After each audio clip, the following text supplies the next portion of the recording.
können. Geil. Stimmt.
Obviously, to contrast to the outsider situation, you know, Team Liquid also, their preparation in this event was NAVI and Ykinder here in Europe, and then the rest of the team actually back in North America. So they were scrimming EU teams in the morning, and then they were scrimming versus North American teams in the evening. And obviously, you know, trying to find that middle ground of UK servers and whatnot. So I feel like if I had to be one of these teams, I'd prefer to be outsiders in terms of prep.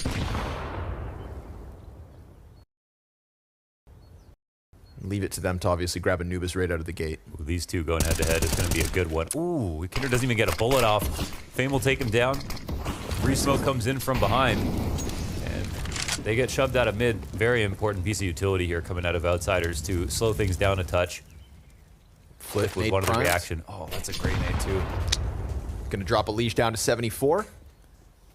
Set up these MP9s perhaps. Jame, easy does it. Alige backs right up into his death. Of course, Jame no escape, so good trade back from Nitro, who did have a standout performance at the Blastfall Finals, you know, individual level, under criticism as of late, but that was a decent one for him. Norbert, minimal amounts of bullets go out, and he picks up the kill versus NA's IGL. Norbert putting up numbers to start this day, 4-0, and with 20 seconds left, NAF, his chances fizzle out.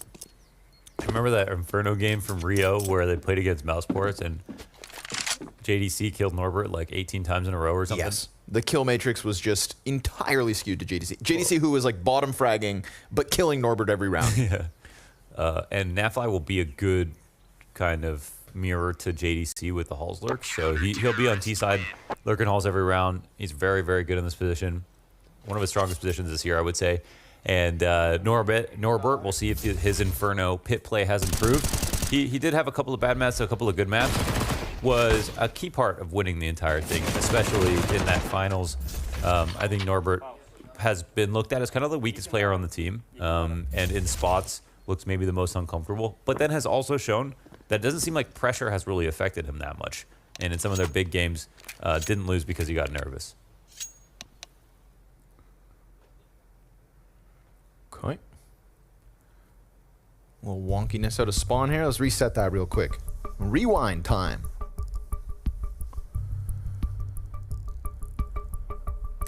That round was going pretty good until Norbert. Until Norbert decided to end it all from pit. Yeah. Nice little clean MP9 kills. You know what I noticed in that? We had 3 M4A1Ss still on the side of outsiders.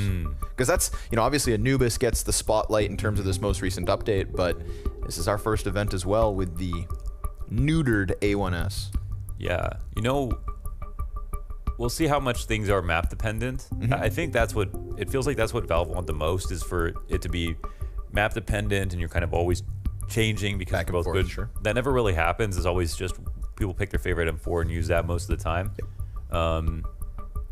Maybe with this update, it could be the case that people will switch back and forth more often. I think on Inferno, it's a map I always say you don't really need like the most rifles to win against. There's a lot of close angles, close range fights, and that kind of thing. Ops are not as important. Long range guns, things like AUGs and Kriegs are just not as relevant on Inferno. It's more a utility-based map. And I think from that perspective, you know, the A1S is nerfed less. Yes, 100%. At least. Dead on. I mean, especially with like smoke spam still being the strength of the A1S as well. Like Inferno's the perfect map to not switch. But if they really want us to use both of them, add them both to the buy wheel. Dude, just cut that buy menu up, slice that pie in half, you know? And if we whiff, it's on us. Give me the option. Or else. Yeah, what are you gonna do, scrawny? Continue to complain publicly. Ooh, Ykinder gonna be able to pick up the kill versus kicker. Little smoke spam back and forth. Op on the other end as well, as smoke will fade. So let's see if Jame can enact revenge. Ykinder, the betrayer of outsiders. No, James just waiting for a window flash and taking timings. He's also spotting because sometimes people don't window flash and they just walk up. We saw Cadian in a very important round die doing this. So there's that flash. He turns hit that. at a good moment. Yeah. And they don't flash again. He's staying here as well. Wow. But one too many times, perhaps. It really was, yeah. Puts his face on a platter. I thought he might have even gotten killed on that second peek because there was like a millisecond of hesitation. But he lines up his shot, gets the kill versus OC. Now, there's a chance that, man, they're really expecting Outsiders to over-rotate. I don't know where this bomb is going, but if it goes back to mid, there's a double pit setup waiting for him. Oh, they're just rotating out to A. How did Outsiders figure this out? Because James knows all. Piece together the picture. We're going to get Norbert in with the first one. Now that, of course, as they would have expected coming at this A site, but it's really flit down beneath the balk that could be the bigger issue if Norbert doesn't clean up shop on his own. We're going to get... Oh, wow. No, sir. No bomb plant. Norbert, 3 kills, 7 and 0. Easy. And Yakinder's going to get cleared out as well as Flit comes through. Norbert's not kidding around today. Seriously. And it's Pit, that's the position that stood out the most, is the one he needed to work on a lot. And look at that last spray. I mean, he doesn't even wiggle it around. He's not looking for anything else. Drills him through the box. It's beautiful from Norbert. Love to see that. They gave myself a chance there with double pit setup, but the fact that they didn't even need Flit is crazy.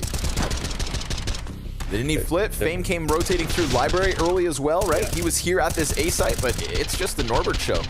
Amazing. That's a major champion, Norbert. Major champion Norbert, yeah. More than I love that. I think it's so funny if you go back and see the if you go back and look at like the photos of the whole team on stage, right? You know, you get these classic moments every time there's a trophy lift. You've got 4 members of Outsiders, you know, arms around each other, 2 sets of hands on the trophy.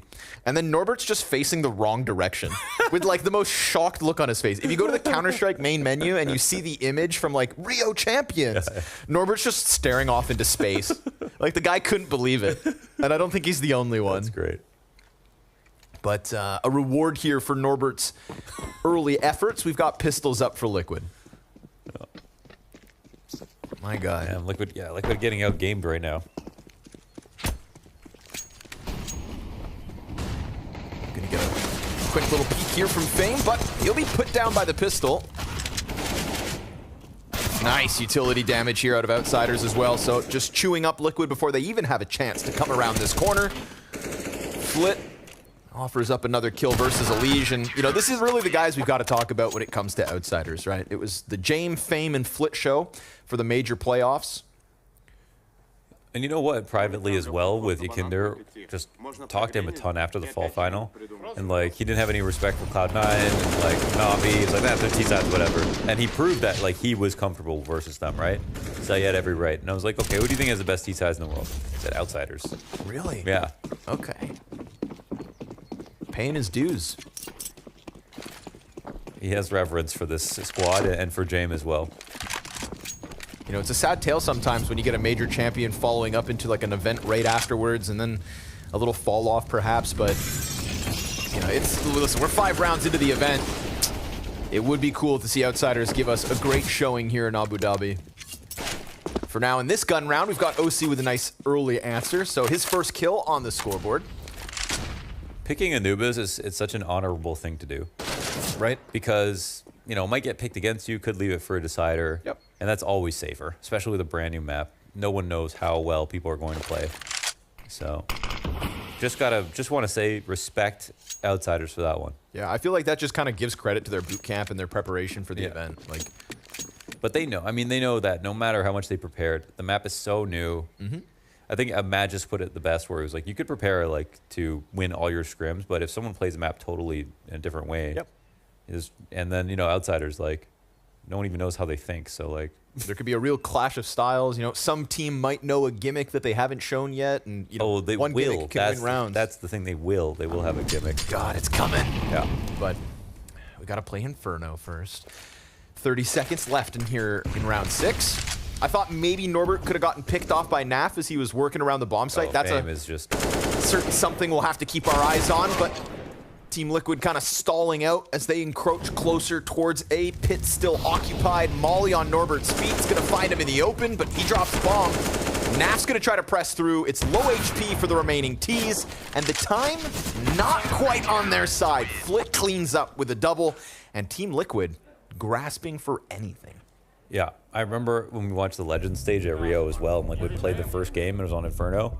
And Elise came in. It's like, damn, we're nuts right now. With the 1 hour practices, looked really good, and they were just terrible. They got like smoked by Mouse, and this feels like that. Just, you know, sometimes a bad start is psychological. It just follows you for a couple of events. So it could be the case that Liquid just, they came in feeling good. I believe them if they say that. Push me, push me. They definitely have made really palpable improvements on T side. They've definitely shown some really good results this in the later half of the year. But they've also had a couple of slow starts. Slow start Sallies. Buy utility for people. Stuck in the sludge Samanthas.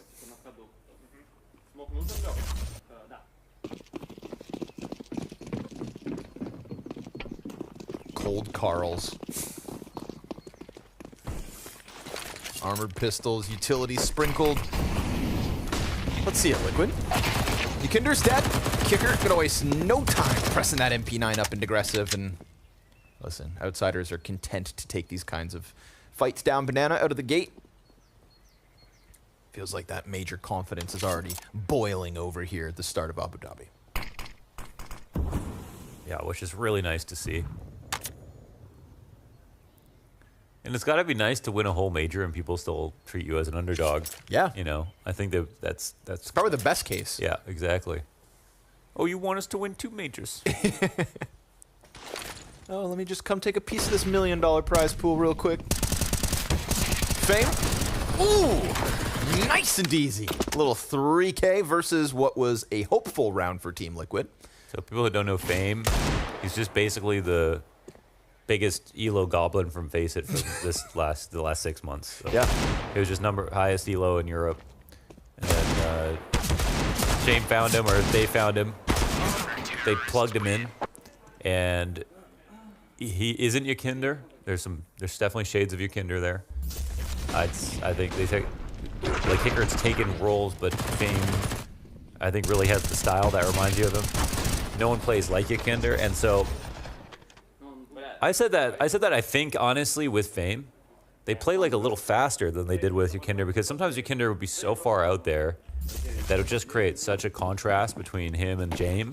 And that's where, like, Jame really looked like sometimes he was just like straight up baiting, or not on a different planet, less cohesive, yeah. And just the fire and ice between him and Yukinder was the only thing you could focus on. Now with Fame, it feels like actually everyone's kind of moving at like at least an agreed upon tempo, so it doesn't feel like they're ever moving too slowly. I mean, they definitely take their time. Don't get me wrong, that's not changing, but in some ways, it does work a little better. There's not so much contrast between the op and the aggressive rifle. Kicker's going to take a dink here. Yukinder wants that entry, but Fame's going to shut it down.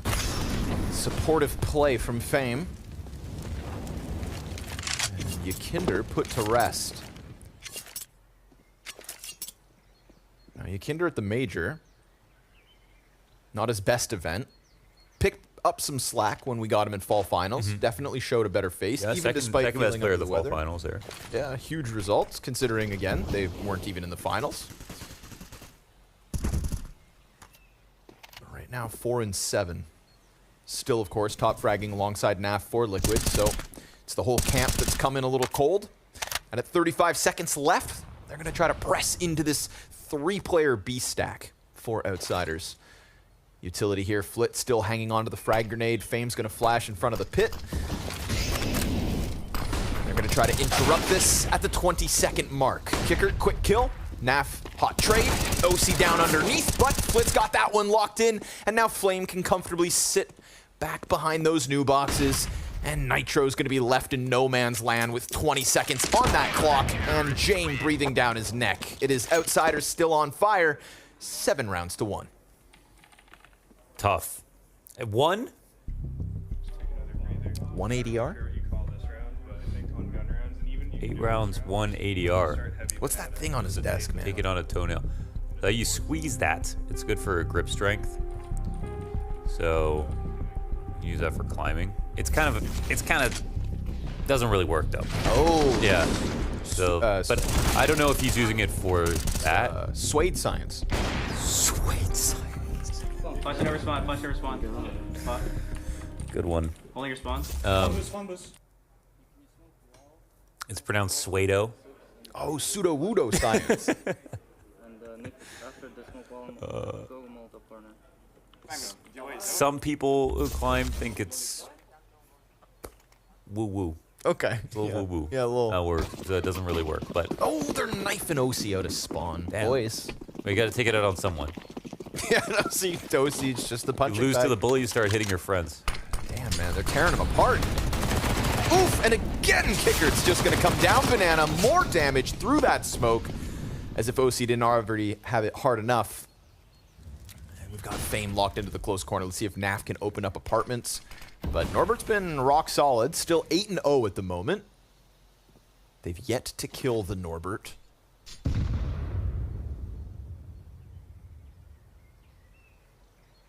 The Norbert does not die. Unless it's JDC. Again, that head-to-head between JDC versus Norbert at the Rio Major was the funniest thing I have ever seen happen on Inferno. Yeah. And no matter where... And Norbert had like 14 different positions across the half. NAFI will kill Norbert. You don't sound convinced. You haven't sold me. NAFI will kill Norbert. Okay, let's see if Elige can get more than 1 damage.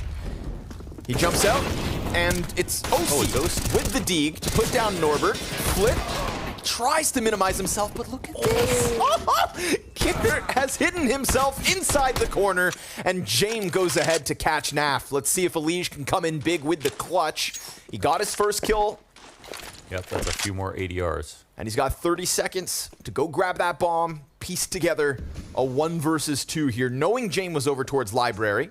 That smoke, perfect to allow him out of the pit, and Outsiders are going to respect this space for now. Elige picks up bomb. This would be a great way to get Elige onto the board, to get his war machine rolling, and they don't press in while the plant goes down. They're going to wait for smoke to fade. James will have an angle into sight, and it's the op to shut down the hopes of Team Liquid's second round win. So they got out from apartments. They did kill Norbert. They got Norbert. They got the correlation, but man hiding in the corner, hiding inside the corpse of Flit. Oh, it was Elige. It really do be your best homies. It's that vanilla skin. You go with smoking fire Nero?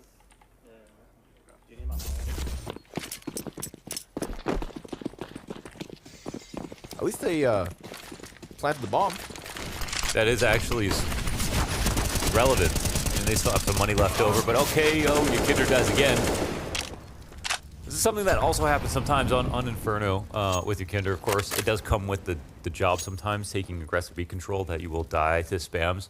But if, you know, this is the one advantage that Outsiders have, again, at least knowing how you can replace this map in his specific role. This one's quick. They've got the wrap around the site already, but look, Fame.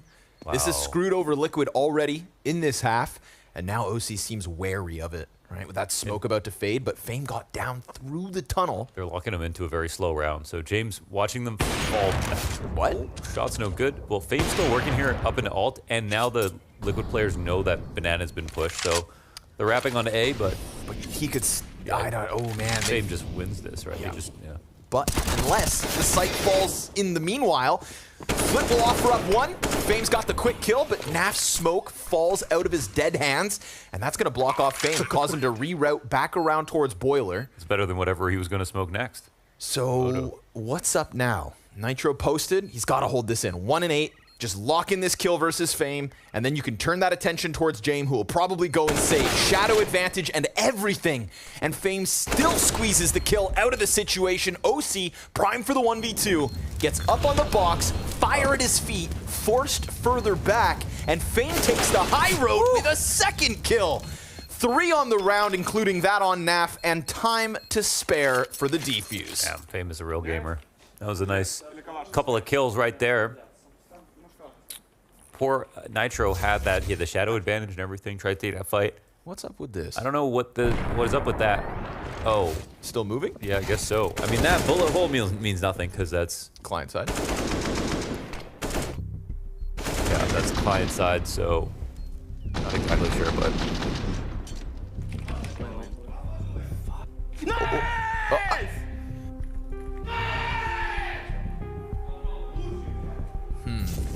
dude, they were like on the flanking mid within like 20 seconds. It's pretty hard to do versus Liquid these days, but they took Akinder out so early. They took out their main point of strength. I mean, that's like what Liquid need to keep alive, because he can be alone so much. Like, they're not just going to have everything covered in the same way they did before, and Outsiders just calling them out for that. They get Yakinder early. They're taking that space and not being shy about it. Fame's now 12-3. So that's, you know, Norbert, who was 8-0 for a second over in Pit, and then Fame over on Banana. We can't seem to die easy either.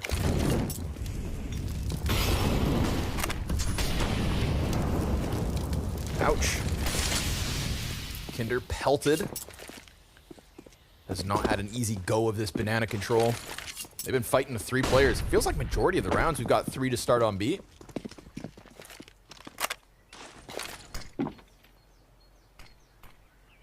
There's just that ominous threat of another flank at any moment, so see if Liquid have to keep somebody allocated towards banana, let the rest of the crew work up. Easier when all 5 are alive. And that's the case here as we hit the minute mark. Yakinder sizing up banana. We got nades pulled here on both of the B defenders. But there should be a third in the mid. Oh, no, excuse me. 3A. So flash comes over. Nades go down. Fame pops up.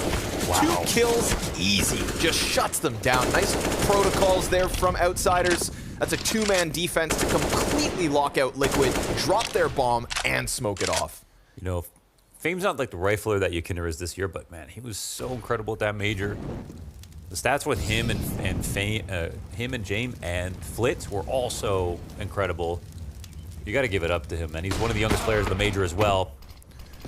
His first major. His first major. Turns into a champion, highest rated Face It player. His first Tier 1 event when he won Rotterdam right before that. My God. You know,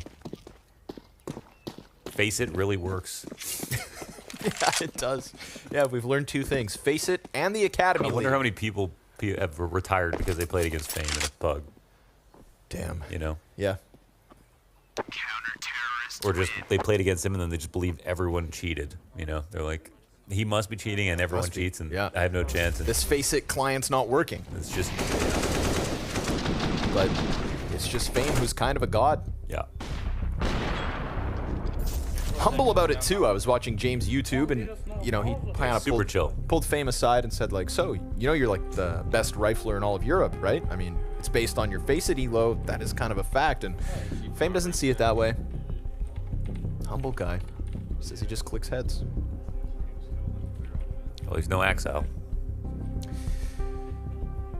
Yet. Yet. Okay. Yeah. Well, yeah. It's the great part about the World Final. They got an invite because they won the major. Yep. And now we get to see if they can, if it wasn't for this, you know, them winning the major, they wouldn't have had a chance to play in the last event of the year. All we know, you know, if they didn't get the invite was just seeing their major run and then just having to think about that for a while. But yeah, we would have to kind of sit back and wait to see them again. I would have been a little worried that things would have cooled off for them. Yeah. You know? The teams here are insane. So they wouldn't play a single team besides Heroic that they had in their major run. They'd have to beat potentially NAVI, FaZe, Vitality, Liquid, G2. Lots of big dogs. Gonna get something quicker here out of Liquid as we get to the 12th round of the half. Can they press through this setup?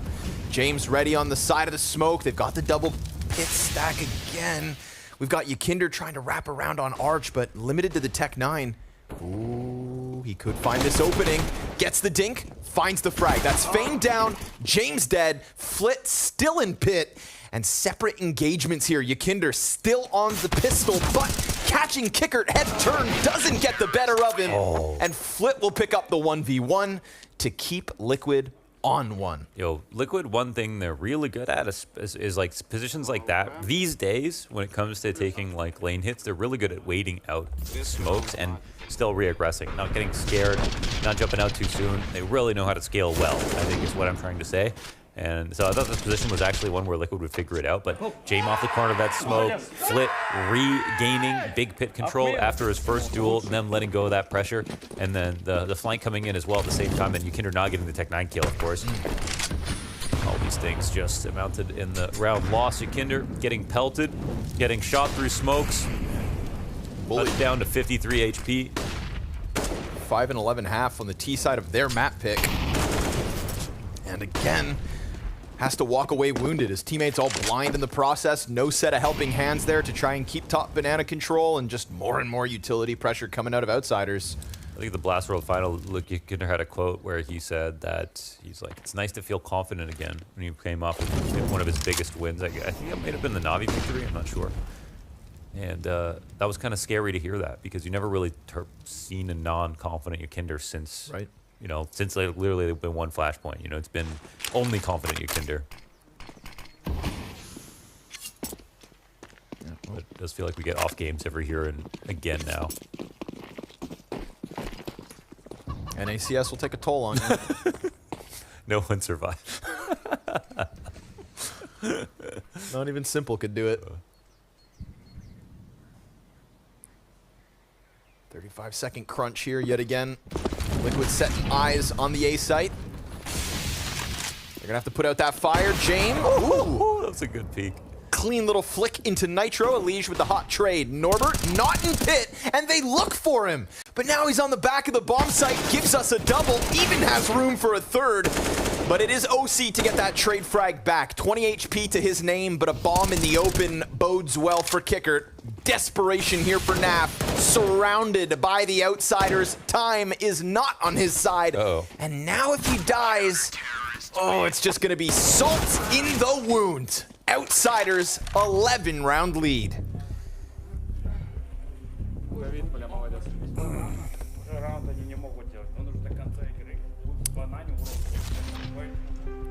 I mean, you know, in the Liquid Mouse game at the major, yeah, like Liquid were blowing that game. Like they were missing a lot of shots and everything. Sure. And then Liquid are not playing their best right now, but I would say this is more about how well Outsiders are playing right now. 100%. Definitely rotations, taking banana control. If they're comfortable, one of the slowest teams to play CS, if they're comfortable getting down banana and flanking mid within 30 seconds, that's because they're playing so well that they're on a different level, right? And the fact that they're doing this out the gate at the World Final versus Liquid is massively impressive. And yes, that doesn't mean that Liquid don't have any problems right now. They definitely do. Yukinder's not getting what he needs to out of banana. Alicia's having another bad start here. There are no real top fraggers right now. No one's positive. No one's hero mode. Nope. For this roster. Oof. Kicker's killed Nitro with fire. So round 14 not going to be any easier. This is just it's just like a team that can win a major. Yeah. And has done so. And I mean, yeah, we'll see what happens. But you know, again, this tournament has all the teams that people wanted them to beat at the major, and they'll have a chance to play against them. And what I like too is, like, you know, obviously we have an asterisk next to, like, let's say the likes of Heroic, but of all the teams that Outsiders didn't play during their major win, obviously beating Heroic, full forced Heroic in the finals, we've already got that one added to the tally. So it's really kind of, to me, about FaZe and NAVI. And, well, Liquid are a measly appetizer at the moment. Finger food for every single player on the Outsiders camp. You know, this started with Norbert's pit dominance, then they tried to start leaning over into banana, Fame's flanking you every time you turn your attention, and there's just been no space to breathe for Liquid. 30 seconds yet again. Double man advantage for the Outsiders. They're throwing flashes over top of these smokes, interrupting the push, and Kicker's gonna get dropped. Fame up and above, serves up the distraction for Flit to press in, and the rifleman of Outsiders tearing Liquid up. He's desperate for NAF, pistol in hand. Flit's gonna deny that one, and it is now a 13-1 half. Bam, bad goes to worse. Liquid kind of out of ideas right now. Like, here's Jame, you know, playing on lane, under porch, holding mid the entire time. No Wally comes his way. Money's kind of low here for Liquid. They feel like they're getting out-read. Now they can't even do regular stuff anymore. Right.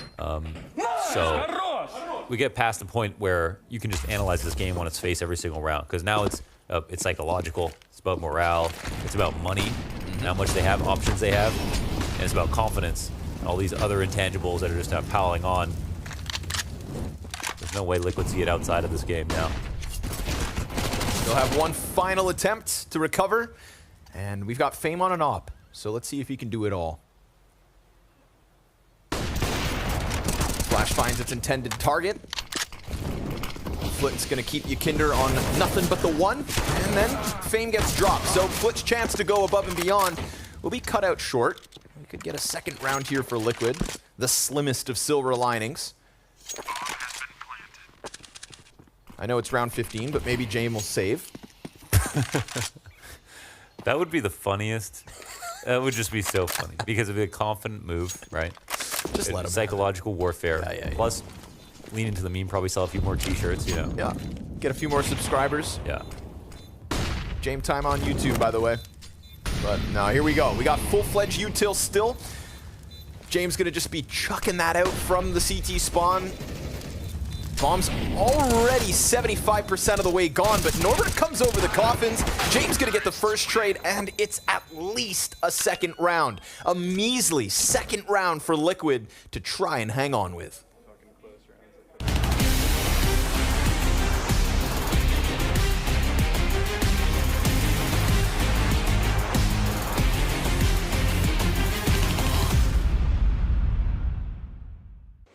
Yeah, they're in a good position.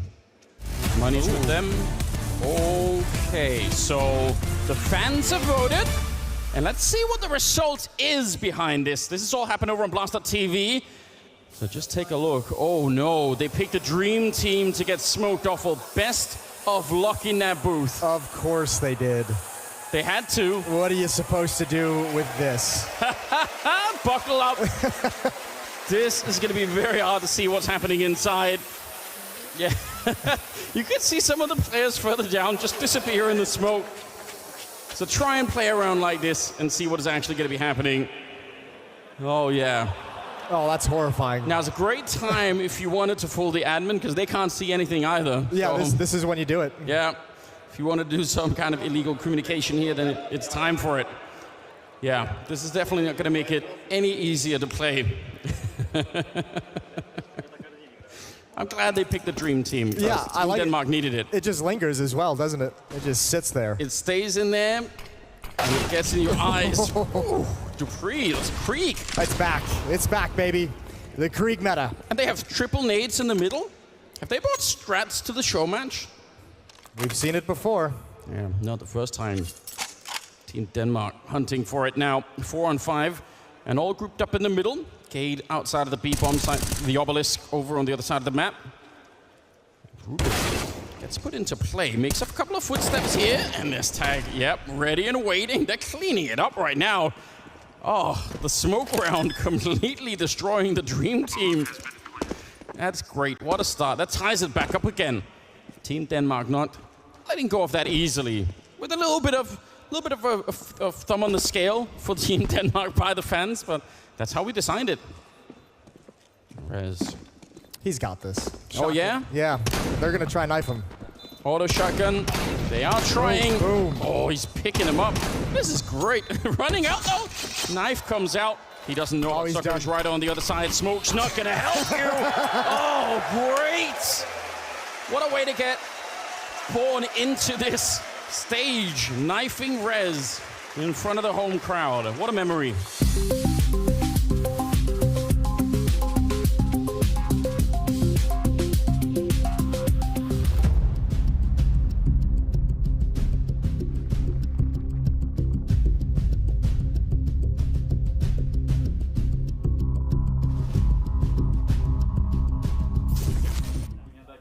And so we're back for the second half of Outsiders versus Team Liquid Map 1, the first match here for the Blast World Finals. And it hasn't gone Liquid's way. It's been fast. Try to get as many rounds True. as possible on this map. It's been amazing for one team.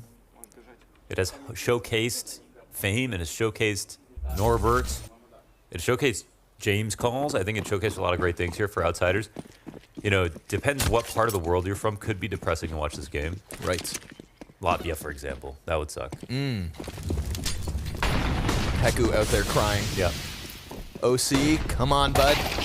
Backs turned. Ooh, nice little tap out of OC. 3 kills on the banana hold.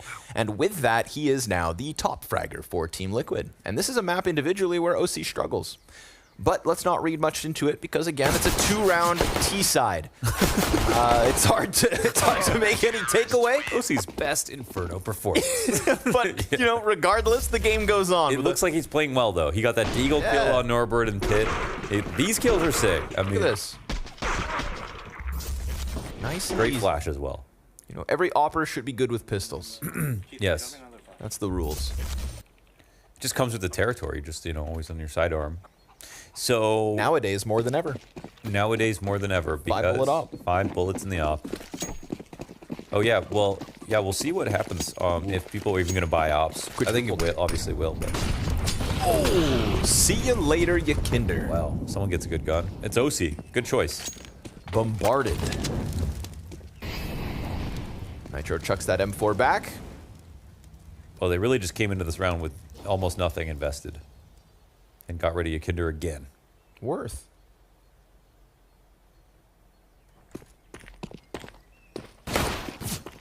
Okay. Jesus Christ. Well, I guess I'll just no longer spot. Give him a little Glock dink. They actually are setting this up. Yeah, the nade kill start. Nade kill start. The Glock dink on one Nitro. Glock dink and 2 people come running over. B stack happens. There's a Halls lurk. I mean, they're playing a real round right now with no utility. They're holding. What? Oh, they turn attention, and that's going to open up the door for OC and Nitro to press in and take everything away from them. James thought he could hide, but not today, Chief. You're so silly because you thought there was a chance. You sold that to me. I had to try really hard. Kicker But- just... Ooh, he saw it. Nothing to do, though. Glock will get torn up, and it's at least 4 for Liquid. I want to know if OC's going to op much. So when we talk about OC's op problems on Inferno, it's sort of like he just doesn't do a lot, and it's hard to say if it's because he lacks autonomy on the team when it comes to opping, or if he just doesn't take initiative where he could. And I think I have trouble believing they tell him to be passive. I have trouble believing that personally, but I don't. That's conjecture on my part. But it does feel like it's not the same OC when as soon as Yakinder joined, it feels like there was a vacuum of aggressive players that they wanted to maintain a balance with, and so it feels like OC's now just kind of tried to be a more of a stable part of the roster outside of Yakinder and Elysian, make sure that he refrags them and stuff. But now it doesn't feel like he's taking as many opening duels, and some of his usual spots, like his passive angles when he sits on lane and stuff, they're just kind of boring.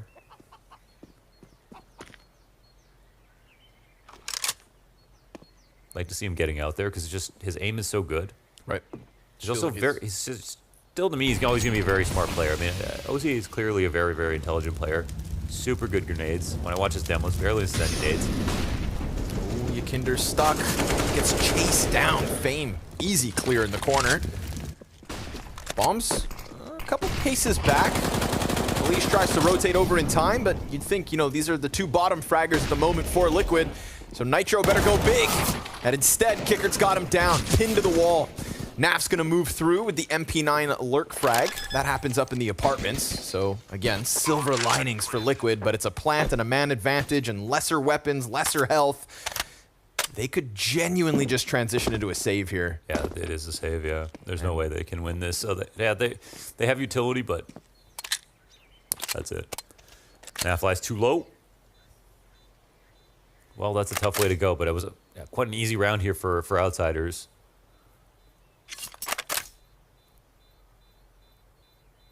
But it's definitely fair to say OC hasn't transitioned perfectly, especially, you know, to this team. Sure. His trajectory has been weird. Superstar start in 2020.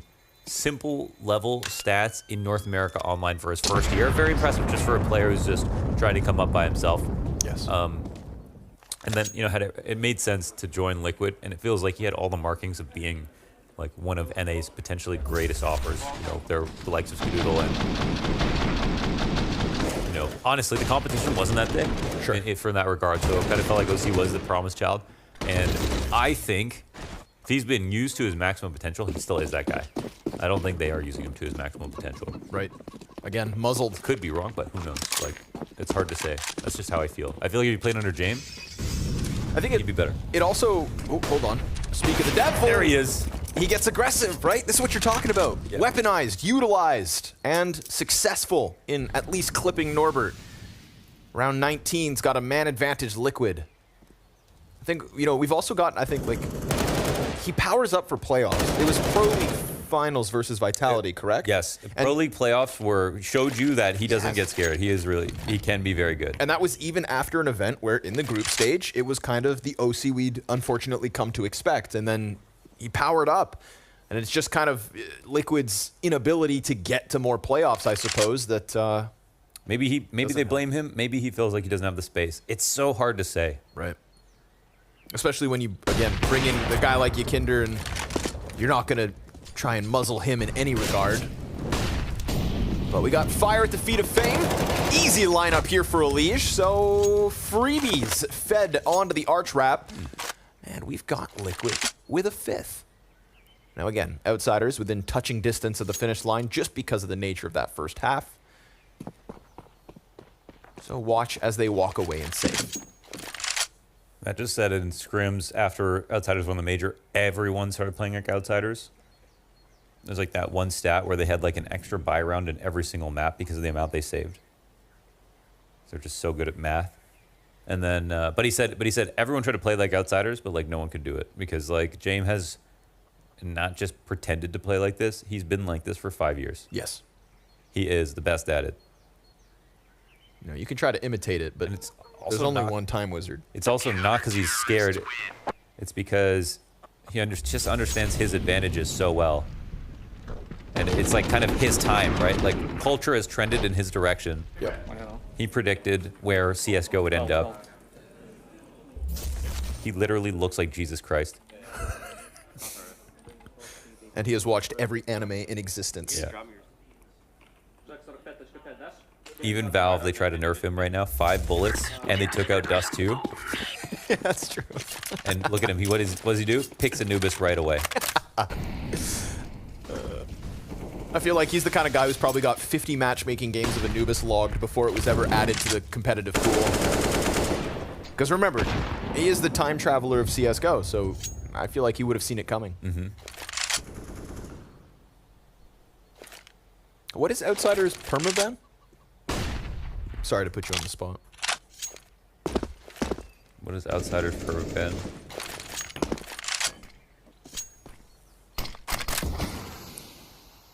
Wow.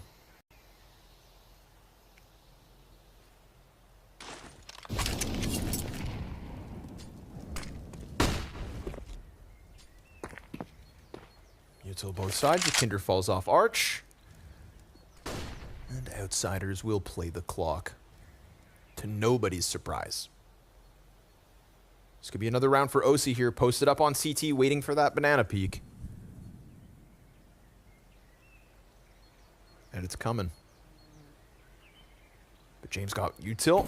That flash. Ooh, off the mark. Luckily for Outsiders, as OC dodges the flash, he also misses his shot. It's going to bring Yakinder over. Rotation out of OC onto Coffins. There's time to go back, and what do you know? Outsiders will rock that boat back into the A site. They've effectively pulled Yakinder off of Arch. So all of a sudden, this becomes about Elige and Naf inside of the pit, who has to smoke himself off, but still catches Flit up and above Elige from the corner. Nice, clean double kill. And that is going to take all the steam out of Outsiders' push. A flawless hold on the A site to stun the Outsiders. Nuke. Excellent. It was one of those situations where I couldn't remember what the 7 map was.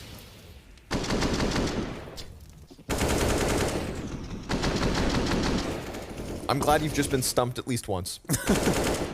ladies and gentlemen. We got him. Gifon.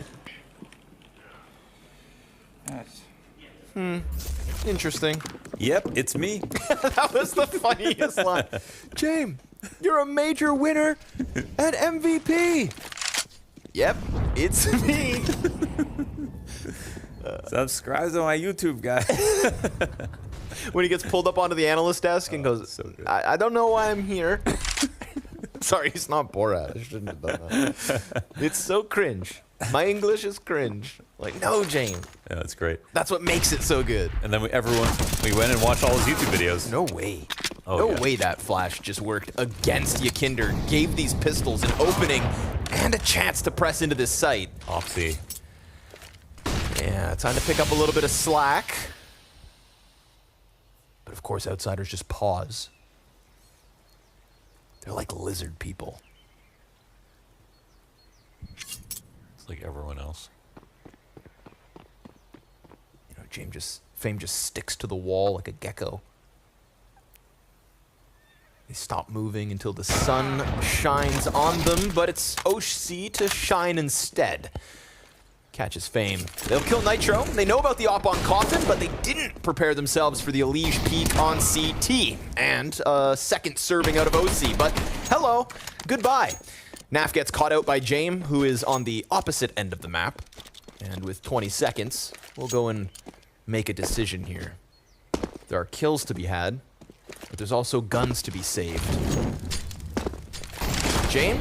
Ooh, he's got a chance. Molly's working. A little chance. He's got Elige zoned up close, but Elige is going to thrive in his moment. And now we've got Liquid on 7. And OC's up to 19. You know, they're still kind of far away from the finish line. Liquid did put together a couple of pretty good comebacks. They definitely can win CT side, Inferno, and come back into games. What's going to happen? We'll see. Outsider C side on this map is super good. I think that the volatility will come from a almost contact B explode, like we saw the previous kind of last good round from Outsiders being won.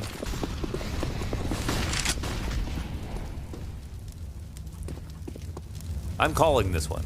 Calling it I done? think it's over. Huh. Yeah. So, Well. in the past, I've been like, okay, let's wait till 10.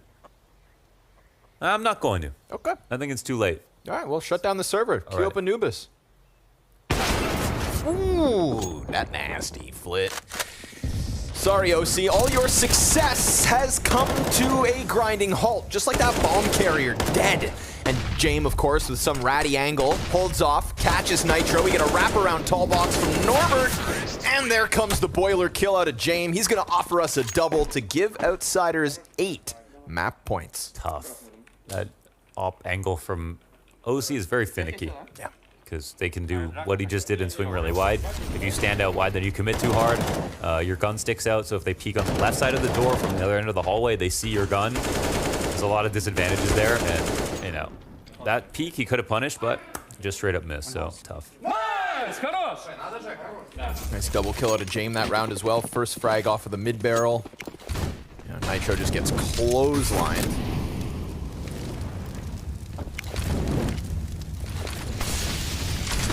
Kicker.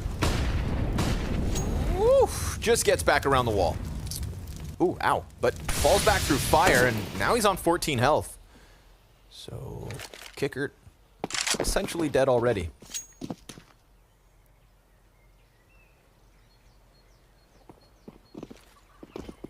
And there's a momentary lull in the action. As Kickert's going to take the big green out of the hands of James. Nade, negligible. Flit ready for the boiler pop, and that could put OC's head on a silver platter. But, okay, there we go. OC will fall back. Yeah, they spotted him, so feels uncomfortable with it.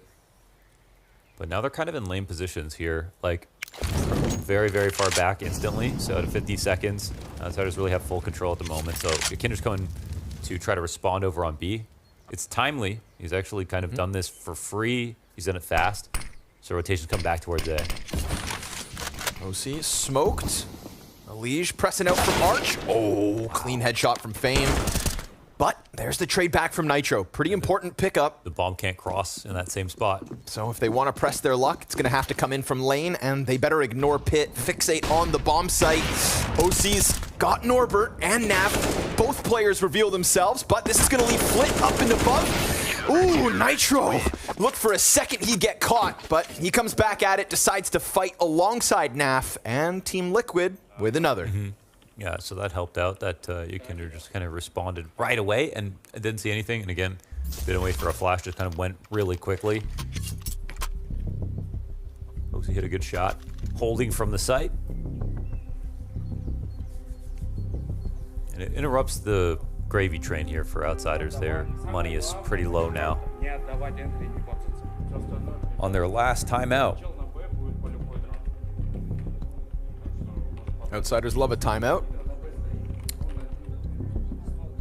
Destan said that he stopped reacting during games so he could prepare for the major, like at previous events when they won Rotterdam, for example. And it worked. They ended up winning the major. But now that they won, the thing is, it doesn't seem like he would react anyway. I feel like Right. it's like Exist saying, I've been preparing for the major. Like, I don't understand not reacting. I don't get it. I And can't how do you not? when they won fall finals, Yeah. and I did that trophy lift, Yeah. I actually forgot Exist was on the stage. Yeah. I don't know how he can hold it. I mean, it's not holding anything, I think, right? It's crazy. I'm an emotional guy. Yeah. I'm on the other end of the spectrum of these sorts of dudes. And I just don't get it. It's amazing, I think. It is a skill. Is it? I think so. I think it's genetics. Okay. Okay, you're born that way, huh? Yeah. Yeah, me too. I mean, you think Exist trained to be that composed? I mean, monks do it. Are there any? There aren't any Danish monks. Sorry. Maybe. No, wait. Sorry, Swedish. Wait, there are Swedish monks. Probably. There are monks everywhere. What am I talking about? We have a monk's guard. Okay. Oh. Blast joke. So this is the contact B explode that I precipitated a few rounds ago. You did say this is how it would end. This is how it would end. This is where they're really good. 2 players in the site, 3 rotations on 8. Lane positions again here for Liquid. I mean, they're asking. We'll see. Not great guns here for Outsiders, but lots of space. Yukinder's already down to 68. 30 seconds. OC's going to try to roll over. Yukinder's dead. Ooh, and now it's got to be Nitro. He's going to catch Kicker close. Beautiful second kill out of Nitro, and he dropped the bomb, so he just did his job.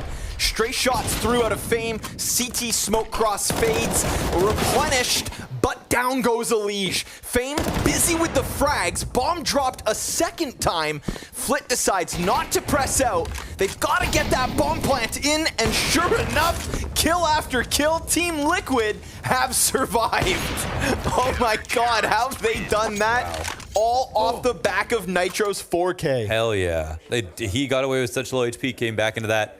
And he's an A4 user, baby. That spray went a long time, but that's the only reason he was able to do that. So you got to appreciate it. Back push off the corner of Coffin Smoke to get the 2K towards quad. Save the day here for Liquid.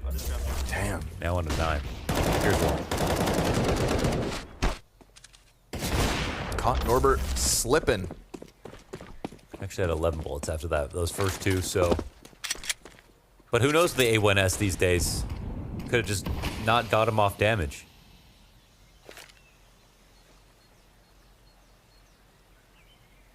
Do you play much CS between fall finals and now? You've been watching demos. Anubis, I've been watching more demos than ever, but You switch? played Anubis. Did I switch? No. Ooh, I switched. Forgot how good the A4 feels. I love the A4. Nice long angles, little, the 4-bullet burst on the A4. Mm-hmm. I think that's why they call it the A4. Because it's the ideal controlled fire. We'll see if he can do it again here. Now, when Yukinder goes down for free, 7 and 20 at the moment. It's not every day Yukinder bottom frags. So enjoy it or cry about it. Here's that contact B explode that I was talking about. Ah, yes. Second time's the charm, they say. And versus Pistols, nice and easy. Sure enough, Yukinder gonna pad those stats desperation from Outsiders. Ooh, we almost got an ace. It's 4-4 Yakinder, just like Nitro offered last round. So these B pops not yet able to close. There were two very low buys, but they're getting they're getting super close. I don't mean close in the sense of like closing the round. They're just getting to car without 3 people being in the B site. That means they're doing something really right there. If you knew there's a full exec coming towards B, if there was a small chance to go back towards A, you still have 3B. You have a player boosted CT, double set up in the back of the site. They are not in great positions. When we watched Outsiders in that first half, they were almost always stacking the right side, pushing at the right times. They're taken down to the bottom of banana control. Where's that energy from Liquid right now? They're playing vanilla rotations at the moment. And I feel like Outsiders just playing games with them. Won't lie to you. Economic woes no longer a problem either for the Outsiders. I'll drop you a smoke, and I'll go be a... See if guns can be the solution to break through here. Remember, they had 8 match points. Now down to 5. Excuse me, map points. We still have Anubis after this one.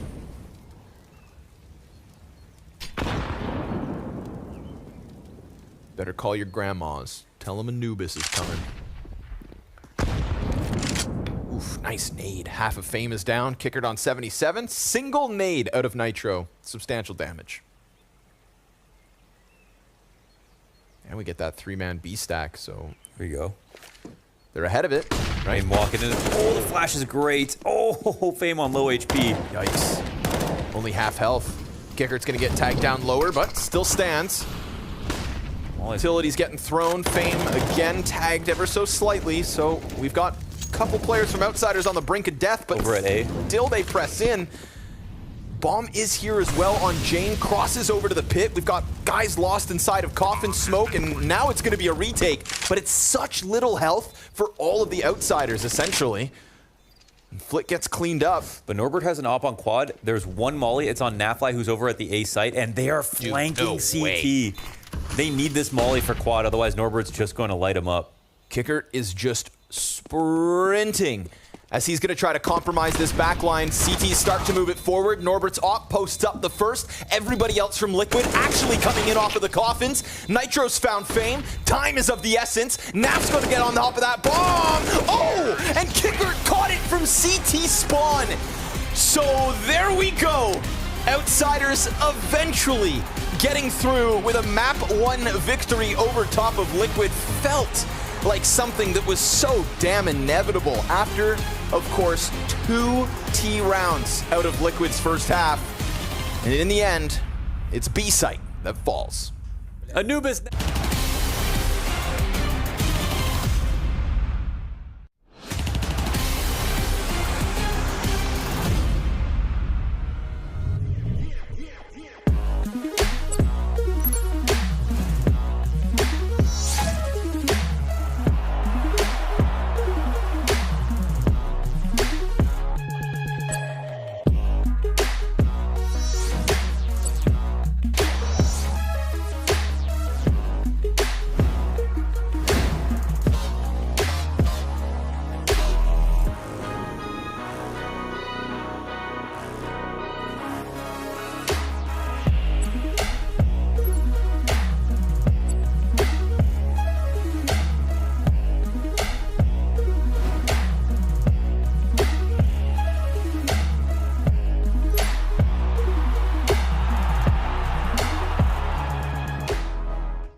Well, looks like the tide was out for Liquid on that T side. Outsiders completely washed them out in that first half. Sure, there was a comeback attempt made, but unfortunately, Maniac, too little too late for Liquid on their own map pick, no less. Yeah, unfortunately, another very cold start for Liquid in a competition. We had the case in Rio, we talked about it against Mouse, and here they kicked off their campaign with only 2 rounds out of 15 in the first half. This was the best way possible to start for Outsiders. Yeah, it was incredible to see Outsiders taking full advantage of a lot of the holes that we saw from Liquid deploying. Unfortunately, on that T side, we were bringing up the fact that Yakinda, he was going to be a key piece of the puzzle. Unfortunately, wasn't showing up in that first half. You're absolutely correct. And don't let this graph fool you. Of course, Yakinda ended up at the top in terms of ADR for his team, but he was shut down on the T side. We pointed it as one of the X factors that Liquid would have to have in their pocket to win this game, and Outsiders did a stellar job at putting down Yakinda. I have to say, for my money, Liquid and Yakinda were a little bit stubborn in trying to get these fights early on. You can see here some of these clips. Look at the amount of utilities that are being used by Outsiders. They never went in dry. They always used a bunch of smokes and mollies, and they dedicated so much resources to shut it down, and Yakinda paid the heavy price early on. Yeah, he definitely did.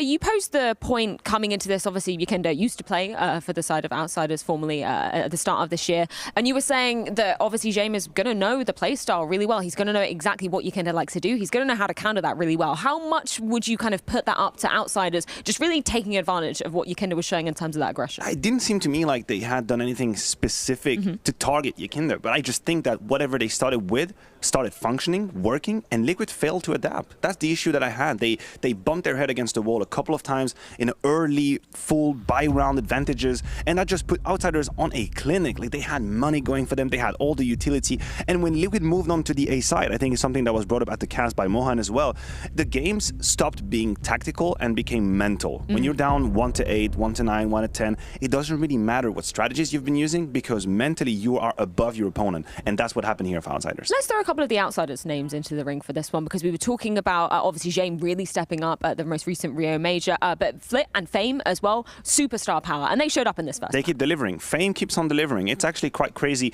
the level of consistency we're seeing from this young player, and he was lights out from very early in this game. It starts here with the pistol as well, but just the amount of multi-kills he had, Banana, and the pushes he was putting as well. It's not just that he was shutting down attacks, but you can see here, for example, he is the one making the difference in that rotations. He and James combined for 2 different retakes attempts, which they were successful in it. So that was obviously a key moment in which Liquid could have come back into this game. So multi-kill machine, great headshot percentage as well. Fame keeps on delivering. And when you have Fame and Flit both blocking down Banana, like, where are you supposed to go? Where's your weakness? Yeah, no, it was painful for Liquid to try and get anything, particularly in that first half. Sure, we did see them trying to make that comeback work in the second half. Was there ever a point that you kind of believed that they were going to pull this off? Because Mohan was saying, yeah, just end this game, this one's over. Yeah, listen, I think it's a case of 3 or 4 rounds in the first half would have made a world of difference for Liquid, because there's a clear difference. It's night and day between the first half and the second. It's both Yakinda and Elige coming back into the game. We don't talk about Elige, but he was also extremely silent. Yeah.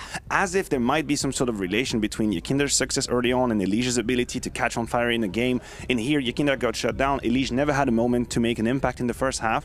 He warmed up nice and easy in the CT side. We saw a couple of moments, multi-kills on A, but it was just too little, too late. 10 rounds in the end is not too bad for Liquid, but at least they warmed up moving on to Anubis. Yeah, I'm really excited to see Anubis going down. This is the first time that we've seen this map play out at a Tier 1 tournament, no less, and Outsiders actually bringing this one into the mix.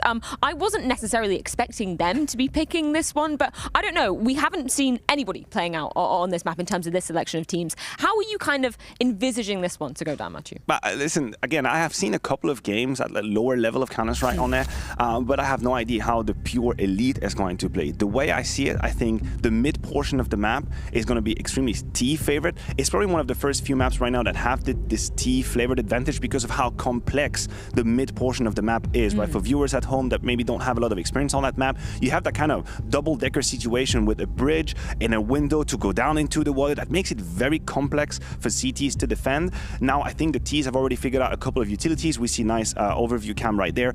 Couple of good utilities to very quickly shut down the connector, the bridge, the door, and then this then becomes T-sided. So then after that, you see splits happening either towards the B side, left-hand side, that would be B, or the A side. But I think the CTs have to kind of be a little bit aggressive. I don't think you can just support and let the game come to you. I think you'll be executed on. So we'll see who actually has that little flavor of aggression on the CT side. I love that you bring up the sort of mid portion of this map as well, because I love the verticality that we see. You know, a lot of different plays being pulled out here. And we were talking about it off cam. It can get quite messy in that position, can't it, Matthew?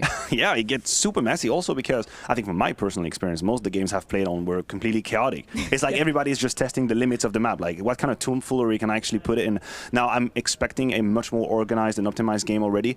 We've heard from different players that they have been practicing it against different teams. Yeah. So this is going to be our first real run for us on the noob. Yeah, we said earlier on that Outsiders have been pitted as quite a favourite in terms of the practice on this map as well. Obviously, we've talked a bit about the mid position, but for any of the viewers that maybe haven't stepped onto the grounds of Anubis themselves, are there any other key positions that they should be looking out for that are quite impactful just around the map itself? Well, I think overall what is interesting with Anubis as well is the lack of skybox, so you can just utility for almost from any position to any position. And this is why, again, I'm kind of harping on the fact that CTs have to find ways to find picks and be a little bit aggressive, because in my experience, when you're just waiting for an execute to come in, you're on the A side, for example, you will see just mollies flying above you and smokes flying above you, and that's it. You just got to do the amen, and that's it. Just let the keyboard and the mouse go. So I'm hoping CTs will be a little bit on the proactive side of things, not just be expecting utils, and then they have a chance. I want to maybe throw you under the bus here and ask for potential positionings that you're going to be expecting from any of these players, or maybe any of the teams, just a stylistic approach, because obviously Outsiders picking into this. We know that they've been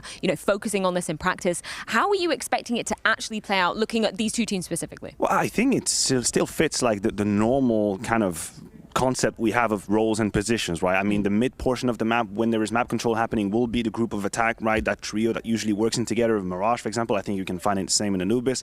Lurkers will have a plethora of possibilities on how you want to play the situations, how late you want to play them.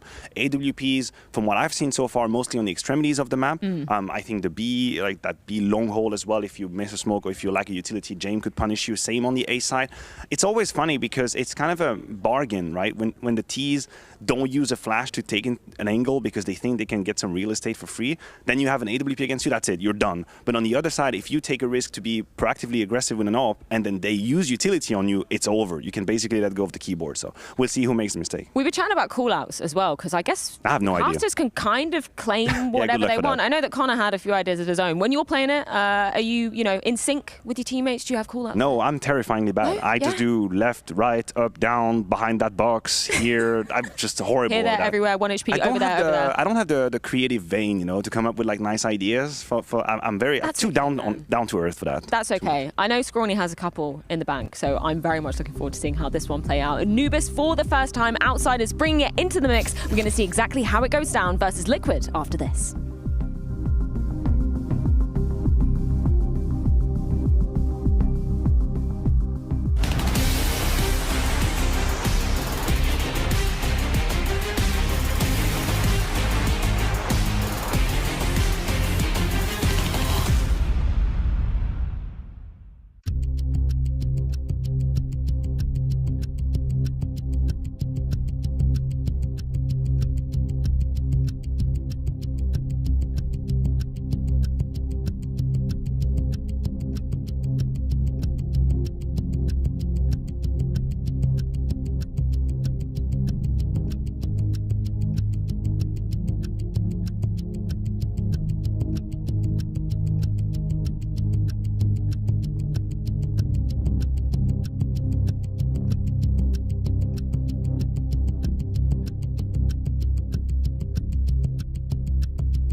When I saw Anubis coming into the map pool, I thought it would be a great refreshment of the map pool. When I first looked at Anubis, I thought that it looked similar to Valorant map. My first emotion was, what the hell? Why this too? I'm very open to playing on new maps. I think it's very refreshing, you know. When it was announced the first, I was like, why do they bring again new map? I was very surprised by them removing those two after they made lower pushes available and changed the doors. After when I was playing Anubis a bit, if honestly I like the map. I think the map has potential. I think there's just a bunch of minor things that need to be changed. It's really tough to play city side. Like there is no area to fight for. Overall, I really like it because it's something new. Meta is not created right now. There is no expectations. Like I'm not sure if we'll pick it. Of course, we prepared it. I'm just looking forward to see what kind of playstyle people are bringing to the map. That's the most interesting part, to see how teams evolve every day.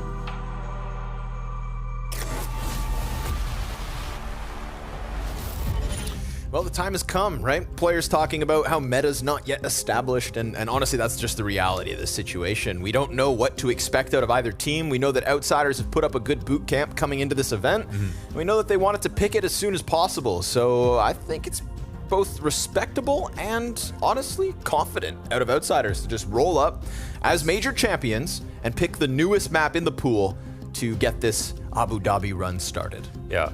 Well, yeah, one of the teams punished most for Dust 2 getting removed. They were encouraged to embrace Anubis, whereas other teams, you know, like Heroic, for example, they don't have to play it if they don't want to. Right. They can, and it's always good to be, especially when you're a top theme, to try to take on the newest map, since your other maps are so good and your pool is already very deep. The Outsiders, though, there's just such a high likelihood of upsets in the first few weeks that the maps get picked. Yeah. And in general, people don't always win their map picks. Look at this. For whatever throughout the year, but here we are. Here we are. We're on Anubis for the first time in a Tier 1 event with two teams getting paid thousands and thousands of dollars a month to figure out how to play this the best. All right, let's watch the pros unfold here in front of us. I've played a lot of Anubis in the last 2 weeks, and I was playing with caster stacks as well. So here we have Yakinder getting aggressive. The first kill on Anubis. Kicker. That spot's now called Yakinder. The push. Working through cave. Ooh, and by sitting here and waiting, he catches Yakinder's fallback. Now, a little top mid aggression can go a long way, especially if you can well time it in the mid round. I'm playing most of my Anubis games with Sponge, and this guy has all of the nades you can imagine. So some really cool stuff you can get going in these mid aggressions. But for now, at the minute mark, this A walkout is so powerful. Yeah. And James can also call his teammates over to this. They aren't moving just yet, so Kicker's also going to stop their next point of rotation. Doesn't mean this duel two are spotted, but this is good trades here for Liquid. However, the bomb has not moved an inch at all. No, James gotten all the way through the A site. Norbert, yeah, you got to be cautious because of that mid aggression that's already happened. It's like, what's the best way to get there? If you run through canals past boat, it's going to take a bit of time. So he whips out the knife and starts sprinting. Wow. And we've already got James deep through heaven. Honestly, everyone looks so confused about rotations right now, like in terms of where they're supposed to. They're just trying to be as safe as possible. All right. So, goes for the Hell Plant. James picks up a Liege, trying to run through from beach. And now Norbert heads back towards long. Ooh, but we got two insta headshots coming out of Liquid, and so easy retake. I don't know how much of OC was visible to James, but kill's a kill. They won the first pistol round on Anubis ever in Tier 1. Damn.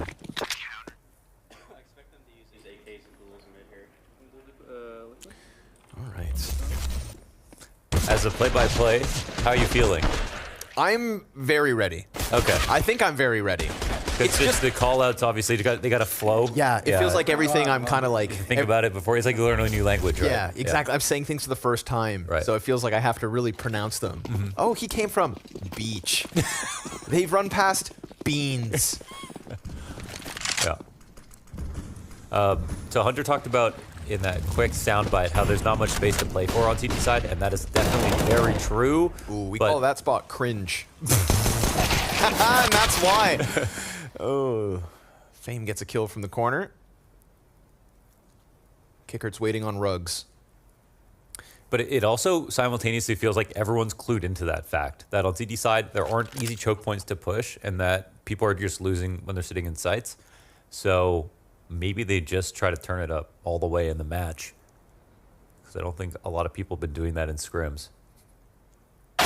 Ooh, okay. Barrel of the gun spotted, and it looked like he's about to die, but Nitro gets 2 kills off the long A push. And that's a position that I think, you know, being an A defender is from the limited conversations that you and I had yesterday with Rain and with Magisk, they highlighted that as like A players could get bullied. That's impossible because the 2 windows that are opened allows for the full execs to come in that are just so strong. Obviously, there's only a single choke point to stop him in, so that's kind of very nice for the defenders, but the full execs are so powerful, there's just nowhere good to stand. You're left like wrapping like the default plant spot and running away from a nades, or running away from people scaling the side, just not much place to fall back. And that's why we saw Liquid push like all the way through A that last round, and you know, Yukinder earlier on, I think they've realized this. They don't want to sit around. So far we get the Nitro A hold. We're going to get a quick B pop. Norbert drops Yukinder. Nav playing off default, little bits of cover. So it's a MAC-10 double entry before Elige can even reveal himself down from Cave. Double kill, easy. We get the dropout from Flit as he tries to get into the action, but he'll be mollied off. And so it's an easy reposition here for Liquid. Bomb on their doorstep. The first 16-0 on Anubis. You know, I think the best player on this map to play A will be Perfecto, so we have to wait and see. Oh, he's going to teach everyone how to play the small site. Watch. This is called T-spawn. Ubiquitous. Matt just said, I really like this bright map because I play in my dark cave at home, and I'm so tired of playing maps where he said, mentioned Ancient, how Ancient was new but very dark. And he's just like, I'm already in the darkness as a gamer. And now it's double darkness, which is leads to you need vitamin D. Yeah, Ancient do be kind of moldy. Yeah. So it's very bright. And then SCY said it looks like a Valor map, which is really funny. But they do brightness well over there. They do. So yes. like visibility and brightness, of course, 2 things we cherish. Agent skins don't really blend into Anubis, so that's nice.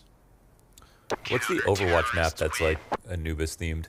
Do you know what I'm talking about? Brother? Pharaoh something? I think that's a character. Character? Yeah. Pharaoh.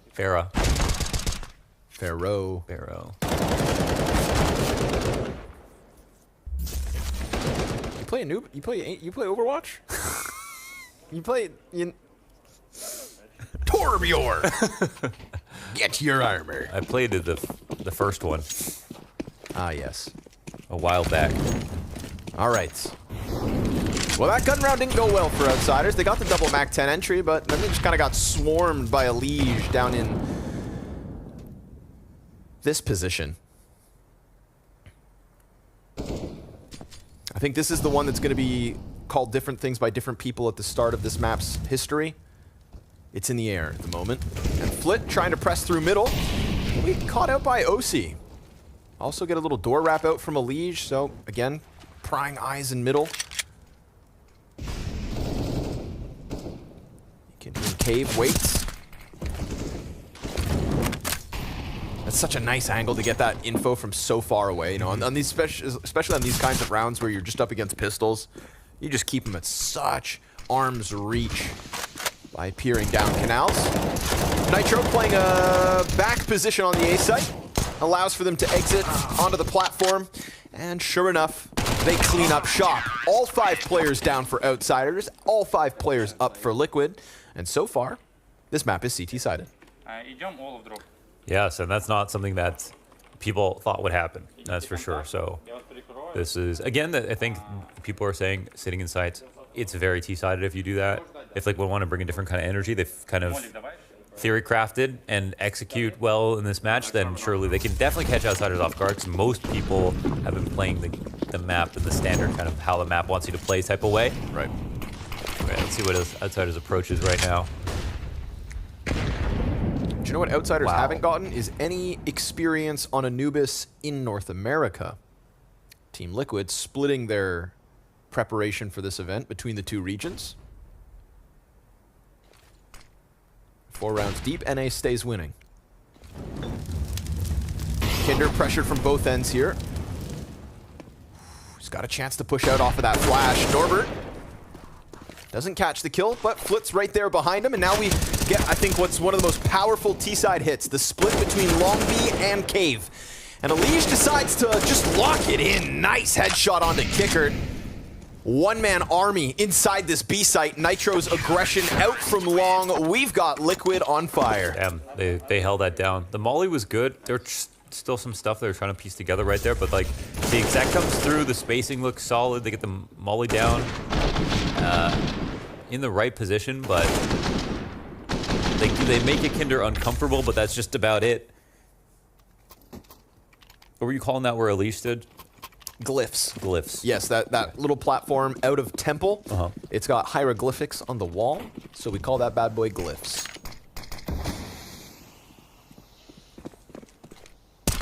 Or Glizzy. Glizzy. Yeah, I like Glizzy. But that's like our TeamSpeak specific. No, you know? I mean, let's make it global. Okay. The global Glizzy call out. Yeah, the Glizzy Glyphs. Rushley will be a happy camper.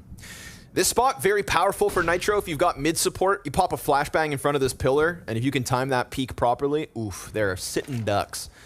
But of course, if you are here alone, you will get run down playing that spot. So nice to see Nitro already start to lean back closer towards mid connector. James got the trade frag into Cave. Got both there. Nice solo AK moment from him. And we've got man advantage for Outsiders here. So they kind of catch Team Liquid. Fame wants to extend his hands for that M4. And as he presses outwards, Elige gets the better of him. And once you have a player in here as a CT, that long play becomes infinitely more difficult. Not to mention, you just lost James as well. So things go from bad to worse, but catching OC with damage bodes well. It's just the fact that all of Liquid are here, including Nitro, the A player. And we get a smoke down at the arch to keep Outsiders locked out. Yeah, they're all on the right side of the map now, so. Yeah, you can boost over these smokes.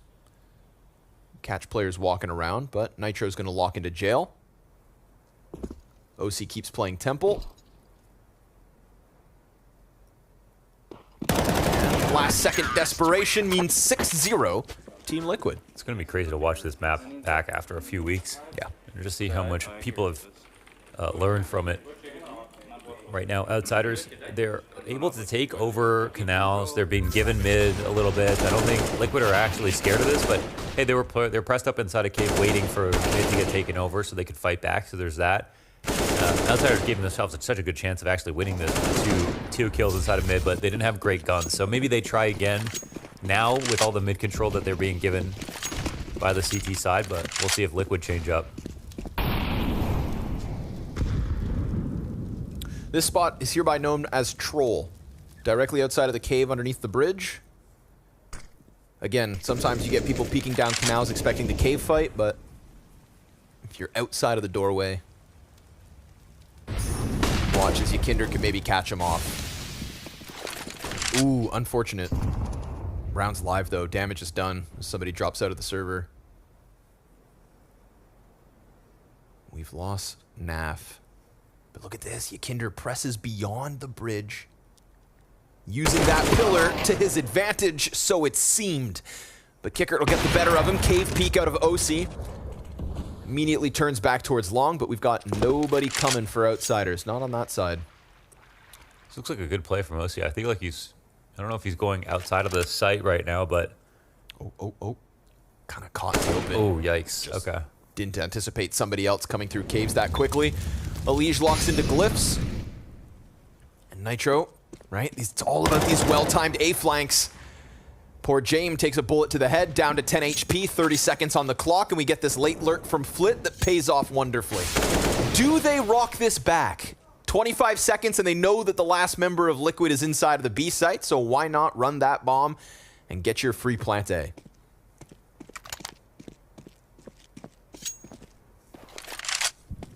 They have done it, maybe. The first T round ever won on Anubis. Yeah, but it's a 4 versus 5 because it's a drop. Oh, and it's true. kind of gross. Yeah, that's a good point. You know. Just kind of gross.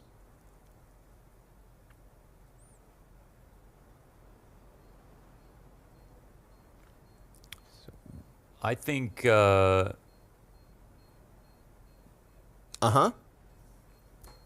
I don't have any thoughts. All right. I like this map a lot. Yes. I like the map a lot. It's not playing how I thought it would so far. Okay. I think that's because of Outsiders. Okay, that's probably true. Yeah. And I think there's also, yeah.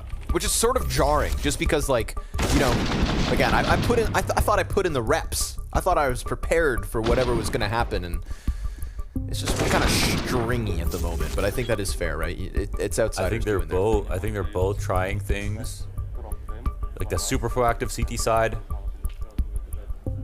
Who knows how people have been? The other thing is everyone's saying they've been winning their scrims. That is true. Matt just said they won all their scrims. Yep.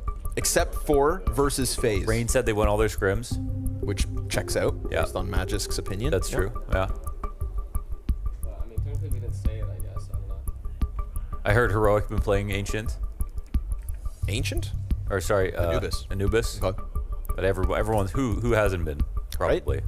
Yeah. I feel like if you just immediately write it off, I don't vibe with that kind of person. You're a boring person. You don't have to play it moving forward, but if you don't even give it a chance, if you just go, oh, cool, new permaban, I just don't respect you.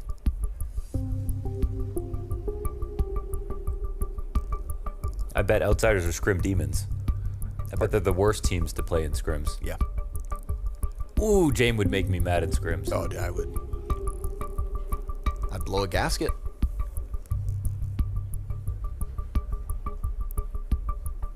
Liquid won all their scrims coming into Rio, didn't do much.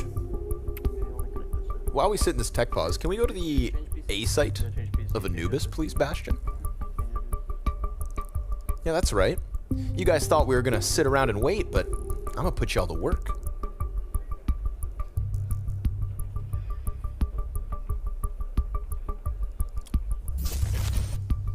So here we have the A site.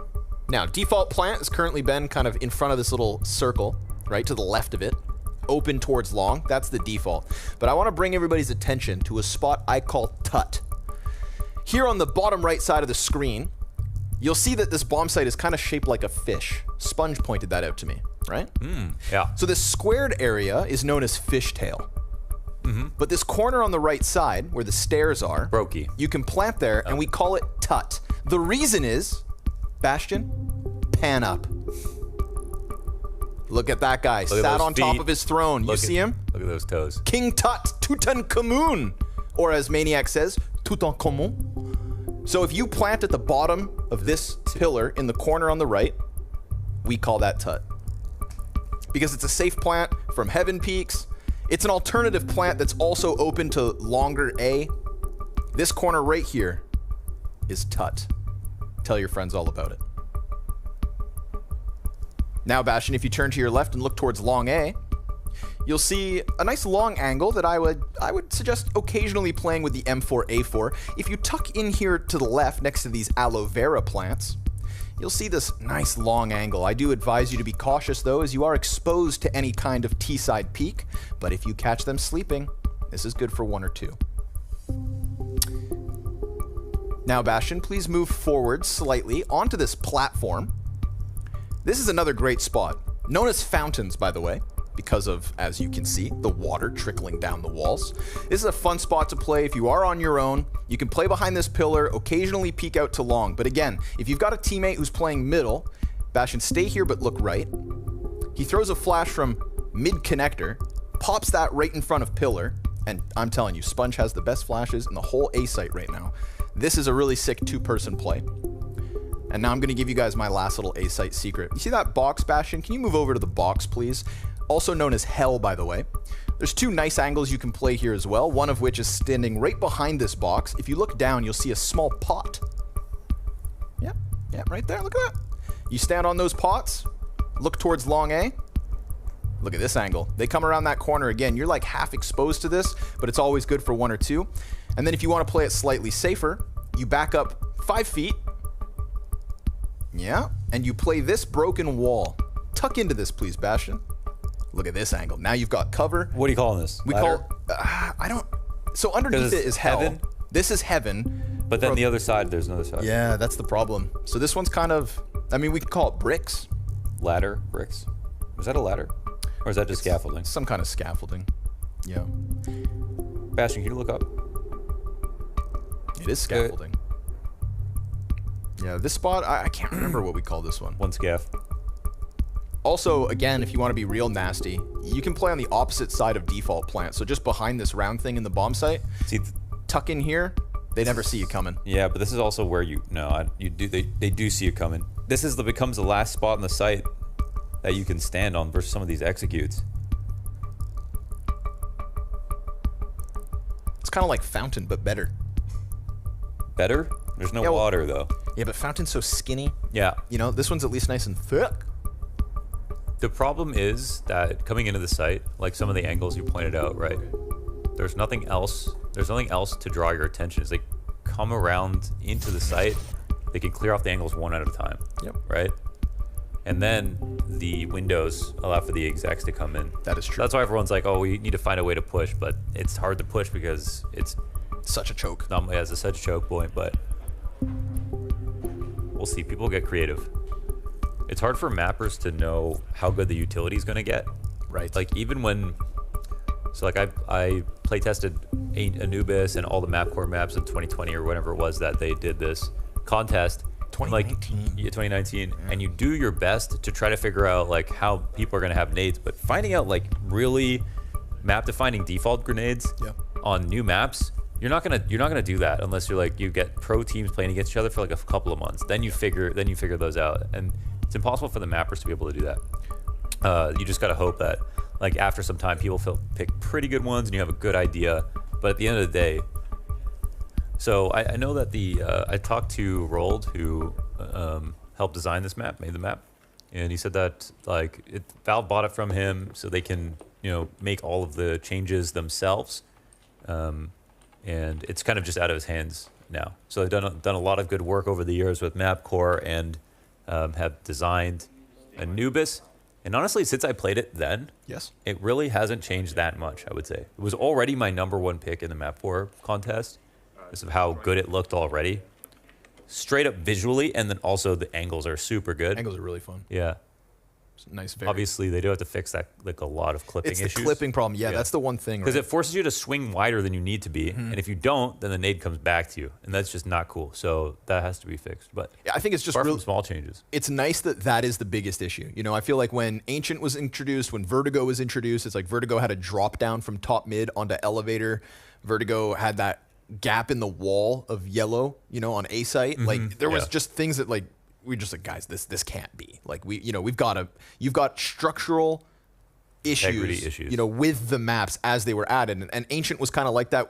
Think about how difficult it was to plant bombs and every single corner. It was like there was again like structural issues that were so glaringly obvious. The fact that the biggest problem is just clippings. Testing.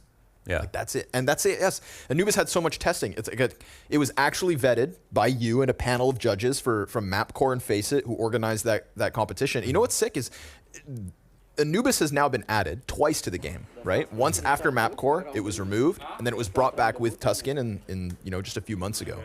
But there was also other really good maps that came out because of the MapCore competition, and I think that's like it's just such. It's such an argument for the importance of having these kinds of contests where the whole mapping community came together. Like Mutiny, for example, was also a MapCore map. Chlorine was a MapCore map. And I think those are two other maps that, because they've been properly tested, because they've been, discussed, and the whole MapCore contest was like, you submit your map, there's an original round of testing and of feedback, and then I believe that the map creators had like one more month to make changes, and then you get the final judging and whoever wins. Right? That contest was only $15,000. When you think about how important good maps moving forward are for Counter-Strike and its longevity, I do wish that the map creators could earn more, you know, in those kinds of contests. Like, no, it's there's more incentive to make a skin than there is a map. Yeah, which is a bit of a shame. But the nice change is that now this is the first community map to come in since Cash. Yep. So there's actually a chance that if you make your map, that it can be in the pool, and that's a good first step for sure. Yeah, there's like when Valve will make a map, like they made like the remake of all of the maps, or they'll do a brand new one like they did. Overpass was a brand new map that they made. Ancient was one they pulled out of thin air. If they do that, then they still get they got testing. Like Ancient got a lot of testing, but not really concentrated specifically by people who are trying to figure out the map because they know it's going to be in the pool. Like Ancient, they didn't know. But the map, all the maps that come through like MapCore or whatever, when it's, you know, FMPone had designed something brand new, he would get the community together to find the best players you could possibly get to try to figure out the map as best they could and sit down and do feedback sessions. It was much more out in the open, and I think created a lot more kind of constructive feedback that was directed at improving the map for esports. And you don't always get that otherwise when it's more of a secret, or it's like, who knows if, or they're just kind of doing it on their own. Yeah, exactly. But credit to Valve, they do, like, Overpass turned out insanely well over the time with the changes. For sure. Ancient was a really good, Ancient's gotten much better. really good map with really good changes as well. Vertigo is also its best version. Yeah, still ass, but well, I'm okay with that.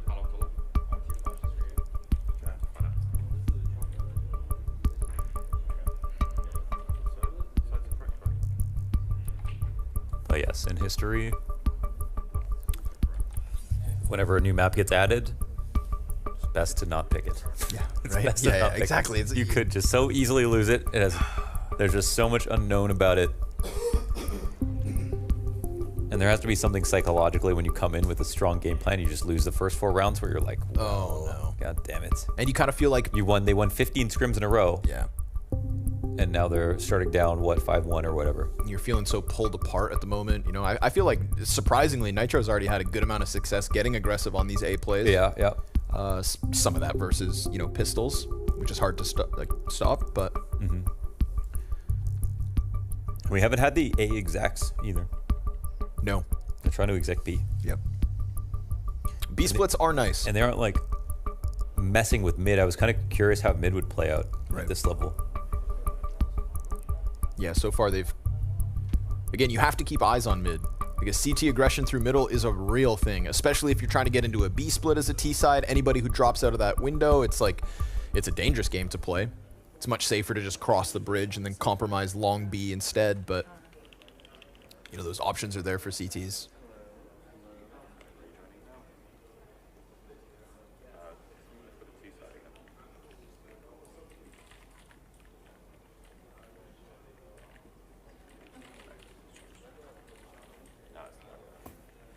You know who's got smoke lineups on this map?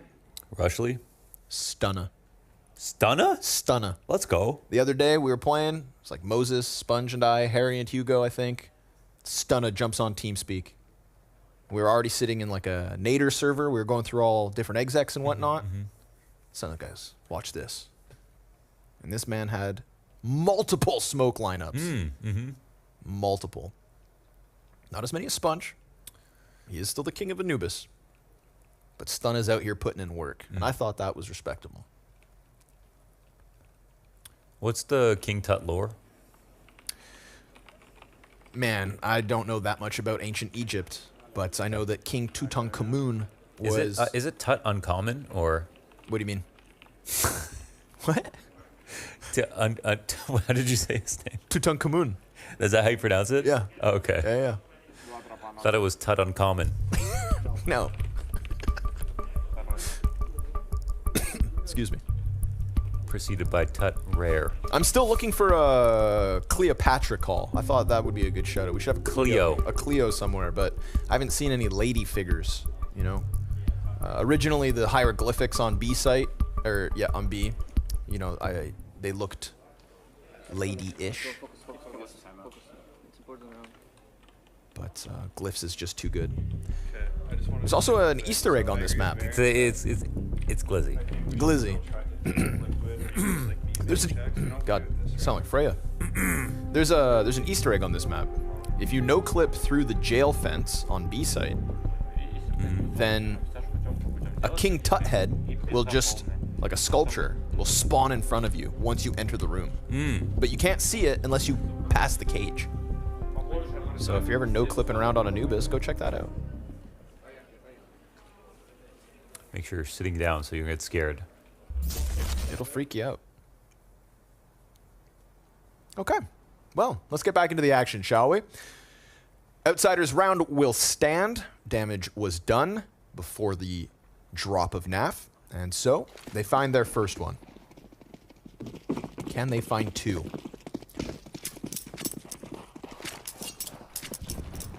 Okay, here's the op from OC, the deep angle, and one of the ideas also was to have like a double op setup of some sort to try to test it. But again, it doesn't really deal with the A execs that can come onto you. But in this match so far, we haven't seen Outsiders test A very much, except with their pistols.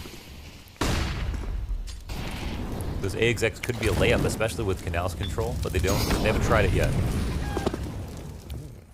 Flip throws that door molly out, forces a liege back from the middle setup. OC playing plat with op. Okay. Different look out of Liquid the moment that op's out. Yep. And he ate the flash and came back. Right. And Outsiders are now going to lean towards A. And again, this is one of those moments where Nitro is right now holding a flash most likely for this pop in front of the pillar, which is just going to let OC lock in this angle. This is what you like to see. This can be very tough. Very comparable to like B-site overpass, playing that pillar. They pushed B now. They have 3A towards A. Oof, and the first shot good. Is connecting. OC, quick reposition. And look at the strength of this. Misses his chance at a third. Now he's going to be kind of locked in.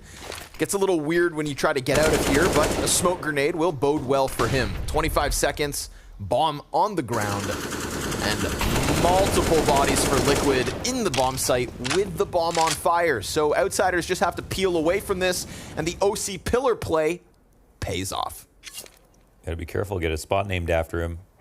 Keeps that up.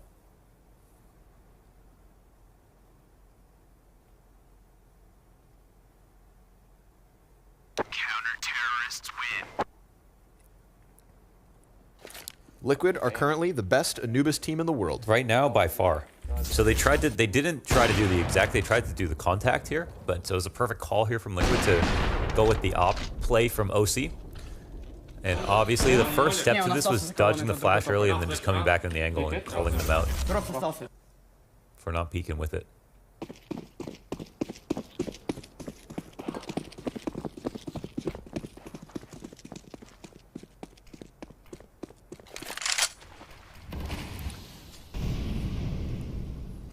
Ops moved.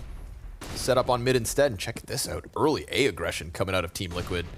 Hell yeah. Ooh, and if you don't keep eyes on it, now Kickert's sitting on Troll. But it's a nice deep angle. Nitro presents himself, and we've got a little mid-success for Outsiders. For what I feel like is the very first time they've gotten a kill in mid. And immediately that draws NAF through Temple, back towards middle. Gotta keep eyes on it. Alige, who had escorted Nitro out long A, is gonna take up those reins instead. And Outsiders don't force the issue. They've got plenty of time. And if Outsiders do anything, it is play that time. So with a chance like this in a 5 versus 3, as they've been struggling for T-round wins, they will press every advantage they hold. Kinder could be given a chance. Decides to dry walk around, and Norburn caught with a nade out, but he actually picks up the kill, and Flip finds a liege on that mid aggression, so NAF's gonna have to go save at the A site, and Outsiders' opening double man advantage will be their second round win. So this one's kind of interesting because like almost the same type of energy, but they just get the kills, right? Like there was Kinder pushing into Canals a number of times, doing well on his aggressive pushes. Kicker had killed him once previously. James got a double kill inside. They just didn't convert those rounds. And here's one where, you know, they take it, they really keep running with it, where everybody dies in the default, and most importantly, the A push gets shut down, which was a pretty long distance spray down from Kickert. who was sitting in canals watching his flank. I think the idea from Liquid, though, made tons of sense, right? They really shut out that one rifle attempt on the A site from Outsiders, and the next round they said there's no way they're going to try that again. Let's take all that space right away. So that was a cute call. It actually cost them, but we'll see if we'll see what happens now. Like, I feel like they're not going to push them this time around. I really want to see Outsiders try A again. Palm tree, palm tree. Where is that? I don't know. I was like, please don't ask. Palm tree. I can't even remember where OC died. Palm tree. Ooh, you think you're going to get away with that, but James that got was the other sweatiest ideas. angle. He was boosted on something back there. Spot's not called James. Now, yeah, see, unlike A site, this one, the windows are way high, right? You're talking about So like high. giving people openings to exec, and I feel like B site Flash has gotta be sky high. Double hold from Naf and Elige. Smooth. Fame and Norbert both go down. They thought they were gonna get out. Looked like they had the space, and now it seems like Flit's gonna have to succeed in mid instead. Nitro, leg spotted, does a ton of damage, and leaves OC to crawl over towards that A site, wary that they could already be up long. When in reality, Outsiders don't have much real estate. No, they definitely don't. And this part is really tricky from Flit. That smoke comes up. You know, he's worried about the door push. There's this right side peek that can come out at any time. He's probably trying to figure out what he should do from here. And, ooh, that's his gun. He's not getting away with this, Connor. He's just not. He has 34 health. He's not going to get this sick peek one tap on Elige. You don't think so? No chance. No chance. Not even Flit will. Oh my god, this is a game of patience. And the thing is OC's gonna need help. Eventually that bomb's coming around the corner, and if Flit doesn't move I think muscle, Elige just never moves, even if the exec fully comes. Nafly rotates first. He's gonna come gotta clear hit it. this, yeah. Oh my god! Flit! Wait. Statuesque. He knew he was there, right? I don't know. OC, he can still stop the round, though. That's what's important. We've got the op versus op, point blank. OC, missed shots both sides. No scope, no plant, no hope. Flit, despite that sick kill mid, he won't even survive. That was like Cobble-esque on the B side, wrapping around. That was that like Kenny S versus Kerrigan moment. That's what it reminded me of. This moment right here is so funny. I feel like Elige is just being careful. Thought maybe he forgot. His Flit just didn't move forever. Didn't. That's when you start to doubt yourself. Yep. Swear he saw him though. It looked like he was looking and holding right where his gun was. Can't believe Flit gets away with that. Murder. But hey, really, it's I think OC who gets away with it. True. And honestly, The best opper. considering the blowout in that first half of Inferno, it's a good day for OC. He's 10-2. Yeah, he was 20-17 or something on Inferno.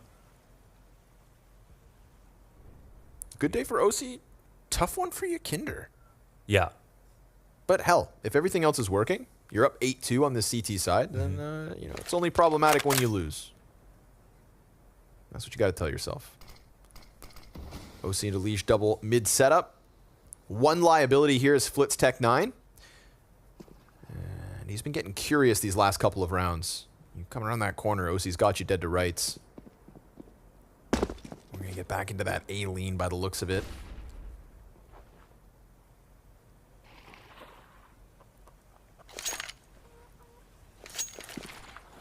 Silently getting closer. Nitro, this is that spot, right? Let's see it. He's going to be under pressure. Gives himself nothing. Nothing whatsoever. Burned out, smoked out, flashed off, and OC, same sad reality. Elige rotating through beach, and Flit still sitting around top mid, doing his thing. Of course, that long barrel gives it easily over. He's not alone, though. OC is next to NAF, and that's at least one kill versus the Outsiders, but it's still a 3 versus 4 retake attempt. Deep positions from Outsiders as they sit here on Hell. James connects into Heaven. Yakinder trying to press out. They want to do some damage. They're going to clear Kickert off of Tut, and a peek off of Heaven bodes nicely for Yakinder, and there's almost enough time. but it doesn't work out for Liquid. From a 3v4 retake attempt to one survivor each side, Outsiders will take their third. Yeah, that post plant got a little cramped at the end. There was a chance to get back into the round for Liquid, but overall, they finally pulled out the full A exec. They just kept them in their back pocket forever, maybe because they thought it would be assumed it would come out earlier. But this is the spot I was talking about. Everyone rotates back into. It's the safest one, if he starts in this area, of course. But the whole exec is just designed to just zone like everything back into that spot. So, well, okay, Outsiders win 3 rounds on these islands, but they clearly have a game plan for, you know, thematically how the half wants to go with this late A hit. I wonder how Liquid will respond to it. Where did that nade come from? James just got dropped to 50. Yeah, they're actually throwing an early grenade, I feel like, every round. Must be Nitro. Maybe through the window of the A site? That would be cool. It's crazy how much damage that did from how high that window is, but... Man's got an arm, because that's a long-range nade. Wasn't just talking about something like that Yes. that Rops was throwing every round? I don't know if that was from the same place. Very true.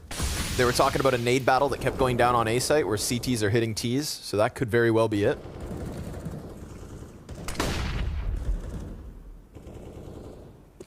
So the one thing is if you come down from like the stairs of T-spawn, it is actually lined up perfectly with the window.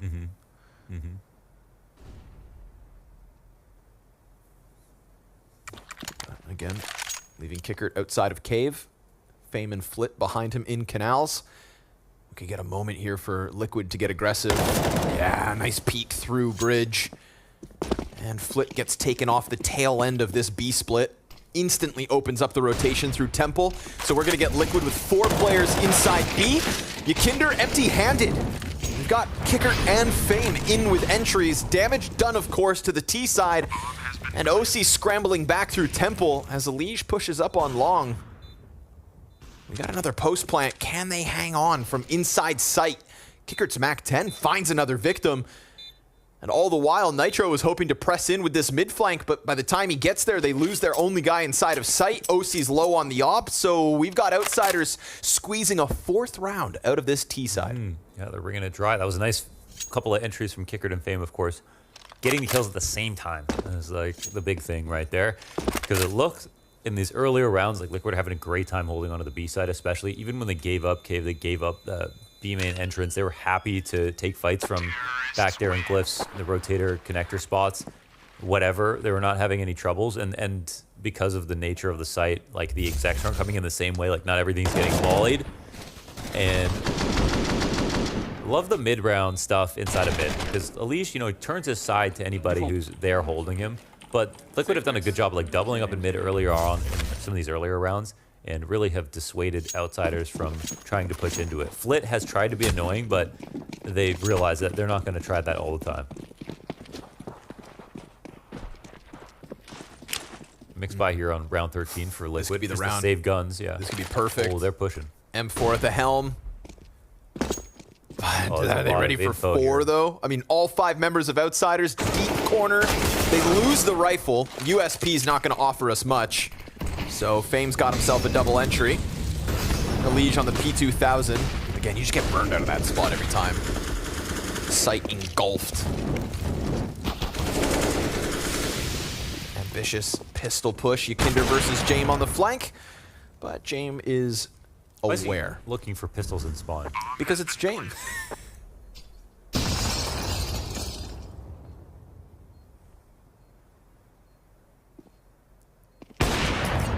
OC's gonna run through Temple. Outsiders starting to crank it. Oof, they wanted to get this op out, and worth it. But how many bodies fall? Missed flick from OC. Flit's gonna end him. 4 survive for Outsiders, 5 rounds on the board, and sure enough, through perseverance, they're starting to get enough of a T side. They really are. So want to see this Liquid T side as well. Full buy comes in both sides, but no op this time for OC.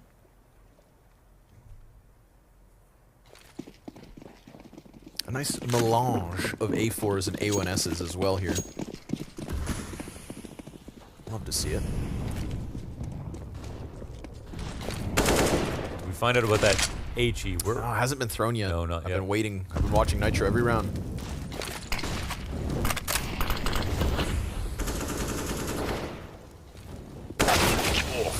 stuffed by Elige. Molly at his feet. Not alone.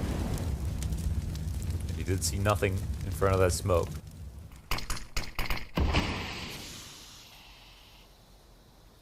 Keeping options open for later. 3 stacked in B. Outsiders, what's the move? It is this kind of curious thing where like people are, well, Nitro's here on A almost always alone, but it's also a really vulnerable site to the execs. But how do they guarantee it's not going to be the B site before the exec potentially comes in? Well, hard to say. They're starting to move in now. Ooh, like this. Yeah, an interesting one-way here, maybe here for Nitro. Just giving them a way to play on the open floor. It seems like you can see over it, maybe on the left side. The thing is, he could have pressed through the right. He would have had still good cover.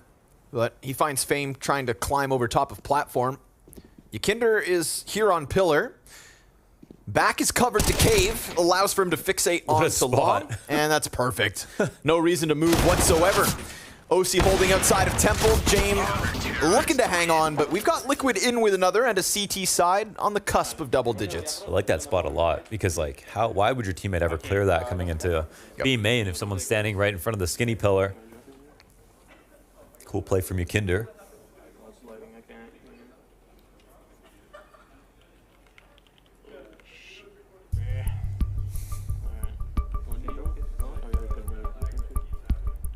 These guys must be burning calories right now, thinking live about how to approach each and every round.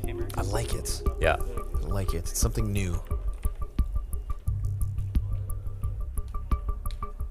I love how long Outsiders waited to use that A hit, even when they were losing so many rounds in a row. Yeah.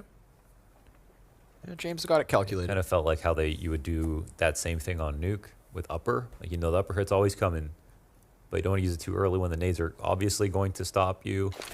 You don't wait too long when it's the last play you can make, but you find that right round and it's just, oh. Wish I pre-naded. Okay, whoa, some good 8 utility damage coming in again. This time it's towards the B default, and I'm not sure if it's Elige who's getting that utility damage. Maybe we should check this scoreboard to see who's doing all the damage. Nitro's got 200 utility damage prior to this round start. That's it? That's the top? That is the top, sir. Next up is NAF at 112. But here we go. Fame catching OC. Again, see, that's one of those examples, I think, of like very difficult aggressive push. Like, you come around that corner, you never know who's sat out here, right? Yeah. You've got this cringe spot. You've got behind boats to clear. And then if you do finally get out of the doorway, you got to look up in the rugs. Boats, rugs, cringe. And once you're exposed to boats and rugs, then you're also open to stairs. And don't get me started about hotline. Hotline. Okay. I want to, because I want to hear more. Elige. Again, this is what happens, right? Another one of those spots, and now he's stuck on the fallback. Open floor. Again, without flashbangs to come from middle, so tough, right? We're going to be talking about isolated A players over and over. Flit finally gets through all these rounds through mid, and he finally squeezes something beyond those doorways. That is one thing I actually expected more of out of this T side, was kind of hits in mid, right? You really start to pressure rotations, and you can puncture both the bomb sites. Nitro 1v4 attempt, and it's going to be Outsiders to get a 6th out of this T side, from a 6-0 start for Team Liquid to a 9-6 half in the end.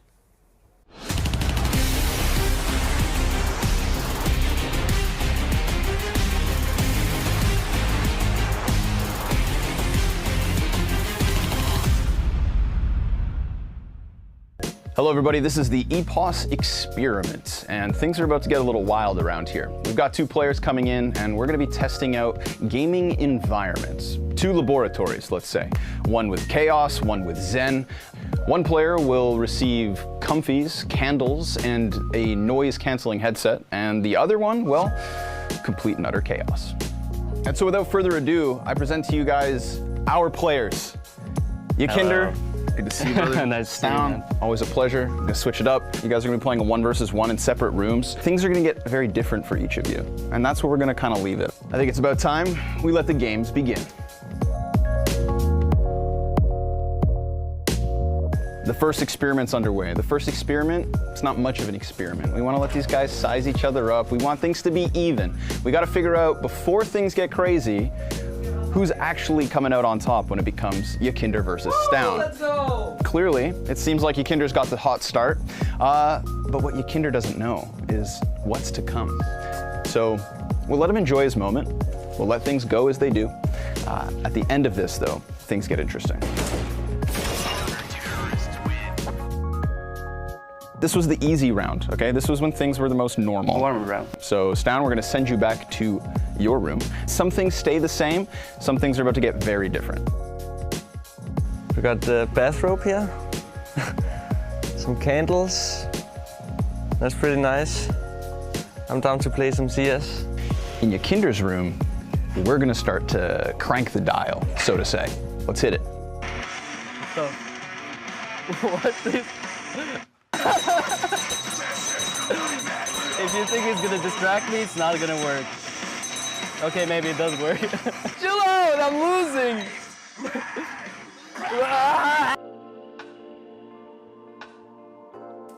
Four. Focus, Tony. We need to win this.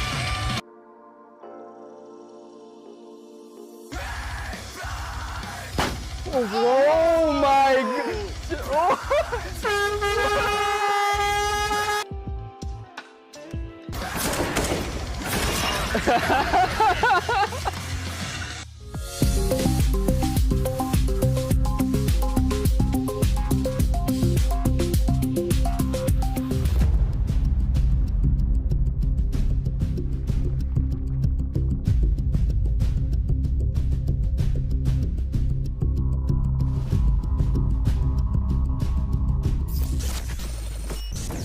Landing B right now. Two. Let's split. Let's split. It's some B split. I'm going B. I'm going B. I'm gonna push him in. Cheetah dead. Nice. What? That's main guy. Two B main. Hello? One more B main. B main and one Cheetah. Cheetah dead. B main. Nice. I'm blind. I'm blind. B main and Lurker. He's opping. Did you scope? No. Cheetah dead. Cheetah dead. Nice. Let's B main. Let's B main. Nice. Cheetah. I got up. Okay. Cheetah. What the hell is cheetah? Cave. But there's no cheetahs here. Maybe they're... It's Egypt, bro. Do they call... Well, they're cheetahs in Africa. I don't know about that. I do. Okay. I didn't see no cheetahs. Come on. Is it because of, like, ancients? Like, It would make sense. Yeah, it's like a cave. Right? Exactly. Yeah. It's cave, guys. Come on. Maybe they called that cheetah. Oh, they better call it cave or else. And where's Palm? We still don't know. So many questions, not enough answers. But here we have Team Liquid's T side, all right? I'm just so excited to see what looks different, what's comparable. We get a temple. Oh! We have a man flying through the sky, and now Norbert's he's holding on to the glizzy, and he dies. No, he wasn't. Those are dualies. Oh, sorry. He got glizzy though.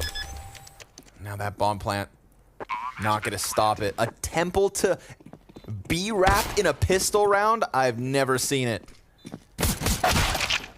Naf holds on to glyphs. Fame. Uh-oh. Yikes. Runs out of bullets and the peaks, a plethora of them, will be his end. Flit will run away through beach. And Team Liquid takes What's this? What's this called? I don't have a name for that. We don't have a name for storage? that. There's boxes and whatnot. Storage is good. Yeah, I think it's storage. Easy. What's this again? Italy? A main. Long. I would call this corner weave. Because of the, you know. Weave. He's weave. He's weave.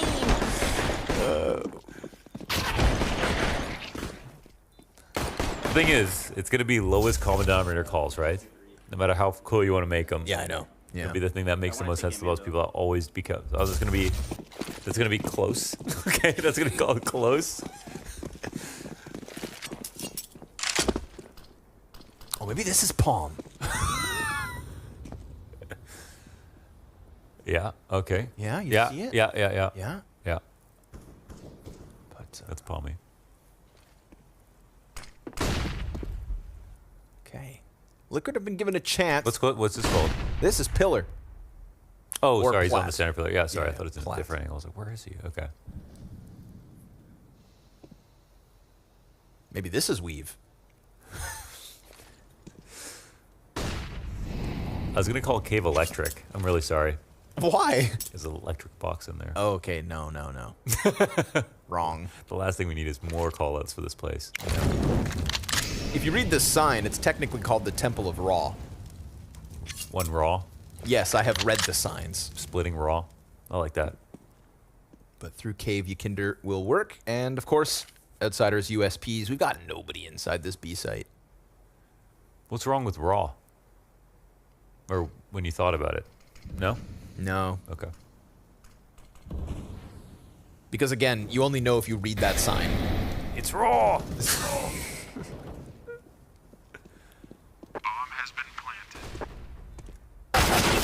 Oh my god. Oh, Elige is cheesed about that one.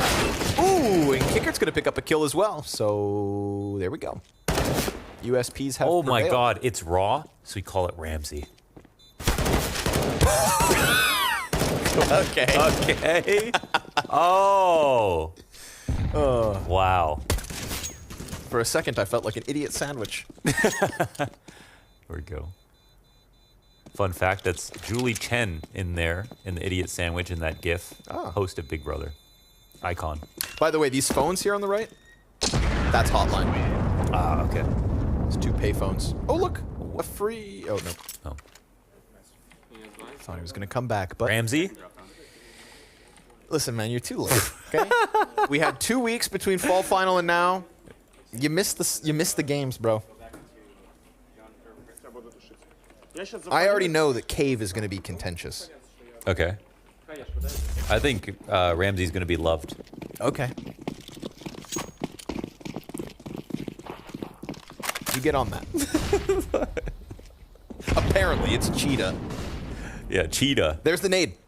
There's the nade. Where was that? Yeah, it came through the A main window. Okay. Yeah, so it's this window right here but the above thing connector, is- blows up above the stairs. Yeah, but in the first half, it was Nitro on... it was Yep, Nitro. from A side. So that could be the one that everybody's talking about. There's another one on B as well, because I think the other guy was... Is it NAFly?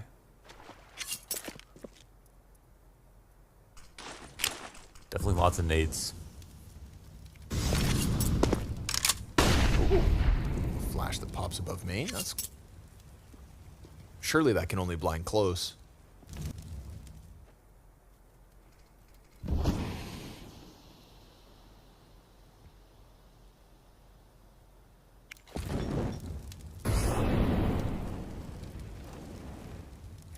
Gun round, come on. I want to see something new. Everything is new. Yeah, but I want more of it. Smokes and nades come out from main. Every time you smoke that, there's this possibility that somebody crosses for free, and then you're opening up a dual peek once the smoke fades. So outside, that's the clipping problem. That's it right there. Look at that. Look at egregious. Yeah, that's levels of clipping here. That's the #1 priority on the fix list. But nice deep smoke here on long. Outsiders playing outside of the site. Nobody over on Glizzy Glyphs. And because of that, we're looking at a bomb plant in a 5v5. Temple door gets spammed. Jane connects to the headshot. Plant at the 9-second mark. And then Nitro pressing in with a beauty of a second kill on Kicker is going to take all the wind out of Outsiders' sails. And their boat will sink. Damn, that was a good split to Ramsey.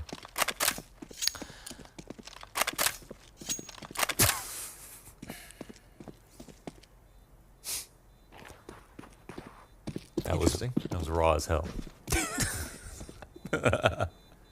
These angles are pretty gross as well here in storage. Storage. Yeah, if you hold for the heaven push, you know, if you lose the A site and you're waiting for your rotators to show up, yeah, and you play up here on storage.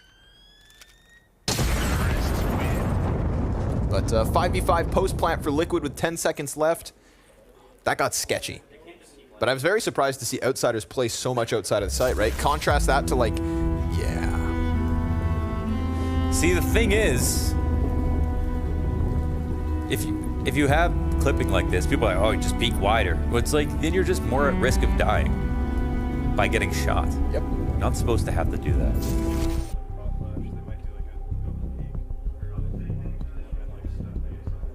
What you looking at, Nav?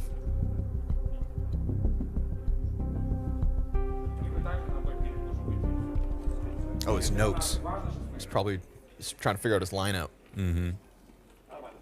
How do I not eat my own Molly? But yeah, compared to like Yakinder playing behind Pillar and constantly having players over on Glyphs. They played a little bit outside. Yeah. It was more of a full exec. I mean, Liquid did feel the round out in a similar way to Outsiders in the first half of their first half and got mid control, got outside of B. But this time their exec was like a little bit more convincing. It looked like them Outsiders, and again, like you said, without someone like Yakinder playing pushed inside of the site, it was a lot easier for them to get to control the site before getting in. 5v5 when that bomb was going down. We get some interesting pathing here too. Outsiders have not given this a lot of attention, and Flit was trying to do this alone. Wow, we are getting frisky. I wonder what this even looks like from the other perspective. I feel like that's not a winning fight necessarily for Elige, but it's probably unexpected. I don't know.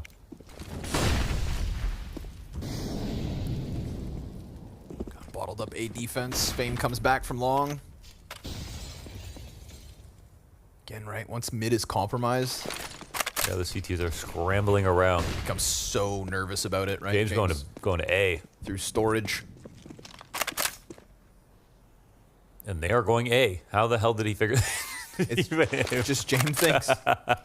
They put another smoke down for connector, and then we're going to get an all-in out of Liquid. Again, it's down to the final few 30 seconds.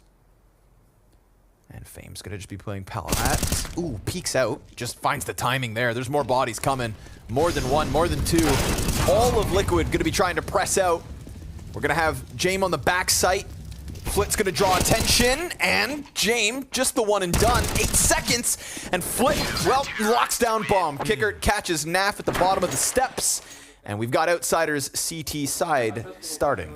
Jame rotated to A like 5 seconds before they decided it was going to be the A site. Like, he had figured that out, so there was some kind of tell right there. It looked like a really good start to the round for Liquid, where they caused some doubt as to where they would want to go because they took mid control first, and they didn't. There was no friction at all, like no damage back by Outsiders, no vision either. They even like let Elige peek through the crack on the mid door, cut through the middle of the map, and like Outsiders not worried about it at all, just rotated around it. There's that nade, 20 damage.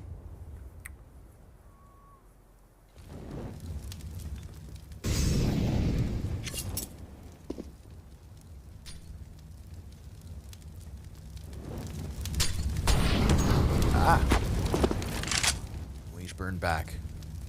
One thing that's interesting about the drop down, Rain mentioned, like, there's not much value in going for it in the, you know, when you're in a 5v5. It makes sense when you're in like a 1v1 or something like that, but it's just a dangerous way to do the same thing you could do without, like, by just going down the stairs naturally, or... There's a really sick piece of movement that... Yeah, jumping back up? No, it's like you can jump from the window down into the right, and there's, you know, remember those weave baskets? Yeah. You can actually land on top of that. See these weave baskets on the left? You jump from the window and you land on the baskets. You can make that jump happen, and then you're actually covered from cave. So, okay, super risky. Safe way down. You know, but there's a way to just instantly disappear. So is it risky or is it safe? A little bit of both. You know, it's risky while you're flying, safe once you land. Let's see if Kickert's going to cook here. Inside cave. Gets peeked and instantly popped by Yakinder. Oh, that's not the ideal setup. Jame gets away with the second kill. Kind of lost in translation. But the fact that Yakinder is able to just kill the player over on jail because that guy thinks that James got him covered. There's a gap in the setup there from the CTs, and it's going to cost them as Liquid will prime a 13th round win off of the back of that cave entrance. They're looking slick with it. And they're doing similar stuff to Outsiders, but they're like winning a lot of their early rounds here on C-side. And yeah, just straight up, Liquid were just better on their CT side of just holding the same positions. They put through a lot of good aggression. starting off on a good foot. Also, just, yeah, like their slow start on Inferno made it feel like they're just going to play bad today. And then just throwing a new map on top of it and Outsiders map pick, it's like, oh, what'll happen? But clearly they've warmed up. And clearly they're prepared to pay Anubis as well. Look at this second kill. Look how easy this is. Just sat there. Oh, he was also blind. Yeah, it looks like a lot of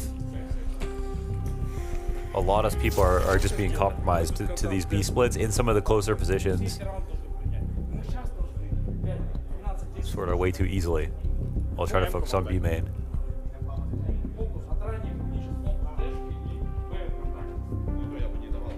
We are talking about Outsiders, of course, so off of the second pause, I'll piece together a buy. Off with a couple of saved guns.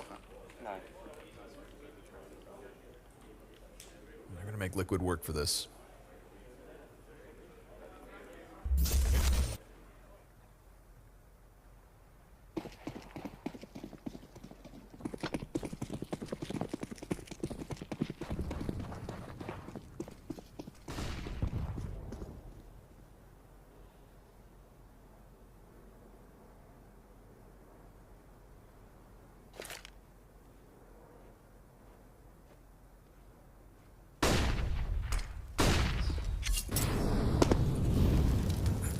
See on the 2A setup if they actually are going to ever try to push. Yeah, it looks like maybe not. And they're not keeping it smoke either. Whoa, real aggro here from Alish, but I like the call out. They've been giving him a lot of space here, and Liquid were very serious about making sure that like no T's were going to do that to them. Right. They were constantly fighting back in that spot. Oi, fire. Whoa. Kickert lucky to be alive as Ykinder almost gets the entry. Ooh, and then nobody watching the jump back, so desperation from Kickert as he will tuck into glyphs. Norbert drops his smoke for long and turns attention towards Temple.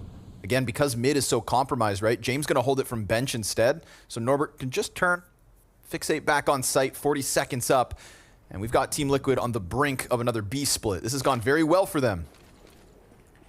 They're gonna try to queue it up one more time. Smokes rain in from above. Norbert tries to body block it, gets caught moving. Now he's also on 9 HP. The little bits of left that were for Kickert is good enough. And a back turn, Norbert catching him off guard. But Nitro's gonna press against the smoke. And now Flit's chance as they leave. Smoke fades. He would have heard that cross back towards long. Ykinder up on glyphs. Oh, they spotted each other. He's trying to press in. Cave held. And all is good from Liquid. Again, doing what Outsiders couldn't in taking that B site. Yeah, and they haven't even tested they haven't really tested A at all. So leaving that open, just showing how T side of the map can be. It kind of feels like if this is how the map started, it would make more sense for people who have kind of heard that Anubis is feeling T side right now. People talking about what their scrims have been like and how T side of things have been. But these are well orchestrated splits for sure. You can just feel really how cramped it is and how many good spots get taken away with with control of mid at the same time.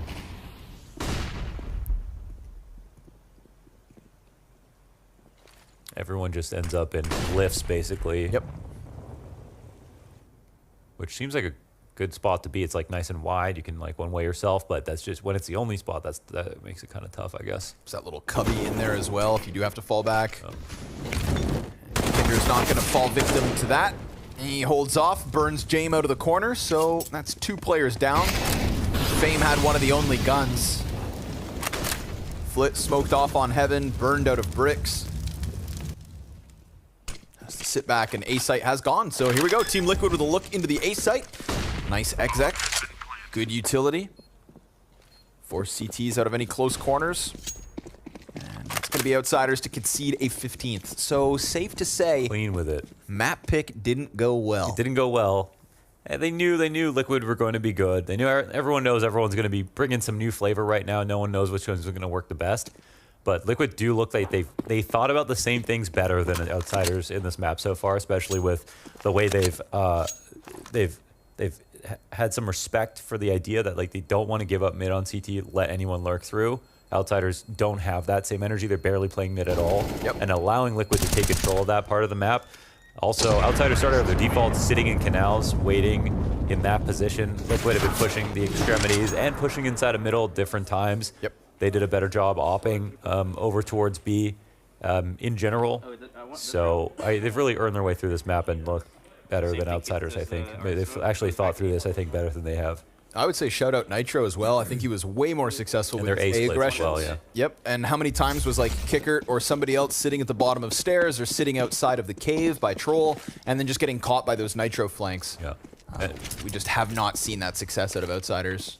And one thing we know for sure about this map is that it is all about Ramsey. Yes. Yes. All about Rams.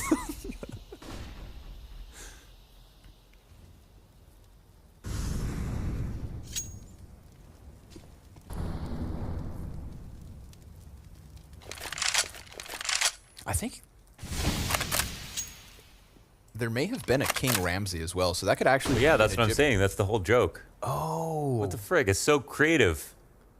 Well, that's way better now. What the hell? How'd you not? Now you really are an idiot sandwich. Yeah, I thought we were just talking about Gordon. I think I just said Ramsey for no reason. Yeah, I didn't understand. I didn't get it. I thought it was dumb. Man.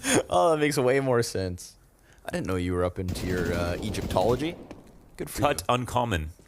Okay. Ooh, what's that smoke?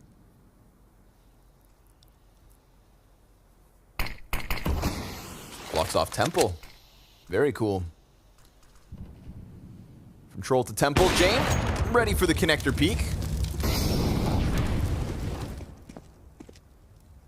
Oh, man, they're looking Where do I look? They're so afraid, so scared, and sure enough, the pressure's on. Another position compromised by a split. It's not accommodating positions for each other here for Outsiders, so they're going to get squeezed inside A. Oh, and Norbert, well, he's got a leash spinning around on a swivel. Naf gets out from long with 7 seconds left, and we've got another here for Outsiders, so they're not done just yet. Yeah, that was a little awkward. It did still look like a good attack, though, for sure. That was real pressure from Liquid, and they finally used mid, where they were always testing it. They're gonna like a leash coming out there once in a while. What are you laughing about? King Ramsey. How did you not? I can't. Come on. Because You've never heard Ramsey before. Bro, you started this cast by saying Tut uncommon. Yeah. And I was like, oh, this guy knows nothing about Egypt. Oh, okay. And then you pulled out the, King Ramses the second. Didn't notice I just never said Gordon? No. I just thought it was, a given. Oh, God. I can't look at you. Okay. Oh, that's true. I did say Tut uncommon. Ooh, the little jump spot smoke gives way to the entry, but Kicker's got a double. Alicia's gonna do the damn thing. And Nav finds the insta-kill on the attempted transition through Temple. So, man, advantage here for Liquid. This could be game. Or at least map. Jame. Yeah, gonna fall victim to Naf, just tucked out on the open wall. It's gonna need to be the Fame 1v3, or Team Liquid have punished Outsiders for going for the ambitious Anubis pick. It's a great recovery from a failed first half back on Inferno. Team Liquid have showed up in this series, and now we're gonna go back to our regularly scheduled programming. Anubis for Liquid, map 3, up next.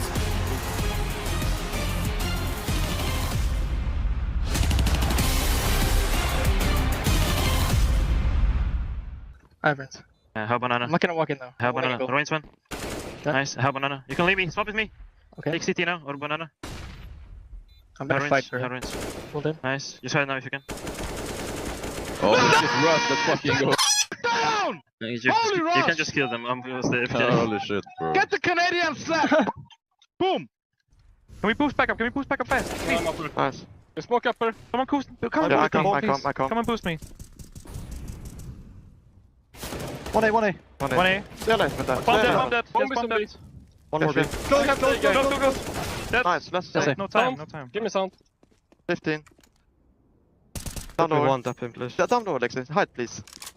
Stand low, Lexi. What? One guy left. Yeah, he's CT. Yeah, but I thought he was safe. Nice. Nice. Good. How many vents? Too long. Too long. One more dead long. One shot. We have one, Poppy. Wrap that. We have one. Hide us. Hide us. Go ahead. Nice. Nice, Robin. Good. Robin. Bro, I didn't expect top. I didn't know they took it. Let's go. Nice, Robin. Good. Thank you. Hero hold. I'm on miss my smoke. Oh no. I'm out up here. I'm just gonna pray. I have market. You're fine. Did you guys make some noise for me? I don't see anything. Maybe one PF still. Oh, Edward, BFs. BFs. BFs. Okay, wait, just help kill BFs. Hide, Rasmus. I'm hiding. Maybe. Watch if he comes cat, like on the right side. I'm holding door. What? Upper. Okay. Should be bench. Or kitchen. Okay. Maybe Kitchen, Snappy. maybe. Working the bomb. Rasmus kid. You sit on it? Left side. Low. Nice! Nice! Nice, boys. Spil tiden ind. Ja, jeg har den. Nu den varme spil. Det var sindssygt. Du var varmt. Bare så det hele. Kom nu. Det er varmt. Jeg vidste, der kom nummer 2 flaske. Hvordan kan I ikke være mere hype? Kom nu lidt, mand. Han vil have mere hype, så vis det, Lund. Han vil have lidt mere hype. Kom nu lidt. Vil du give mig en knuckle også? Lund, speak with me. I will shoot the first. Yeah. Come on, when you short. Down. One short, coming for short, I think. And one up. There's no one long. Short. Long there. Short thing, 1 HP. Go short first.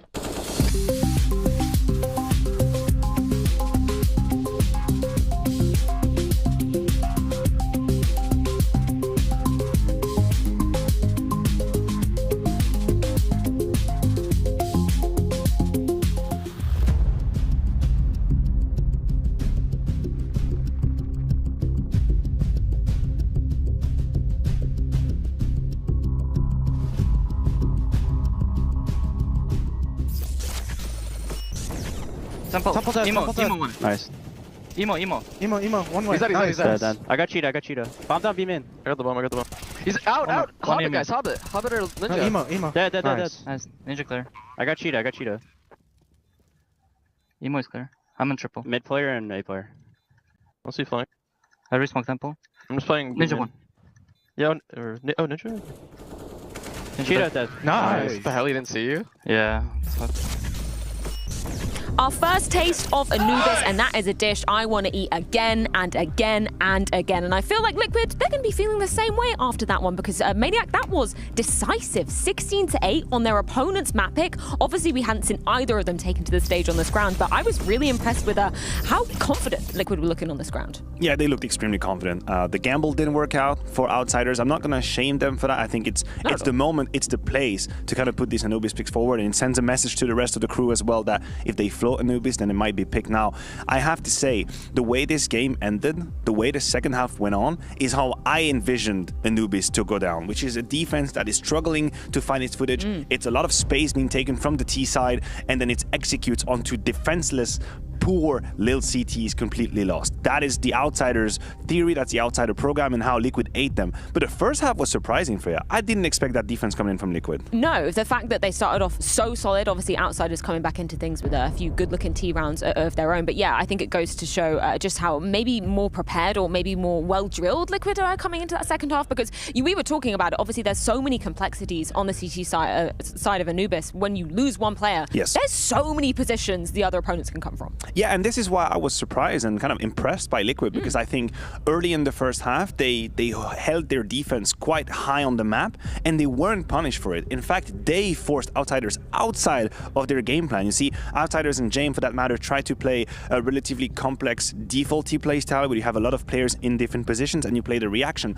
But they don't have the intuition of the map right now. There's always going to be a gap between the theory of how the map is, you think is going to happen, and what is really happening. And I think Liquid forced Jame to simplify, and once Outsiders simplify, then they found some rounds. But they could never really do what they wanted with the map. I think it's something that Connor and Mo touched on really perfectly during the cast as well. The fact that when you're looking at the mini-map throughout this game, when you have to pull those rotations, when you're looking at these different angles, it's a much slower process because teams are getting way more used to this map. Obviously, it's the first time we've seen it played out here at the World Finals. Yeah, listen, the highest level of Counter-Strike is supposed to be made of automatism and protocols, right? That's how the highest level progress and then you go on a map and then you just know intuitively, this is my corner, this second corner, third corner, and you can take that space and you can do it smoothly. I don't think that's the case in Anubis. We'd still see players trying to figure out, and you can see their reactions. They're a little bit lost. We had that great mic'd up moment where the comms is all over the place. Like, where is he? Emo here? I don't know. You know, it's like quite confusing times. And this is something that we'll have to deal with for quite a while when you have a new map being integrated. But still, I mean, respect to Liquid, they managed to pick. What was so impressive for you then about how Liquid were kind of, you know, executing on this particular map? Well, again, I believe they made the difference in the first half. I think when you're able to put 9 rounds immediately on the CT side, again, from my little opinion, my humble opinion, I think the T side will have a very good time, because when we switched over to the second half, you could see how Outsiders were giving so much map control to Liquid. In fact, I was shocked to see no CTs around the bridge area or towards the mid side. We saw Flit sometimes trying to deal with it, but from really far. And what it means is that you're giving away so much possibilities to Nitro, where he's got players who's got the control of the mid side of the map, potentially B cave side as well control, and you're basically playing a guessing game. When James guessed correctly, a couple of times he was where he needed to be, that was right. But if you don't, I mean, the first information is coming way too late. I think that was what was so surprising about how Outsiders were kind of playing that defensive half as well. The fact that mid was open quite a lot of the time. I was kind of shocked to see them playing it in that fashion. Yes, and usually I think the reason why Counter-Strike has become so CT-sided overall is that players on the other maps have positions which they intimately know and trust will be a multi-kill position. We saw Kicker a couple of times in the B cave area where he was really uncomfortable. He was trying to find the right angle, maybe playing a little bit with the verticality to be able to punish, but he did 1 for 1 or 0 for 1. And this is where the T side can actually get advantage, because if you force the CT into a late spread out situation, we don't know yet the multi-kill positions. We don't have the knowledge of, listen, I can be in pit on Inferno and I'm going to multi-kill.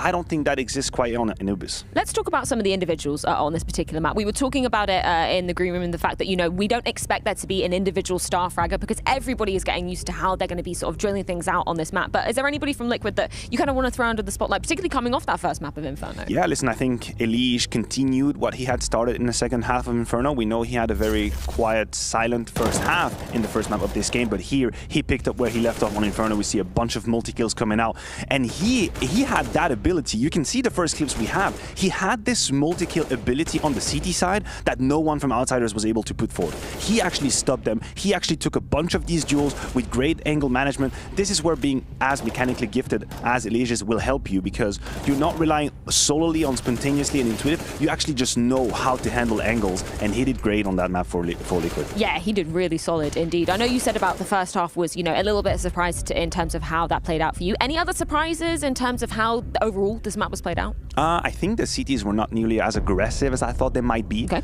We saw a couple of attempts. I think Nitro pushed towards the A long side once. He got punished for it. I was surprised to see the CTs not trying to get picks from the middle side of the map a little bit more. It happened a few times that some people tried to go from the bridge, peek into water. I think it's one of these picks that's going to happen quite regularly. So yeah, I'd say a more timid CT side that I had expected, and we'll see if it becomes a trend for the future. We can also see just some Nitro highlights going down on our screen. What was his impact in terms of this map overall? Where do you feel like he was excelling? First of all, here's a layover coming in, layup from Blast as well. Great utility damage from Nitro up there, and I just think personally that whenever a new map is being brought on the pool, if you have an IGL that has the individual performance he just had and was able to steer the ship clear on the T side, he's definitely one of the talking points. I think Liquid did brilliantly on the T side, kept Outsiders on their toes, and they were able to utilize all that space that was given to them, and for that I tip my hat to Nitro. I love that utility, that graphic we just got, because we were chatting about, you know, some of the, I guess, new layups that we saw, your position on A side. I know. Pillar. There's a molly for that. You gotta be careful, Matthew. But that's what's gonna happen, right? We see a late round situation where Elige is playing behind the pillar on the A side, and then he gets mollied from that position, and Outsiders have a second molly that actually is coming into the fall back position. So Elige is just going from fire to flash to death, and that's how I envisioned it. Yeah. That's how I envisioned the CT side would struggle. Unfortunately for Outsiders, I think they took too long to realize this had to be the game plan. I also love that Connor gave us an overview of some of his call-outs as well. Tut is my favorite. I thought that was going to be because it was a sweaty position, but actually makes sense because there's Tutankhamun, or as you would say, Matthew.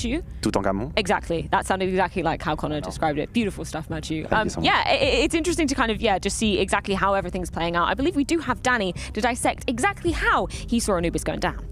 Anubis, very new map, a lot of new stuff that we saw, and I want to kind of highlight this one B pop that Outsiders actually did in the first half. So this happened very early in the half. So first I want to show what it was. Norbert coming in, able to get these 2 entries towards the B site, able to find Yakinder on the right side and Nav towards the default position. Now I kind of want to highlight the flashes here. So what we want to pay attention to here is Flit here back towards mid, and Qkert, they throw the 2 crucial flashes for this B pop. So first you'll see that from Flit's point of view, he comes here towards mid, kind of lines it up with the stairs here, so anyone playing at home, they could kind of copy this as well. Now this flash here pops just across and just pops just over the entrance like this. Now this flash is actually a really good initiation flash because what it does is it actually gets a lot of the common positions towards the B site.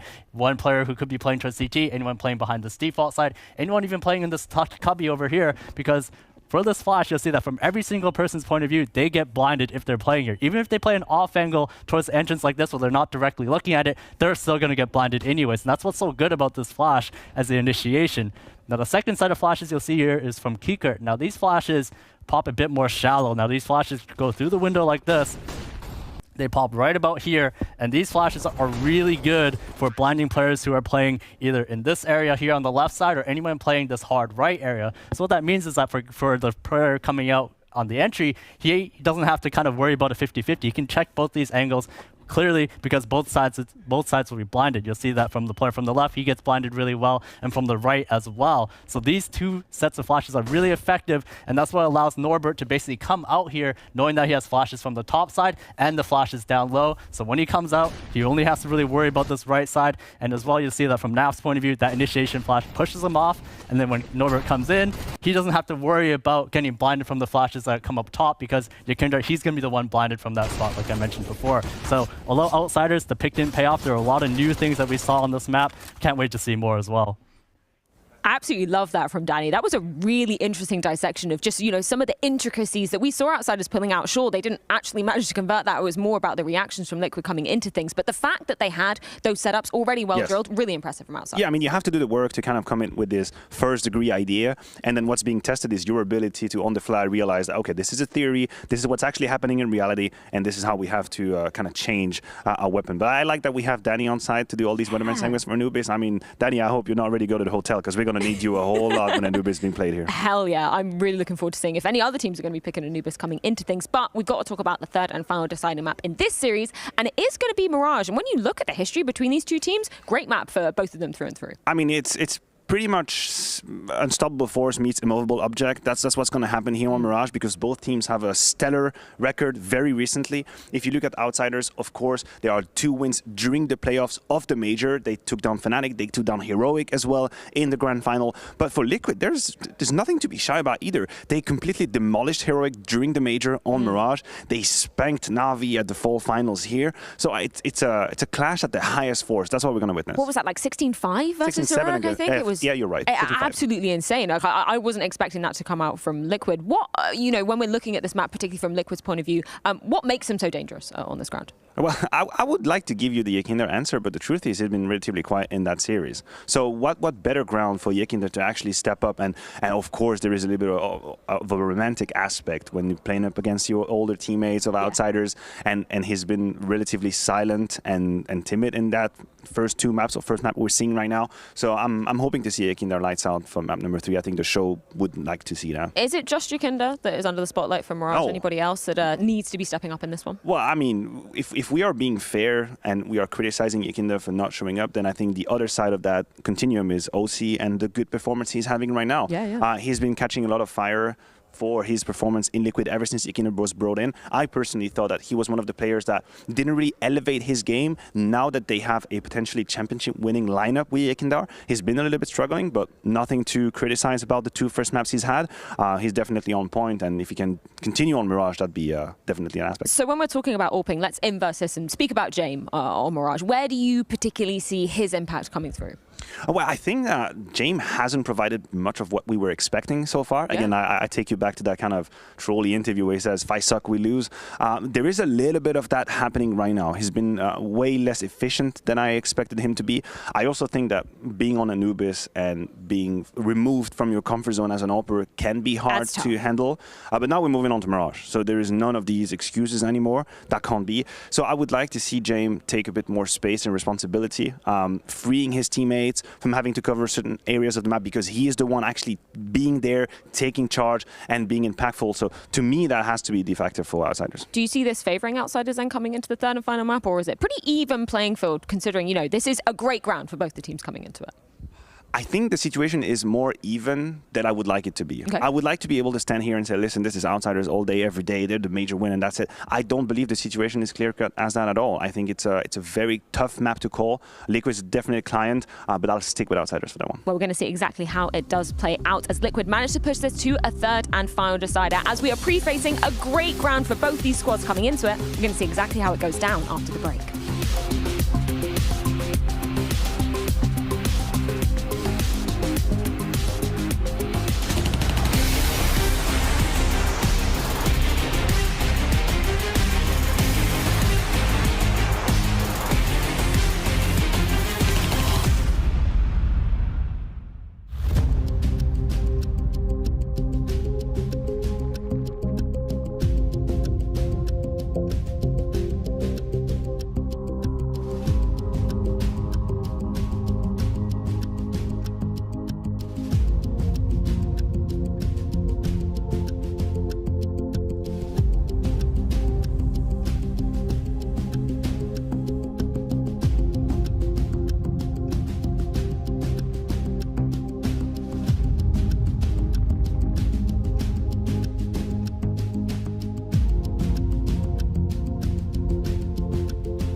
The American dream is back, made up of pure, thoroughbred American muscle. Captain America leads his troops to bring back the silverware America deserves. He's got brains, he's got brawn, he's got firepower, and everything else a good in-game leader needs. Nitro. Liquid have been on the rise. You mean since you left as coach? With increasingly consistent results at each event they attend, they have gained the points necessary to be here at the World Finals. People should watch out for, how strong our entries are. I think our T-sides are really strong. I would say our standout characteristic is we're really efficient right now. Last, but certainly not least, we have the silent but deadly, the calm and collected NAV. The near-complete North American Dream Team has landed. Can the World Final be their event?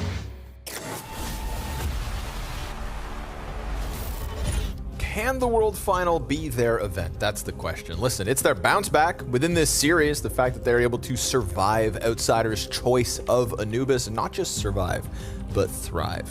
That was a very well played second map to get this series back to an even score, as we now go back to what everybody knows. It's a little bit of Mirage. Yeah, this is great. That was refreshing to get, just refreshing to get Anubis in there, to see that being played, and to now get to see the map end on Mirage. It's so much more familiar. I do feel like we were transported to a different reality for a little bit there. Yeah. It didn't feel real. No. Let's go back to what we all know. Okay, just on its face, like now, who are you feeling kind of just? Outsiders still. Outsiders? Yeah, I think they maybe just bit off more than they could chew. Okay. They were testing the water. You know, it's I'm like... I'm feeling a little liquid. You feeling a little liquid? I'm feeling a little liquid. Well, that's a disease we can fix. Flit, opening kill. Nav's got the trade. Kinder's got the space. Norbert. Down he goes. Inside of the smoke, he will die, and Kinder turns it upside down. Nav's gonna find himself another. And yeah, like I said, man, Liquid, right? They just tear through this A site. Easy does it for Kinder, who slow map on Inferno. Slow map on Inferno. Slow map on Anubis. Slow map on Anubis. How about Mirage? Yeah. It's Yeki on Mirage. And again, every time I talk to Kinder's just like all this reverence for Outsiders and how good they are and stuff, but at the same time, it's the guy who knows how the sausage is made, you know? It's Kinder who... Yeah. He learned a lot. He's the player he is, you know, largely because of Jame. I kind of openly talked about that, but at the same time, now he's taking those skills, he's using them against his master, you know? So he's kind of like Kung Fu Panda. Cool. And James the Turtle. Can't say I've seen it. What? I don't watch anime. that's such a good anime, Kung Fu Panda. Flit trying to peer over top, but there's nothing to be had at the bottom of middle. We get this slow encroach from Kinder, a liege right with him. James starts to come back as well through jungle, but oh man, Nav, he had an open door. We hit the minute mark. Team Liquid playing real slow.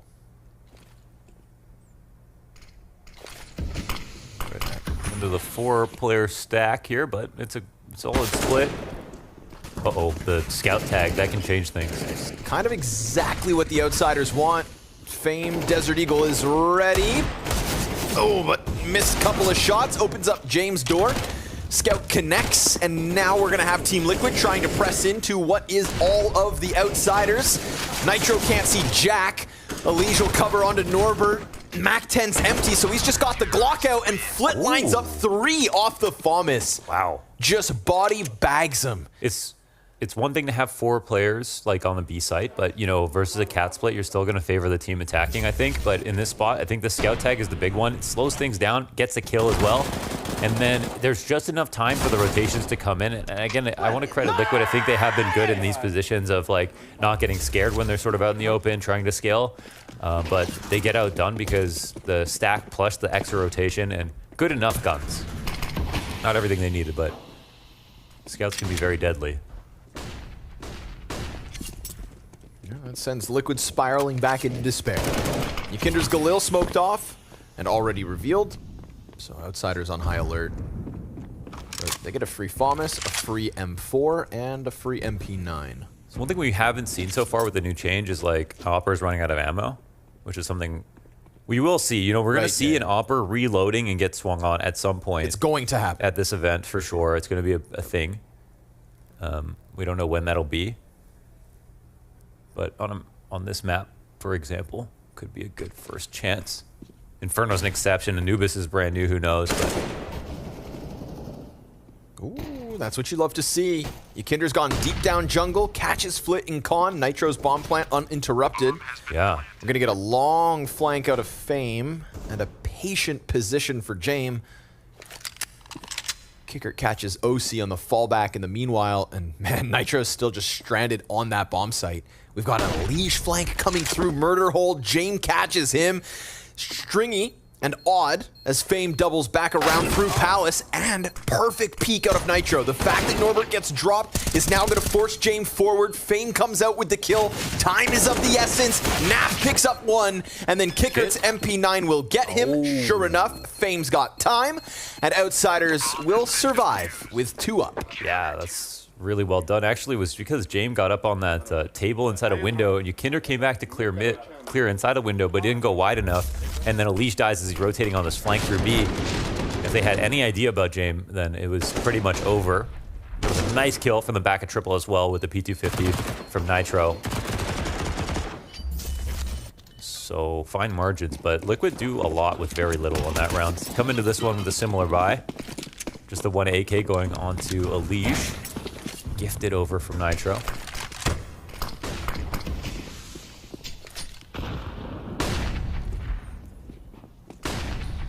Ooh. Trying to fluster James as he falls back through jungle, but not gonna happen. Nice nade out of FaZe. See, I just feel like Outsiders are already back in their groove, right? Again, they know how to play Mirage. Yep. It's just, Yep, one of the biggest buffs for them, obviously, was getting Flit on this map. But actually, Flit's playing Con. I'm pretty sure he was their cap player before FaZe joined. So that's a spot kind of handed over, but that's a pretty powerful 1-2 combo, having Flit and FaZe cover mid from both sides.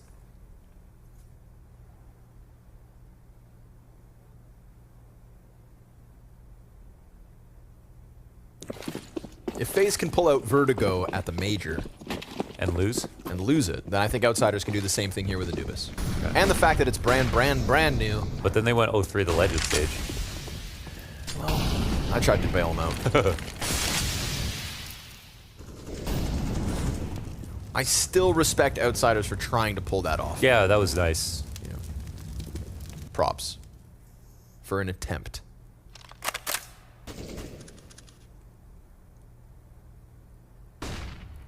Get the underground walkout. Ooh, almost. Elish with a nade out. Lucky to have his head still attached. And all his health, in fact.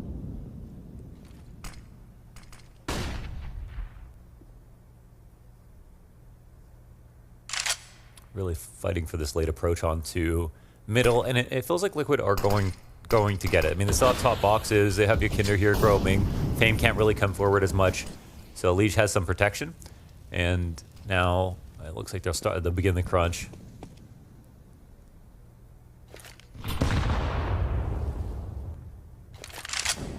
FaZe gonna take up ladder. I feel like they've got a tempo on Outsiders right here. Outsiders, but they're pushing B actually, all the while. Yeah, Norbert getting all that info. Outsiders confident in the A stack. Kicker, deep position here as well. Oh, nice spam. Oh, OC picks up the frag straight up. FaZe's gonna find the response, and Flit holds cross for a second. OC almost gets over, but FaZe all the way off of Catwalk picks up the kill.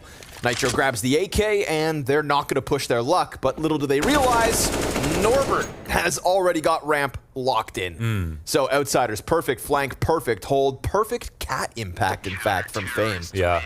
Quite surprised he gets that easy pickup. I guess there's a small mistake there where they were taking connector, so they didn't want to have top con smoked, but because they didn't, their A-side player's swing just ran right in front of FaZe. It was an easy kill for him off cat. OC with that sixth sense. Felt like that could have done it. They were missing something here. I mean, they had Flit open inside of jungle, no smokes there either. Yeah, same for cat on FaZe's position. John will stay along there. I wonder what happened there. Might have been Outsiders just delaying longer than it appeared. Yukinder's calling, straight up, calling this whole round. Yeah, he calls a lot. Or nobody actually. No, we're not gonna go half. We're gonna go around. John will live on it. Him and Elish. And Elish called a lot as well, even in 2019. Sure. Him and Stu Balls did a lot of calling.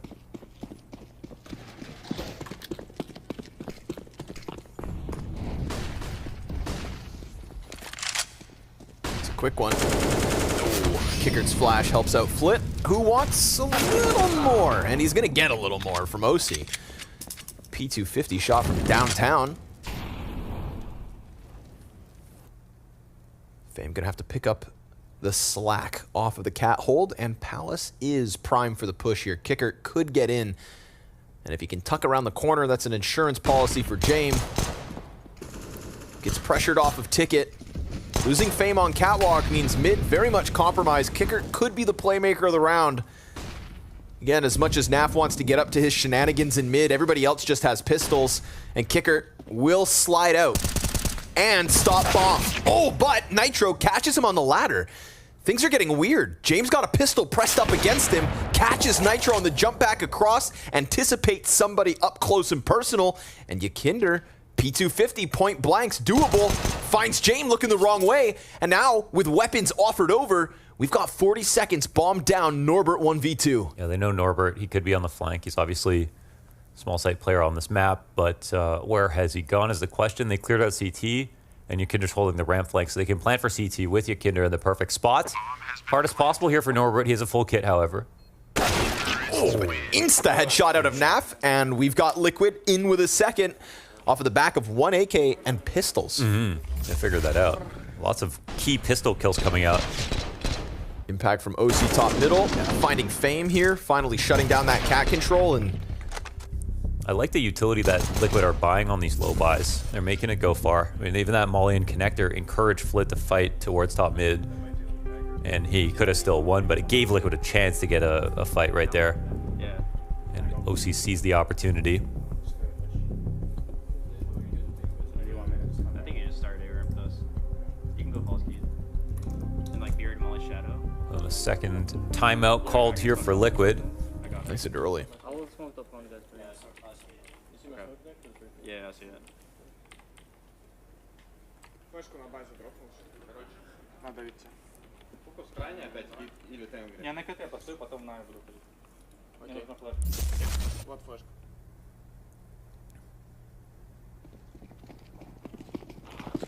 Of course, chalk that up to a hiccup. See if Outsiders can get another round up.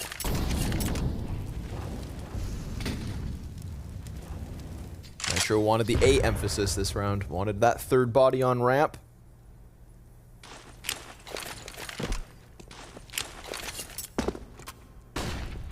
Here comes the Nitro entry. Kicker behind triple, all about the timing. And so far he holds. They're kind of stagnant back on Tetris. Missed op shot out of James. They don't seem to be aware of triple. It's not getting mollied either. Kicker could light him up. Yeah, this could be a big one. Sure. Oh, wow. Nitro turns it, gets the headshot. Elige will barely survive that gunfight, and James is pressed on the other side of the smoke. So now he's going to round this corner, catches OC in the open, bomb goes down, and Naf gets the kill to Norbert. So man advantage held onto, maintained for the time being. And now there's nobody up close versus James, so he'll still have some room to work. Still have two good positions here, and Fame is on cat waiting for this top con smoke to come up, and James done a good job of like fighting them as this happens. So where's the plant go down? That's what we have to figure out. Now James knows some pressure could come towards him. One flash and he's in a bad spot. They're covering him. James looking to get this. Nafly takes the perfect angle. Yep, just a little further out than that bomb plant. And James not sure which elevation he wanted to watch. So another A-site success story for Liquid. And that one, unlike the round prior where Kickert goes down for essentially free, this time, that Nitro turnaround. That was crazy. He didn't even look like he finished turning. Dude, cue that one up. That was clean. Hiko-esque. I mean, Flit's putting up numbers right now. James trying his damnedest. Kicker's getting one, but been a couple rounds on this A site. Norbert goes down for free. Norbert on. I don't know why he was A this round, but oh wow. Yeah, he didn't. What the? What? I'm more confused now.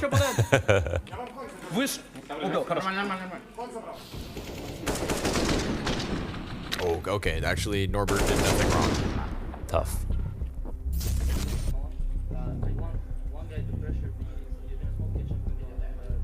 Three timeouts already, huh? Wow. But that's the thing, I think meta right now for sure is using all your timeouts on T side. Like almost all of them. Okay. What? Sent him a message.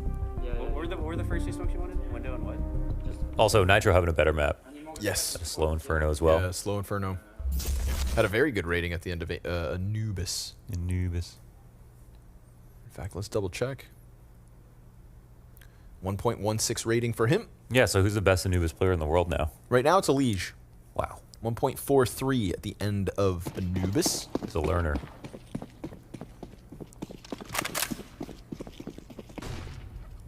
Sure has put in the work. 1 M4, 1 op. That classic Outsiders formula. Give Jame more ops. But he's got to make sure he survives with it. It's always objective number 1. Nitro, gonna catch him falling back. Woof. He'll get there. Ton of damage done, but not gonna be enough to queue up that M4 for anything other than the Nitro frag. Again, James slides away with the AWP, so that part of the plan goes swimmingly. And there'll be this question mark around Flit, whether he survives and whether he can rob away anything with his life. Well, control this game feels like it's switched hands at least a little bit. Oh, wow. Damn. Nice shots. Flit putting up the numbers. P250s today are blessed. You heard that scope. What you gonna do, Yikinder? What you gonna do? Oh. Oof. Flit hangs on, but Elige could still take it all away. Hell, Yikinder could do the same. Jame out in the open, and oh, they both get away. Okay. 2 guns held onto by the Outsiders. That's key for the Outsiders for sure. Keep this op forward. But man, keep saying it. Just really love like how improved Liquid's T side looks like in the second half of the year. It's getting better and better. I still feel like they have pressure problems. I think that's why they lose a lot of big games. Like, you know, when they got eliminated from the major versus Heroic, that was a game I felt like they just had locked up. That overpass match. And so they lose big games in that fashion, and sometimes just kind of quietly go out the fall final as well.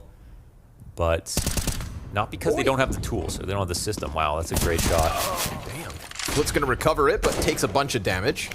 99, in fact. That's an A-site bomb plant out of Team Liquid as they kills too fast. Very quickly just pressed out. I mean, Kicker gets caught jumping in the sky. Yeah, it was an insane shot from Elige. And that one shot just takes all the life out of Outsiders here in round 9. Oh, no saving either. They have to fight their way through this. Oh God, look, they're gonna get caught. I mean, they actually could press in. Kinder pulls the quick trigger, finishes Norbert, but then one too many targets. And James gonna hold on to the old trusty AWP. But NAF smoked off from preventing. Oh, Nitro still presses in. They want to clear it all. James hanging on for dear life. Nobody else coming at him from Ticket. So the op will be saved yet again, but Team Liquid, let's see that entry on Kickert, because that one was real quick. Mm-hmm. And that is a Palace walkout with the intention of hitting A really quickly here. So Flit's first kill is just after Kickert goes down.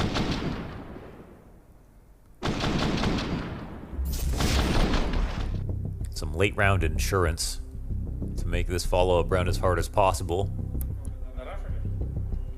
Kinder knocks 2 saves.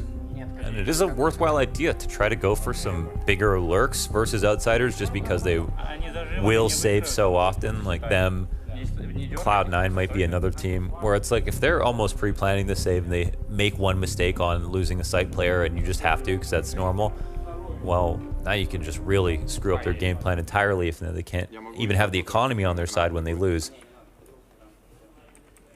Окей, я могу Джакса сделать. Молик нужен мне. Молик нужен мне, чтобы я кинул тебя забил.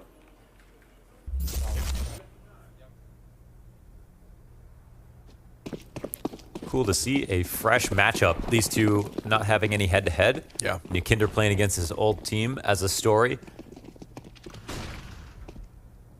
And the last World Finals for the Outsiders to kind of cement that they are the real deal versus all the teams that people wanted them to play against at the major. Even though they played their hardest team in the finals. You know, they played a very good final there. Nitro's out. Fame gets tagged up, and Norbert's just got the MP9. At least the Nitro kill's clean. OC back on apps. Will be covered by NAF, and the B site crumbles. Jay missed chance at what would have been a very critical kill, killing Elige, dropping bomb. Would have really stifled Team Liquid for a second, but man, they're wasting no time on these rounds, huh? Yeah, no kidding. Rapid decision coming out of Team Liquid. Nice double op shot out of OC, and yet again, it is Outsiders sent packing, sent to save. Round after round, they're trying to hold on, but it's the tempo out of Team Liquid right now that's just catching them off. Yeah, and that's Outsiders. They scored an eco and then won 2 follow-up rounds, so Liquid have really won a lot of rifle rounds so far in this game compared to them.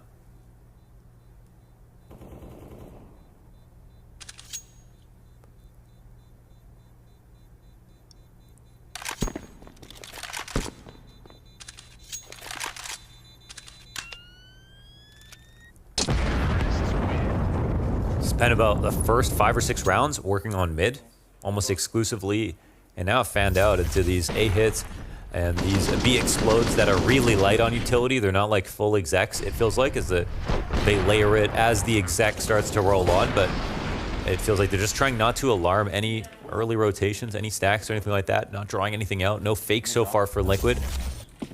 Just really quick and light.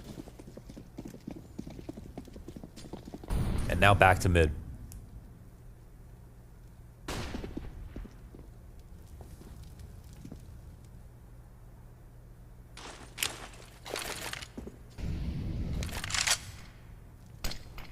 Back to mid, and everybody's focused on it.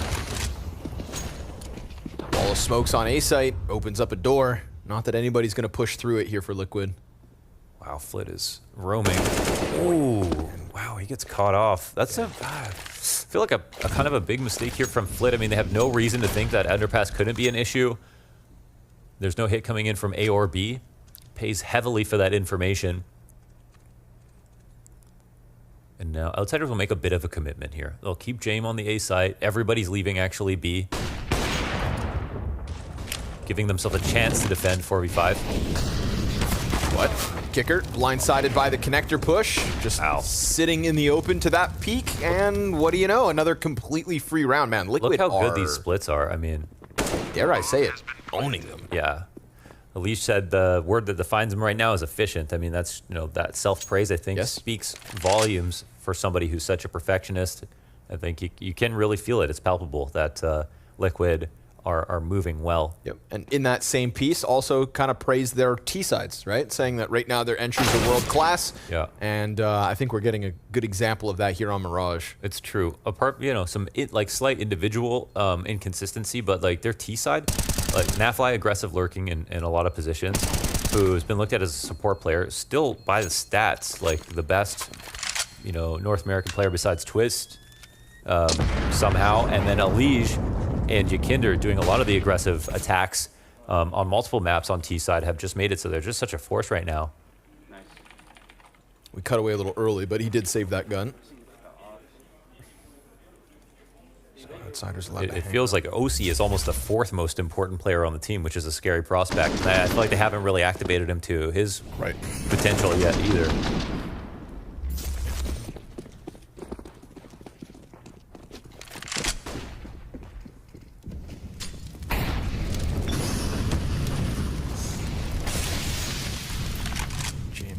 Burned, but smokes in place, and another faster round being set up here by Liquid. Just by the looks of it, they want to get out that ramp. NAF could very well extend out Palace. Met by smoke. Flit loses the duel. NAF is straight up smoked out of this, and still Flit gets taken off of the staircase. Jame wants to get something going, but dangerous game to play. Doesn't want to leave Kickard on his own back towards this triple stack. And Team Liquid just kind of hit the brakes for a second. Oh man, and it's that late round play again. Yakinder's super slow out through underpass. as they're already thinking about backing away. They can feel the pressure. They lose connector control. No one on cat this time around. No op in CT spawn to stop this scale from happening. James starting to rotate around. And while they're pulling the goalie on B again, this time it's a little later. OC, however, he has the bomb on his back, so he can't sit here. Kicker tries to go out. Ooh, they're just getting mauled. Wants to get the fight into connector, but instead gets clipped out by Tetris. And now it doesn't feel to me like Outsiders even want another piece of this. So save called. Round after round, it is Liquid pressing into bomb sites and defenders dying empty-handed. Yeah, James getting small chances. Like, he is putting himself in some spots, but he's like falling off a box. He's falling off the stairs. He's not hitting a shot. Kicker, while being behind Firebox, tries to fight ramp, dies to connector. This round tries to fight connector, dies to ramp. You know, he's kind of exposing himself to too many players. And Team Liquid are absolutely, what's the, yeah, owning. Owning. That's the word. They can do no wrong. They're gonna clear Norbert out of this one. James hanging on to the trusty op. Ooh, he's got it. He had Yakinder flanking him fast, but he'll hold. But, I mean, so what? You save your AWP. There's just been no impact from it. What's it worth at that point? Wow, that's not the first kill that Nav's gotten doing that. You're like, look at Kicker, exposed to 3 players on ramp as he tries to take the connector duel. Yeah, seemed to have no idea that they could be hitting the A side. It felt like they were very clear that it was not going to be B. They just decided to leave it, but... All right, already into round 13. Liquid going strong right now, map 3.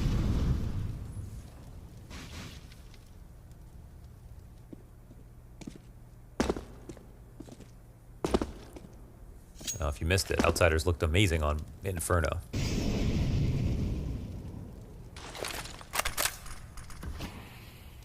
But I did mention that you had to talk about how Liquid just didn't, you know, necessarily look like themselves. It was...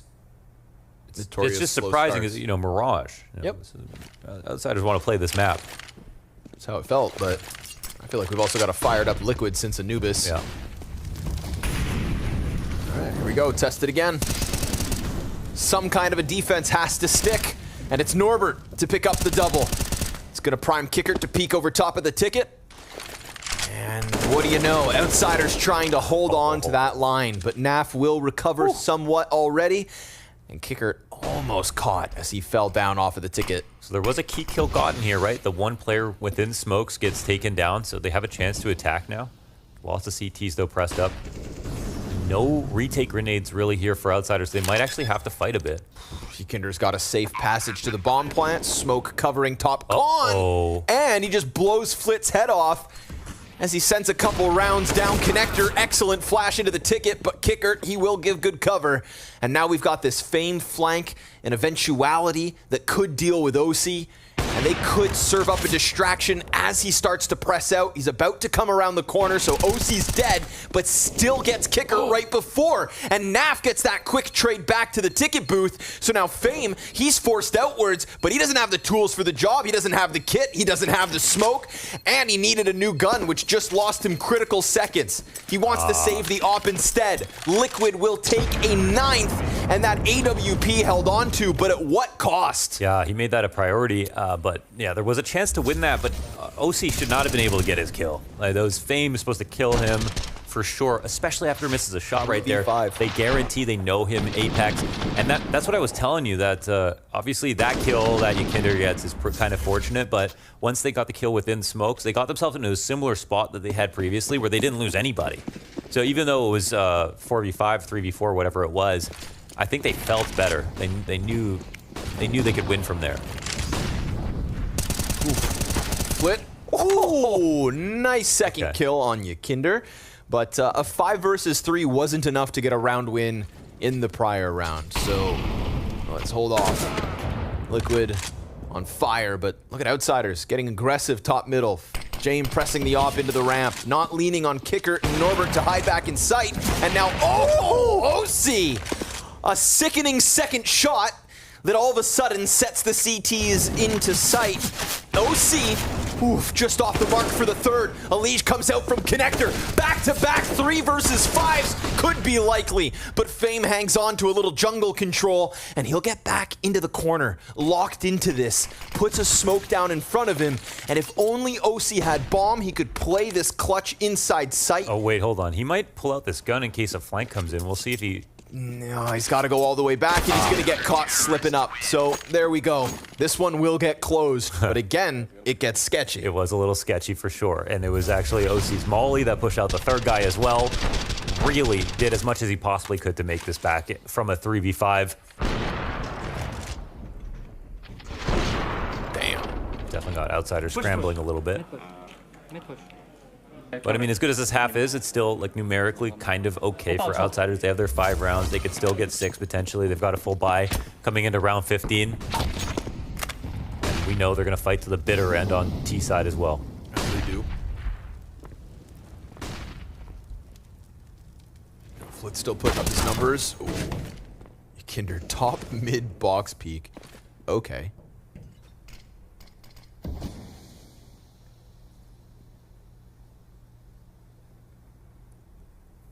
Majority here for Liquid through mid.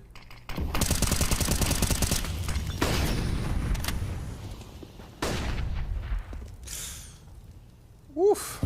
Fame tucks into ladder room right before Elige peeks Cat, and now he's tasked with the window hold, but Elige is ready. Hunting this kill. He just tucked in. Spotted. Dinked up. Oh! Elige hangs on for dear life. And with 22 HP, catches the headshot on Fame. Norbert versus Nitro, and it goes the way of Liquid. They can't buy a duel. An open B bomb site, and every kill that Liquid need goes their way. Check out the HP. Nitro, Elige, OC, and Yakinder, right before he died, also low health. But it's all come up Team Liquid, and this is going to be a 10-round T side with a 3 versus 5 in the mix of it all. And poor Outsiders from a map win on Inferno, a dominant first half, and an Anubis failure to a 10-5 T side Liquid. This is slipping through their fingers.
2 CT, I think. Done. His ramp. Halls dead. Halls dead. Nice. I'm coming back around from here. One on ticket. On top of ticket. Yeah, he's ticket. Ah, I couldn't cross. I'm going to area for a second.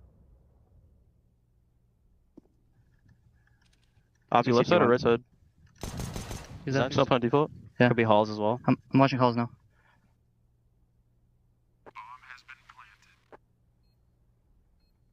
Nice! Nice round. Nice, good job. I don't know what happened here with Outsiders in this matchup because Inferno was a different story. And by the end of this half, they just couldn't buy a trade, man. They couldn't win any of their good duels. They just felt like they were falling apart for weird reasons. Like they just lost that fire. Where's that dog in them? Huh? There was also some wild kills coming out of Liquid though on that bomb site. That's true. The amount of times through con smokes and whatnot. So let's see if Outsiders can recover on their T side. But honestly, Team Liquid looked ferocious. And Elish, well, he's side by side alongside NAF. Ready to try and press out through the market. Outsiders with the B site, bomb plant flit with eyes behind. Ooh, Elish gets the double kill, and it's gonna have to be Kicker to come up big. Guess what? 4 health. And that bomb still has so much time left on it. Nice kill onto Yakinder. And Elish crosses over. Kicker just can't get hit. Gun goes dry. Reload needed, and it's far too much. But guess what? There's also the kit for the play. Elish comes out with the defuse, and Liquid have now runway for this BO3 win. Yes, and that's Nitro, who had the kit dropped in the back of the site, who also lit Kickered up as he was coming out. Didn't finish off that frag, but after the 2K from Elish, and this flank kill coming in from Yakinder, well, it was pretty much over for Kickert. He had to hit some really ridiculous shot. Couldn't make it happen. And yeah, you could call this a pistol round that you need. 5 away from closing out the series versus the reigning major champions. It needs to be stated that way. The reigning major champions who looked fantastic on Inferno. If you guys weren't up early and didn't catch that first map, and Outsiders just destroying. Oh, and this pocket play just fails right off. Cool. Shutout, no space. Yeah, it's a full investment too. Not the best guns, but a couple of good ones. Fame pressed between CTs here. Ooh, they get. Kinder really wants some, and well, he gets it. Shot between the eyes, but it leaves Fame on 22 health. Same for Norbert. And NAF slides into the backside.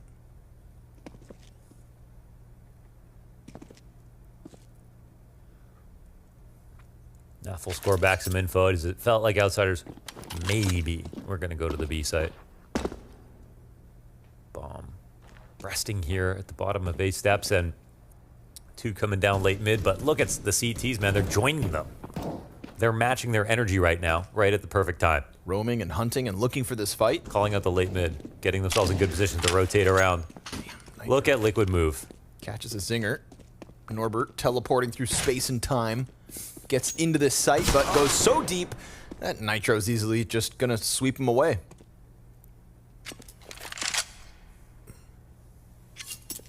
Oh, they're gonna keep these guns. Fame and James, such low HP. Another super strong round here out of Liquid, stopping the A play, having one under Balk as well with that MP9. Even that guy by himself could have been able to stop that. Not only that, having a rifle, watch it from the back lines, keeping control of mid. In the late round, flowing exactly where Outsiders were. Nafly goes to check B just as they leave. Then when he sees nothing, they get info on mid. They're playing confidently. They're moving fast for an appropriate amount of time. They're not like running around.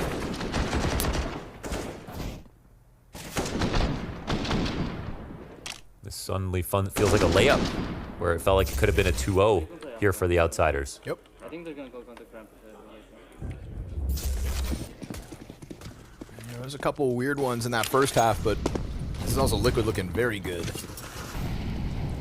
Again, kind of just notoriously slow starts. Happened in Rio, happened at the fall finals, happened here on map 1. But at least they recovered fast enough in this series. Maybe Anubis was an open door. Yakinder, nice nade on Fame. As Outsiders try and jock for some kind of an opening, something to work with. James gonna find it. Straight up AK duel versus Yakinder, and he wins it. Did he get spot leaving, though? Let's see. NAVI starting to work back into the B side. He's only got a FAMAS. Not great guns, but still an opportunity to multi-frag. There's a head. Yeah, freebie as Norbert tries to crouch across. Ooh, and a ton of damage as well. Almost finishes off Jame. Nearly enough. But man, advantage here for Outsiders. This could be a quick little recovery. Could be. They can't get that gun, however. Nitro really taking his time here, but I think... I don't know. Maybe they're overestimating how much they have to work with because it feels like they're locking off their exits right now. Yeah, letting this one slide through. So, Outsiders have managed to squeeze a 6th round out of one they shouldn't have won. Shout out Jame. AK headshot into Yakinder is pretty critical, not only to get that gun out of there, but also just for him to survive the fight. And they find the perfect exit route, too. They get off cat. Sorry, Liquid. Not today. So, M4 upgrade here for Jame right at the end of the round. And yes, all 3 Outsiders players survive. Yeah, not too shabby. And with that, game's not over. You know, here's a nice shot from Jame. Really patient on that tap. And NAF, they caught him in transition. He would never agree to fight in this position, knowing that they're coming this way. He's trying to get to one of the pillars, either you know, door pillar or window, or empty or window, but once he is spotted, he knows better than to try to run from that, and just gets played with by Flit.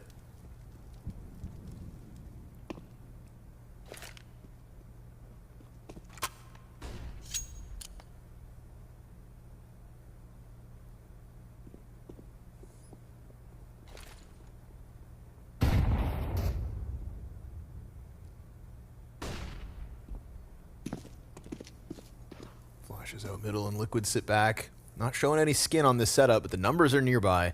I think Liquid right now, they have the urge to fight for the information like they have been, but they don't have all of the resources right now. They do have a lot of smokes, but it's a little bit of a weaker buy than it appears on its face. So smart for Outsiders to really press their advantage here inside of middle. Yeah, that timing's working out as well, right? Window's still smoked. Catwalk mollied. OC. Oh, Fame kind of clears it half-assed. And Jame, he'll get the trade back, but Alicia's ready to try and trade it. Spotted. They jump! And Alicia just delivers a beautiful kill on Flit. Norbert tries to bring this back in a 2 versus 4 turn 3. And bomb can be, maybe, planted. Depends on whether Nitro swings. But that first plant's a fake, and that just allows the other CTs to get dangerously closer. Yakinder now top stairs. Palace occupied. Nitro trying to serve up the distraction. Norbert now hands busy. Where's the commitment from Nitro? No need. NAF flanks, perfectly timed, and gives Liquid 13. Yeah, keeps them completely busy. And right there, want to relive that Alicia clip, I think, because it was a jumping peak to bait for the easy trade, and he adjusts for both. Like, you could almost not space this better. Of course, it could have been a touch faster. I mean, if you want to really split hairs, but ultimately it's more of a beautiful spray transfer for Alicia than anything else. First, next bullet to the head. It's because of the sound, though, bro. So no dice in that one for Outsiders. Looked like a live one. Well done by Nitro as well to not just, you know, show too much skin on Ticket. Ooh, but James gonna find the opener, and it's not gonna come for free. Let's see. Swinging with the M4, out through connector. Very fast transition here coming out of Outsiders, but again, it's a back and forth affair. Kicker picks up a couple, and he's got that top stairs position next to deal with. OC shredding them with this rifle from top con to staircase to mid peaks out of NAV. And that one's gonna catch James sleeping. Yeah, he was waiting for so long right there. And then too many of his teammates died. He decided they had to make a move. Fame 1v2 has a clutch to his name so far in the series. Good chance for one. Doesn't have to worry about that insta-kill from OC's op. Do they think the crossback occurred, or... Right, this could catch him off guard. Yeah. They might have to clear under Balk, we'll see. does have a smoke and a flash. Couple of smokes for Liquid. Yeah. See what they end up covering with this. They're worried about CT here. Made for Ticket Booth, but he's on Garbage Can instead. Close play from Naf. Naf's just gonna hold this. Nice first kill. Oh! Fame gets him off the bomb just in the nick of time. Yep. And that's Outsiders with a little lifeline, but still trailing by 6. Well played. I think they did split the difference there, because if they were for sure that he was CT spawn, they would have smoked CT and eliminated all the points of reference and then just covered it. Or maybe they don't because he could line up the spam a little bit more easily. I'm not sure. Maybe it was smarter to smoke on the bomb and just trust that the cover was good enough, but Fame is very sharp. Yeah, just don't lose that info, so you don't have to worry about it. The way Liquid are playing, they could still win a round like this. 2 pistols, but scout on OC. Okay, gun gets given over. Good to do an aggressive move in this kind of round because, you know, got pistols that are happy to pick up an upgrade.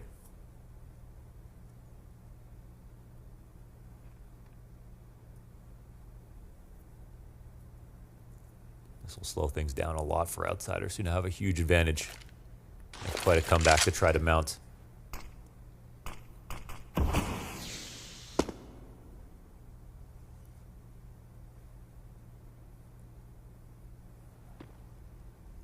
But, of course, known to thrive in these endeavors. Man, they're getting the right info. And they have a deep palace plate, and now their 2 riflers inside a middle are actually going to retake off Cat. This is such a good move from Liquid. And that molly. Let's see if it's covered. Oh, it is, but Jay misses a shot. Just stopped burning in time for that quick peek out of Yakinder. He's just flanking a ramp now. Holy hell. Yeah. But what do they lose in the meantime, right? Fame catches the Yakinder kill. James allowed to get away from Connector, tucks back in top mid. This could boil down to what Elige can end up pulling off. And honestly, will it be enough? Solo mission, Kicker turns attention, but not fast enough. James still here, top of middle. Low HP, but yeah, they're not coming in to help him. So right, yeah, looks like the Yakinder kill is the one that makes the difference. Yeah, no opening here for NAF or OC from the B site. Despite Elige's desire to get that A site unraveled, it's just going to be his 1 kill and a departure. So that's 8 for Outsiders, 5-round game. And Elige is going to get caught as well. So Jame will hold on to the op. Economy building here for Outsiders. And you can see them just trying to keep them low. I mean, they could have just tucked. I guess Elige wasn't in the best position to save. Maybe trying to get to a slightly better one.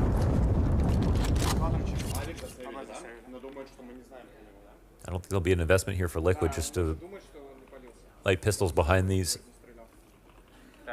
saved guns.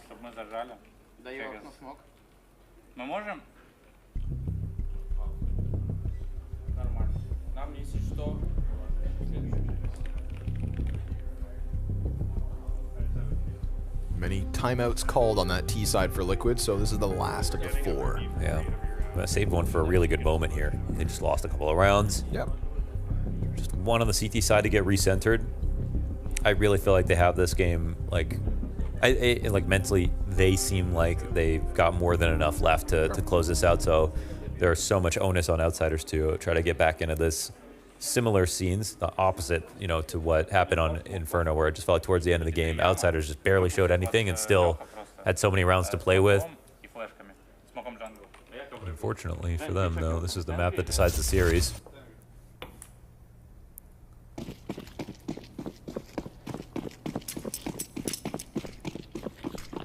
I feel like I've just seen too many low buys from Liquid go too far. Right, yeah. A couple extra rounds they could have already picked up. This is an interesting risk from Liquid. You don't actually see Outsiders like attempting to split B that often in the same way that we saw like Liquid do, you know, with a tempo. They'll have to really hold their nerve here and wait and see if it's going to come in this direction. If they make a correct call in this spot, it'd be pretty impressive.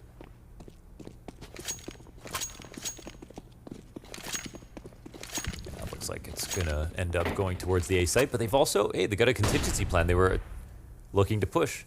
I don't think they've once got caught looking for information pushing B. Nope. I feel like that's why it does kind of still feel like it's in the palm of Liquid's hands. And at a minute, I mean, you know, Outsiders, they might attack, but I feel like there's going to be some time here. Yep. Kinder presses up close. Get an easily USP. Insta-kill, but the scout shot connects. So Norbert suddenly a liability and mid-kill, which means free Galil for Elige. Now, unfortunately for him, he's only working with the 6 health, but Osi's still alive and kicking. Naf is still fully fledged and firing off. Again, Naf gets away with robberies through these smokes. Bomb dropped out in the open, pressure applied from Elige. He finds Kicker again with just spams, and Nitro's pistol prevails. Wow. Oh, that is gross.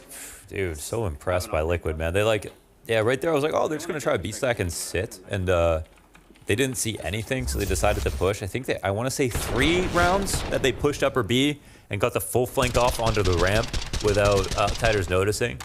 And then, of course, you know, you've got some smoke spam kills, but that's just part of the map. Nice, let's go! Those are very strong angles to spam through. Yeah, they gotta be feeling good about that, man. And even the rounds they don't win, where they have half buys, 2-3 guns, yep, they're making it close. Oh, window smoke missed. Cracks in the armor here for Outsiders.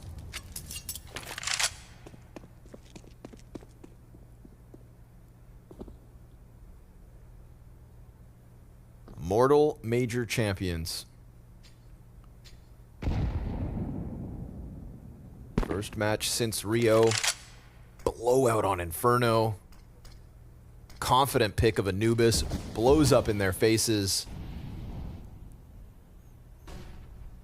Now Mirage has just slipped. OC doesn't catch the ramp kill. Pressure about to arrive through connector.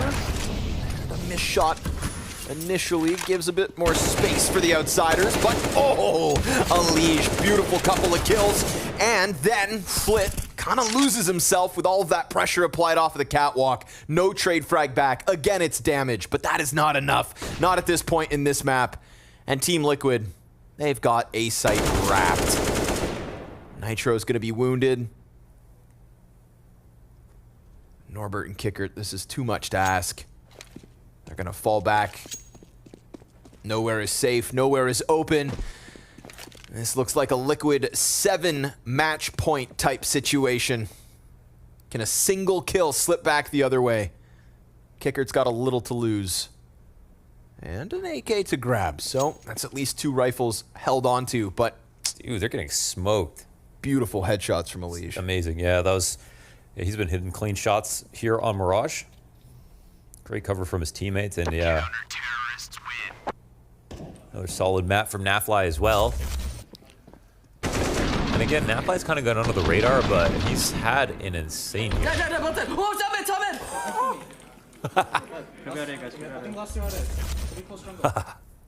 They covered him. Dude. Elige is cranked to 11. Honestly, why not? About to knock down major champs. Big pickup, and also kind of, you know, unraveling this whole tale of Liquid starting events slowly. Inferno was exactly that, but... It's kind of like because the thing is, you can't just give up your map pick and like expect to win the series versus a really good team. So if you have a slow start, like Liquid could play well from there on out and still lose. So their slow starts are usually just that map loss. And then they play well in the series, right? But they usually end up losing the series because you can't just sustain a free map given away.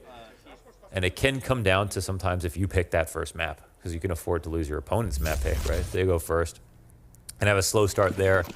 Nero actually did a really good analysis on this at HLTV, wrote a great article, one of many that he's done.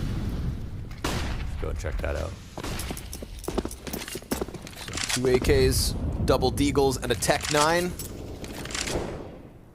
All of a sudden, Outsiders' 6-match winning streak is about to come to a very quick end here on Mirage.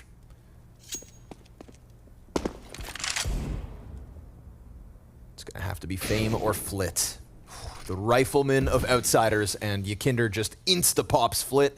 Predicts Norbert's position, and we'll let him live for now. But it does feel like time is running out here for the Outsiders. Fame trying to prime the connector kill, but as he fixates top connector, that's going to be Yakinder with a second and a nice downtown headshot onto James. So Team Liquid have showed up in Abu Dhabi with a total blowout on Inferno. Remember, 13-2 half to start the day. But that Anubis pick of Outsiders doesn't go the way they want. And honestly, here on Mirage, it felt like Liquid could do no harm. Deagle from across the middle map and a little more damage, but it's a 16-8 close for the North Americans. A good showing out of NAF, Elige, and Yakinder. And not the worst day from Nitro either. Looks like he could be that Anubis specialist. Poor old Outsiders. Major win in their back pocket, but a loss to start World Finals.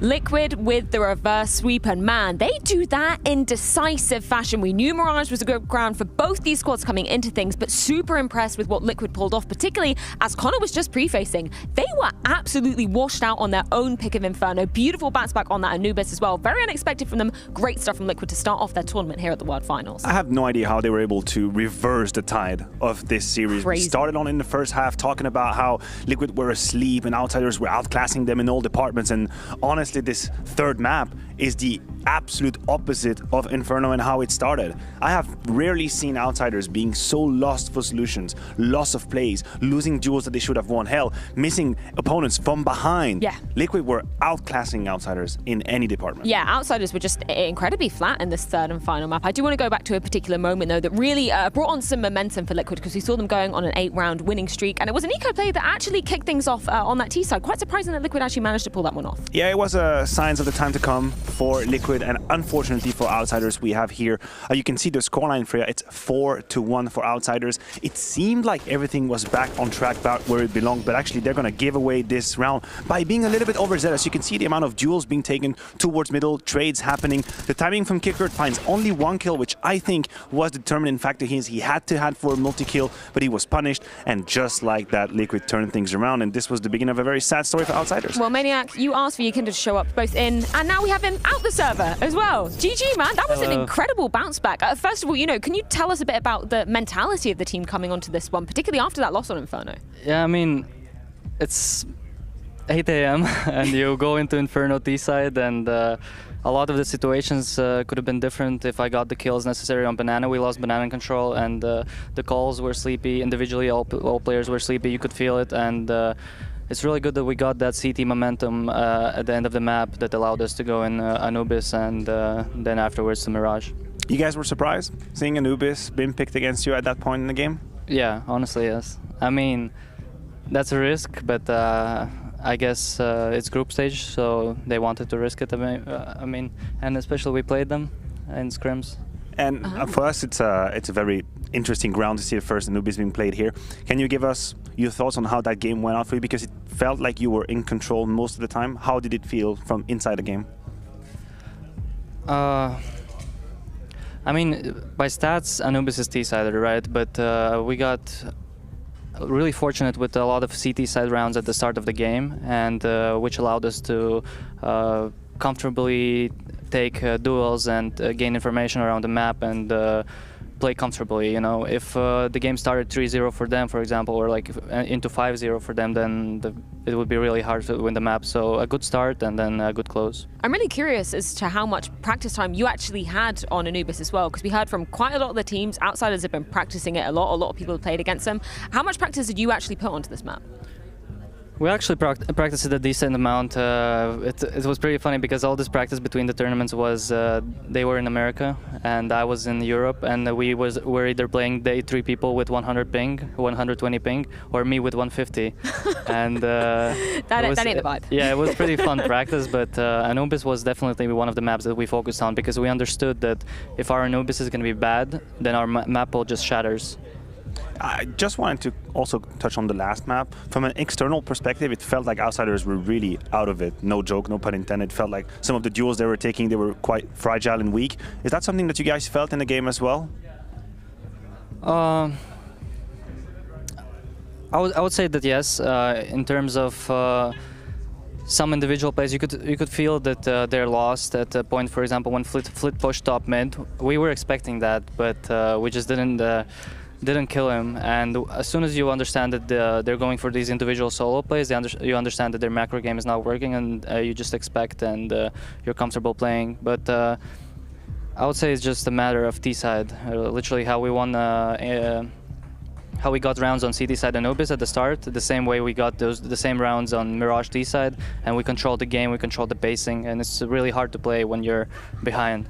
Well, you can really appreciate your time. Thank you so much for your words. We'll let you go off and celebrate with your teammates as well. Yeah, really looking forward to seeing you in the subsequent days. Thank you, man.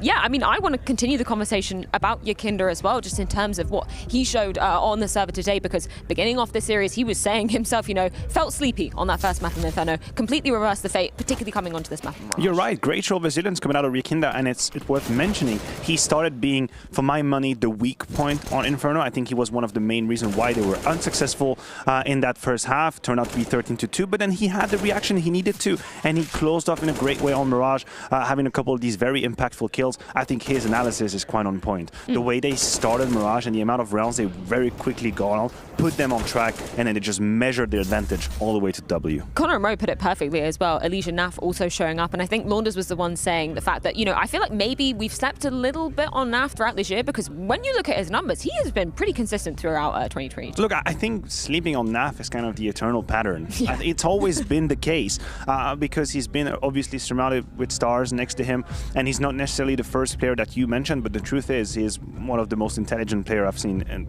ever in Counter-Strike, very rarely making mistakes, always providing. And you could see on Mirage as well the amount of timings he hit, where it's just pure game sense. And I think if you compare Outsiders to Liquid, Nav kind of embodies this, being sure of what you're doing and very precise on your flank. We had that 3v3 situation on the A side where Nav is coming in from behind. There is no question, there's no joke. It's a quick double kill, the round is over. You go to Outsiders and you have Fame coming in from behind, but they fumble the bag in a 3v2 because he takes too long. That to me was the difference. Liquid were certain, they knew what they were doing. Yeah, when you're talking about precision and efficiency as well, I think it's only fair to put Elysia's name into the spotlight too, because man, what a reversal from that Inferno as well in the first, what was it, 10, 11 rounds of that map. He had literally no ADR. There was nothing for him to be posting on the scoreboard. Mirage, completely different story. Yeah, you're correct. I believe Elysia posted an ADR of 1 after 8 rounds on Inferno. But, you know, I think that in itself just speaks volume to his mental quality, right? Coming back into the game after such a shaky start, and he did the business to them on Mirage as he did on Anubis. I think he was very much on point individually. You can see here as well. Elysia is one of the players, if your opponent is a little bit outside of their usual comfort zone, which Yakinder alluded to, their macro game wasn't exactly working, a couple of mistakes are going to start happening, a couple of mishaps in maybe the timings, the utility being used, and Elysia is just a prime candidate to punish. You can see the double kill he found in jungle. There should be a flash, there should be something happening. He just instantly punishes, and he was on 1. So how does this kind of leave you looking at Outsiders? Sure, this is only one best-of-3 series, the first that we've seen here at the World Finals. Props to them as well for kind of having a ballsy pick of Anubis coming into this too, the perfect time to be doing it. How does this leave you, I guess, with a temperature check of Outsiders going into the rest of the tournament? I will be honest, I hated what I saw on Mirage. The Anubis pick and the disappointment, being caught off guard early in the beginning of the CT side, is something I can imagine, I can envision. I think they should have done way more on Mirage, and now no one is ever going to take away their major crown and what they've been able to. No one's going to touch that.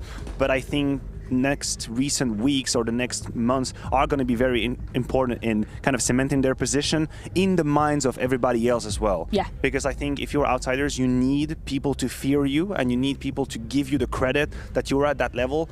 And coming into Abu Dhabi and getting smacked around is not the way to go. You have to solidify your position. Yeah. That Mirage game was horrendous. They have to do better. They need to do better. Best-of-3 situation here as well. They have to play versus the loser of G2 FaZe, if I'm not mistaken. Yes. There's going to be a chance, but you cannot just bow out like this. You are the reigning major winner. Yeah, it's the fact that you were talking about, you know, the pressure that maybe Outsiders were experiencing, with the fact that a lot of people were kind of hating on the way that they won the Rio Major. The fact they didn't really have to face up against too many top-tier teams. Sure, that's exactly how the cards played out for them. You can't hate them for that. No. But I think there is a proving ground coming into this last tournament. Winning the major in Counter-Strike is obviously the greatest achievement you can possibly put your hands on. And again, we're not going to take that away from Outsiders, but it doesn't mean that you are at the end of your proving ground. I think they're they're far away from it. You can only beat whoever's in front of you, and they disposed of everybody in Rio de Janeiro, which fair play to them. Yeah. But now they still have a long way to go, and losing to Liquid in that fashion, again, that's the problem. That third map, if that's how you go out against Liquid, then your journey is definitely not over. Well, let's take a look at the brackets to see the potential path, rather, that Outsiders may be taking throughout the World Finals. As we were just saying, of course, FaZe taking on G2 in just a few. Team Liquid now cementing themselves in that upper bracket final, taking on the winner of our next matchup, Outsiders, with potentially one more lifeline in that elimination game. But it's time to get into our second best of the three series. It's FaZe versus G2.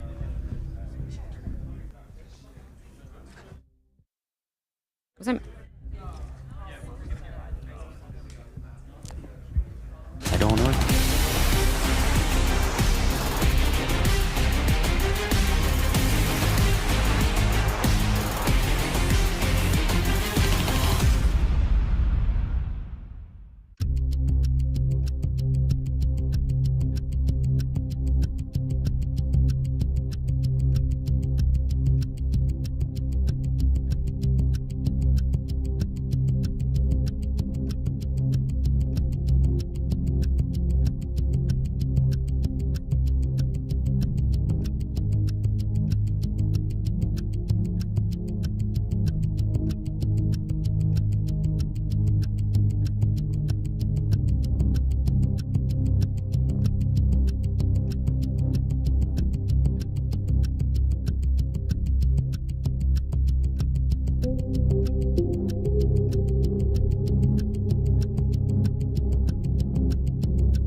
G2, the promised super team that has not yet delivered. m0NESY, the proclaimed GOAT in waiting, the fastest fingers in the West on the big green gun. He's just super good in everything that he does. Can this 17-year-old prodigy shine once more on the big stage? Another trophyless season lies ahead for G2. A year of almost, nearly, we'll get them next times. But those near misses were just enough to book a spot here at the World Final. Nico, the Bosnian beast. It's been over 3 years since he had a trophy in his hands. The one-tap master won't be starved of a big win for much longer. Surely not, right? I've never been a part of the lineup that worked so hard. At some point, we will win a tournament. The trophy cabinet has a perfect World Finals-sized hole at the G2 campus. Let's see if this lineup can finally deliver.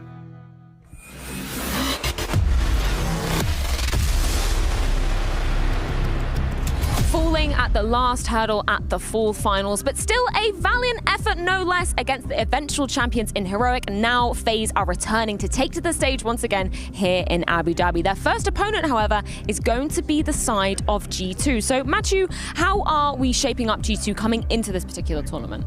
Well, listen, I think we should probably start by quickly addressing the tragedy that HooXi has gone through. He's been public, he's been vocal about it, the passing of his father. I just wanted to pay my respect, my condolences as well, and respect the fact that he decided to stay here with his team and play, be a competitor. And we are hoping to see a team really come together and maybe pushing the extra mile. This is when people, actually humans, come together, and obviously it's gonna color today. There's no way around it. Yeah, no, huge condolences obviously going out to HooXi, and massive respect to him, for sharing this news for us and still staying here and sticking with the team. And of course, as you said, the unity of the team is going to be really paramount coming into this series. Just in terms of how we're viewing them overall, I guess as a team structure, where particularly are you placing G2 right now? Yeah, the issue I have with G2 is one of inconsistency and variation between the floor and the ceiling. And what I'm referring to is that it seems moments where everything click for G2 and they look unbeatable in the sense of I can put anyone against them on any given map. When they hit that ceiling, it's over. I think they can beat anybody because they have this such powerful trio. But the problem is the equivalent is also true when it comes to the floor. There are moments where G2 look lost. They look like they do not know the type of Counter-Strike they want to play. They don't really have any safe structure to stand on. The foundations aren't exactly solid, and this is a problem and why we see them do the roller coaster of results and why it's hard for us to pinpoint their value right now. It's kind of like if you were to throw a tennis ball really hard into a tiny weeny room, bouncing around all over the place in terms of the heights. Picture it. You Yeah, ever done that, man? That's a really favorite when I was a kid, maybe of mine. Yeah, still do that to this day. We'll get you some tennis balls for that. Just thank you, man. Just in terms of some of the individuals, I guess for G2 that we'll be putting under the spotlight, I think we have to start off by talking about JKS, one of the new additions to G2. Where do you place him in terms of, I guess, your own satisfaction with what he's delivered in this roster so far? I don't think he's come close to what we were hoping to see from JKS, and I know some of our expectations, were probably misplaced and misguided after Katowice because he came into FaZe, he helped them out, and it just completely blew everybody out of the water. Now the truth is, in the current G2 puzzle, I don't feel like JKS is giving them enough rounds. I think as that fourth player, if you think about the Perfectos of this world, if you think about Inters, if you think about FaZe, who's their fourth player, it's even debatable. Yeah. All of these names will at some point give you rounds. They will have impactful situations where they will definitely just decide the fate of the round. I think JKS has been too silent for me, too passive, and he hasn't provided that enough. And that's why we are currently talking about a trifecta when it comes to G2, and not an actual core that can be competitive. Yeah, let's talk about two of the sides, I guess, of that triangle as well, in m0NESY and NiKo, because they have still been hitting, pretty decent heights. Obviously, missing out on the major will affect those statistics just a little bit. But in terms of what we've seen from these two, I'm still pretty satisfied, but simultaneously heartbroken that hasn't actually translated into many results for G2. Yeah, it hasn't really, but you're right. If we're looking for a bright light or a shining light for G2, then these two names will always be the one we are mentioning. I think NiKo, in spite of the up and downs of G2 this year, still maintains incredible numbers and incredible consistency. We have the full finals stats line right here on our screen. We see NiKo and m0NESY both about 1.20, which is excellent for players. There's no way around that. And if you look even positive as silver linings, I think m0NESY actually made the jump that he was supposed to make when HooXi and JKS joined. Everybody said, we're going to make you a superstar. You're going to take the positions, you're going to take the space, the autonomy, the responsibility, and you have to be a star. For my money, he's been delivering. I think he's been fulfilling his contract, his part of the mission. It's the rest of the gang that still has a bit more to give. I also believe that m0NESY just won PC Rookie of the Year. Let's go! Well, my guy. Counter-Strike, represent. Yeah, I mean, that proactivity that I think everybody was talking about, particularly obviously with previous coach xTaz, it was something that they were working on quite a lot as an individual. And I think you're totally right. I think we have seen that translate. And, there was a lot of pressure for m0NESY coming into this lineup. Yeah, especially because when he joined G2 and he started playing top level, everybody was obviously gobsmacked by his quickness and how sharp he can be with the AWP. But it can be a double-edged sword. Yeah. We've seen in the first few signs of G2 moments where he was missing easy kills. He didn't have that reliable aspect to it, which could be a big leg down when you have that kind of level. So now it's all props to him for being able to maintain that precision while being that quick. That is not something that everybody can do. I love this quote from Hunter as well. We need to deal much better with the pressure, which I think is so apt when you're talking about these high highs and low lows for G2 as well. Yeah, listen, obviously there is a psychological aspect to it. There is no way around it, and any player will improve, or not if they don't work on it, but any player can improve on how they individually deal with the pressure. And I'm not going to prefigure of what situation for G2, they are aware of that.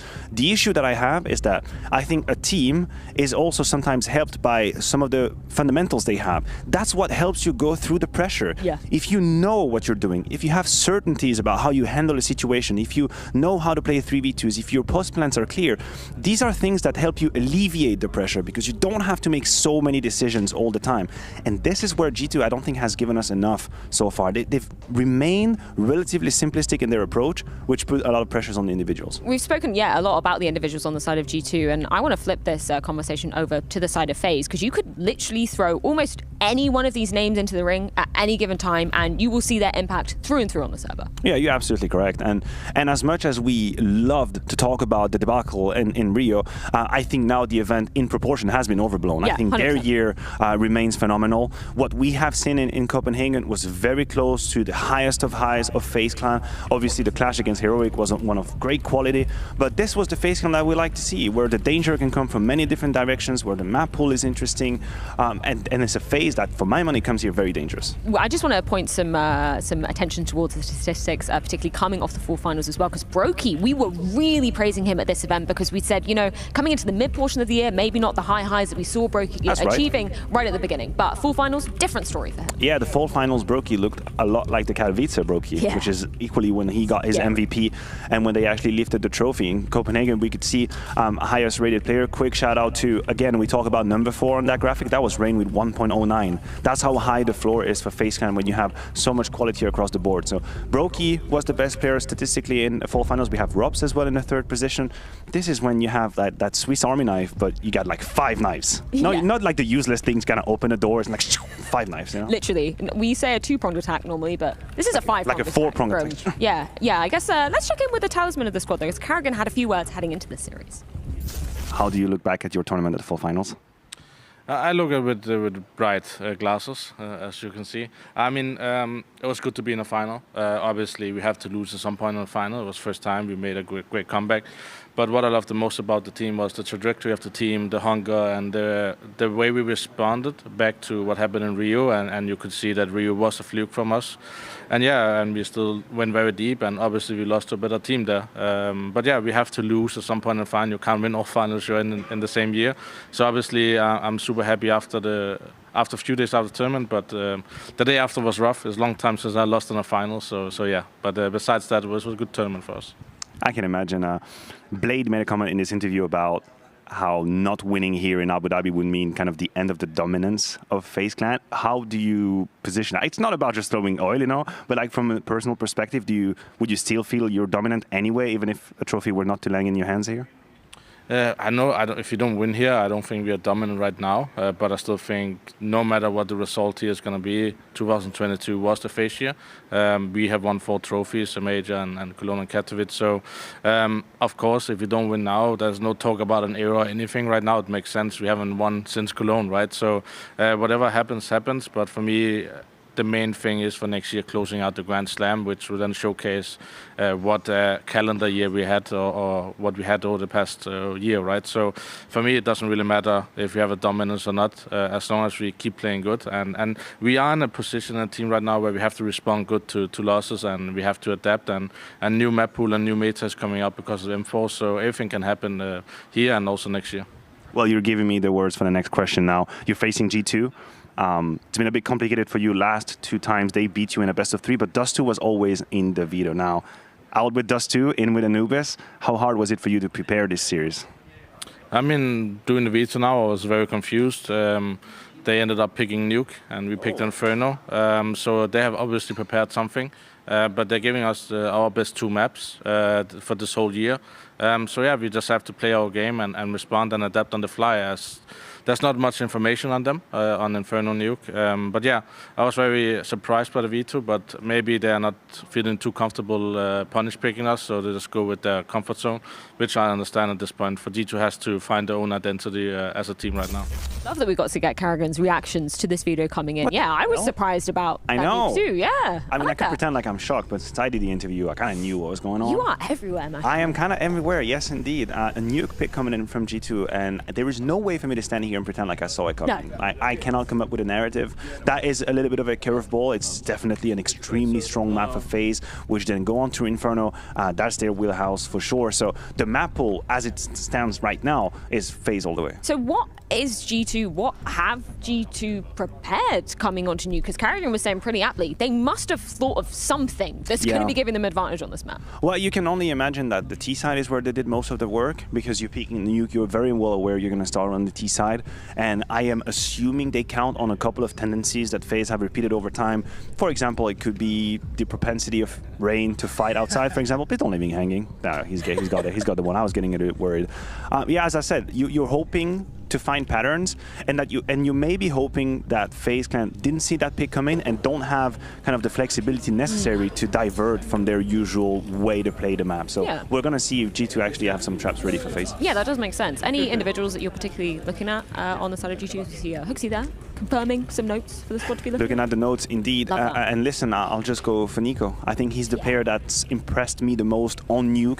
He's had moments where you see the amount of risks and responsibility that Nico takes on his own, and he's kind of been redefining what a rifle is supposed to be able to do outside. Like usually we'd see either two-men setup with two different rifles doing the work, or an AWP. I just feel like Nico just said, I know I can do it with a rifle. Just leave me handling that area alone. I'll do it on myself. So we'll see if he can keep up the rhythm. Well, we can see the teams getting ready to dive into this one. A bit of a curveball pick from G2, bringing Nuke into the mix. We're going to see if it's a home run from them in just a few moments. The first best of 3 here for both these squads at the World Finals. We're going to a break. Don't miss out on the action after this.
Oh, the boys are back in town. FaZe Clan jumping into the server versus G2. I am Scrawny. This is Launders. We love Anubis.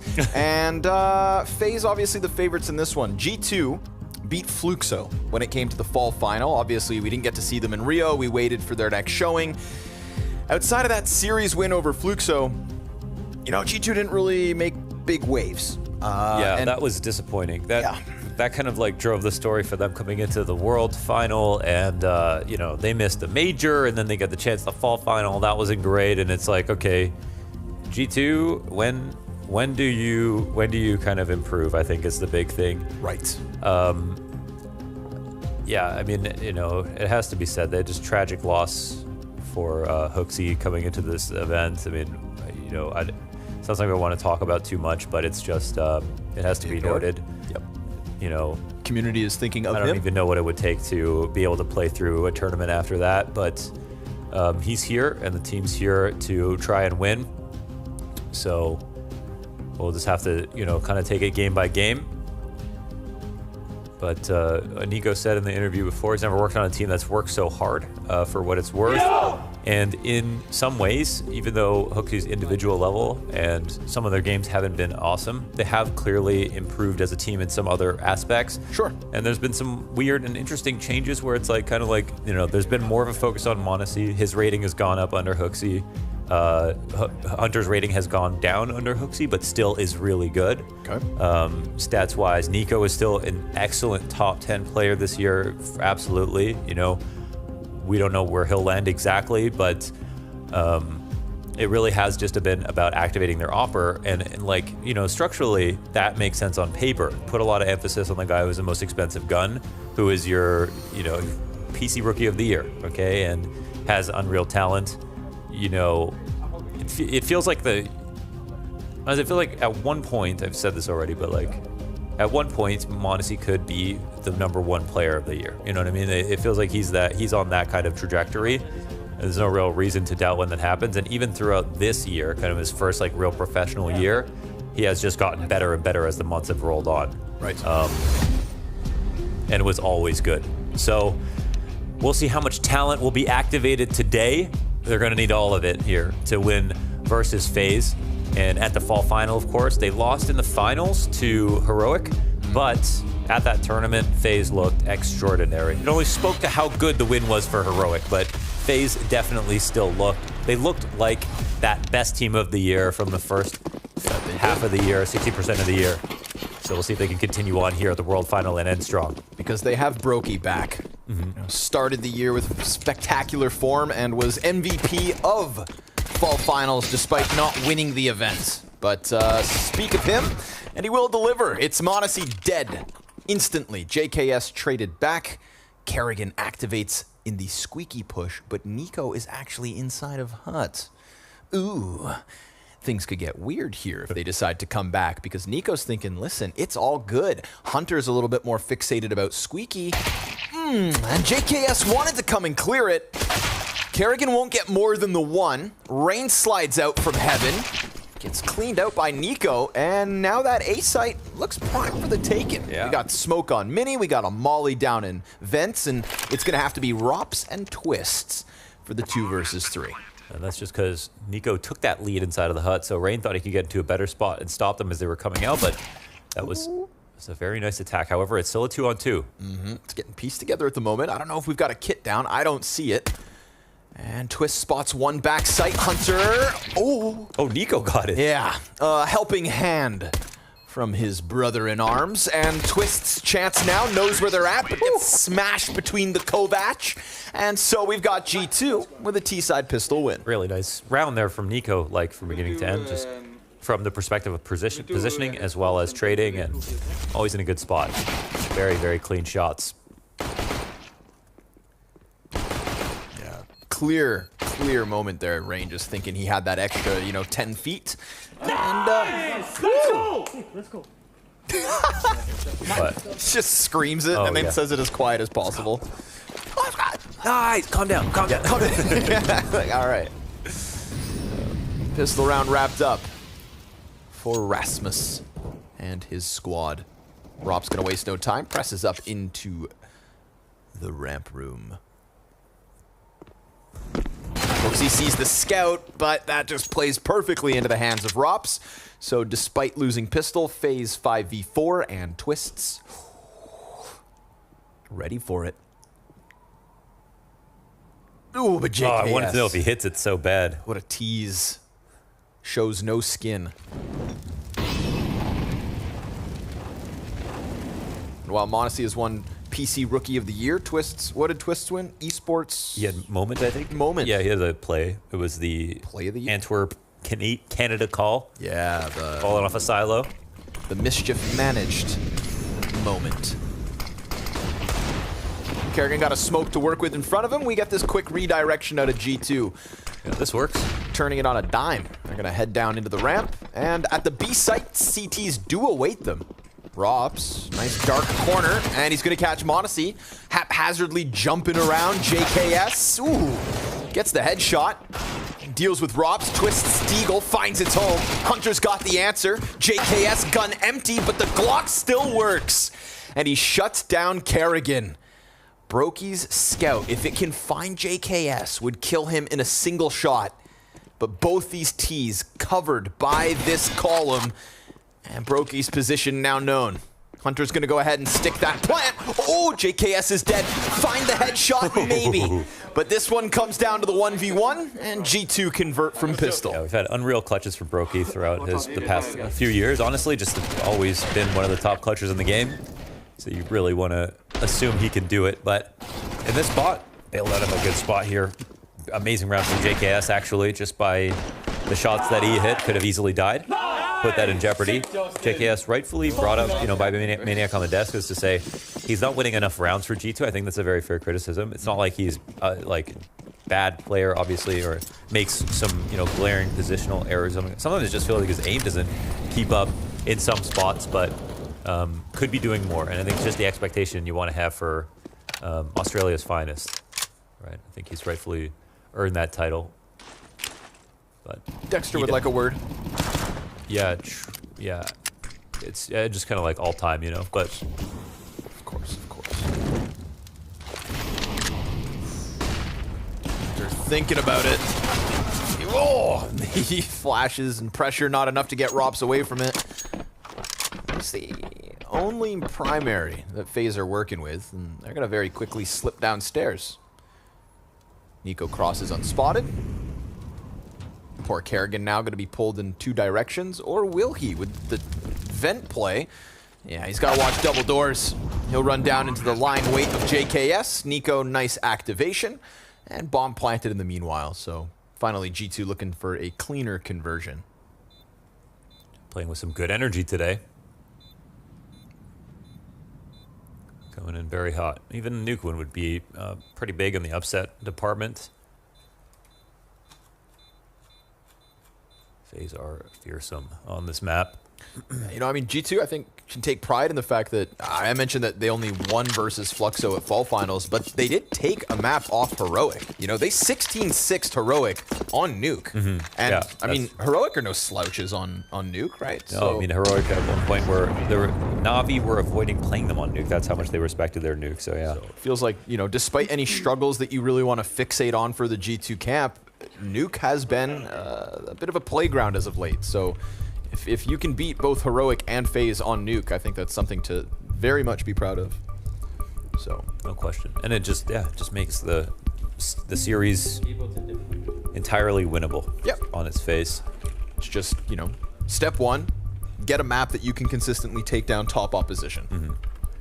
And it does kind of feel like a little late to be talking about step ones for this team, but again, after the struggles they've had, you take what you can get. I think G2 and Liquid do have this in common, that they both are teams that haven't won a tournament, but they both have shown that they can, that you could reasonably expect them to beat a lot of the teams that could win that event. Right. It's just that they haven't been able to do it the 9 or 10 series in a row. They need to close out entire events. Yeah. But no reason to believe that they shouldn't be able to take out a big upset. And that's the story of this year for a lot of rosters, with so many different teams winning events. Yeah, both teams with a one-off grand finals as well. Pro League for Liquid and Katowice for G2. Yeah, it really felt like this year was going to be great for G2 at the very start of it. Haven't been able to make those runs. Better late than never, they say. So here we are, final step of 2022. Rain looking for a home on that spray, but no real damage done, and the cross goes smoothly as well for G2. So now, all of a sudden, this B site could be compromised. Interesting angle here. Broky's waiting for the steps. Hunter gets past the first placement. Oh, Broky's gonna go down empty-handed.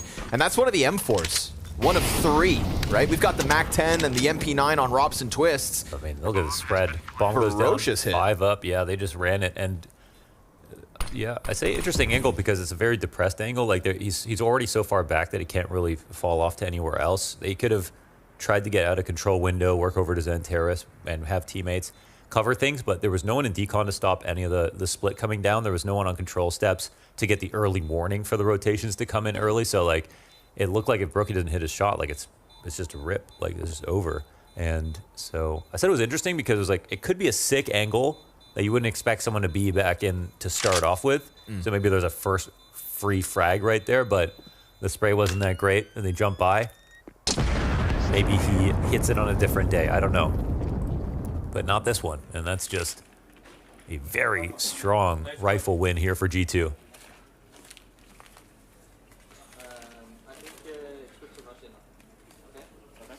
Yeah, I throw flashes. Cold hands, bro. We're in the desert. That's what I say every round. I throw flashes. I flash. Mine. All right. Brokey to the op. Let's go. See if that'll change things. We get immediate pressure coming into this A site. Good amount of utility damage, and oh, it goes unchecked. Oh, twists. Nearly a triple with just the MAC-10. Despite the pace of it all, it comes to a very quick halt, and that's by way of MAC-10 and MP9. And yeah, the one tucked into Tetris, rifle behind it to draw some attention, and he just made sure to use only the bullets that he wanted to, like aiming right for the head here. Nasty how he just transitions from one fight to the other. That's a 3-bullet MAC-10 kill for Twists. Bro, I was blind. All right. Use his third eye for that one. Of course. Didn't see the op. Chalk it up. Oh, almost. Ooh, ouch. 56 damage there. Yeah, late spread.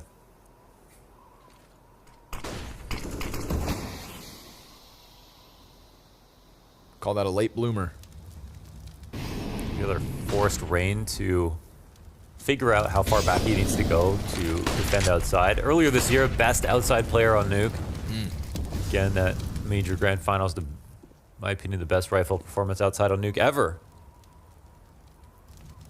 Could have his hands full with the likes of Nico. That's who was the top-rated player versus Heroic. Again,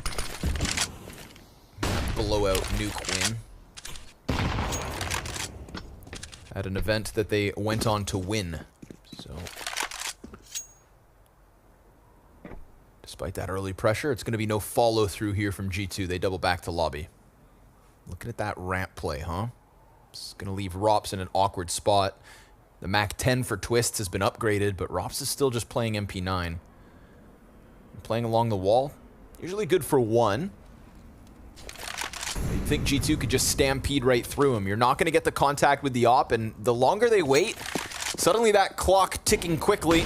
Brokey catches Hunter. Always good for 1 this spot. And Rops just throws himself at the follow-up. Beautiful couple kills out of Monacy. And Nico, with that lobby hold, ends up picking up a critical kill. Bomb's going to sprint downstairs. Kerrigan could challenge from decon. Hooksy gets into the cover, and Monacy is saving the day. 3 kills in this round, and all of them high-pressure shots. That's crazy. But what about a Rain clutch? As he slides past Nico, who's thinking to himself, he's got this covered. Nobody's watching this. Oh, but He doesn't get the frag immediately. Now Monacy's turned his attention. Should be scoped in on the door. Trying to bait the shot, but 4 frags out of Monacy. A highlight round for the kid. It's a PC Rookie of the Year right there. Coming out of ramp, and there's pressure on Rops, but he had to make this crazy adjustment. If Rops just ran out and swung, he obviously had an even better chance, but he was trying to avoid the op shot and then go for the kill. And right here, the coverage is just beautiful. Wow. Not easy at all. It always looks good with Monacy, so real perfect round out of him. And if he didn't get each and every single one of those kills on those shots, there's a chance that bomb doesn't even get planted. Oh! That's a little movement. Love to that. top it off. And there's 2 ops out there trying to counter pick him. Rops and Brokey swinging big greens, but nobody swings it like Monacy. You know, no matter. Oh, wow, okay. Oh, that's a perfect trade. Yeah. That's perfect for the walkout. Nicely done. Hunter just takes the place of Hooksy, but Rops shows that second op, and Kerrigan just got man advantage back for FaZe, but he sticks out in the open. Tries to double down, and instead, JKS now trying to pressure into the A site. Twist's chance to shine. He'll deliver the headshot. And now it's Monacy into the clutch. 1 versus 2 against Twists and Rops. Comes out from hot. Beautiful shot. Him versus Rops. Op versus op. And the bomb down in the open. Rops spotted. Ooh. And that could have been him dead. That was a hip extending. Monacy, who has hit every other shot, gives Rops a chance to survive this one. He doesn't even want to hold the angle. He's actually respecting Monacy. Scared. And this is a spot where he can plant backside. He has to worry about heaven. Rops hasn't made the rotation, but Monacy knows he has the op, so I don't think he believes it's going to be heaven. And yeah, he calls that out. Beautiful play from Monacy, man. That was such a quick second. Wow. The clutch to top it off, the call out. That was cerebral and fast. Damn. Major winning super team versus a single 17-year-old. No matter how good you get at B-hopping, you know, you can only guarantee like 50%, just a little bit more than that. But in some moments like that, you can cheat a timing, just 1 hop if you want to gamble on it. It gave him that little bit of a deeper angle to open the round up. You're so fucking good. Yeah, that's true. Facts. Facts. Wow. So, critical 4K in the round previous, 1 versus 2 to close out in this one.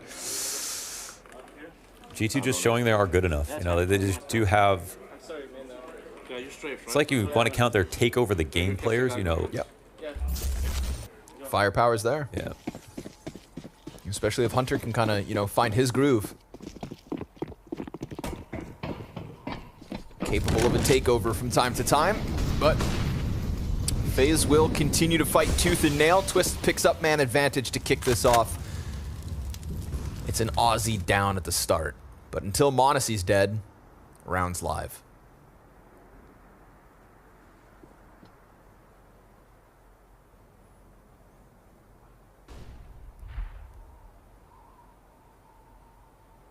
This is dangerous to play with Nico. You know how good he is on that shot.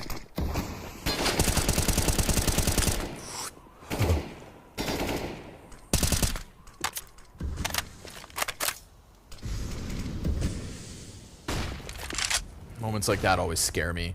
You know, I would be so afraid to play against Nico. He presses those opportunities. Hooksy gonna try to find his path out from ramp, and Rops. Down he goes. But again, right?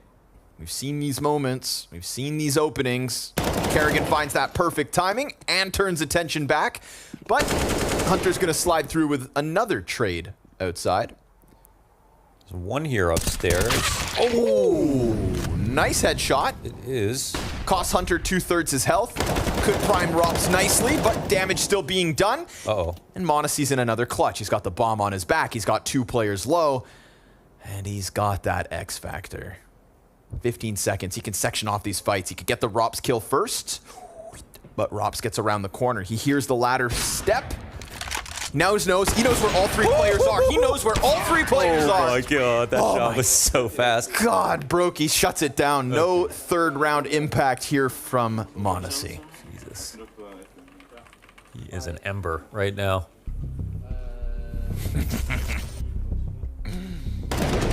Poor Hooksy.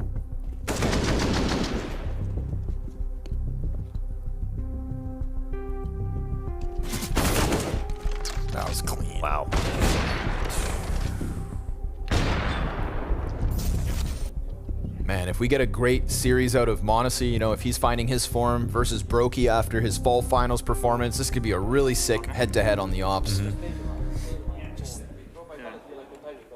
And regardless of whatever happens in the following few rounds, we've already got 6 the way of G2. Yeah, it's a good T side already. So, well, Bai is a ton less convincing now, but this round is one where both teams invest everything they have. So even though there's a bit of an advantage here for FaZe, it's a bit scarier for them.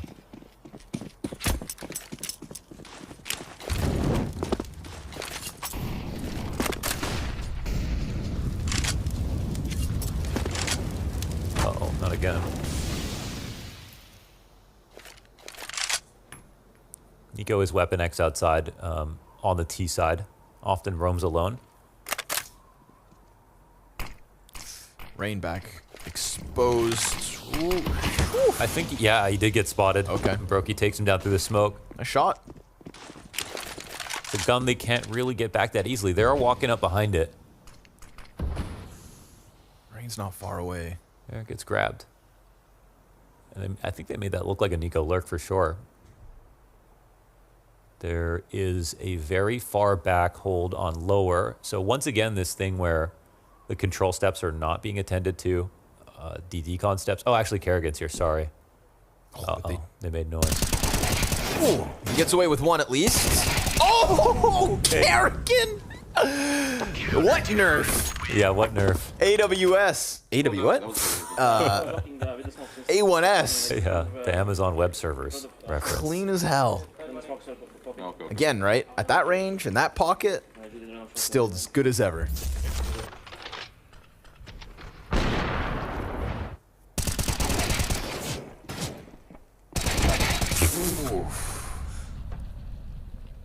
Damn.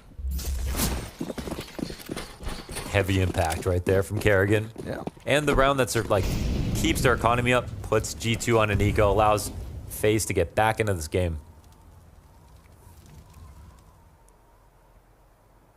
Pistol's about to pop on Squeaky. Ooh, Twist gets dinked. Twist goes down. It's Rain and Kerrigan to pick up the slack. And sure enough, between the two of them, they deal with it all. FaZe got to take it one round at a time. They're still looking at potentially 9. A lot of individual plays got G2 the rounds that they won, but there were some really good calls too. They got a bomb plant down 5v5 in one of these rounds.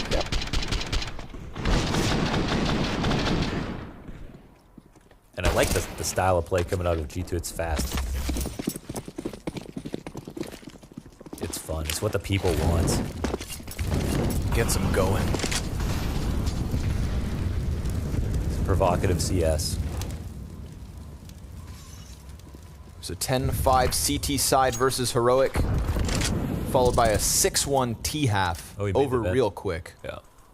JKS making mincemeat of the vent control. Looks like Rops may be readying a trophy push with Twist getting into lower. That could be an important piece of map control. Oh, he just has the MP9. Make sure they don't sneak through. Nice shot from Rain. Guy up on silo, though. Better keep the head tucked. Double up on ramp as well. See with the vent drop that sometimes, you know, if you have outside covered, then ramp's the only other way to get downstairs unless you want to go vent again. Right. Brokey makes a noisy rotation, leaves Rops. Oh, FaZe have this worked out, I feel like. Yeah. So well. But he's got to deliver on the MP9. We've seen the exact same gun and the exact same angle. Was good for one. Will be again. Last time he jumped into the next fight. This time they'll come out and clear him. Rain's gonna work his way through hell. Twist's committed to the back site. And where's Brokey gotten off to? Ah, still here on control. G2 kind of stutter step a second. JKS, 1 health left. But they don't know about Twists. He peeks with the double. And the little bit that's left of JKS could still pull out a heroic moment.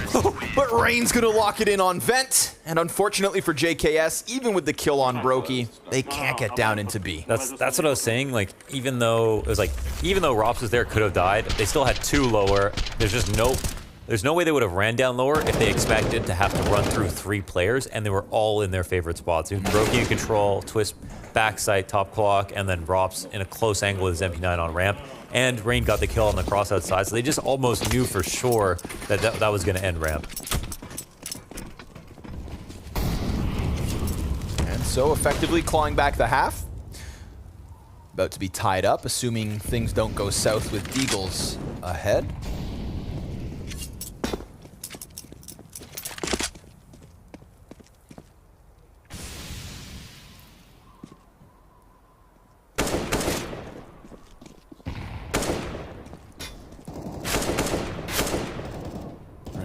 Tapping away, but there it is. Ooh, Hooksy! Oh, okay. Love that. Double Deagle. All of a sudden, a shiver down the spine of FaZe. Twists, picks up a bit of real estate here. But Hooksy's still alive and kicking. Yeah, one more. Warning shots through the wall. Twist with the audible. Kerrigan's right here. He's coming.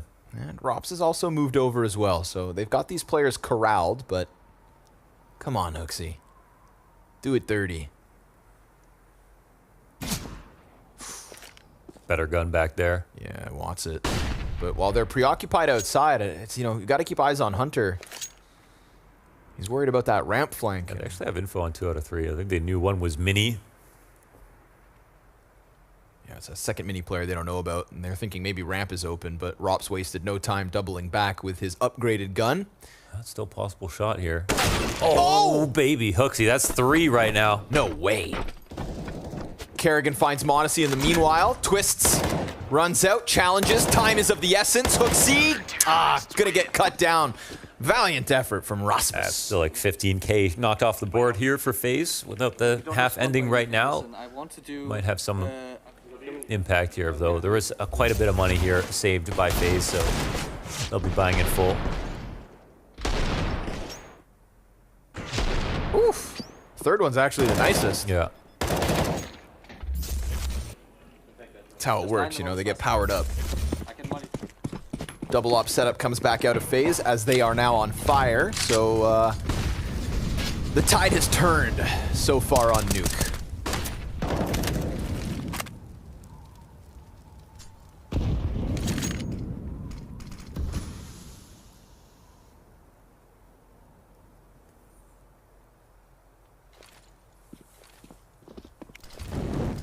Already got Rops down secret on the op. Multitude of angles to fall back off of, but are they even gonna head down secret? Crossing behind the smokes into credit card. Ooh, Nico almost got away with that, but instead takes a ton of damage. Yeah. Rain's still floating out in the open. He actually picks up Hunter as Twists finishes off the frag versus Nico, and then sees that as an invitation to pressure, and that is clean. That's that A4 highlight I'm talking about. Those quick little 3-bullet bursts. Hearing A4s is so nice. It's so nice. It's so nice. That is the worst thing about the A1S, is that, especially when we were doing like arena casts, yeah, silence M4s just don't sound good in arenas. No, they don't. But this, much better. And look at the aim. Listen. Watch this third one, dude. A4 commercial right here. Brokey. So we can drop down without 30 bullets. Think about it, 30 bullets. That's so many. Uh-oh. Another Tech 9 rush. He gets close quick. Change of pathing, obviously. Yeah. Gotta divert. He's gonna send the ramp players scrambling downwards. Nico not trying to hide it. See the reroute, though. It just magnetizes them downwards as they hit upper. Oh, and Twist, this time it gets away from him. It's Modesty with the double. Oh, there's the third. His best Hooksy impression. And it's a couple of rifles as well. Robson Brokey drawn down to that B site, and all of a sudden, what do you know? It's Modesty with the X Factor. So what happens right there is Nico clearly has the intention of dropping in a mini, right? He's going downstairs, going into mini with some distraction outside so that he doesn't get shot, but he gets spotted, changes to secret, and then does this fast lap down secret, and just magnetizes 2 players to rotate down ramp. They want to respect it. They've seen the lower hits be a problem. And instead, what happens is everyone's already grouped up for the upper hit, and then Nico gets ready to come up the vents. So, of course, a lot of this comes down to the great deagle shots that get hit by m0NESY. But it's also just a very good, fast adjustment that still maintains how cohesive it was from the jump, and it's hard for FaZe to read into it. So we're not ready for all of that to come out of HUD so quickly. Of course, hinges on this. Oh, wow. That's really nice target selection. It does help. Just ignores twists. Wow. Yeah. Okay. Too hot. Yeah, too hot to handle. Yeah. Frag movie name. But of course, FaZe back in with the guns. So G2 can be proud of this half. Looking to finish it with a cherry on top. Twists is playing behind sight and slides out. Kerrigan tries to serve up the distraction, but it's HooXi in with the double. Nico's got man advantage here for the side of G2, but it's little HP for HooXi and Nico. And obviously final round of the half, so Rops and Brokey gonna try to see what sticks. We got a 1v1 outside. Nico can just buy time.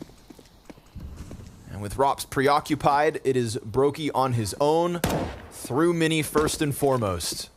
And I love that from Nico. Drop the smoke, create a question mark, run over towards lobby. Now the utility's starting to pressure the retake.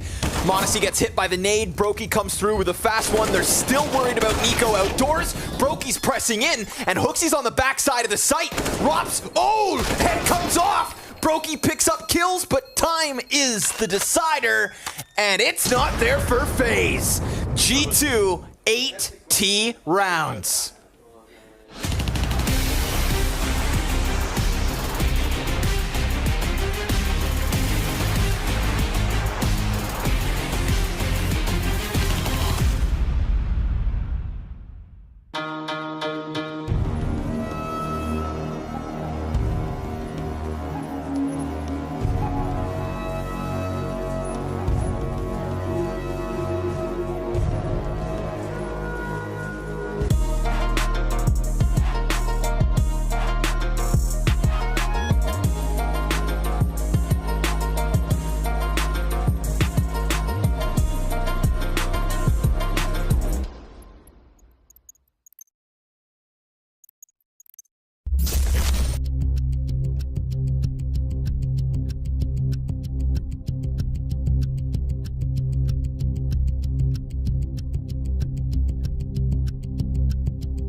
Vent rotating. Back up the Vent last, last. Nice. Pushing out. Wait, yeah, kill him. Back up. Come back. It's hard. We can't. Go under. Okay, he's vents. Where vents? Okay. One is back up behind us. He's Deacon. Deacon, back up. Are we certain he's there? No, I'm not sure. But he was back up before, okay? He left. He was shooting us.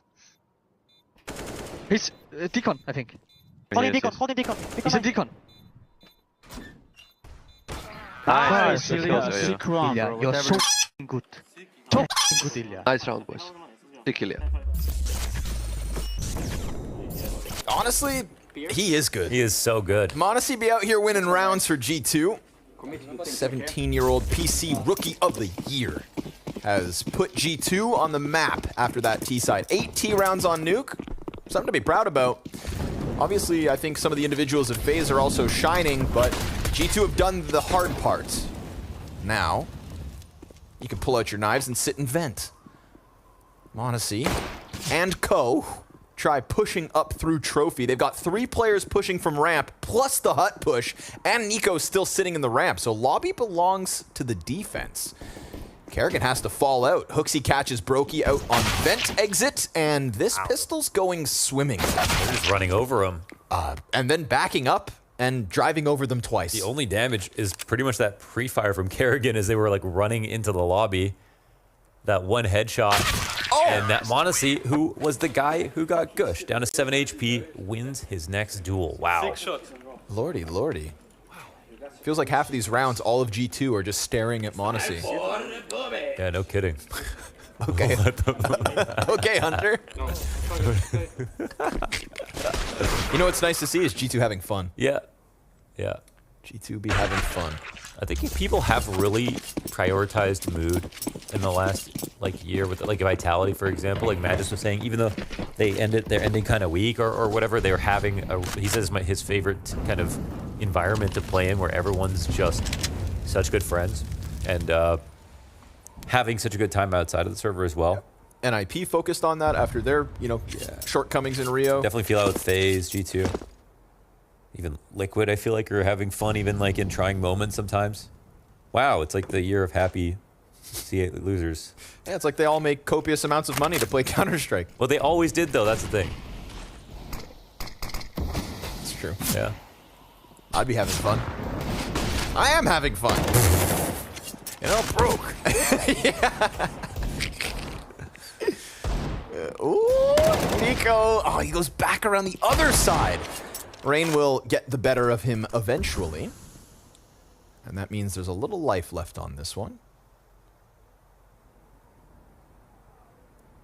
But just a little bit of life, like a single cell organism. Doesn't know it's alive. Maybe a bit more. Okay, a couple cells. Got like some armor here. Yeah. What are those creatures that can survive in Extremophiles. Extremophiles. Hunter gets down towards Decon. Oh! Ooh, well. Yeah, this B site looking real juicy, huh? JKS tries to shut it down, but Twists continues to fight, and the bomb has hit the dirt. Rops' chance 1v2. He's got no time to win the round, and he won't find Hooksy either. G2. That is 10 over FaZe's 7. Dude, they're close to the finish line. They are looking good off that pistol. It feels like they should almost win at this point. Like they definitely... They got both pistol wins. They got both pistol wins. They have a solid CT side. They destroyed Heroic on this map last event they played. And this is their pick. Some good signs right now for G2. I think it was a slow start was the only thing that you'd wonder if today was their day, but not a slow start at all. Oh! Whoop. Nico dunks on Brokey. Deletes Twists. Kerrigan gets popped. Ooh, I'm gonna take that anti-eco ace, please. Actually, give Hooksy one.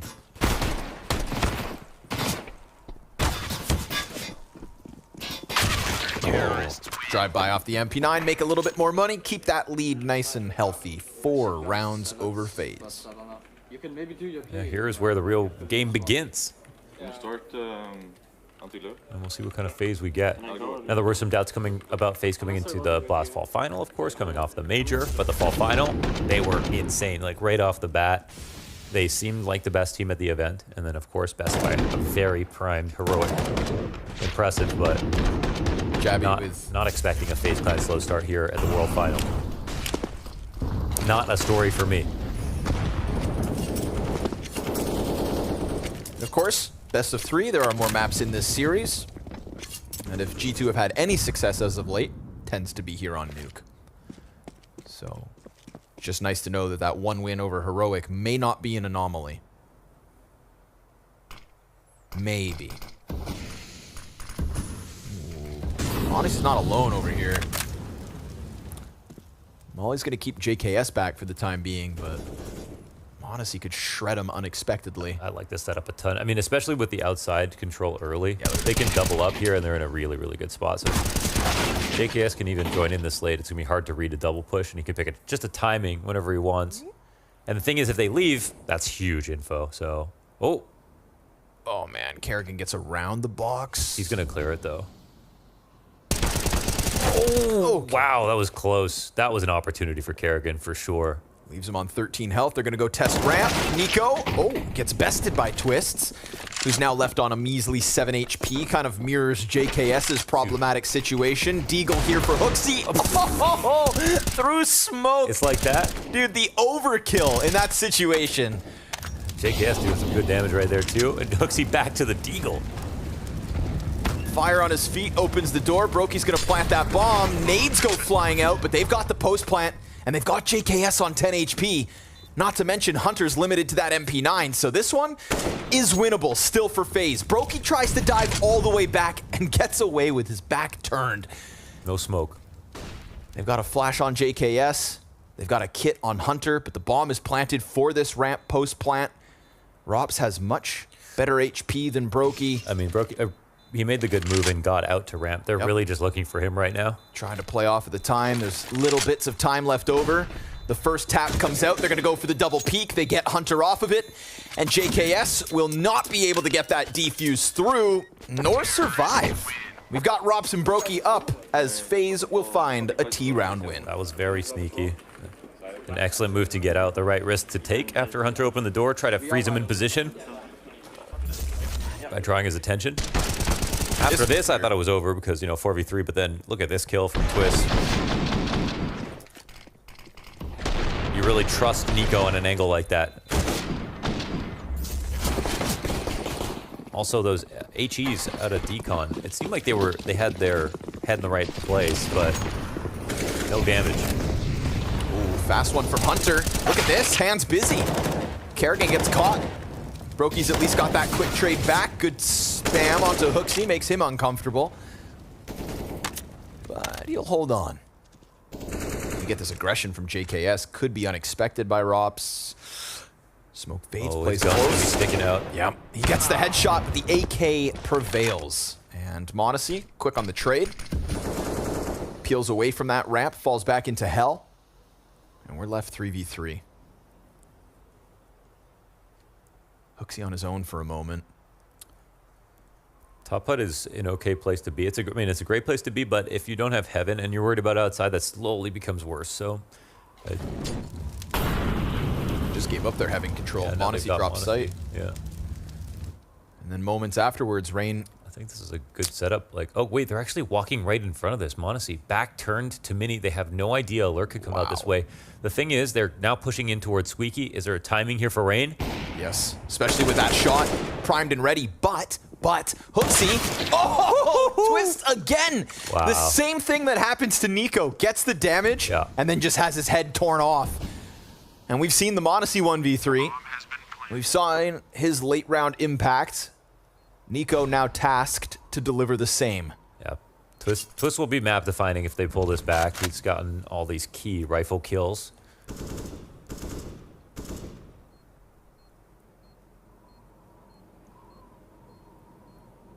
Nico doesn't even give it a chance. FaZe closing that gap now. 2-round game. I thought the 2 upper setup was great, but they couldn't play in the site on the floor because they didn't have heaven. Right. So pushing it was fine, but normally if you went through hut, they wouldn't have been seen from outside, but they just had no idea. Ooh. Oh, very nice. Very nice indeed. No, wow, okay. In fact, they lose the rifle, the only rifle they had right there. Still worth for the damage. Ooh. Thinking about buying with those 2 kills that came out. Now, if not for them, no way they do. Check this out, folks. You'll never expect what Hunter has. A Nova. Hell yeah. Hell yeah, brother. Load that buckshot. Didn't he have a camo skin for this? I think so. Because he'd had like an all camo setup, right? Yeah, but now he's gone blue. It's like the Forest DD Pat. Yep. Now he's on blue. Yeah, it's all blue nowadays. Oh, nice molly. Yeah. 5-7. Gonna get cleared out point blank. Nico hears all that util coming in through the rooftops, so hopes to find somebody upstairs, but Kerrigan's already fallen down to lobby. Rop's thinking about dealing with flank. Ooh. Sorry, I just spit everywhere. Sorry. That angle didn't exist. How did he do that? And he get the another one. Another one? Yeah. Oh, wow. Making up for that lost weapon in the last round. Keeping the costs high. Shame he can't dual wield.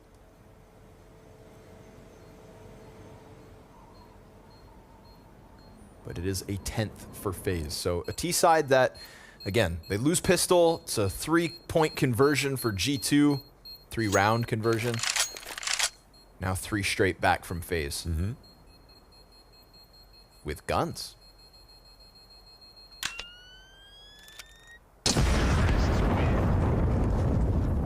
I couldn't molly inside because... Picking up the AK is no small thing here. An extra kill. What is this? Wow. Welcome, ladies and gentlemen, to another day of Whose Molly Is That?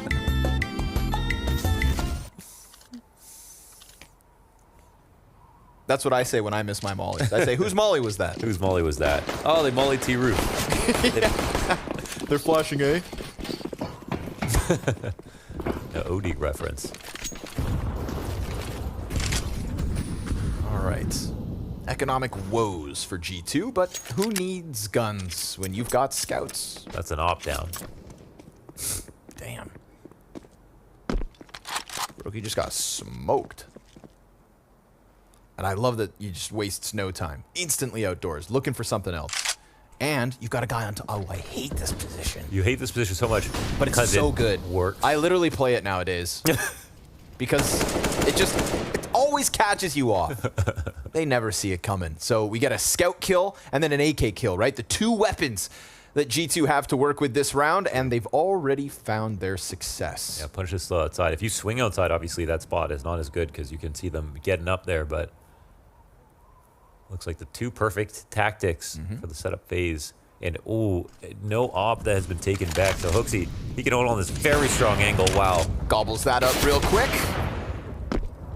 Got a little crazy with it right there, but it's still a 4v2. JKS here's the movement forward. A site's going to be nicely stacked. Heaven, site, hut, tough to get out if you're FaZe, but Hunter makes sure to drop bomb. Rops is back exposed, and JKS is creeping in. A beautiful round out of G2 with only a scout and an AK. There's not enough money for FaZe to buy everything they need, if anything, actually. And that's Nico knows it. Yeah, that's with 12. So that's with tempo. That was a mixed buy. That was the round FaZe could have just built their economy off of and then got into a situation. It would have been a tie game with a lead here for FaZe on the horizon. Now it's G2. That could have been a map-winning round. FaZe are saving everything they have. Oh, boy. That's our X Factor moment. And it was a great tactic on both sides of the map. Right. And like you said, m0NESY being pervasive throughout all of that. Help draw some attention from Nico, too, in his pot. Honestly, now reaping the benefits of that op that he took down himself. No way, Rain. Free one up right here from Heaven. Yeah, sorry, Chief. Not versus Monacy. Not at that range. So it's going to leave FaZe huddled inside of lobby. Prime the ramp push.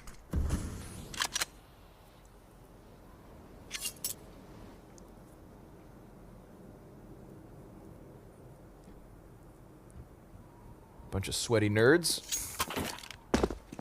Yeah, well, the guns they bought. They're like, all right, let's try to get as much damage as we can because they're still kind of low. G2 denying that right now. Floor bang from Twist. Not bad, not bad. JKS ready for what's left of this round out of FaZe. They don't have bomb, so they're just looking for a kill, and they're not going to get it. Mows down the little that remained, and 3 rounds, still their lead. So again, right, you pick up both pistols, you convert each of them. You know, the M4A4 meta maybe favors JKS. He was always known for his long-range M4A4 spray. Yep. Okay? Forced, relegated to the A1S before. Now, back in his comfort zone. It's weird, too, because the A4 didn't get a buff. No. But it is better now. You know what I mean? Yeah. It's just weird how that works. It's just better. Feels like it's better. Damage into Hut. Oh, man. Meat grinder. You are falling flat, FaZe. Brave call to make on a round like this. Yeah, we saw G2 try to throw something like that. Things were going well. They attempted that quick A hit. They just got stuffed. Kerrigan in a smoke. Chipped down to 80. The only hope they have is somehow win back this A site, but they've already been flanked inside of lobby, and every single individual kill goes the way of G2. So now we're just putting the bow on this win. Seriously, this is like giving away the game right here. They take the aggressive play, lose 2 right away. No real chance in that 3v5, and G2 takes 14 with it. Broke-ass FaZe right now. And seriously, that eco round into this win. Good call. Easiest route to a win here for G2. They seize that opportunity by the horns. Sorry, boys. Pawn those diamond pendants. Can't afford no guns. And yet again, same boat. So yes, it really does boil down to that turning point. It comes down to the Monacy Scout duel versus Brokey's op, that instant move outdoors, and then, you know, Nico shining with the 1 rifle. Round 22. And those kills that Nico got in the previous round that said they're going to buy now. Right. Yep. It actually mattered. Catches those frags down in secret stairs, and, you know, just another instance of the importance of economy. There's something in the air right now for G2. Consistency versus the world's best on Nuke. That is something G2 can, at this point, if they close this map, claim to have.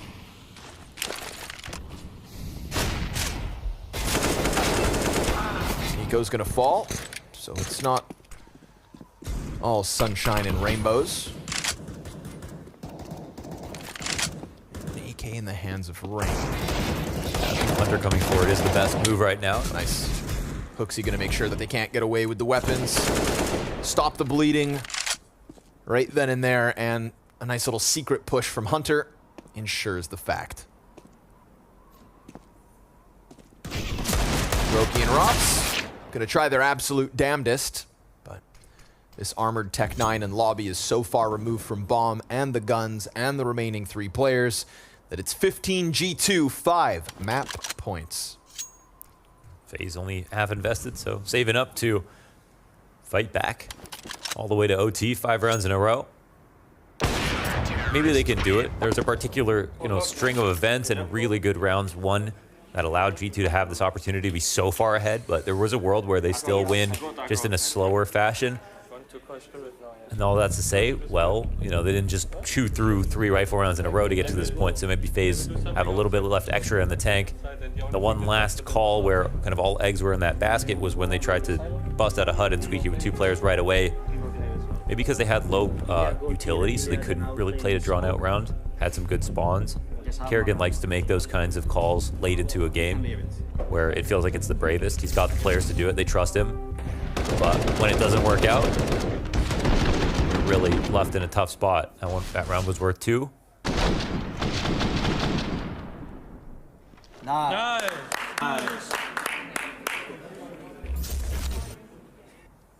I like to clap for myself too. Feels good moment getting that 15th on the board. Again, kind of a result of the economic problems of FaZe. So with guns back in their hands, job's not over. Still some work to be done.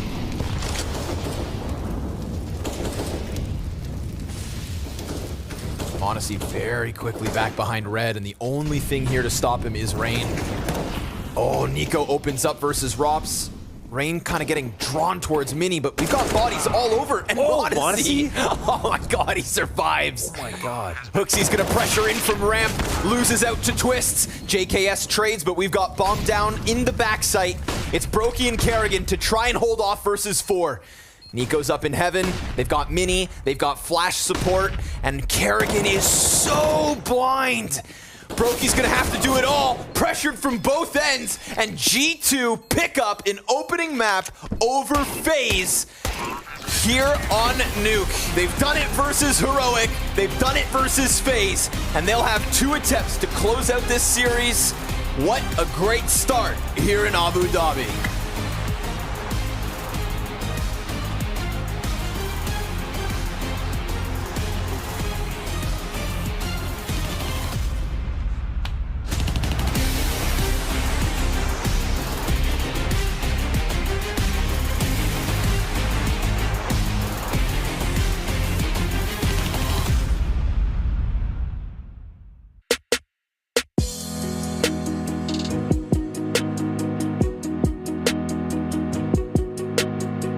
Welcome everybody to The Greatest Innovators, brought to you by Coinbase. My name is Ferris Spears, and joining me, 4 icons of the CSGO scene. We've got Alexi B, Elige, Cadian, and Phelps. And today we're essentially going to be discussing who paved the path in Counter-Strike, who was kind of the greatest innovator. So Cadian, I'm going to start off with you. I think I'll go with Get Right.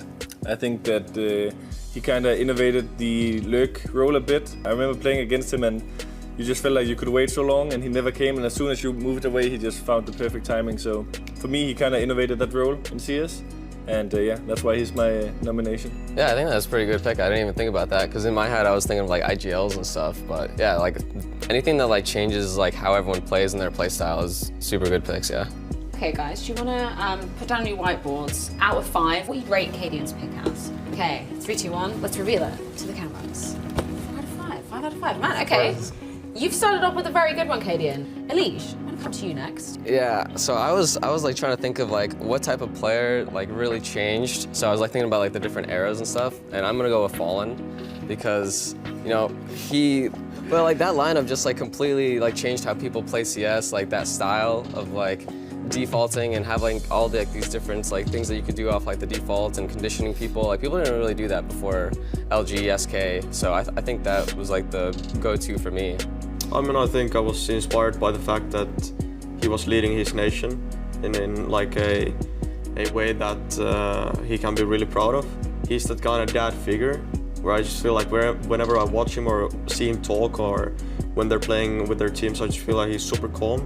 And just the fact that like, yeah, he has that role of being like the boys and yeah, I mean, having the nickname Professor and everything. Yeah. It's just... So let's rate that pick. Okay, if you guys are ready, we can reveal the scores. 4 out of 5 from Alex again, 5 out of 5, 6 out of 5. There we go, full house. Cancels out. Alexi, I'm going to come to you. Who else would you throw into the ring as the greatest innovator?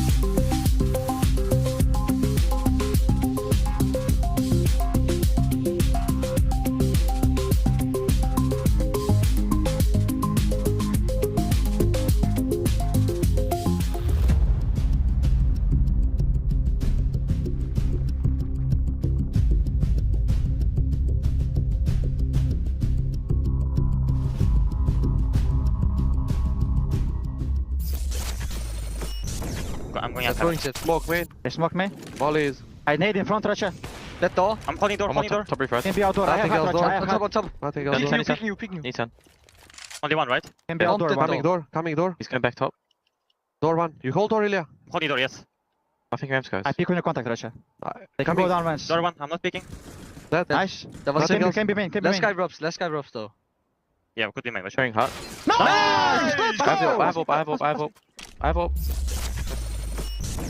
A surprising pick coming out from G2, but this one turns into a home run. Maniac prefaced this by saying the T-sides was what he would be fixated on. That is where he would need to see adaptations coming in from G2 if they had any hope of taking this map.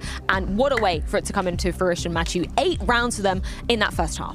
Yeah, listen, I think the start of the game was where G2 made their more important points, and they went up very quickly 6-2. I think Hooksy had a very great idling at the time. Yeah. We could see then FaZe come back into the game and kind of regain control. G2 had to count on individualities and flashes of brilliance to win a couple of more rounds. But where I'm actually impressed is that the defense of G2 were able to completely shut down FaZe, and that is not something I had imagined. Yeah, only 3 rounds FaZe managing to put on the board in that second half. You talked about the individual brilliance and something that was consistent across the entirety of this map. m0NESY was showing up big time. Great to see it from the PC Rookie of the Year just awarded today. Yeah, man, he keeps delivering. m0NESY keeps delivering and keeps impressing us. You will see here early on, in this game, you see the scoreline is 1-4, and he had a couple of ever so impactful rounds with the AWP. He just posted round number 5 on his own. You can see here how he just completely creates a round as well. He basically won on his own 2 full gun rounds for G2, and that was in that early stretch that I'm talking about where G2 posted the maximum rounds thanks to that, man. Yeah, it's absolutely incredible to see him being able to pull off such impactful plays as well. And sure, they look beautiful when he's pulling them off, but it's actually making so much of a difference,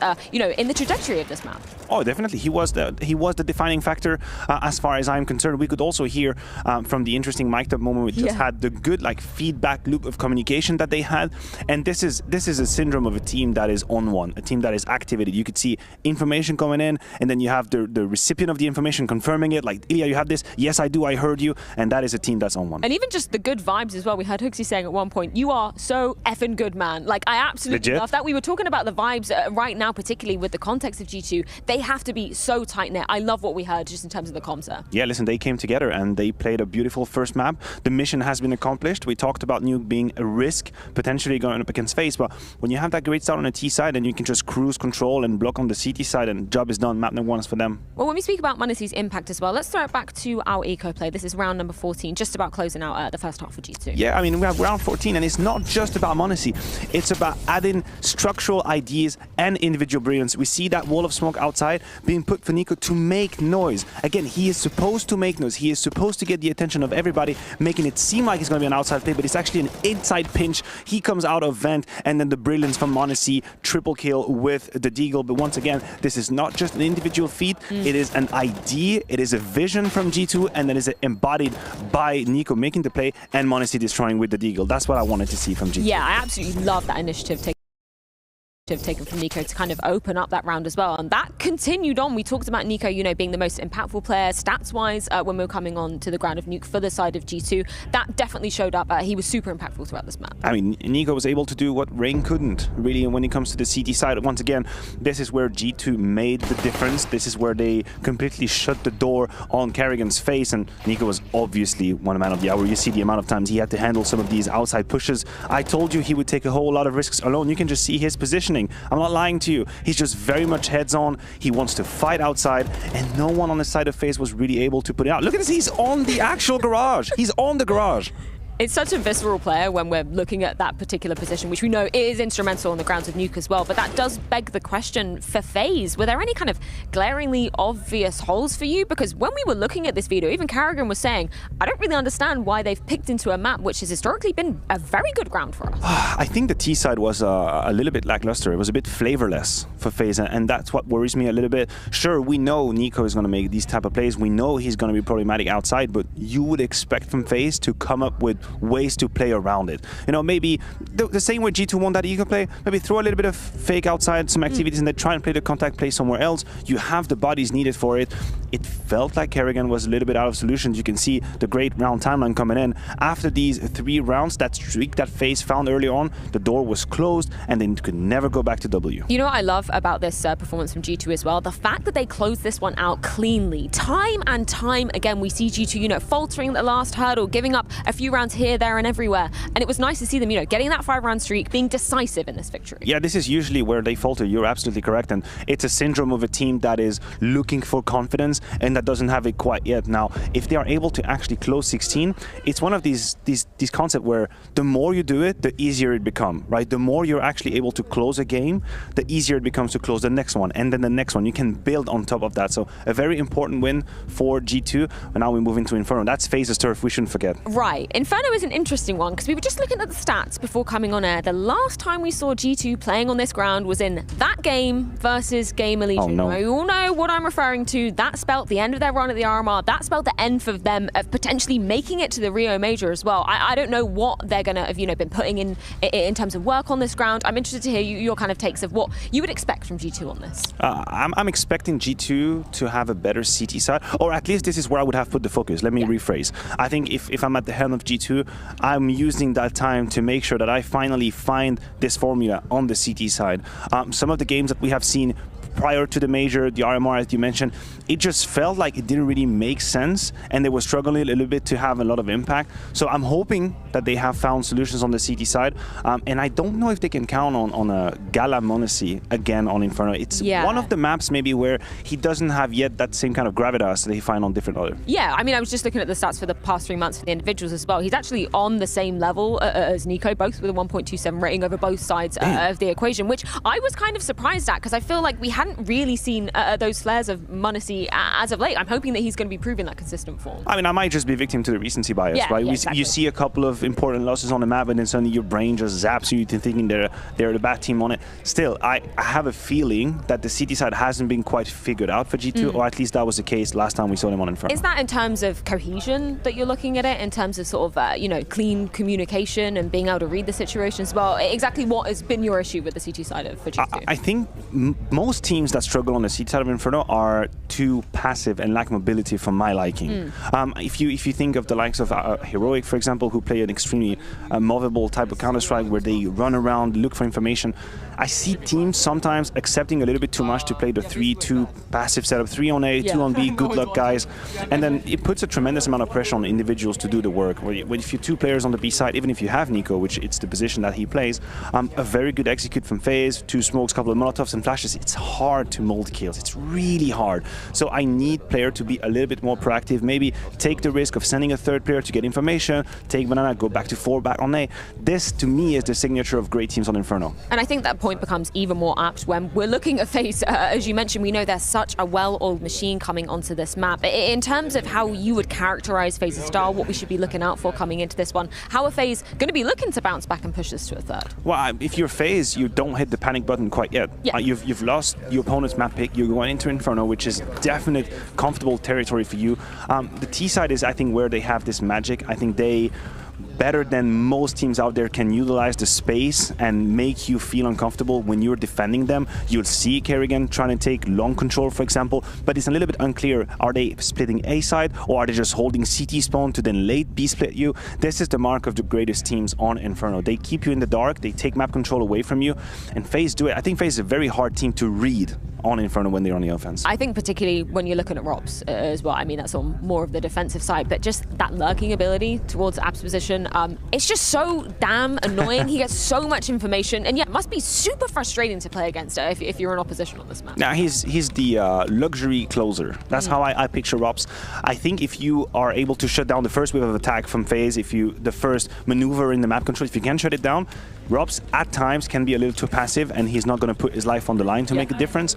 But if you make the mistake of giving away a first kill, if you make a mistake to rotate a little bit too loudly or not be completely focused on an angle, then he is that second difference. As soon as there's a first difference happening, boom, then he knows when to take the timing apps. He'll call back the team towards him. So yeah, this man on the half screen, obviously a factor for FaZe moving into Inferno. So when you're talking about him sort of being, the second difference maker, who's the first one for you? Who are you kind of throwing into the equation as maybe a more consistent force on the ground of Inferno? I liked what I saw from Twist on Nuke, honestly. I think he put his best foot forward. He had a great performance individually, and Inferno is a map where I have seen him shine as well. So I'll go for the Twist. I like that very much. Yeah, he was looking pretty decent. Yeah, he looked good on Nuke. FaZe losing out on this round of Nuke.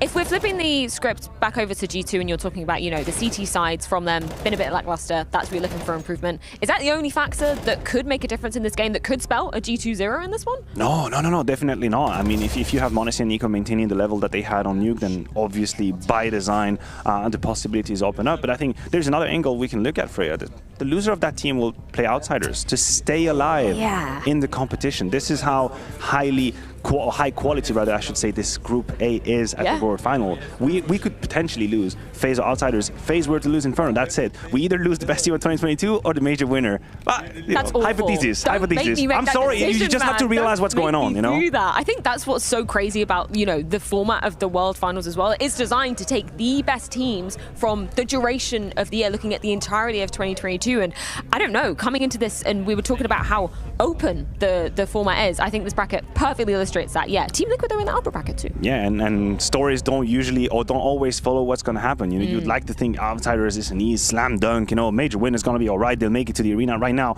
they'll be fighting for their lives. And either G2 or FaZe, none of these are actual easy win, obviously. Hell no. And for Outsiders, you know, that path that I talked about is trying to earn your stripe and taking down bigger names again and again. I think this event here is going to be a non-stop journey of that. Well, we're going to see if FaZe can be twisting this one in their favor. We know Inferno is a solid ground for them. They've proved it time and time again. But can G2 keep up their momentum from the grounds of Nuke? We're going to be finding out in just a few.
Welcome back, everybody. We got another map of G2 versus FaZe. G2, now the betting favorites to pick up this series, folks. Again, Nuke, they've won it versus Heroic. They've won it versus FaZe. We've got a little consistency coming out of G2, which after this tumultuous road is a nice thing to see. I'm glad they've got one over FaZe. It's a big win for an opening map, but of course now we look to Inferno. Where I think, yeah, the tough part is, like, FaZe's just winning statistic on its face is just the strongest here at the fall final. They're the best team on it. The thing is, the other statistics, kind of the micro statistics that go into the maps, like G2 look pretty damn good. It's got a much higher pistol win rate, for example. Their conversions are like competitive with FaZe's in terms of their round conversions or 5v4 conversions and stuff. I think their overall win rate is lower, but they kind of have shown that they can like do well enough on the map, and they have a big win over NAVI in the past 3 games. They do have that loss versus Gamer Legion at the road to Rio. Could be something of an aberration, just haven't played it in some time. So I don't think we know exactly what to expect. When Yakinder played against G2 at the fall final, he said they haven't changed much. That was kind of like calling them out for not getting better. And I mean, we saw a very strong Nuke to start off today. Yep. 2 pistol wins, a very good CT side, really good individual level. I think today they have the tools to be able to pull the upset off. But for now, it's FaZe to send this to 3 maps until further notice. We'll see how the game starts. Yes, sir. I like that. Until further notice. Because, again, m0NESY's winning rounds on his own at the moment. Nico's shooting hot. Hooksy had some Deagle clips sprinkled here and there. Yeah. The formula's there. Today. Maybe not every day, but today, G2 have a chance at this. Good first map in their back pocket. Like you said, both pistol round wins, so and see if they can keep that rolling. Yeah, they have a much better pistol round win rate on Inferno in these last 3 maps, 70%. Could bode well. Almost. Not to mention starting off on the CT side. No, the problem is I fucking dropped it. So we will see. JKS also looked pretty good. Let's go, boy. Fuck. A4 suits him. A4 suits him. That'll be an interesting thing to see if that keeps playing out, like him on just a more comfortable version of the gun. I also want to see how many players just keep playing A1S here on Inferno, right? Map specific. G2 started the year strong. Let's see if they can end the year just as well. We begin on Inferno. This will be the last event on everyone's minds for quite a bit of time. Could be the difference between your favorite team staying together or making a change. Yeah. Take that in. Sink or swim. Ooh, Hunter, love this. Love it. Wow. The chicken, it blocked a shot. It got in the way. You know, he really aimed for that one too. I just want to say. It just, there's chickens on Anubis as well. I think we need less. We got a 5 versus 3 out of FaZe as they have cleared out both Hunter and JKS without casualty. It's going to be a quick little push here from m0NESY, trying to get ahead of what was meant to be that short flash. But Hooksy kind of blinds everybody. And with it, it's looking like FaZe could pick up their first pistol in the series. Nico 1v5 or bust. And I bet bust. He'll kill Brokey at the very least. Rop's gonna find that pressure, and FaZe will find a pistol win here on Inferno. Well, they take a lot of damage, but actually the body armor helps out quite a bit across those 3 players. And I feel for Hunter on that one. It looked like he really lined that up best he could, but this... Oh, well, it was Robs who shot it anyway, wasn't it? I'll kill everything in his way. True. Nice 2K. I expect good things from Robs out of this Inferno game. I feel like he's been finding his groove again with those lurks out apartments. And that's what I want versus G2. For his sake. Nice nade. Nice nade. Oh! Nice nade. Oh, another... Nice nade. No. Oh, yeah. Not another nade. Oh. No. No. How many nades? How about 12? Dickhead. Kerrigan down to 44. Listen, they've done the damage with the nades. That could just prime these deagles perfectly. Win a pistol is one thing, but if you don't convert it, then you're not doing as well as G2 did on Nuke. So they get Kerrigan locked into the moto. The split is almost set. I mean, Bombs have to go for the wrap. We'll see.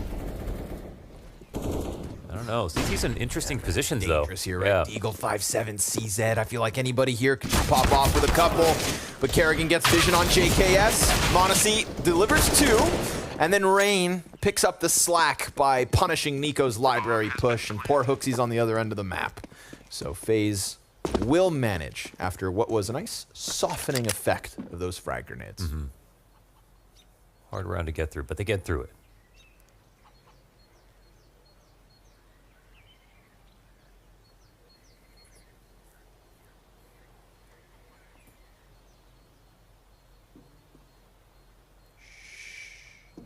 There's a chance. Yes. Yes, Hooksy. A delivery. He will get cut off. I don't know. Looks like he'll be able to save it, though. And Rops still has the time to find him. Rops needs time and a little extra time. And then a bit more. One more. And he also just wanted to let it slide, so saved AK for Hooksy. 2 rifles in the hands of FaZe.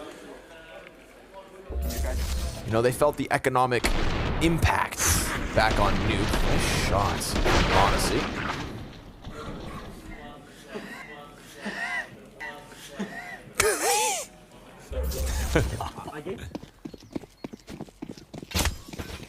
What's Hooksy got to offer?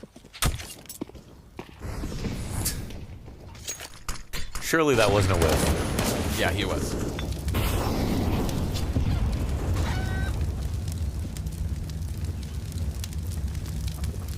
So flash ready to hear from Nico. No, it's all on Hooksy this round. Not able to capitalize, but he's still alive. Yeah. Still alive and kicking. Youch! 5 health, you'll get away. Yeah, you might want to. Yeah. Exactly. Nobody to stop a short push. Nobody to stop an apartments pop. But if you keep heading into Arch, you're gonna die. Ooh. Hunter insta headshot, gives up a gun. They don't know about Cubby either. Ooh, but that's just a USP, so you'd think it's not enough unless he gets that 2-tap to the back of the head. No way, Rain clears this at this point, right? JKS, how much more can he get? There's Rain dead. Brokey's gonna pick up the pieces, and Hunter will have a line of sight towards short. Twist could just win this duel straight up. And he loses a lot of health in the process. This is getting dangerously doable for G2.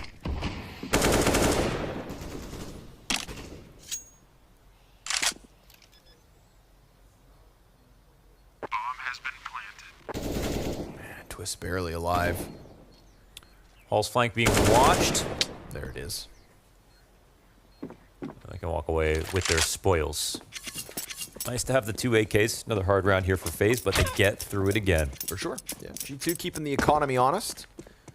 Again, we saw what it could do on Nuke. No reason that can't happen early on this CT side.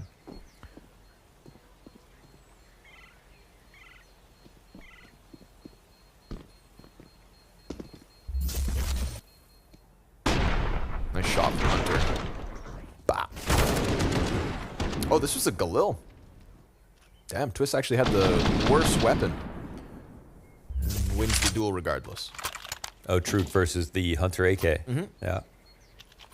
All right, Op comes in for Monacy, the hero of Nuke. I want to say he was the best player on the team for Nuke, for sure.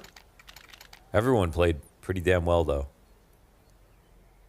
But he had like that 1v3, the 4K on the B side. I mean... Yes.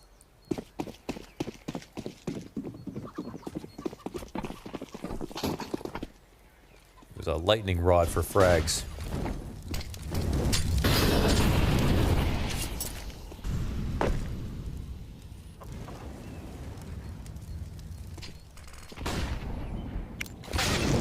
Oh, that's fast. That is fast. Kerrigan's a core player here on the T side. Just when he's always leading those arch wraps.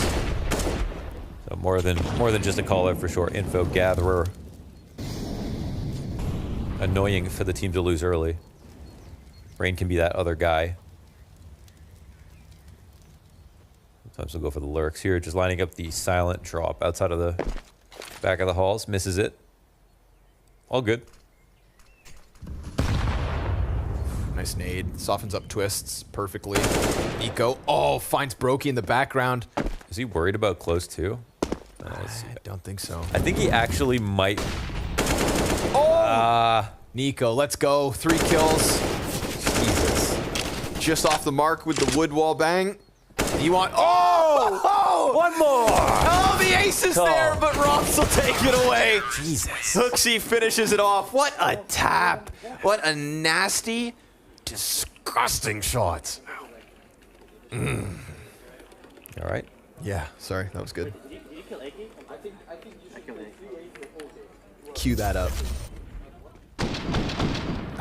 Oh, that's how it started. First bullet too. And the flash dodge here. Wow. Oh! Love it. Love it. Saw the arm. Goes back for the pre-fire. Nails it. Ooh. And then massive spray damage out of Hooksy. Not going to give FaZe any chance to wiggle out of this one. That's Twist's AK down to 12 health already. They're going to go right into this A hit. We've got majority of G2's players here in position. They go ahead and throw out that counter util. Comes to an abrupt halt here, FaZe. There's more bodies coming. Kerrigan now down to 20. Rain gets nothing off of the arch play. Modessy's up, connects into the little that was left of Kerrigan. Brokey's going to bring it back with the Tech 9, but Modessy's inside sight, ready to rock and roll. Takes a headshot, still stands on 50, and G2 lock down A. They do minimal losses, and it's not that much coming into it from FaZe, but they got stuff at every corner. I mean, they got the spray down at the bottom of B, they got the nades coming their direction, they got called out their way up to A. They didn't have an easy route, even though they got close to the bomb plant zone. It wasn't really scary for G2 here. Excited to watch more of this JKS on the A4 storyline. I smoked that.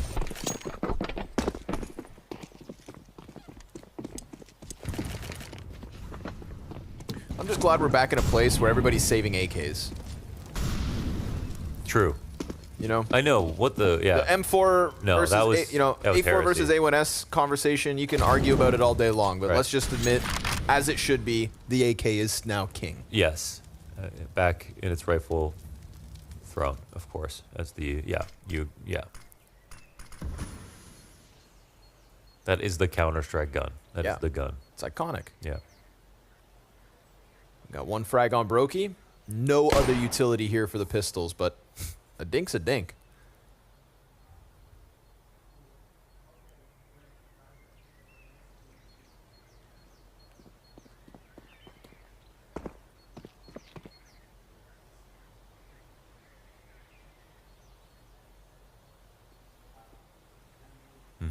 Brokey just carrying nade. But it's smart. Oh, nicely done. Frag damage softens them all up, so it's going to go down real smooth. Oh, he mollied the flank. To the favor of G2. Smart. That nade could have been destined for Hooksy, but now it's looking like we're going to have 5 players up. Rain finally gets that wrap around, and Monasty's going to end it with the op. So 3-all.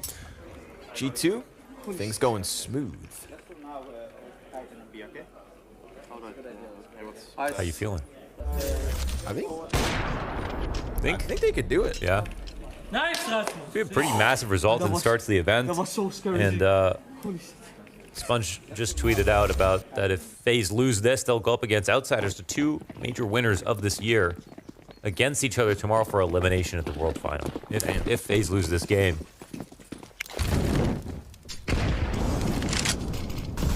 If.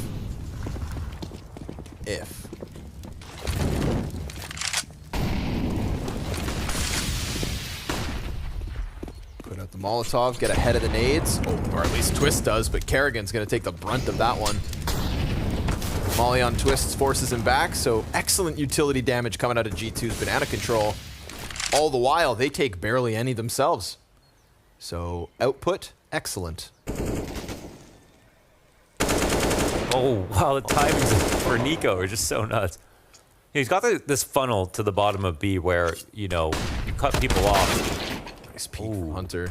Yeah, with the flash. Kerrigan had a teammate watching it, but they had to peel off for a second. Man, they just keep coming forward. Feels like Nico's kind of finding that flow. This is a bit risky for Hooksy, but he wins his duel. Oh, bomb gets dropped, and then Nico's coming in behind him. I feel like the round wasn't over just yet, so, you know, there's still a chance here for FaZe for sure. Nico on the sandbags. Rain comes round. Head clean off. Nico gonna buy a little bit of time here, and it's Rops versus 3. But so much damage done by Nico that you'd think it's too much to ask.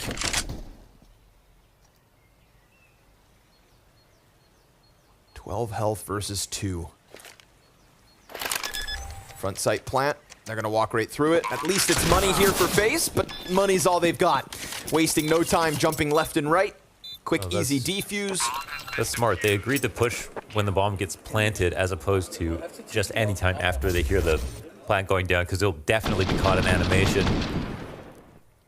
So you succeed the actual money. I mean, the bomb gets planted, but you guarantee that their hands are busy for that second. So good way to do that. No money. Just a half investment. Rops will be the 1 AK of the round for FaZe. Money has been problematic for them in these last few. Hunter on the AUG again. He bought that AUG, swung mid last round, got a 1K back on the AUG. He doesn't like the M4 or the M4. Ooh. And Nico's just having one hell of a time. Yeah, I feel like, you know, Nico's like a great white shark in that regard. Yeah, because the hair? No, because there's blood in the water after the nuke win. Oh, okay. And now he's just feasting. Right.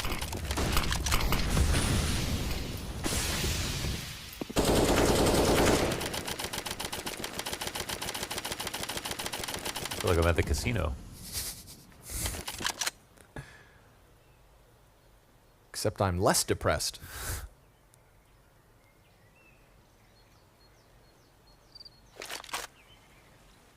Well, G2 have enough control to say, okay. Take a peek. Almost collateral. That's all you need from Monacy. You've got 2 M4s in the bomb site now primed. Monacy's flash gonna blind everybody on FaZe. And then these M4s just gonna clean them right up. Hooksy, go ahead, brother. Pad those stats. Hunter comes wide, and we've got G2 from an 0-3 start to now being on fire. Now being on fire. 5-3. Better take a timeout, FaZe. Figure out what the hell is going on. FaZe can, I feel like FaZe sometimes can be a little bit risky with their economy, definitely. I think it probably, but it defines who they are. It defines, like, it's Kerrigan's calling, it's the fiery kind of aggressive players and explosive players they have on their team.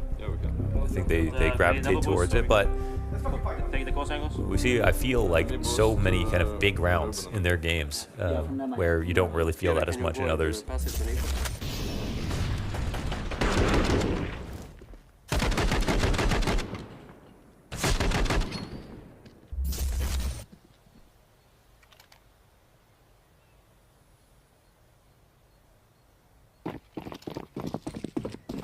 Waited for this buy, so let's see what they pull off. And they bought an up, so they have to have a plan for it. Brokey's not going to go sit on angles here on T-side Inferno.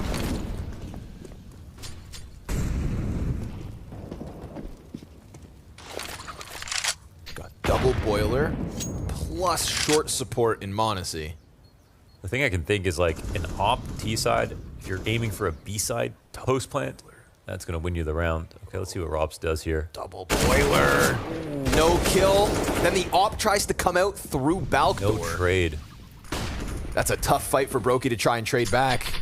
The fact Robs goes down empty-handed, I mean, they waited for this buy, and they get nothing out of that boiler setup. Good call from G2. I like it. Yeah. Rotates are a little slow. I was thinking they wanted to try to end B because of the op, because if the op gets the quad, they'll, like, win that post plant, you know? Right. For the A site being able to take it, I don't even see the real benefit in that. But now the op's shown itself as well. Makes things a little bit harder. Whoa, this is a rough one way, but we'll see if it still works for him. Sees some feet. It's good damage. They're outside the site at least. Drop to half, but the gun needs a reload. Oh, he goes right through. Rain's gonna stuff the push. Hooksy caught off. What is this? Didn't anticipate Kerrigan to be that deep, and that's an open door now for FaZe. They should not have been able to get into that site. Looked like Nico kind of ran out before the reload was finished. Yeah, Hooksy didn't even have his gun in his hands. That was crazy messy between both of them for sure. Getting a little too ahead of themselves. 5v4. No smokes. Now man disadvantage, and smokes. They're not able to burn anybody out of positions. So m0NESY sits around for a little while, but we've got FaZe pulling that back 4v5. I just think like the one way was a little wide. Like having a gap on that side makes perfect sense. You see the foot. That was a lot, but didn't die from that. Oh, wow, that's phenomenal. That's a huge amount of damage. And JKS, he saw this too. Oh, they kill all 4? Oh lord. Holy hell. They can't even rebuy the op that they wanted from that round. Is everybody even gonna have AKs? I feel like this push is crazy, that they try to flash push that versus the entire attack.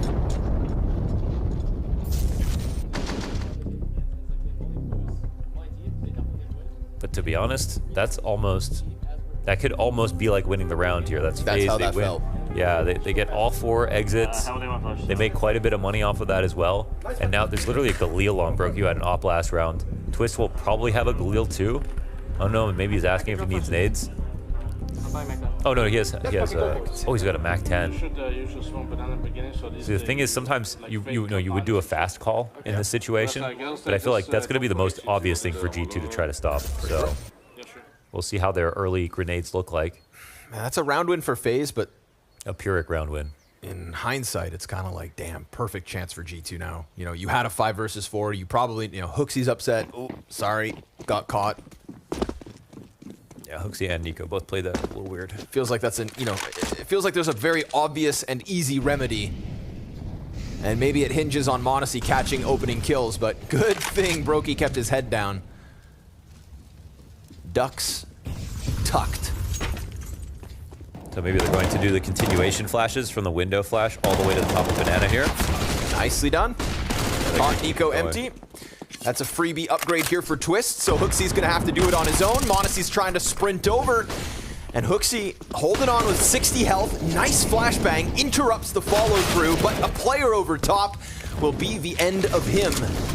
And another smoke over towards Coffin keeps m0NESY honest, keeps him out of it, and forces G2's hand. Looks like they're gonna have to lean back into the save. FaZe find the opening versus Nico. Yeah. Maybe a little risky there from Nico. Could have expected some play like that to happen. I think they knew the money would have been low for FaZe after a round like that, but Nico just got so much value out of those spray downs in the past. I can understand why he wanted to hang around. But in the spot, 1 kill for Hooksy. Probably need to go all the way back to quad, wait for his teammates' flashes, get some faster rotations, and yeah, they definitely leaned on Nico getting a lot of his kills early on Banana in the past. But besides that Mac 10, I mean, there were good guns behind it, so it wasn't like an easy buy to stop just because FaZe were low. But now they get their economy back. So unlike on Nuke, there's an opportunity missed here for G2. They're coming in. Fuck. 2 Banana. Yeah, he recognizes what that round meant. But at least unlike FaZe, G2 hang on to the majority guns. Call their first timeout here. The thing is, I want to play the same this round because we took a timeout. But yeah, I think after, I think you should do OG Erasmus and you should get in front of the smoke and fuck them up. Yeah. They're pretty bad. Yeah, we had some gems already. It's day 1.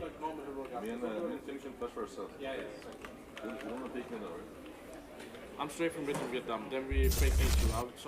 And no red flags yet for G2 really. Everybody's delivering kills. You got the likes of Twist struggling.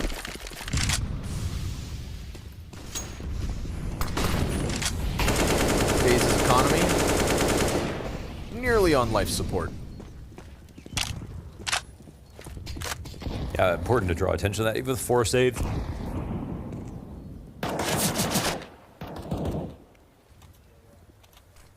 This time they get deep. They got lots of info here, man. They still have Monacy on Boiler. JKS watching the fall back. They can re-aggress after the mall if they want to. He goes back. Flash works. Hooksy goes down on B. Okay. It might be inconsequential. Probably a better frag here for G2. Nico's still alive as well. And this position could easily catch Twists. Oh! Wow. Twist just kind of presses along the side of the Molotov. I can see why that catches Nico off guard. So he loses his position, loses his control of Banana. That's kind of exactly what FaZe were banking on. Yeah, we're kind of down to no nades here for the CT side, so... Gonna try and press into the A site. These flashes could make the difference. Monacy, no. They want to go here. He's who they got to take down. Looks like they could jump out behind him in this spot, which counters this setup pretty well. Ross might go mini, though. Let's see. Yeah, there it is. Freebie. Here's the answer back from JK. Yes! Oh, nice second kill. At least kind of makes up for the fact Monacy goes down empty-handed, but remember, Hunter down on 46. Nico tagged to 3/4. No smoke as well. They can't scale onto the A site. I don't know if they want to try this. Could take a chance. Could run the risk. It's versus Rops and Brokey. Oh, they did have a smoke. Just grab Must have picked it up. Brokey gets flashed off his initial angle. Hunter's able to press into the bomb site, but remember, bomb planted 4 short. We've got a Molotov as well for Rops, and since they threw that smoke, nothing to actually extinguish it. If Brokey hits his shot, if he had hit that shot, it could have been wonderful. Molotov basically guarantees this one. And Rops gonna get picked up on his escape. So again, the price tag here is high, but it is FaZe to take a lead, 6/5. Yeah, that's pretty damn good. But yeah, 5 dead again, and I think it's like G2 are constantly like, yeah, if we get this, we have a free opportunity. But look at this call, it's great. They have Monacy still inside of mid. It's the exact counter they need. JKS, if he doesn't hit this amazing second shot and get those 2 kills, the round is definitely done. You know, well in advance. They don't get those extra frags as well. It's just been very expensive for FaZe. I mean, that's just the thing that's standing out to me the most. Yeah. But ultimately, they're still slightly in the lead. T-side things are going to be a little less expensive. Oh, and the disrespect of that flash is beautiful here for Monacy. Yeah, it's going to take more than a measly flash to get him off the angle. Nico going to burn a bit, but well worth sticking around. Wow. Yeah, he loses 25, but he deals 100 between Brokey and Kerrigan. Excellent grenade value there. FaZe Clan going to come limping up Banana. Trying to lean on Twists and Rops to recover this one. And Monacy, who was once mid, fires off the AWP, so they're going to be on high alert now, FaZe, and they get a bit of utility out of the defense here with still plenty of time to work. What's the call? Follow through. Here we go. Heavy commitment. Monacy going to be smoked out. Nico relegated to the dark corner. And Kerrigan blinded as he rounds the edge. Easy goes. Nico, quick swap out, but there's the answer back. Monacy's still alive. Overconfident. Twist doesn't take the shot. I don't know. Did he see him? What happened? It looked like he would have. Okay, this is weird. 30 seconds up. Monacy wants to press around. He catches Twists. Won't be able to finish off Rops, who's now 3 kills deep in this round and only has to finish off the Aussie. But 32 health is all he'll have left. Seems to know, seems to expect Banana. But he's got to grab that bomb. He made noise. No, he didn't. Oh, nice JKS, shot. Nice clean kill, insta headshot, and FaZe will stall out at 6. Well, the Rops was like laser focused on that, and then looked to CT. I was like, whoa, the JKS make some noise there. Did Twist not see Look at the that. fallback? Yeah, I think he might, like, we had the full X-ray, definitely saw a foot, maybe just didn't want to waste a shot, but with Monacy running away like this, I feel like you would know you could definitely take it. It did look weird. It did look a little strange. First box. I don't know. Hard to say in that moment. Maybe he was between two. He was already thinking about leaving the situation. Then he saw Monacy. Didn't want to stutter step. Not exactly sure, but what's important is G2 now get a chance to claim an easy round. All those deaths have stacked up against FaZe armored Tech 9s. Met by smoke. Hunter back on the AUG. I feel like smokes have looked funny today. Like even that moment just now I with was looking Robs. into the middle of it. Okay. No, yeah, no, I know what you mean. That's what I'm saying. True. Something's going on.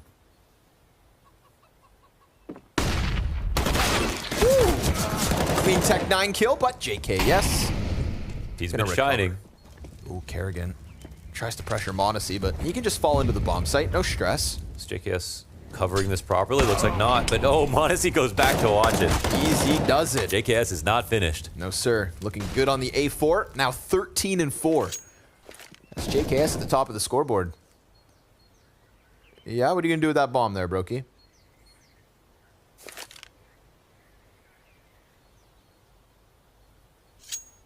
Grabs a deagle, walks away. Brokey works in mysterious ways.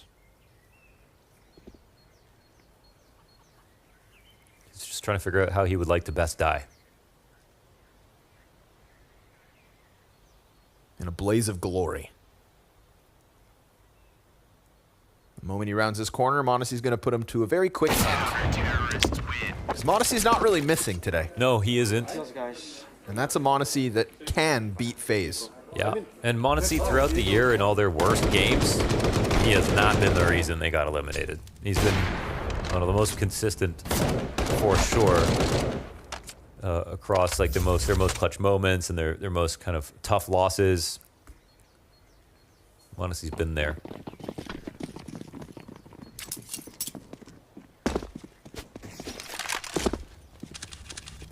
Right back to that mid post. Feel like Nico has deserved taking these risks on Banana. More often than not with the impact.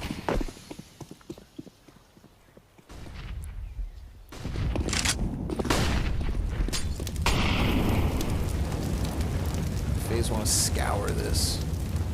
Feels like Twists has gotten the better of Nico at times. He's going to fall back slightly. Not all the way. That flash on Hooksy, prime for the repeat. Here it comes. Nico's going to see it clear for the taking. Some clean re-aggros on B, never getting punished on that flash. Yep.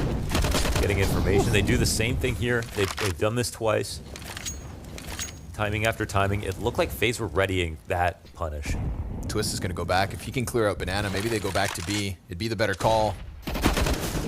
Hunter tries to re-aggress on middle, and seeing as they are this close, it's going to keep majority of G2 committed. That's good info. It's a little early, though, and they don't get a kill off of it, and now they use a lot of grenades. So I think, actually, even though G2 are fighting hard for that, they put themselves in a tough spot. Rotations are kind of slow. Oh. One player in B goes down. They actually just lose the round.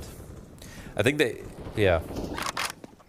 I think they over-committed over there, but they were probably planning to at least get one of the kills off the push. Right, off of Hunter's peaks.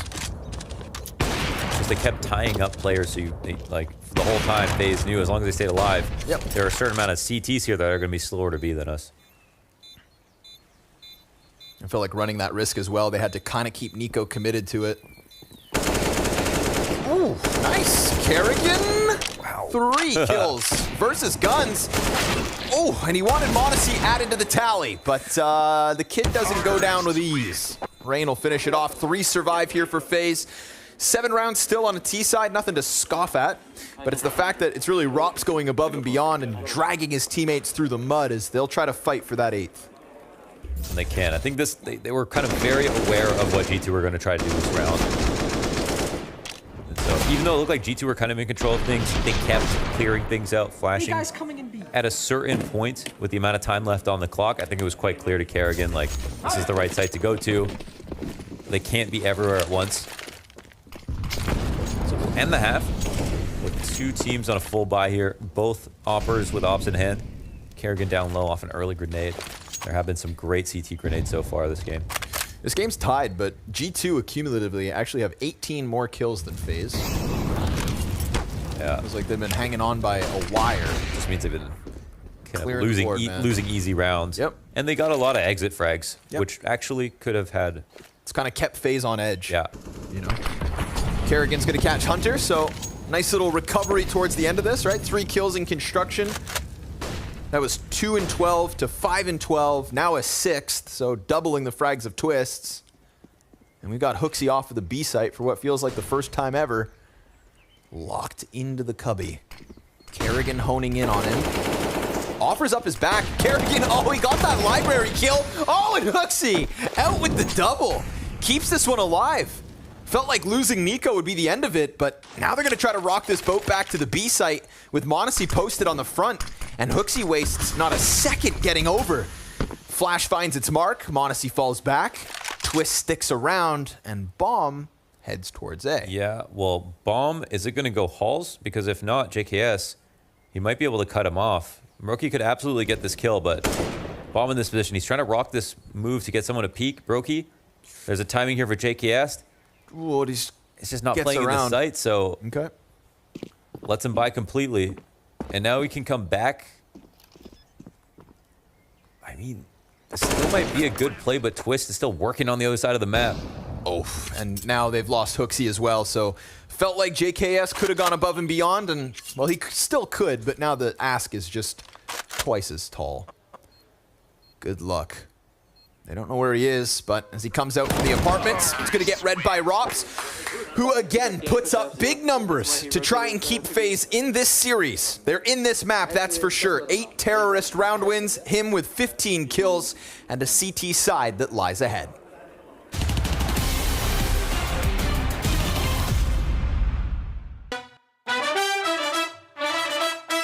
Welcome everybody, I am Maniac here, and I turned myself into a TV host, finally. My childhood dream happening right here at Blast. We're playing The Right Price, presented by CS Money, and I have in my company Nico, Twist, and OC. I am going to give you a skin with its condition and a real-world item, and I need you to tell me which is the most expensive of the two. Round 1, quick fire. The first one who feels like it, you can buzz, miss it, we move on to the next item, no points being won. First question. An AWP Atheris minimal wear or a cup of coffee? Nico got it first. Yeah, I thought it was Nico. I'll go with up, man. There we go. That's the first point for Nico. He's got it. Now, if the set has survived, I think we're good. So impressed. You really wanted to be first, man. It's good, it's good. I like it. Let's try too hard. That's exactly what you need. A USPS Cortex well-worn or a bunch of bananas? I'm gonna say a bunch of bananas. You're absolutely right. Nice. You're absolutely right. That's $2. Say so. An AWP Wildfire, field tested, or a gaming mouse? You were first? I was thinking gaming mouse. There you go. That's a point for you as well. That was $60 here on average, and you were correct. The gaming mouse was more expensive. The average is a bit higher for gaming mice nowadays, yeah. AK-47 Empress, field tested, or CSGO price on release? Oh, I'm so slow, man. The Empress. There we go. That was actually $15. $15 indeed, the Empress being more expensive than that. And finally, a butter knife, Gamma Doppler Phase 3, or a gaming laptop? I would choose a knife. That's wrong. That's a miss on the end. It's Black Friday, bro. So now we're moving on to All In. I'm gonna give to each of you guys the same question. But the twist here, no pun intended, is if you get it wrong, you lose the value of the skin. So there's risk here. You have to consider it carefully. You guys ready? Yeah. That's Nico, I'm gonna start with you. A gut knife Doppler Sapphire, factory new, or a TV? How big is a TV? Someone measure the TV, please. I'll go with TV. The TV for you. That would also go. I would go with the TV. You go with the TV as well, OC? I'll go with the gut knife. You go with the gut knife. Well, for the first question, the answer was a TV. No.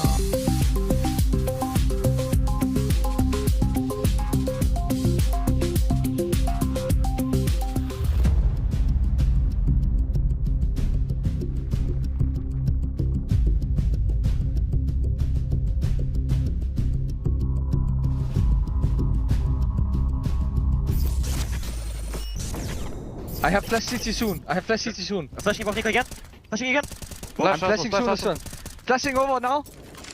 Pull. First box. That's second box. I pull back. I killed up. Guys, I'm coming banana. I can flash over late. Sure. Guys, I killed up, smoke okay? is gone. Come roots. Coils and banana. Where is he? Banana and coils. Coils, Chill last Ilya, side. chill Ilya. Side, go. He's on. He's taking the bomb on the first box. Nice! A solid close from JKS and an excellent half from the Aussie. But it is still FaZe with a lead going into the CT side of their very own map pick. Still, 14-6 out of Monacy. That's, again, the kind of performance like we saw on Nuke transitioned here into Inferno that is going to keep G2 on the cusp of a series win. But it's going to have to be on this T side that they get things back under wraps. The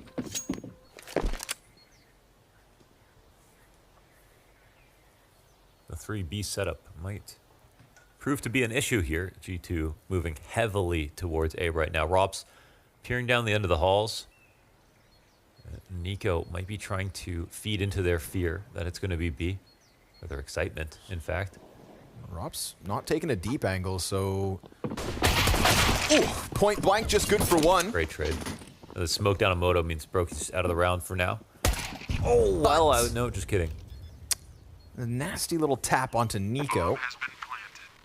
The retake is on. I feel like this could come down to JKS. He's got the USP in pit. Right? We got a nade on Twists. Armored Berettas with a nade. Rain's got a flash as well to try to get this going, but we've got no kit on the CT side. Hunter going down for free is great for FaZe, but JKS only the singular kill on the answer, and they'll make that retake happen with time left over. 3 up from Brokey. He's found himself 8, 9, and 10. Yeah, I think he only... that's both pistols this map to FaZe. Feels like shot 3 bullets, even. Those were gross. Dirt nasty. This was a clean trade from Monacy. Kept the hopes high for G2, but... 1, 2, 4.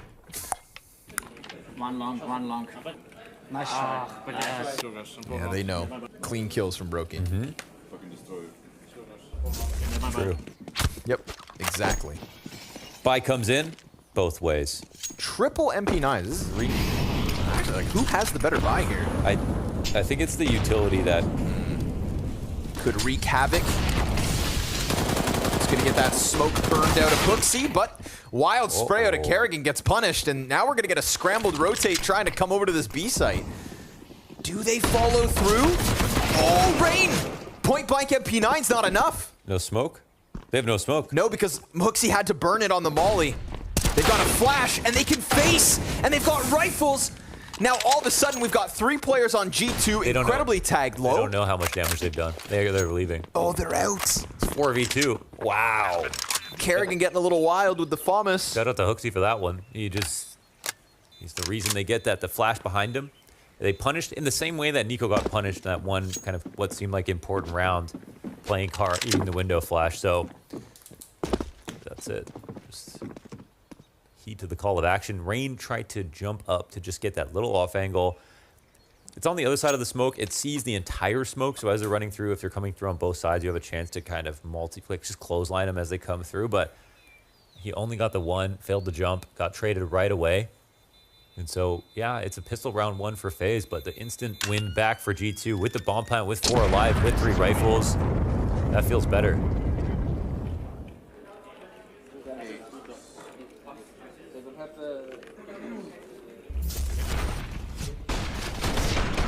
Imagine. G2-0. Imagine. It's been a while. It has, for sure. You want to say CT? Literally, the only series win since failing to qualify for Rio was over Fluxo. Yeah. That's it. And then here at the World Final. Oh. Damn. That's Brokey to the sidelines early.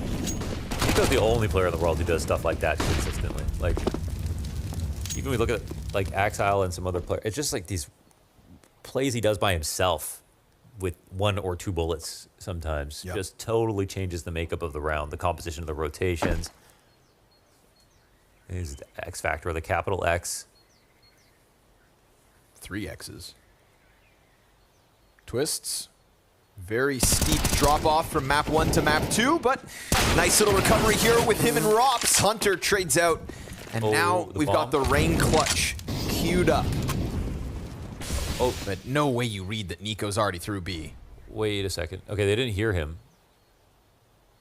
This should be free for Nico. Yeah, he's gonna run right by him. Okay. Those trades were hard, and actually m0NESY got 2 most difficult ones right there, sitting in ult. That play looked perfect from FaZe Clan. The flash retake on mid, especially with the first 2 kills coming down. Oh, look at this. That headshot. Yeah. Again, you know, Twists. Great awareness. Having a tough map, but when m0NESY's putting up kills like that, I mean, what did Twist do wrong?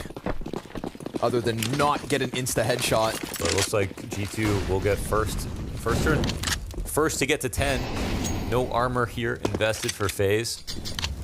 Stacking the correct site, however. There's a slim chance. Tiny opportunity. And Bomb can also just leave. Just leave. It's that easy. Go the other way. Yeah, they're kind of doing it slowly and disjointed, and Nico wants to babysit the gun, so it's not a problem for them later. They're moving really slowly towards the A site, though. Might let Twist get into an interesting spot. Moto Smoke comes down. Kerrigan, will he join in on the fun? What can Twist do, really, with this USP? Oh my god, wow. Actually hits a headshot. Yeah. m0NESY gets taken down to 32, but Nico catches Kerrigan, who decides not to play site, and instead tries to wrap mid. So all good G2. Is there not 2 guns there? No. It's not. There should be. Should be, right? Yeah, there's a second one somewhere towards Banana. Yeah, one death in pit and the other one in the corner.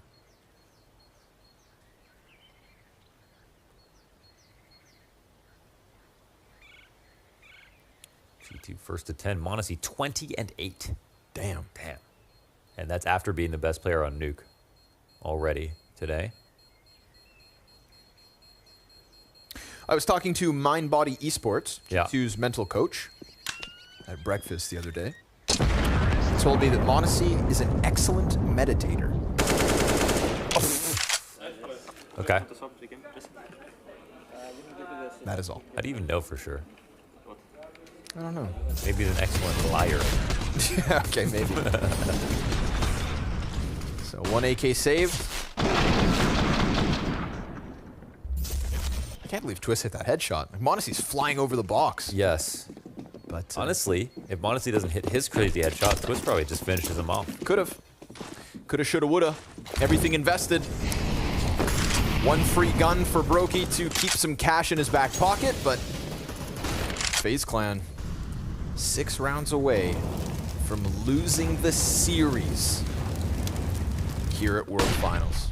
And they would go up against outsiders for elimination. Oh, collateral! At the same time? Kerrigan and Rain lined up, knocked out.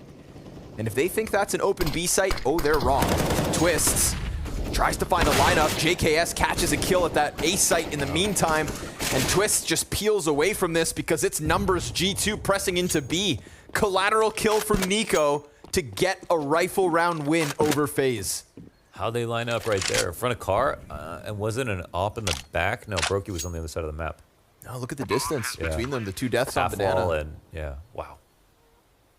We'll have to see. There he is, Mr. X Factor again. Oh my god, G2 are going to do this. Actually making something happen here. Yeah. I mean, after the fall final, if you had very little faith in G2, that's very fair. Yep. You know, it can always be true that, you know, the team can win and beat good teams. Felt the same way about Liquid. And I even picked G2 to win today. Yes, you did. Yeah. But obviously, I kind of felt like both were upsets. I don't know about the Liquid one. That was a little bit dubious. But G2, obviously. Wow. But you look at some of the things that are working today, it's not things that are brand new. It's not things that are brand new. It's m0NESY playing well, Nico playing well, JKS playing well. It's literally like all their individual levels just being good enough. Is it the fair right to say people on the right top of the scoreboard, if that makes sense?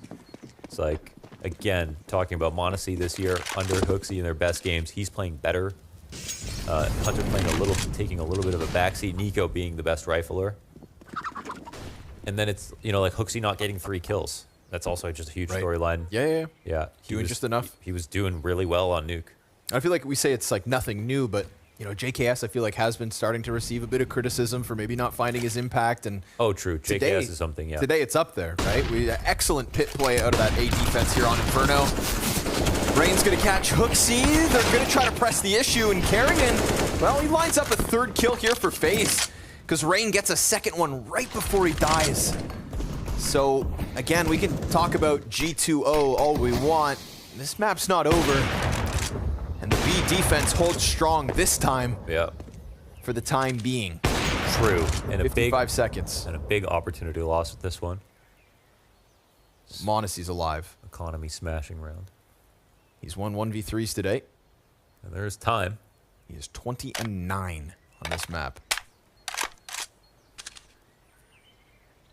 JKS eyes fixated forward, but nobody's showing him any skin. Molly.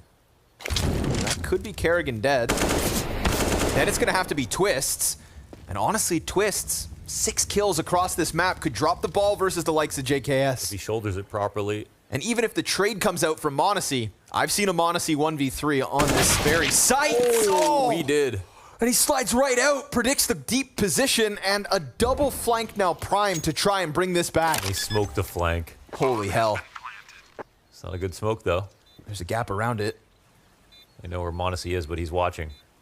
Ready for that first peek, and then there's this kind of, you know, gap. Oh, but Rob's quick headshot. Oh, and Brokey makes sure to finish off the hopes of G2. Excellent attempt there from JKS. Great call on the molly. Good call on the clear. How did Rops do that?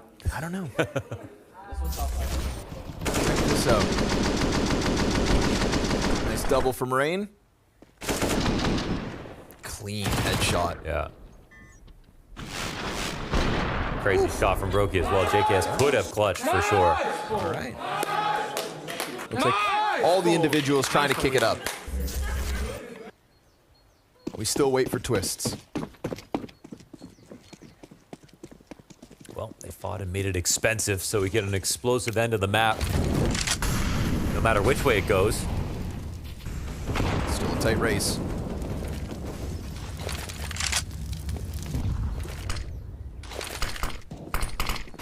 Nico's been so lethal on Banana. From CT side to T side.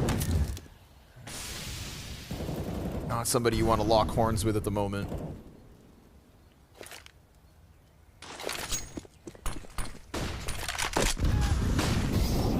Jumbled up G2 through mid. We get FaZe Clan coming over. It's going to be Kerrigan tested here on Arch in a second. Not to mention Brokey's support gets smoked off. Kerrigan first kills clean. We get the push along the wall from Hunter. Blinded, he finishes off Brokey. And there's still a chance that Short could collapse. Twists. When? If ever. Trying to fall back ever so slightly. Sees the shadow and doesn't want to push the issue. Rops knows what's coming. Nico versus Kerrigan. Insta headshot over on Arch. And now it could be the Apps player to get the trade back on Rops. Nice clean one out of JKS. Yet again, Twists in an instrumental position. But where have they gone? Where will they go? Bomb dropped on Short. Rain tries to throw himself at this. JKS needs to double back around. And time becomes a problem. Let's see if he takes a peek, actually, JKS. Twist catches Nico. Oh, the timing. Wow. Nasty. We're all tied up again. 11-all. Holy. Well, comes marginally close, but FaZe still had that advantage. Coming into the last 2 frags, got into sound positional spots. Rops key frag from the big pit into lane to drop the bomb in an awkward position. Even though JKS refragged, he had to go back to get it. Starts off like this too. Kind of a lucky kill here from Hunter, locking down the spray, but totally blind when he does so. At the very least for G2, it keeps it expensive, but it's also them with nothing now. So Hunter, 1 Galil. And I think they'll just try to keep that same expectation. See if they can get 2-3 kills.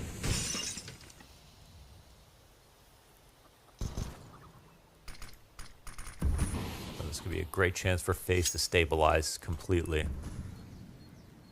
Robs takes on the risk of the MP9. Gah.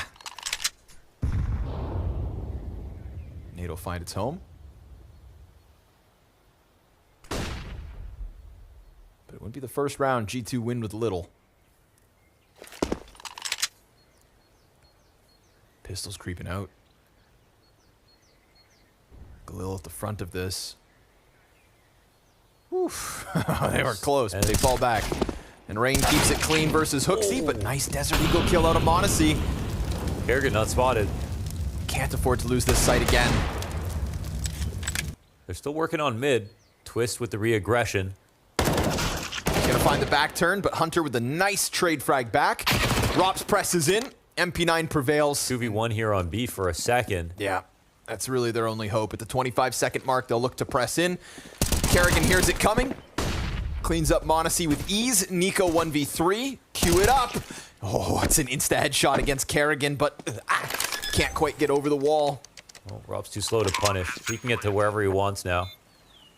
If he takes the risk to cross the quad while fighting, and maybe he's in a good spot. Brokey watching this, but I think he's watching just the right side, so... Oh, it's enough. What a read. Whew. Nice attempt from Nico. Hits the shot. 74 damage. Yeah. Damn, that's a real indicator right there. That's a M4A1S headshot So at that little range. damage. 74 damage. That's it. It sucks. It does. Until Kerrigan plays it down on bottom B site nuke. And then it still looks real good. True. Yeah, 74 damage with that peak. This is shaping up to be a very good game. Second timeout. Ooh, only second timeout called here from G2. They don't need any extra help. No, save him for the T side.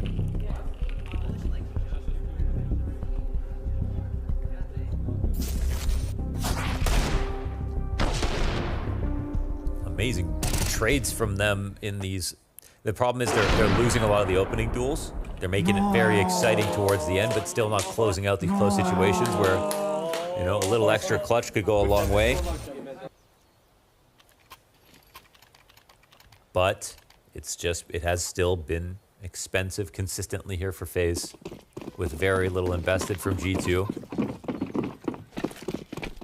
At the very least, FaZe have had a hard time winning rounds dominantly. Right.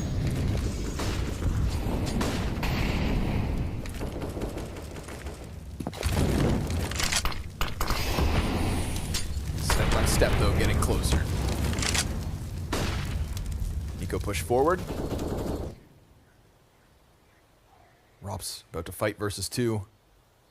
Oh, can't get more than the first. We get that early B lean, but remember, Bomb's still back in spawn, so there's no rush out of G2 just yet. They're going to keep Brokey preoccupied. Well, FaZe gambling this. Bomb going back to B, however. Looking for the Coffin's flash. It could be just for the audible. I don't know if they're pushing off this rain. Readying the swing. Not seeing anything. But they're right there. Yeah, they are. All of them. Oh! Caught the jump! They were so silent. He thought there was just nothing there. Smoke down. Nade at the feet of Kerrigan. Still has a good amount of health, but his smoke is buns. Monacy and Hooksy tagged up heavy. This could prime Twists perfectly. And he's got a freebie versus the bomb plant. Twists with a chance to shine. 3 kills off of the new box. Finally, a round he can be proud of. Yeah, so clean with it. It was a slow map for him, but here he is. The twist from Nuke that we saw earlier on. And now Hunter in the 1v2. 20 seconds, I mean, it's not impossible. He's got a one-way here. Twist goes down, smoke up. No shots in. Nothing on the cross. Health advantage. Push, Brokey. He's not coming through yet, but as soon as he hears it plant. Oh my god, he doesn't win it! No way, Hunter pulls out the clutch. No reaction. Ice cold. Brokey with a USP. 1v2 from Hunter to keep this game tied, to keep the money of FaZe so limited. After this 3K. And it's still not enough. After they don't clear quad, it has to be the first bullet. Yeah! so it finally starts to spill over. All of these close rounds where they get into, you know, severe disadvantage situation, they bring it close, they never close it out. Here, they finally do. They bring it close, and it's Hunter to be the star of the show, and they get that 1v2. And now we see the spillover from all those previous rounds, all the economic damage done. Yes, FaZe won them all, but now they're on 2 pistols, an MP9, 2 M4s, no op here. And because it's just been one round after the other, the game has stayed tied. G2 still have that opportunity at hand to crush them economically on the CT side. It was round 22 on Nuke that G2 pulled the wool over FaZe's eyes and ran away with the economy from that point forward. It's round 24 here on Inferno, and they're given a same chance. Back-to-back maps where FaZe put up a fight, only to face a dire threat at the very, very end. But we got 4 players stacked up on short. We get an insta-kill out of Kerrigan. He invites them to push in. Brokey gets the 1. We've got the bomb dropped down on short, and there comes in from Twists. Again, they're gonna fight tooth and nail to try and hold on to bomb. And it's substantial damage back both ways with nades. And what do you know? This time, FaZe, well, they've delivered. But they've pushed m0NESY into a moment where he could shine, and the lesser weapons prevail. What goes around comes around. FaZe 13-12. Well, they stuffed them in the halls. Those APs did so much damage, and they made those pistols go far as well. Kerrigan started it off. Well, the story just changes back into the direction. Oh my God. What a first shot. Oh, man. Was showing up too. Clean MP9 spray, CZ down mid. That's the FaZe you need. And look what the result is. G2 down in economic dumps. Oof. Rob's not gonna waste any time. Catches Hunter head at a distance. Now listen, a balcony pop could catch this short play off guard, but it's just the fact they have Glocks. This was Tech 9s, P250s, a Deagle or 2, then maybe things look better, but they get chewed up by the rifles, and FaZe to 14. I love how many opening duels Robs is taking. He's playing in the halls. He's roaming like a sentry right now. He's ready to fight. He's happy to go 1 for 1 if it comes with info. He kind of believes that he's going to get 2 in some of these positions. And if they don't go test him in the halls, you know that he's going to get way too much info. So he's been a test for G2. Definitely the best player coming out of the first half. Still the strongest on the team in the second. G2, they'll be tilted. They had a chance there. Just 2 rifles to go up against. Got decimated. Now, 14-12 for their opponents. Oh, but Brokey goes down. That's an Arch player this quickly. However, Twist in this position. Gets it. Okay, yeah. Little labored for a second. Rob's tucked down in grave. Oh, what a shot from JKS. From Apps. Ready for the peak. And JKS with another through the smoke. It is never over until it's over. And G2 off a Hooksy entry claps that A-site defense. Goddamn. Right back to square one. However, FaZe, because they won that on an eco, have money now. They have money left over. It's not even worth hunting this down. So tight game. They have the hardest route back here for G2. Oh, Hooksy. Beautiful start to the round. Kept it simple, wasted no time. Smashes Brokey on Arch side.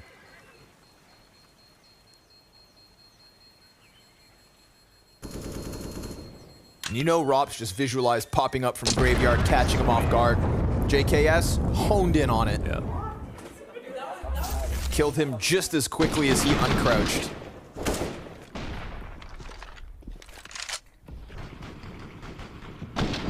Oh, wow. Jesus. Well, give him a tracer. Good shit, bud. Well. The buys in, it's not got the most utility involved, but it's enough. They have 3 incendiaries. No kits this round. The op on Brokey. No kits. already out of most of their nades. Give him a flash and he could tear him up. Brokey shredded in the last round. We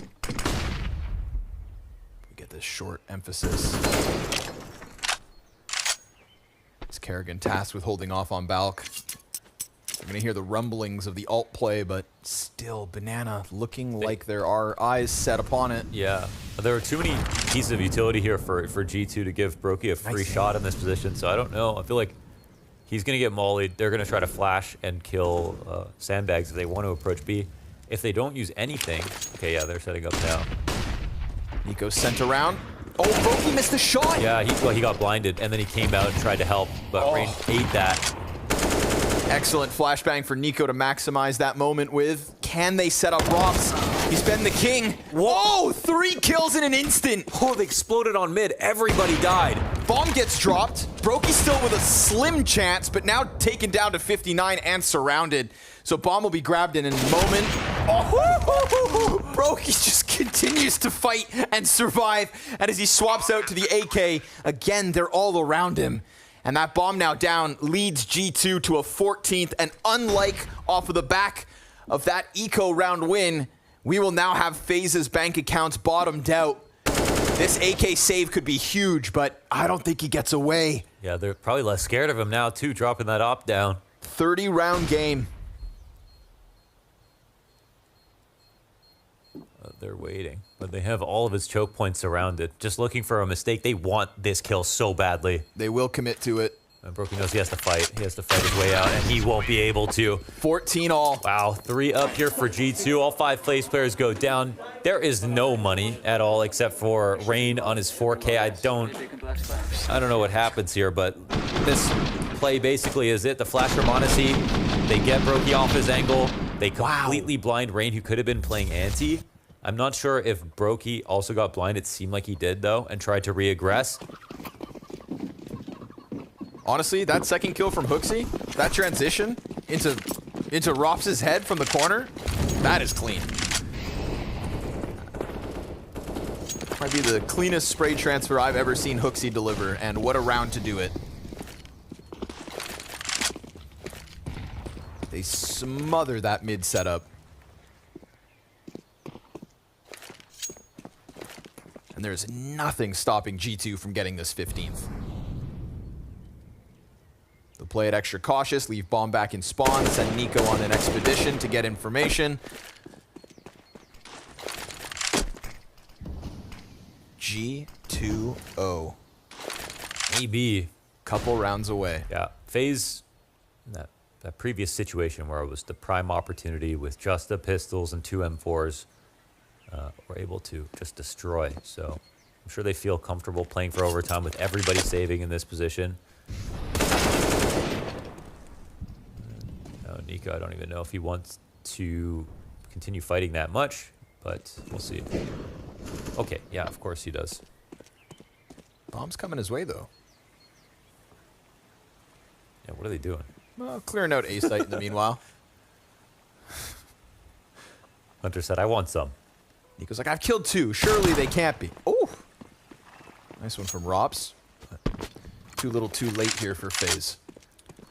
So G2 will secure that 15th, as we've always expected. Boils down to overtime or bust. Nico's passed Monacy in the second half. Hot damn.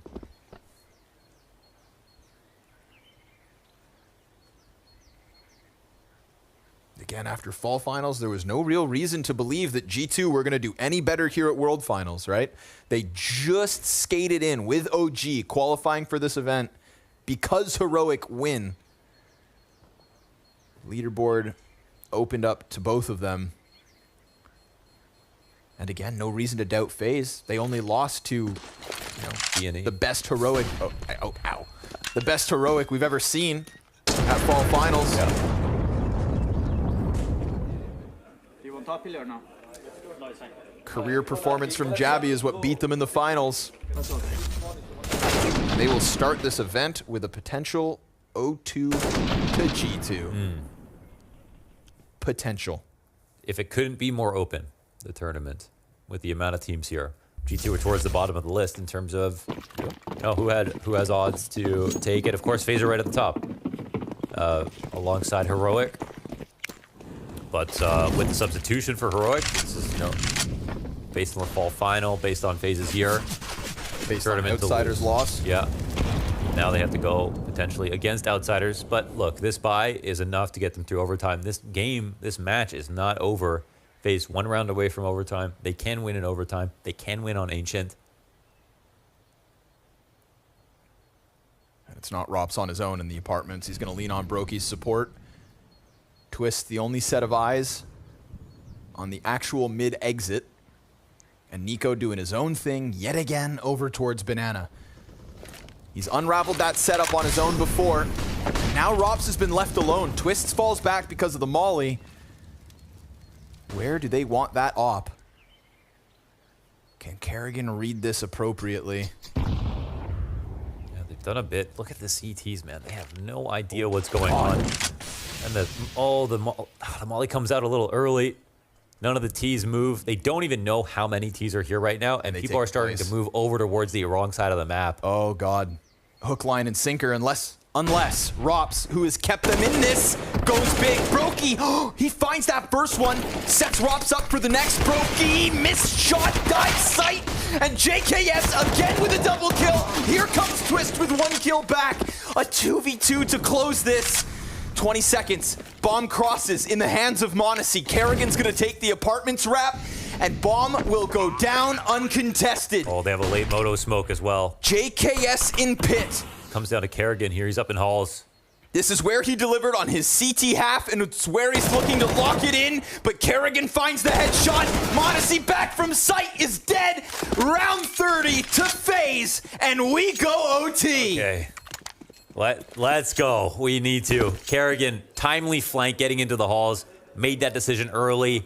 He's going to make it there in time to peek right away. Catches JKS jumping up, who did so much work to trade Robs. Sight player who missed.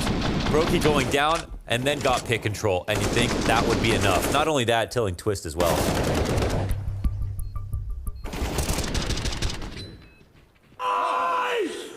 Wow. Nice try. To be honest, it was a great round from Robs. That was an expected thing that could happen based on what he's done so far. He's been playing extremely well. But in the whole half, it's hard to say who's the better team. They both had great rounds. They both had weaker rounds where they got eco'd. FaZe got eco'd on the second round. G2 got eco'd when they could have won, basically, when it was 12-10. Oh, but Nico, he's been getting better and better. But what if they go too fast? What if they go too fast? Robs with a double kill out of the boiler. Brokey's dead already. Twist's not going to be able to stop Hunter from rapping, but he could stop JKS on short. Oh, but the hops into the bomb site will save them. And there's Nico's impact catching Rain's flank. They know exactly where Twist is. Wow. And G2 wasting not a second as they clamp down on that A site. Twist gets past. Tries to wrap around. There's a little timing here, but so many open spots. Twist sees nothing and will be put down to rest. Very quick round out of G2 and successful. Yeah, insane how they're comfortable to pop mid that early. And Nico helps out with his kill on Banana. As soon as they make a decision, he gets out there. And G2, some of these T-round calls in terms of where they're going and when they're going have been really good. There was one round where they got 3 kills in mid and went through the hardest possible setup they could, but they really just trusted their entries. Double up. Wow, okay.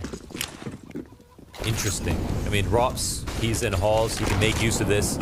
It's OT. You kind of just need a kill. Even if you don't use this op next round, it'll be worth it if it brings you the first. He's got plenty of space. Obviously, this retake will not be easy. We've seen this setup before with Brokey, and he finds his pick. Rain's pressed in. Nice flash from JKS. Instant execution out of Hooksy. They saw the CT peek. Oh, and he snaps it up into Kerrigan. Double kill out of Hooksy. Brokey trying to hold on for dear life. And a miss no scope leaves him exposed. He continues to press his luck. He continues to press through smoke, and he catches m0NESY post plant, but Hunter burns him. And with Hunter down to 42, we're gonna get this Rops retake around from Banana. He needs to maybe find a rifle.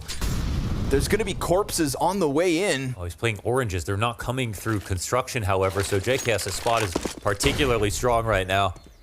There's an M4 if he wants it. Rops swaps out. He's got utility. They start to press in. Twists. There's the trade. Rops brings it back and keeps things tied. Oh, JKS had the position right there. I think he felt uncomfortable that maybe they were trying to retake through Con and decided to swing on CT. Fluffed his spray, but had a chance to lock that in. I want to say pretty easily, honestly. As soon as Brokey missed this shot in CT, thought, okay. And with these two entries from Hooksies as well, I just felt like there was too much to handle. An overwhelming amount of presence from G2, but it is dealt with.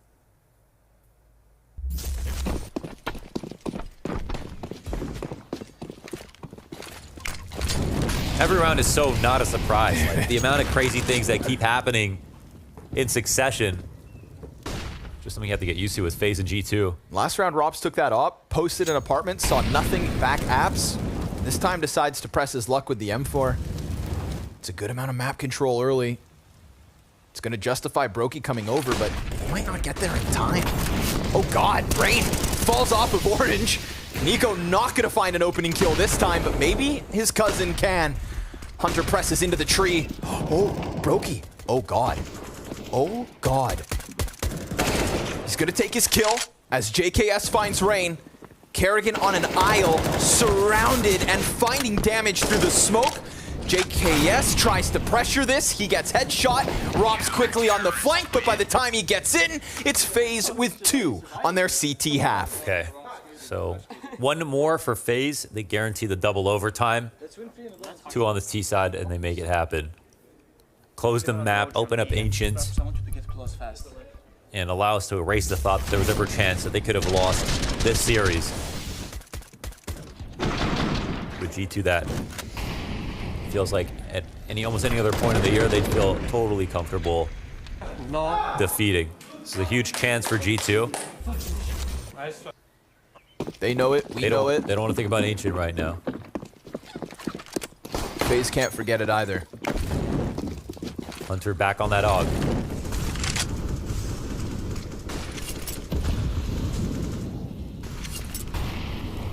Nico is a menace on Banana.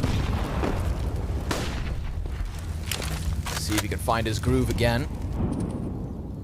Nice need damage onto Twists, but could be much worse. Follow-up smoke, and Apartments belongs to FaZe.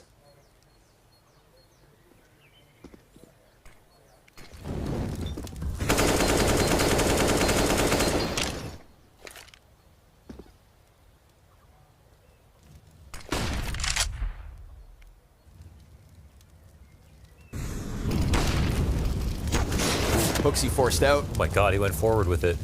Oh, there it is. Twists connects the little that was left.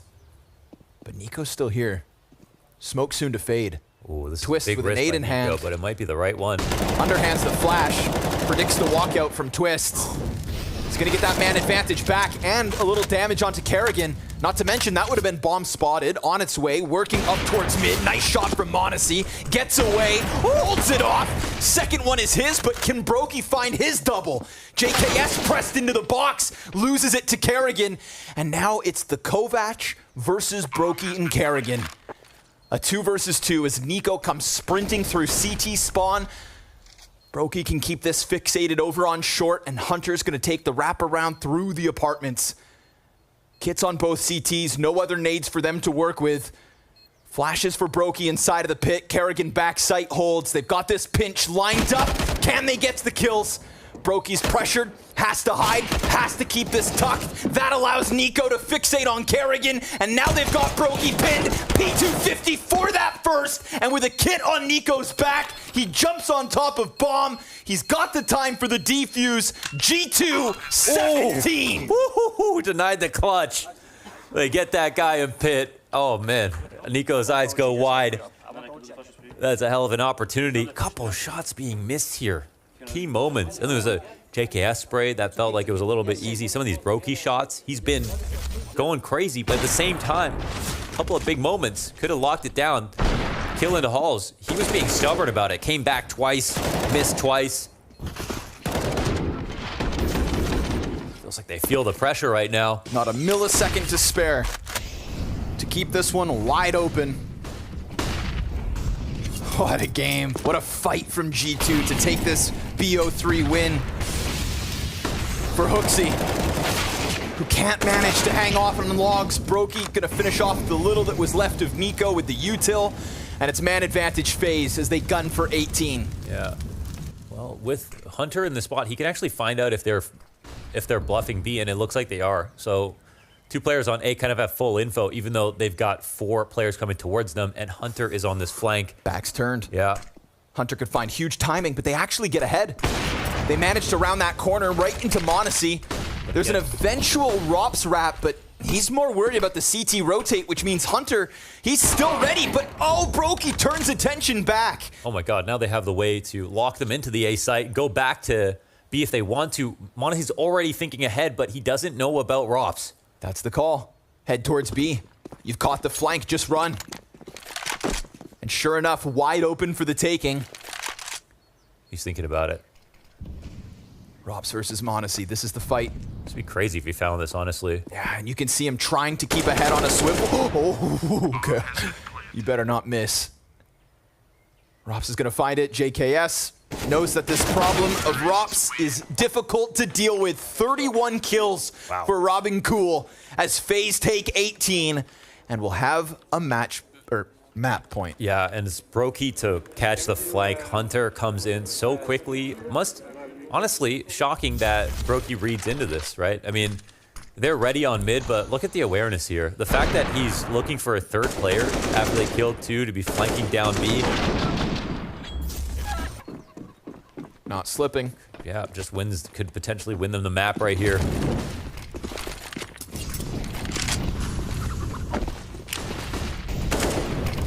Whoa, real quick. Kerrigan getting rowdy. Hunter's dropped to 13. Immense nade on Rain. And all of a sudden, FaZe trying to rush the issue. Kind of left limping in, but... Trying to punch that lurk as well. Ollie gets extinguished. It's not just Rain that's low. Hunter, Nico also wounded, but nades out here for Rain. That's a freebie for Hooksy. And a frag destined for Brokey. That's him down to only 40, and they're gonna have to turn tail back. Rops comes out from Boiler, keeps this interesting. Monacy deleted. That's gonna keep Hooksy preoccupied with Arch. It all falls down to Nico at B. Yeah, they're like encouraged to search back mid, but JKS tucked in the cold. They're not in a position to do that. So now Nico, yeah, there's tons of emphasis on him. Nico versus 3, doesn't play the site. Wants to press in, but Brokey's posted, and Brokey's not gonna miss that chance to strike him down at B. Hooksy's gonna have to run over. Can Hooksy actually stop this? Hello? Oh my God, again caught. That could have been a kill. If his M4's ready, that op shot missed, he could have taken a duel. Instead, it's him versus Rops. He hits the headshot, but Rops gets the kill. And now the 13 health left on Hunter, the 100 on JKS. It's such little HP for Brokey, and Rops can twist, prime himself, or will he even be needed? FaZe surviving a test on Inferno. JKS goes down, and FaZe will push this series to Ancient. No G2-0, but they will still have a chance in this series. Their individuals are performing, and unfortunately for them, it's a FaZe comeback on Inferno to push us to a break and an upcoming Map 3.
Yeah.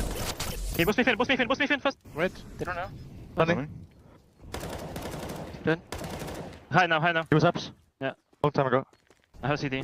Yo, you risks. Hide in dark.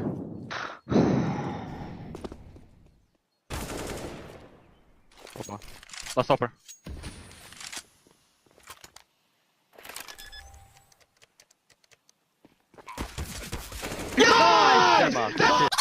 You want Ilya? No.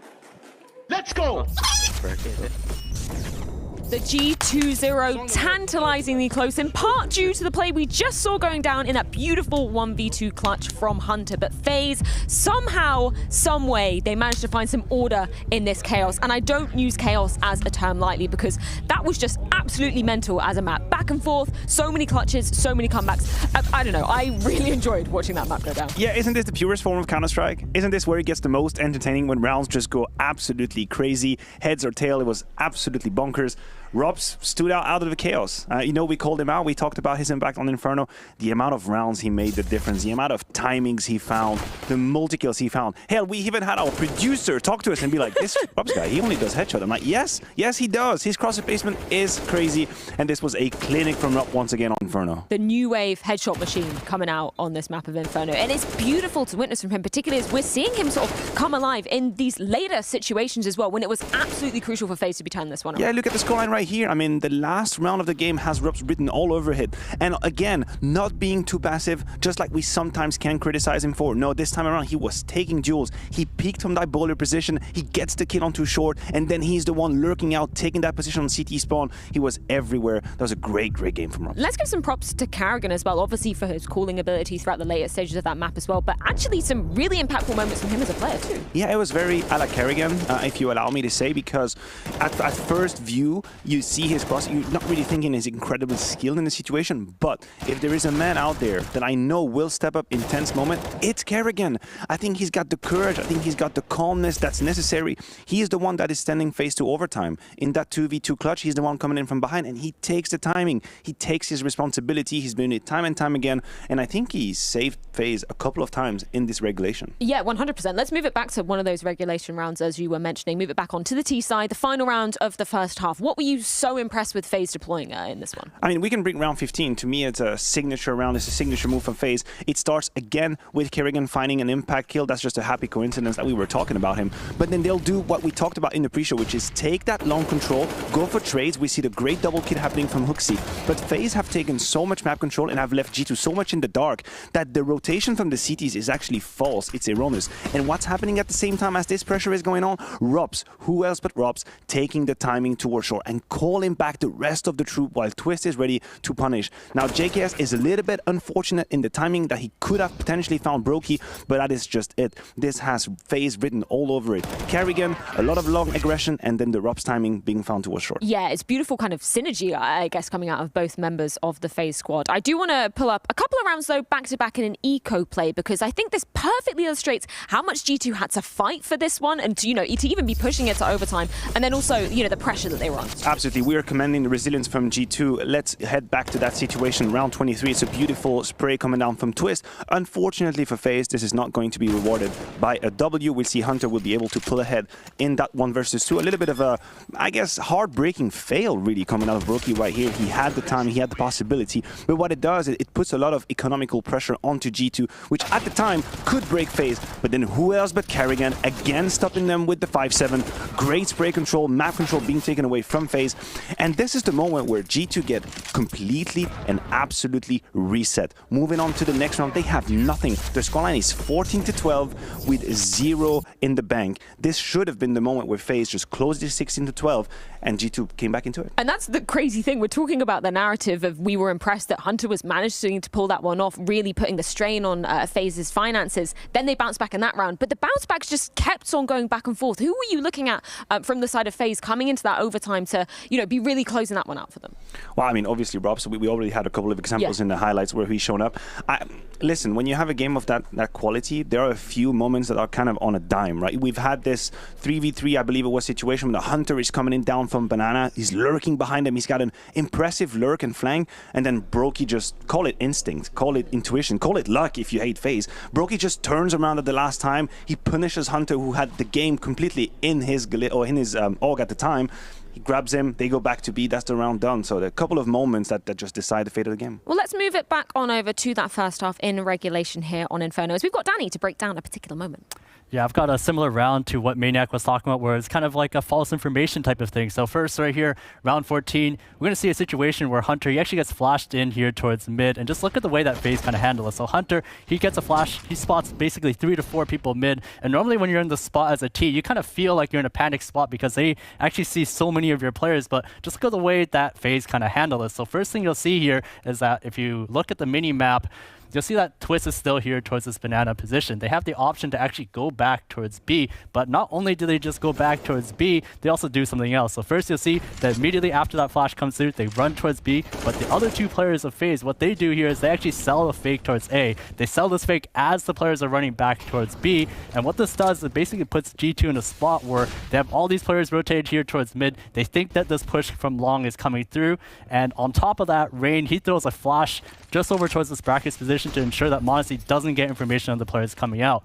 As this happens, you can see that these players are already way pushed up. Rain just threw this flash here. There's 3 players here towards this A side. There's only 1 player towards B, so they have to strike at this moment. But look at the way that FaZe also do this. You see that Rob's here, he has a smoke and a flash. He opts not to use the flash. He's only going to use the smoke, only smoke CT. They swing out towards the right side and they find HooXi. And the reason why he doesn't use that flash here is because if you look at HooXi's point of view, he's playing anti-flash. And one of the most common ways to figure out when the T's are coming in towards the site is to hear that pop. But the fact that he doesn't hear that pop here and only the smoke, when he swings out, you realize that he doesn't really expect them to be out so wide already. So some really fine details here that FaZe make to make this round work, despite kind of feeling like they're in a disadvantage there. So hoping to see more like that moving forward. Love those details that Danny was picking up in that one. Beautiful stuff from him. Well, I don't want to break his heart because I'm right there with you, Danny. That's the kind of detail I like to see. But I don't think this is what's going to happen on Ancient. I think we're getting one level below in terms of finesse strategically, and it's going to be more of a brawl. I'm expecting teams to make mistake. Some of them we haven't really seen a lot of. You take G2, for example. They've only played Ancient twice in the last 3 months, and this was the conundrum of the 16-0 ecstatic into losing to 1 win. So not a lot to work for. But you know what they have working for, and a shout out that we should have given already. Now, JKS is actually having a hell of a lot of impact. The one that I called out, the one that we called out, he's been stepping up massively on Inferno, hoping he can carry that over to Ancient. Do you feel like he is instrumental then, coming onto the map of Ancient? Just maybe look at his positioning, the roles that he's going to be deploying on this one? Yeah, I mean, due to the fact that he's had so much responsibility on his own on the CT side, whenever he hits the zone, you could immediately see the difference. That was the case on Inferno. It was very well pointed out by the casters. Mohan and Connor, when he's in that pit position, makes the difference. That's it. Suddenly he adds a new layer to the defense where usually he would get one, get traded immediately. You multi-kill, you just completely change the pace of the round. So it's going to be the same on Ancient. I think for FaZe coming into this one, though, they do have a much better record when you're looking at Ancient for them. Anybody that you're particularly looking at for this one? He's right there. He's right there on the cam. I think Brokey has made a name for himself on Ancient on multiple occasions already. He is one of the most efficient and proficient snipers we have in the game. I think it's a map that really suits his kind of balance he can find between being very aggressive and all over the place, but also securing a couple of angles and securing a lot of situations. So Brokey is my go-to when it comes to Ancient. He's delivered more often than not, and I think FaZe are lined up. I think they have it. Yeah, it sounds like you're saying FaZe a certainty coming FaZe onto up. Ancient. Yeah, FaZe up. I don't know. Is that how it sounds? FaZe I don't down know. for you. I don't know. Can you do it with the hand? No, I cannot do it with the hand. No? People can't see what I'm doing right And now. that is a boomer moment from Matthew. But we're going to see if FaZe can be sealing this one out, pushing it all the way to overtime on that map of Inferno. And now we find ourselves on the grounds of Ancient. Let's see exactly how it goes down in just a few.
Welcome to Blast Premier 2022.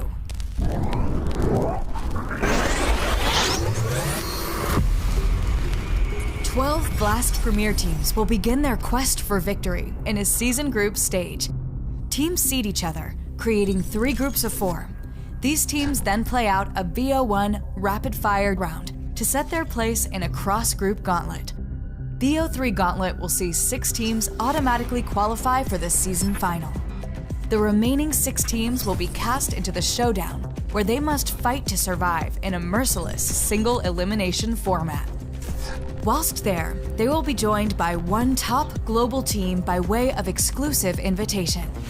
A further 9 additional teams will enter the fray, thanks to Blast Premier regional qualifiers, making it a truly open tournament, where even amateur teams have a chance to unseat the pros. For the first time, each seasonal showdown will be split across 2 regional tournaments. 8 teams will compete within a European and CIS bracket, whilst the remaining 8 will battle with a North America and rest of the world bracket. Victors of the showdown, 1 team from the European and CIS bracket, and 1 from the North America and rest of the world bracket, will secure their place in the season final to join the 6 teams from the group stage.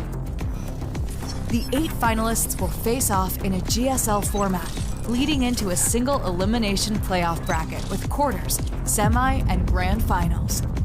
The champions of both the spring and fall seasons will be joined by exceptionally skilled teams, including winners of the CSGO Major, ESL Pro Leagues, as well as the 2 teams who top the global leaderboard.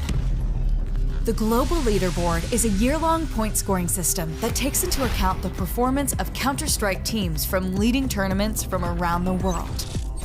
Teams accumulate points by winning matches and progressing as far as possible in these selected events.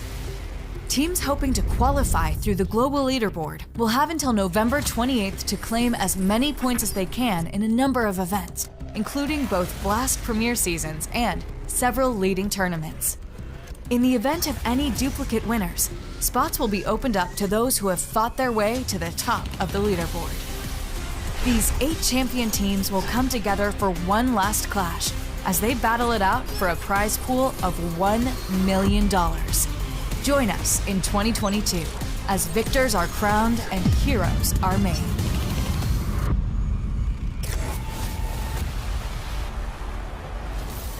And so that's the road as to how we got here. Here we are today, day 1 of the Blast World Finals in Abu Dhabi, where now FaZe have gotten the Betway odds back to their favor after reclaiming Inferno. Now, things got sketchy, man. That came down to the wire. Robs had to go above and beyond and then some. It gave some runway to Twists to recover from what was a very slow map 2 after an excellent first one.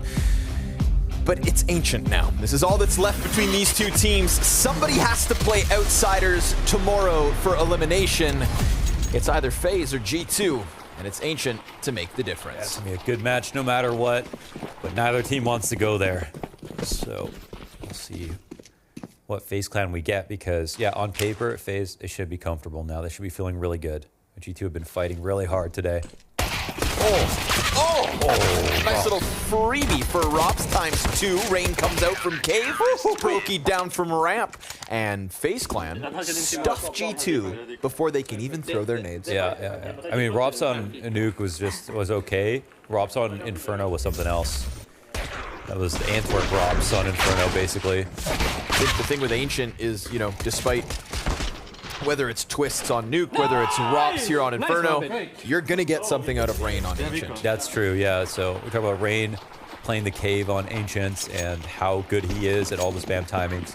I personally feel like players will learn from him when it comes to timings and angles and everything like that. Huge value.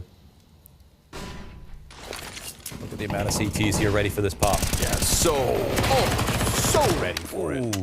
Brokey, quick couple of kills, and I feel like, you know, step 1 versus FaZe on Ancient is establish any kind of control when it comes to ramp, when it comes to lane, when it comes to caves.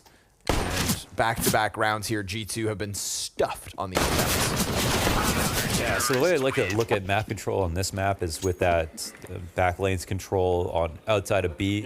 It's where it starts with the CT side, and then it's smoking the elbow to shove out mid, and when you have that control, then you know either it's A or B. And you can keep one in donut the whole time, and majority of the CTs towards this side, and it's really about the Ts to figure out how they dislodge the cave player, when they attack or re-aggress over onto B, or if they go fast, is it a really good call where they think that the CTs are not going to be stacked towards the B side. And then full As are entirely possible as well, like we see sometimes. And it looks like this round might be one of them. Yeah, with guns, of course. Rops diving into cover. Util support in front of him. Twists picks up the nade kill. And we got more frags being chucked out all over. Bomb plant was attempted and cut out by Brokey. Comes through with some smoke spam, and now things get a little weird. We've already got Kerrigan breathing down their neck in A main. JKS tagged to 22 health. I thought G2 were going to get through with that. Yeah, they had so many players up there, just Rops for just a moment. And then things fall silent. Yeah, and ominous. I mean, no smokes here with the bomb on default. This round is so lost at the moment. G2 have to hope for a mistake. They need some kind of huge multi-frag. Right. But you'd think then again, Rob's Twist, both close to death already. Maybe a bit of a clandestine operation to get this bomb back, and if they do, well, they could push to CT actually. I mean, some weird options now that they get the bomb back, but they don't get the kills, and Kerrigan activates. Yeah. You know, Twist and Rops were low that entire time. The next two players to take fights, Rain and Kerrigan, they're also now 46 and 19 HP. That's 4 close kills, but none of them come to fruition for G2. And at the end of the round, 5 up is 5 up. Yep. FaZe just made a ton of bank. They did, and they've had trouble doing that this series, so that's a nice start for them here on Ancient. Papa kicking it off with a pistol, not getting ecoed. 5 alive on the first rifle. Things looking up for the clan. So we'll see now what happens as G2. They have some onus to try to get kills. I mean, yep. They can't just give this one away. Here comes Rain.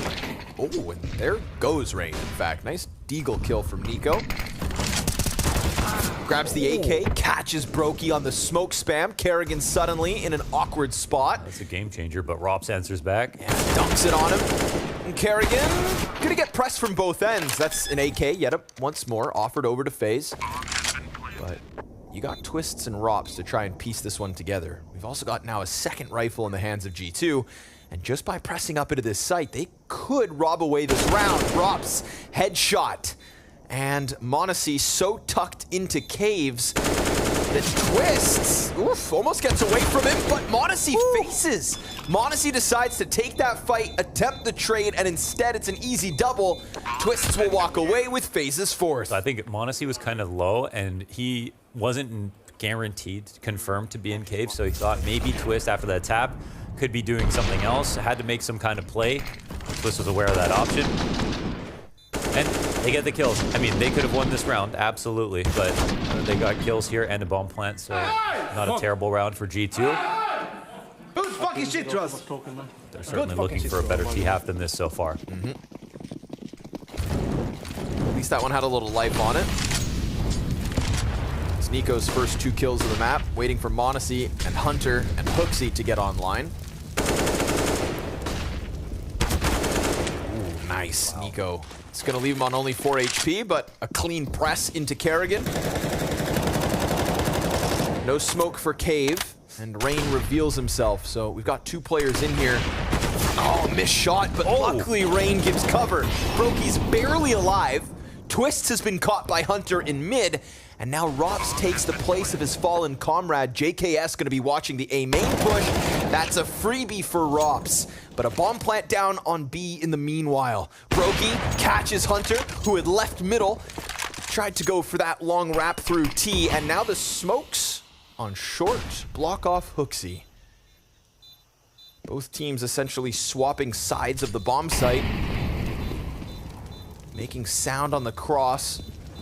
Hooksy trying to piece together the bigger picture. Rain kills his teammate. And Brokey with the point-blank no-scope to give FaZe 5 straight. Damn. That was a hard round to win. Oh, the awareness from Brokey, man. Did Rops hear Hunter running away through mid? Must have. He killed JKS, but yeah, if not, you know, how do they even read Hunter's over in that position? Yeah. With some info had been given away early. Well, you know, it looks like some of these kills Nico gets should normally make the difference. Oh, okay, Hunter. Yeah, okay. And then he was gone. We're so far away from this execute. People dying all the while. And actually, when Brokey misses a shot, he could die right there, but the pre-aim is so deep, he doesn't even react. Goes right into cave and dies to Rain. Miss Molly.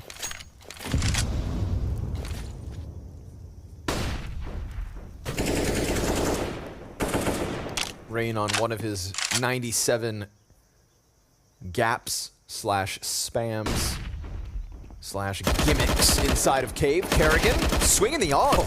Don't let Hunter get his hands on that.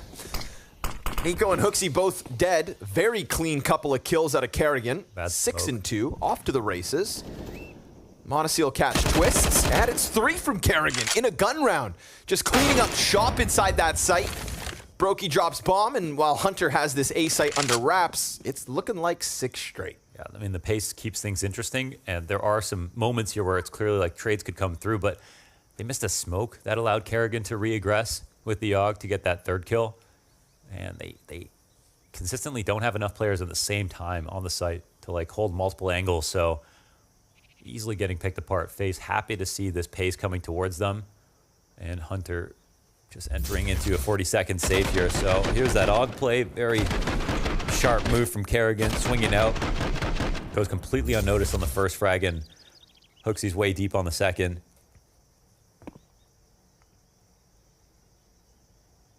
Oof. That Inferno loss is going to sting for G2. Especially if this last map's a blowout. Yeah.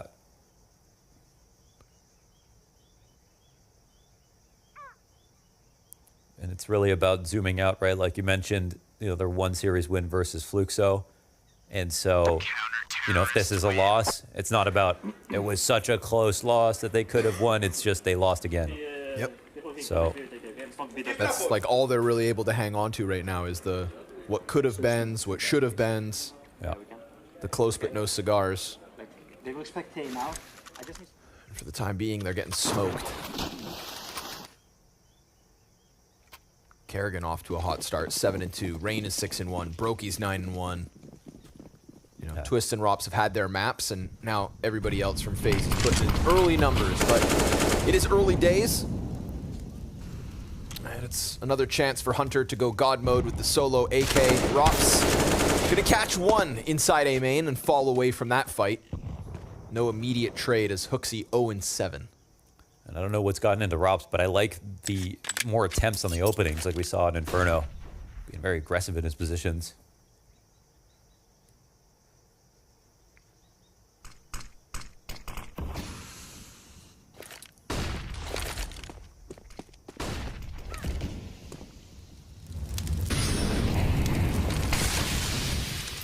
It's Rops up. He's been pulling it out quite a bit in this series. We saw it on Nuke, the double op. We saw it on Inferno. Obviously, this one's Bogdan's Law, but clean kill from Twists. Honestly, getting muzzled at the moment. Oh, okay, baby. Twists gets them all. Wow.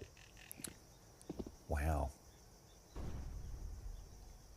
There have been some messy rounds from FaZe, but individually, some of their players are playing complete CS, like for sure. That half by there, right? So trying to get a read on the game. First time out here will be called here for Let's G2. fucking go together and trade him.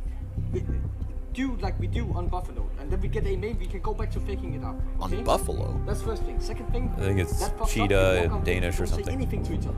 Full silence. Elias crouch walking through to Donut. You are walking towards Snake. Justin is saying nothing. Nobody's taking any responsibility. Now step the fuck up and get it. Let's go. I like that. Talk to him. Okay, Hooksy. It's all about responsibility. Pick it. Ah, and restraint. There's definitely got to be some Giga Chads in there. All right. Yeah. Listen, man. Fire up the troops. Let's get it. You hit that Buffalo. Yeah, where the hell is Buffalo? I don't know, man. By New York? Must be, dude. All right, Monacy boosted up.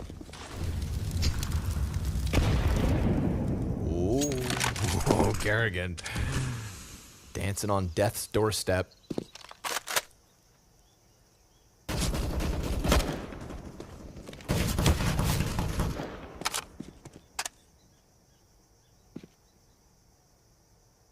Get a Nico versus Brokey moment. Missed shot. Brokey on the corner. Gets his second one in. That's Nico out of the round. Molotov into the donut. Gonna fluster Rain. Twists insta headshot onto Hunter. 5v3 coming out for FaZe Clan. Oh, he's been shoulder to shoulder with another rifler or opera almost every single kill, it feels like. Nice lurk out from Hooksy, though. This could catch him. Sure enough, his first kill. Looking to take the round into his own hands. And JKS has pushed through red. Kerrigan meant to get caught off.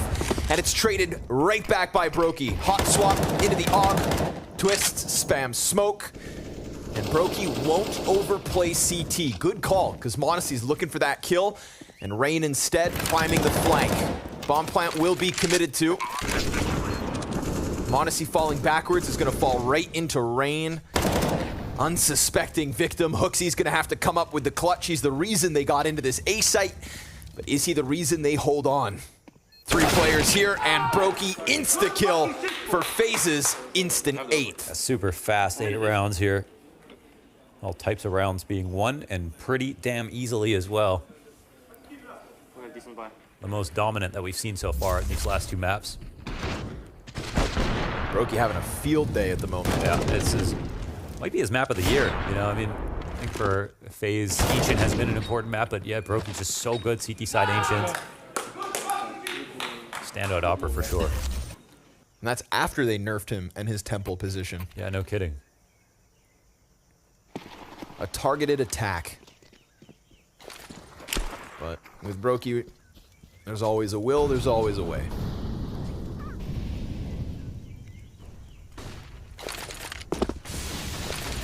Late hit on mid. They're gonna brute force it through the smoke. Push comes out. Kerrigan gets his. There's a flash. I think it catches maybe one of the T's. Yeah. Monacy. Yeah. Blinds Hooksy. But at least they get the trade kill, or so they had it. Rops deep off A main peak. That's gross. They're just flexing their money now. And the double op, yeah. Again, 3 maps in a row. We get this double op.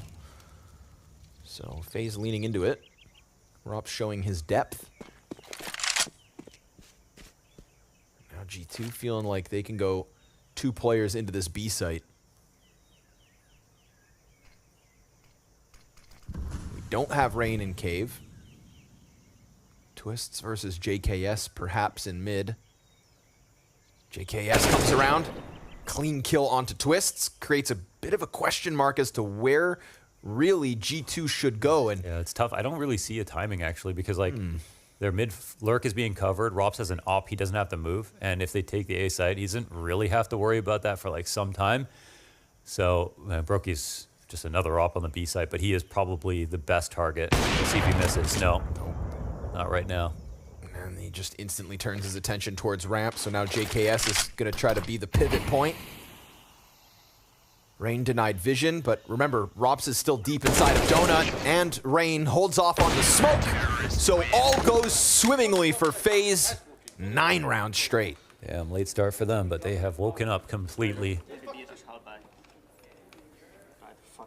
It is Ancient, so of course they're, G2 can keep hope alive. Just even the tail end of the half, getting a few rounds, they can feel okay about it. But they are already running out of time to do that.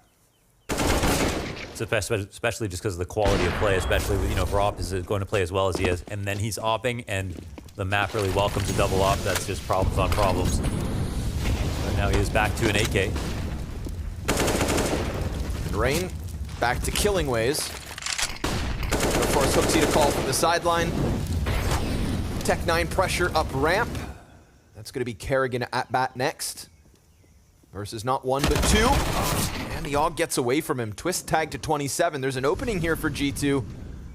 And you only need a few.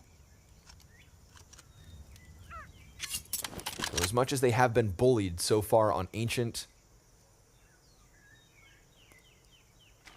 make the most of this moment. Minute 5 left on the clock, and they peel away from B.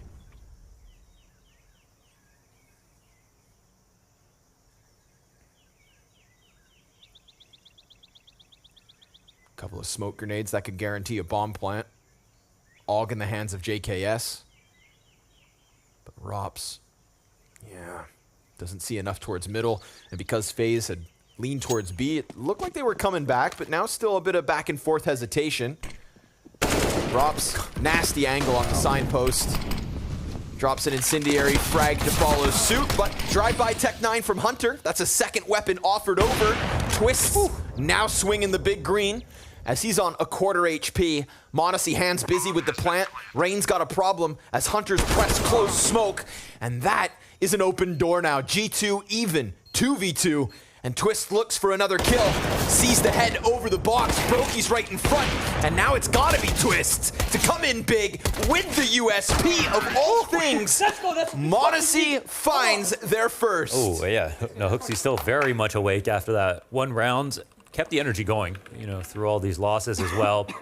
And now they have money, of course. So again, it's just about ending strong on a T-half. Even with a few rounds, you could still reasonably expect to come back into a game.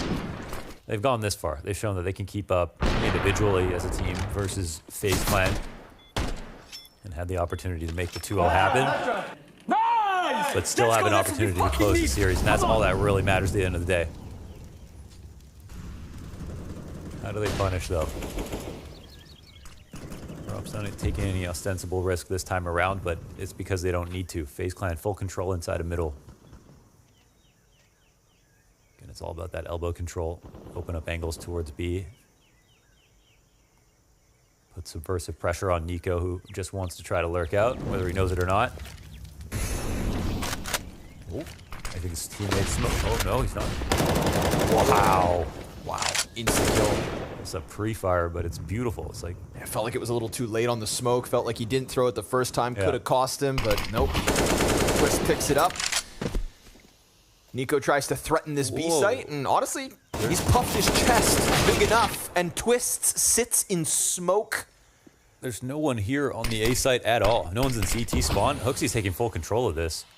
And there are 2 ops to retake, which is not the most fun situation. Not ideal. It is quite a retakeable spot. They're going for their big flank, which they normally have been doing, getting away with. It's just that there's this double man advantage, and right now, honestly, still back turn. We'll see how he plays it. Right. At what point does they suspect that A play? Hunter now gonna be tasked with holding it. They've gone 2 inside of Temple, deep CT control, and if Hunter can hold on this spot, this is a winnable round. Rain comes out, not expecting this position from Hunter, so freebie of a kill, and now we're evened out. That double man advantage dissipates. Kerrigan gonna pressure the bomb site. Bomb ticking quick. Hunter grabs another. Rops has got the trade on HooXi. But again, you need this defuse. And G2, 3v5, walk into an open site and take away a second. Yeah, it was just Nico over on B, and it felt like they were the ones containing Nico, but really he was just grabbing all their attention. They just totally left A open for the walkout. I mean, mid-control was FaZe Clan, but with no one guarding A. It was just the amount of time left on the clock, too. They could have even slowed down a retake, but the 2 ops played against them, and the amount of time left on the clock to slowly clear out these angles played against them as well. And it was a matter of time before they finally catch that big flank. Finally. The second timeout comes for G2, but they've won 2 in a row. There'll definitely be some emotions if they pull back this game. But FaZe is almost done. I think what they feel like they need to here in this half. And they are also going to go back into the 2-op setup. It's especially punishing for the walkouts. Any teams that are very execute heavy don't want to op as much because getting smoked out, having a retake, that kind of thing is really bad. But teams that contact a lot.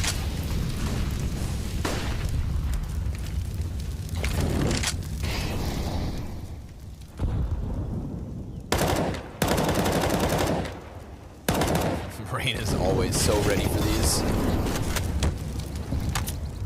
Nade catches a quarter of Hooksy, but Rain, whew, Nico's over there. Dangerous jiggle. Nico loves these kinds of games. Just catch him. He knows he's holding a smoke. Yeah. He's waiting for an opportunity to come in, flip some wings. But down goes Hooksy. Looks like he tried to press up the ramp. Meanwhile, Nico applying this cave pressure. He's got an open line on site. He's got Rain dead to rights. They know Kerrigan's on the other side of that pillar as well, so now Kerrigan's going to feel the pressure. He's got Brokey to try and help him, but a missed op shot, and Kerrigan's going to get stampeded. Yeah. Nico's been able to scale. I mean, he got into cave. He's really close up. Kerrigan slides his back to the wall. Brokey gets smoked out. Shots missed. Kerrigan ready for the next one. Can't manage to hold on any longer. Too many bodies to come at this, and that well-placed smoke denied Brokey any attempt at holding off on cave. Nico pressing through. And we've got this rotate from Rop, so he's honed in, allows for Brokey to keep eyes on sight, and now JKS has to stave off versus the double op and twists inside of cave, but that's not gonna happen. 3 up from FaZe, 10-2 their lead, and yet again, a round added to the tally. Yeah, another dominant win here. You still think? Yeah, I honestly don't care what you think. We should fight it. Damn. I think we should take it fast, yeah.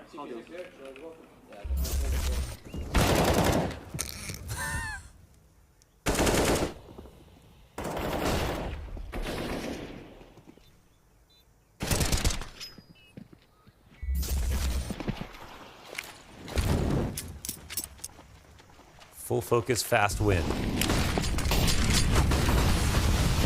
try to press through. Bombardment of utility. Primes twists for an easy 2K. Blink and you'll miss it. Mid belongs to FaZe. Nico will get back on cave. Kerrigan pressing down the ramp. Again, the double headshots. And this is a stunned G2. No kidding. When teams try to do these fast Bs, fast mids, I mean, they're trying to skip some protocols, get a lucky kill, catch CTs in their kind of most open positions, and maybe they had spawns to do so, but FaZe are just getting so comfortable just taking down any kind of fast tactic. They've already proven so many times in this one half already that they are fine letting teams come fast at them. And there's the last kill going down. 11-2. They play. What the fuck were they doing though? This is the first time they did. And it's so really good. Yeah.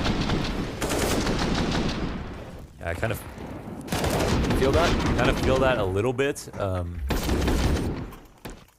But I can also understand why you're trying to do things like fast. Right.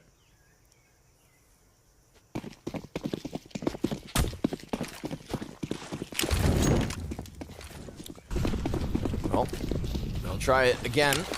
5 strong into the B-bomb site.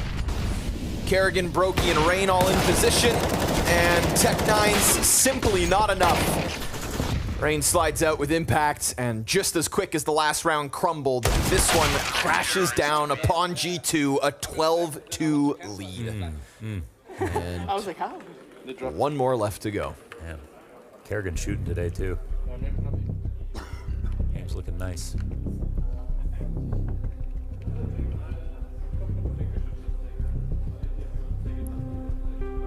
Third timeout called. This one's a little bit more quiet.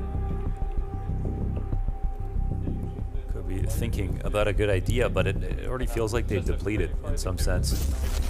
Definitely trying stuff, but is it the right stuff to try? Is it the right stuff?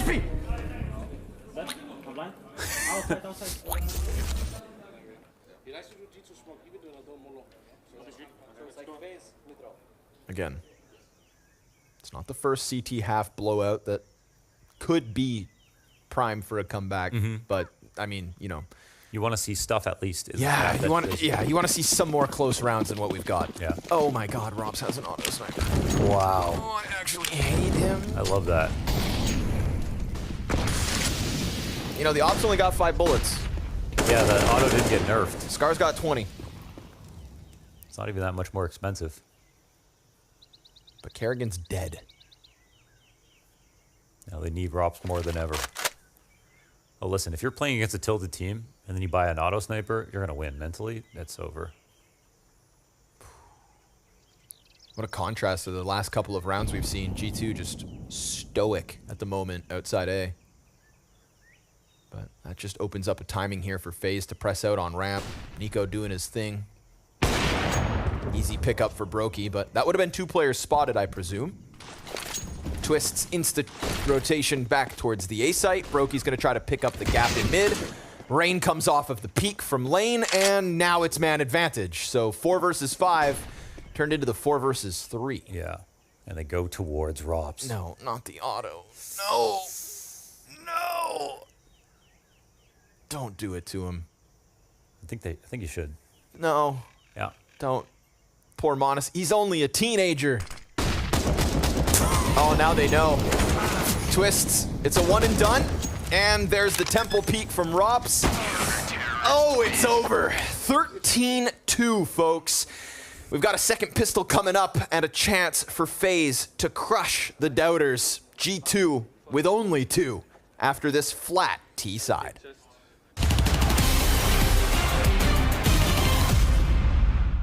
Oh no, he doesn't! He comes through! FaZe gets a defuse. How close is that? That went down to... How close could that be? That was the last tick. Smoke up into heaven. That supportive FaMAS now going to have to be the key to a 3v3 retake on this B site. Already at least able to throw those smokes out, creates a little bit more room to work around, but a Molotov to dismantle the boost, and Brolin picks up Bit. Essetag can just lean back as that FaMAS will get closer, and he sees both! Oh, Electronic, he keeps the hope alive! And Hampus drawn back into the action. They know because of the Molotov where he got off to. It's being held by Electronic, who comes in big again! Oh, man. He's full powered right now. Basically playing a 1 versus 5 with the AWP. He's got nowhere to escape. He does drop the bomb. Needs more. Rain. Oh, no way! He can't get that kill, but he does. Back into a 3-on-3, and they're trying to get there. Kerrigan gets one, Brokey, one more shot. They should have lost this round already, but they've stolen it back. Tessus is on his own. This is I so don't know stupid. what's even happening. It's so stupid. The bomb's even dropped now. Oh, Rain's gonna finish it off. Tess is brought down low. He's being wrapped around by Kerrigan going to Boiler. Yeah, how do you read this? All of the pressure in the world here on Tessus. This was a 1 round, no doubt. Tessa's trying the best that he can. A little bit of a Molotov, wants to peek it, but there it is! 16-5, and it's FaZe in the semi-final. That one was close, but still fine for JKS. He's got a few great frags already this map. Wow. Scott just jumped in real life. That jump scared me. Yeah, I wasn't ready for that. Yeah. Dupree setting up for potential bit of disrespect. They're baiting it out. Oh, Nade, you've got to be really careful. That could have blown them up. If that had been angled off, here they come. Trying to run down Simple, and he won't take it. Big couple of kills there. And now it's tagged. Molotov. Yeah, they know. Oh, what a grenade. He's going to throw one right back, and there's no smoke on the other side.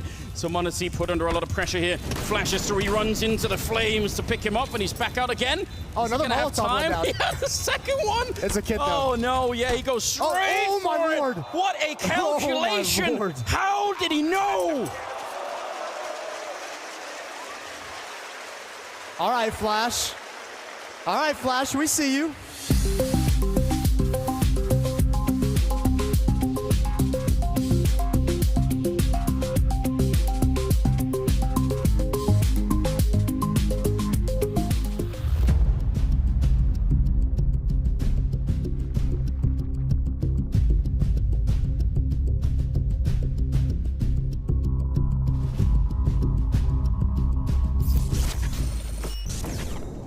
Hitting it. Let's up faded. Same guy shooting. That's him. Nice. Can be anywhere. We don't know. Upper already. Both. They have AK. One core mace. Yeah. Standing. Yeah, he's. I'm walking banana already. He's waiting for the smoke mace probably. I'm pushing zero. Yeah, I'm walking into this one. Look, banana. I'm walking. Could be second. Second. And mace probably. Jesus. You have smoke. Nice! It's fine. And so we find ourselves here A 13-2 lead for FaZe after their CT side on map 3. A series that G2 could have put away in a 2-0 fashion.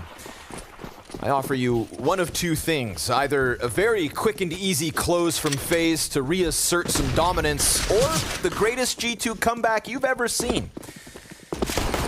Pistol could decide.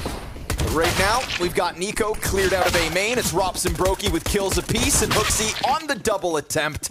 Shut out by Rops.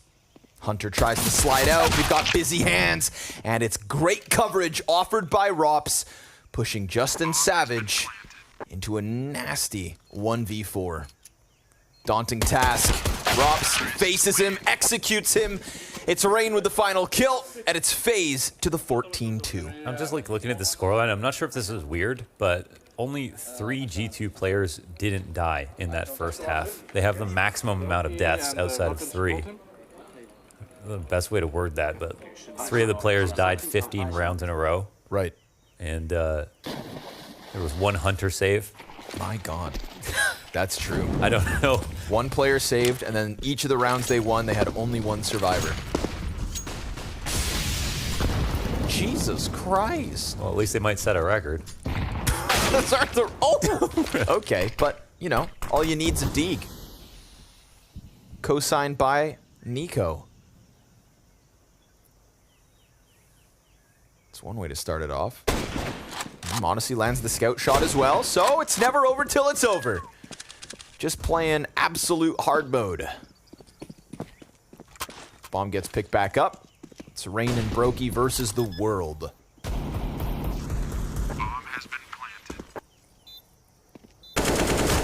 And the spray gets away, so now it's all on Rain. 1v5 with a bomb plant in front of him.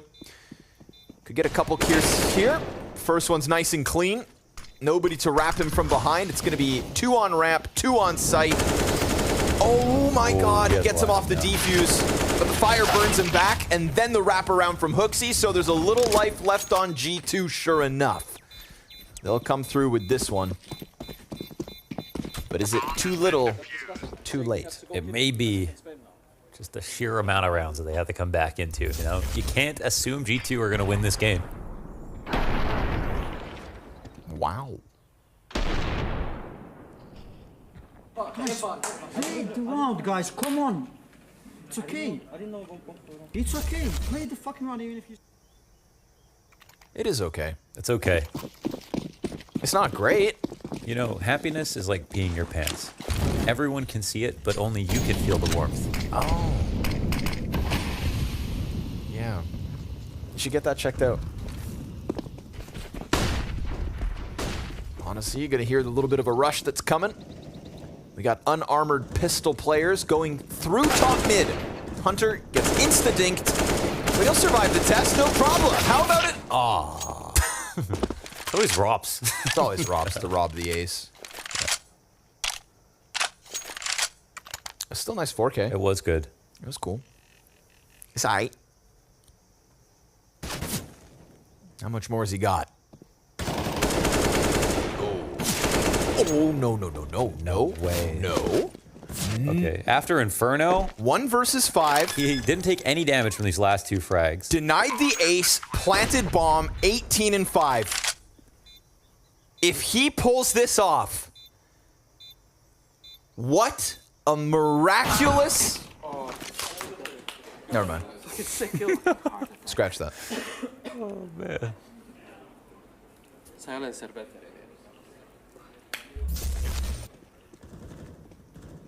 I don't think they're having fun. No, yeah. They're not having fun. No.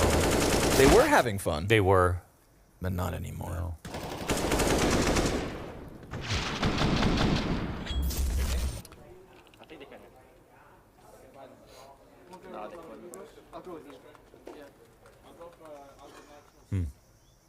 Economic impact there from Rops. They win like 5 rounds. They think they'll have fun. They'll start having fun. Yeah, maybe. 6, maybe 6. We'll see if they can bring it back from the edge of the abyss. It's all mental. Remember that. Oh, Nasty play from Kerrigan, pressing into the side of this smoke, because Hunter's going to be having... Okay, none of that. JKS goes down, and so A site could start to crumble. Rops is going to find the bomb plant as Brokey goes deep. Oh, this is a... Nasty push. Oh, he doesn't get past the angle, but he's got a teammate right behind him. Yep. No, they could circumvent it. They don't know about this, though. Ooh, Monacy gets away with his life. And they still don't know about Rain's peak, so that should be what's up next. But Brokey, no help needed. Just both kills. Monacy and Nico are dead, and with that, we've got Hooksy and Hunter just trying to hold on to their guns as they will attempt an 11-round comeback for OT.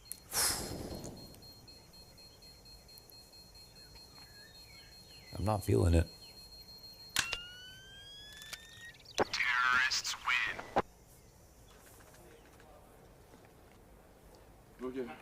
But you know what? Just play the round.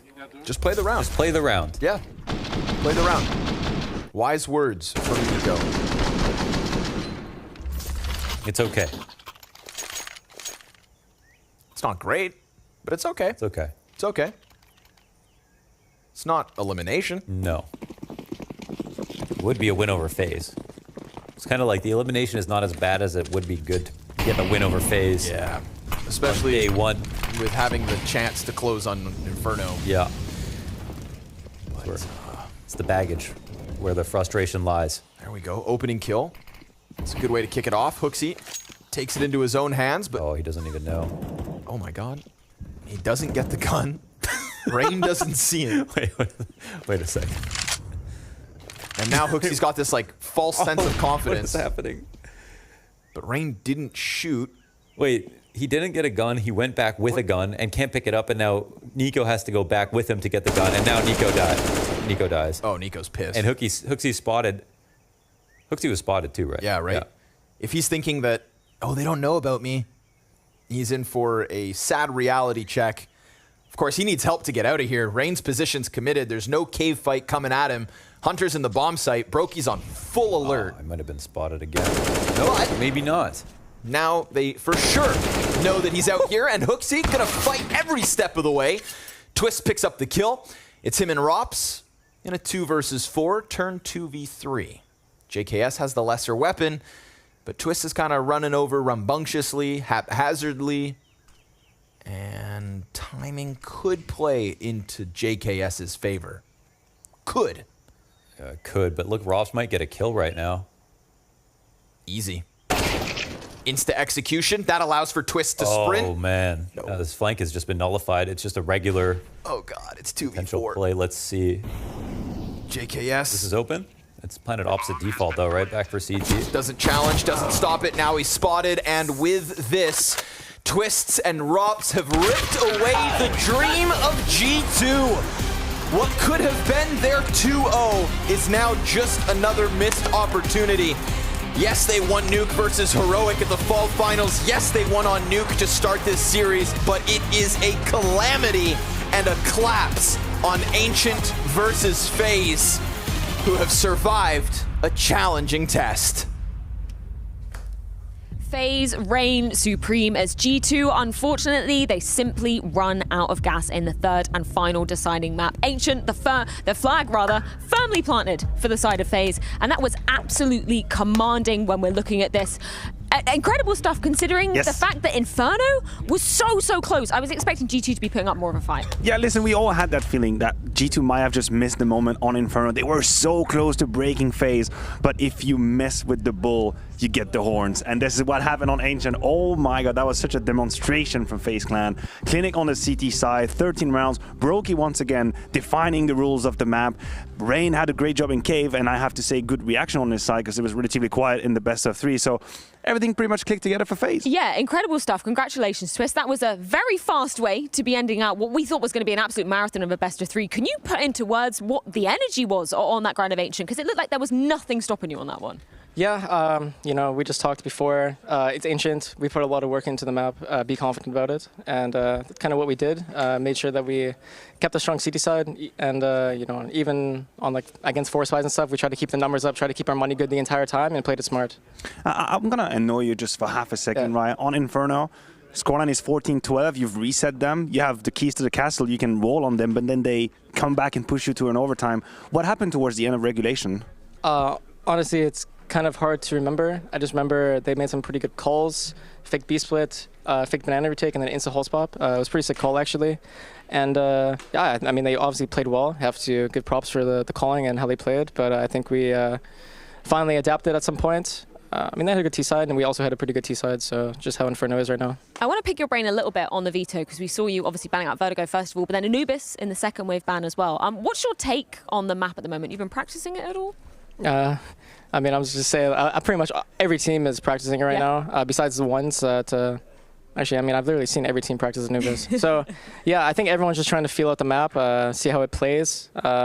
I think for us, it's a cool map. You know, people are kind of liking it individually. Unfortunately, they didn't patch this B entrance. I know. Like, the whole site is kind of messed up, honestly. Like, even in this middle site thing, you can't throw nades around it. It's really complicated. But yeah, I think Anubis plays pretty well. To be honest, I already like it more than Dust 2. In terms of confidence levels for FaZe as a whole coming into things, obviously we heard from Karragan when you conducted an interview with him earlier on today saying, you know, as much as you fell at the final hurdle in Copenhagen, he still views that rather as a really solid result. Can you give us a little bit of a temperature check on just what the confidence level is for FaZe? I mean, yeah, that result is very important for us, you know. I haven't seen interviews prior to that. If we don't win that event but make the final, I'm still happy about it because it's, you know, trying to climb back to the top, get to know ourselves again as a team, and, you know, making a final was the goal. And, you know, the other goal we have is to win this tournament. So it's kind of just, you know, trying to follow through. Well, Twist, thank you so much for your time. Great to get a catch up from you. And yeah, we're going to be looking forward to seeing you taking on a Liquid, I believe, is how the bracket is going to be playing out. Yeah, actually. That's going to be a spicy one. If you win that, you're through to the arena. We can take a look at the bracket just here as well. Of course, G2 now falling to face outsiders in that elimination best of 3 series. Man, this is such a savage group. Yeah, I tried to talk about it when we were in between this series, in between the maps. I said, listen, there's a candidate coming on eliminations. But I'm going to be honest with you. I think the pressure is on outsiders. I think it's very clear. There's no debate to be had. You have the reigning major champion currently in the lower bracket, one best of 3 away from being eliminated, last place here at the World Final, kind of fueling the fire of all the people who call BS about the major run. You know, you didn't beat anyone of importance in the playoff. Well, this is your moment. It's right here. You can actually prove everybody wrong. You have to survive. You have to be playing in the arena here at Etihad Arena. But for that, you have to be G2. Yeah, context incredibly key for outsiders coming into that elimination series tomorrow. But we do have plenty more Counter-Strike on the cards. Of course, a slightly new look NAVI taking on Vitality later. But first, it's going to be Heroic taking on OG. And it'll be Pimp and Banks, rather, taking you through that one.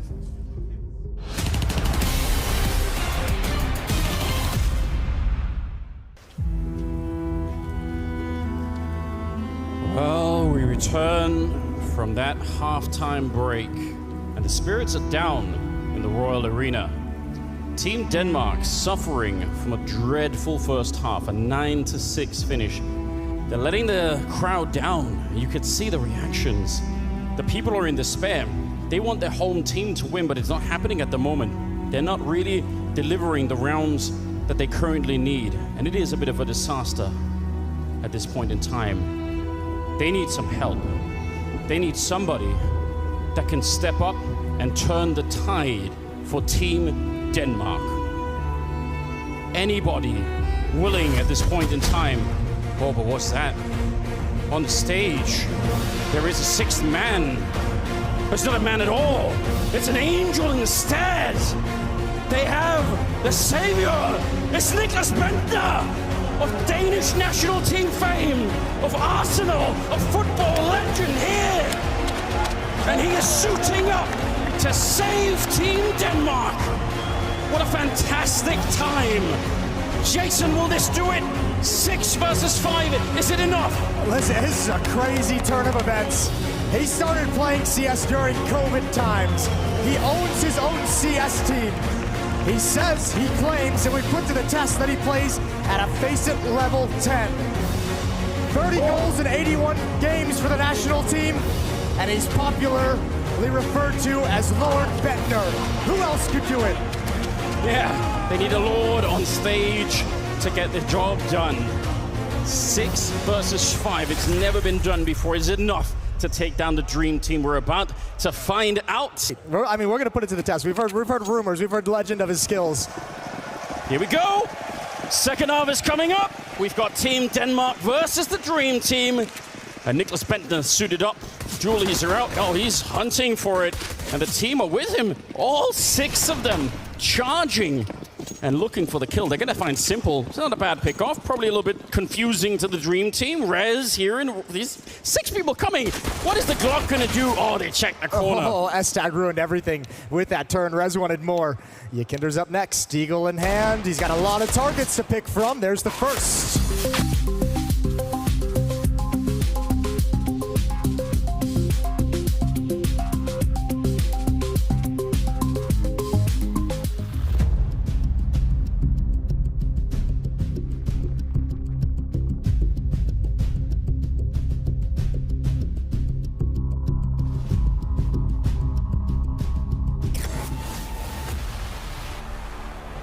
OG Esports, the young misfits, the underdogs.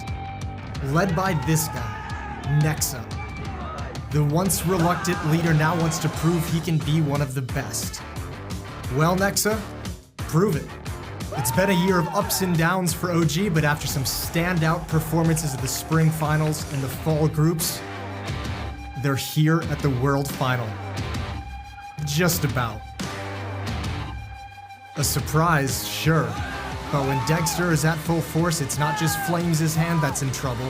Thanks to their star sniper putting up the numbers, they have upset even some of the biggest teams this season. We have an ideal world that we play against all the odds. We have a very small amount of pressure, so I think people should watch out from that. With no pressure to perform and absolutely nothing to lose, OG will be dangerous to face.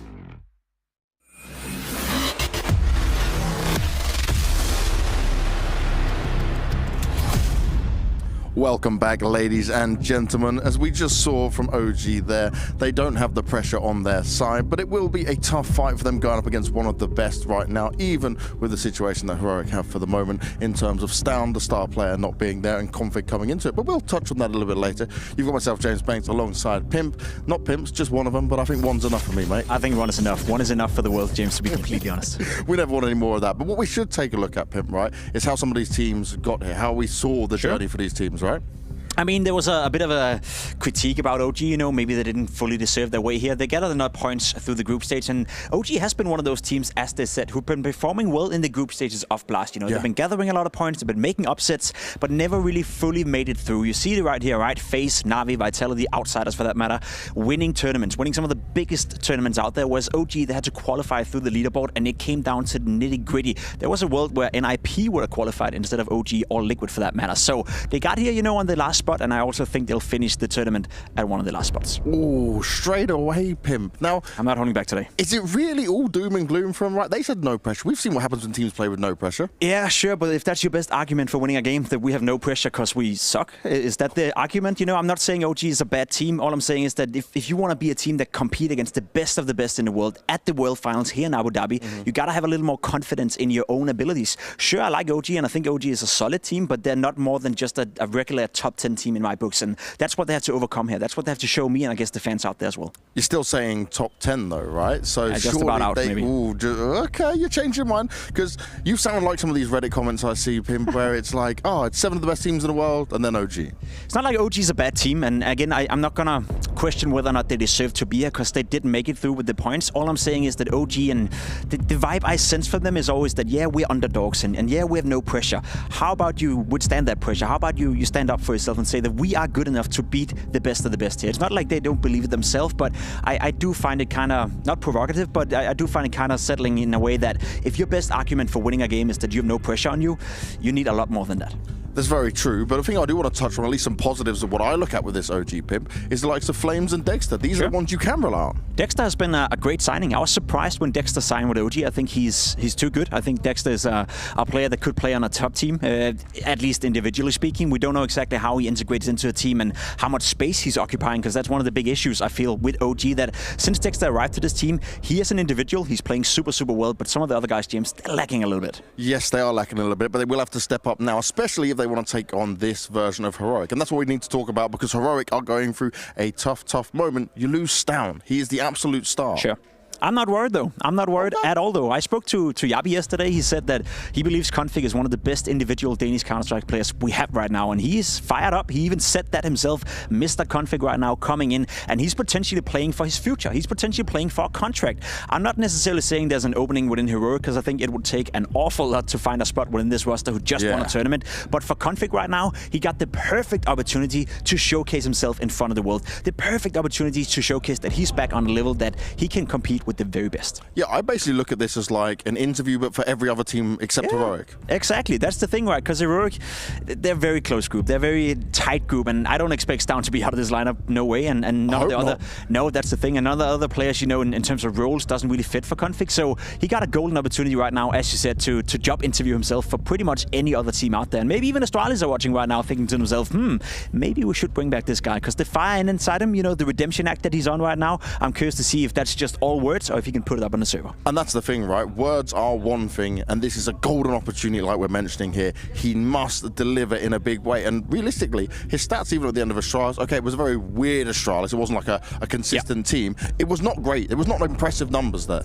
I've said it many times. I think Config is, without a doubt, one of the most skilled individuals when it comes to Counter-Strike. There's very few players who have the ability with the rifle to take over a game and dictate the pace of a game and dictate how the game is being played with the rifle. You're talking the likes of Nico, Yakinda, Electronic. Config even sometimes in Astralis were able to do that. So make no mistake, individually speaking, this guy on your screen is a monster. Mentally speaking, in terms of consistency, that's where you put in the critique of Config. But can he rediscover some of that? There's still a bright career for him. Well, you can definitely hear the voices of Heroic behind that, because they want this. They did it at full finals. They come off the back of that. But if you look at the rest of the team stats with it, right, we talk about what Config can deliver. How do you think this is going to fit in? It's not, for me, a one-for-one trade with Stown. No, it's a little bit more aggressiveness coming into the team, and I think Config is going to fit in well. You know, this team love to be proactive. They love to move around the map. They love to go for openings. They love to go for kills, and that's exactly what Config want to do as well. Maybe they're going to lag a little bit. In the other hand, you know, the, I guess, smart player, the player that doesn't make too many mistakes, the player that you can always rely on, especially when it comes to Cadian and his in-game leading skills. Yeah. We talk about Stown being the second hand to him, right? Always chiming in with ideas, always trying to help out Cadian. So maybe he's going to lag a little bit in that department. But in terms of raw firepower, Config is up there with Stown. Now, looking at the veto, Pimp, is there a way where OG can play this into their effect? This is a full team going up against a Heroic who are at least lacking their main star. There's no way, and that's another issue of mine, you know, when you look at this lineup. Heroic's map pool have grown to be super, super strong. Sure, you take into account that Config is now in instead of Stown, and that could put something into the spin of it, but they share the same map pool. I wouldn't be surprised if we see the same maps that they played against each other throughout the year, which is most likely going to be Inferno and Mirage coming out. Inferno being picked by OG, Mirage coming out from Heroic. Makes total sense. Now, one thing, you know, is up for question right here. The fact that Dust 2 is out of the way, that's a good thing for Heroic, because there was their permaban. Anubis, perhaps a third deciding map, and there we go. That's a bit of a risk to take for a team like Heroic, who are the main favorites right here. As for OG, that maybe opened the door just a little bit. And we did see this, right? Okay, no one's picked it here, but at least Outsiders went into it, right? Didn't get what they wanted off the back of it. But do you even expect there to be a third map within this series? I honestly don't know. I don't see a world where OG will be able to beat Heroic. I think even though they're playing with a stand-in, it's such a tight team. They're so structural, good, you know, it's a solid foundation, so I don't really expect them to be able to take down Heroic right here. I will say, though, that coming into this segment, I was thinking to myself, maybe it's an 80-20 in favor of Heroic. After the video, with Anubis, you know, being a bit of a joker as a third deciding map, I'll give it, you know, 30% for OG, but I honestly expect Heroic to win this game. But how easy is it for Config to fit into this team? I think it's going to be relatively easy. I think he's going to get the freedom that he wants. We saw that in Astralis as well. He was playing his best Counter-Strike when he had the freedom. Some of the roles Stown had within Heroic as well is a great fit for Config. He's going to play them in a different way, though. He's going to play them a little bit more aggressive. He's going to be a little less calculated. But maybe that adds a bit of flair and a bit of X-Factor to a Heroic lineup that, you know, sometimes could lack that, I guess, X-Factor player. That's what we're questioning, right, when we're talking about Stown. Is he good enough to be a star? Yep. Sure, he's shown that. Config, he's a born star. And outside of Flames and Dexter, what's OG got? What can they put up in numbers for this? That's what I want to see, honestly, James. It's starting to... It's getting a bit boring for OG, and that's also why I'm a bit harsh on them. I think they are a decent team. I think they are a good group of players, but they haven't really shown much progress under the leadership of Nexa for quite some time, and the youngsters in Fiku and I don't know, I just want to see something. Well, let's see what we're going to get. Let's see what's going to happen in this series. It's Heroic going up against OG, and guess what? We got Moses with a special guest. Oh, thank you very much, James. Yeah, it's the famed Oakland duo that everyone's been asking to make a return. Yeah, we've been getting a lot of tweets recently, haven't we?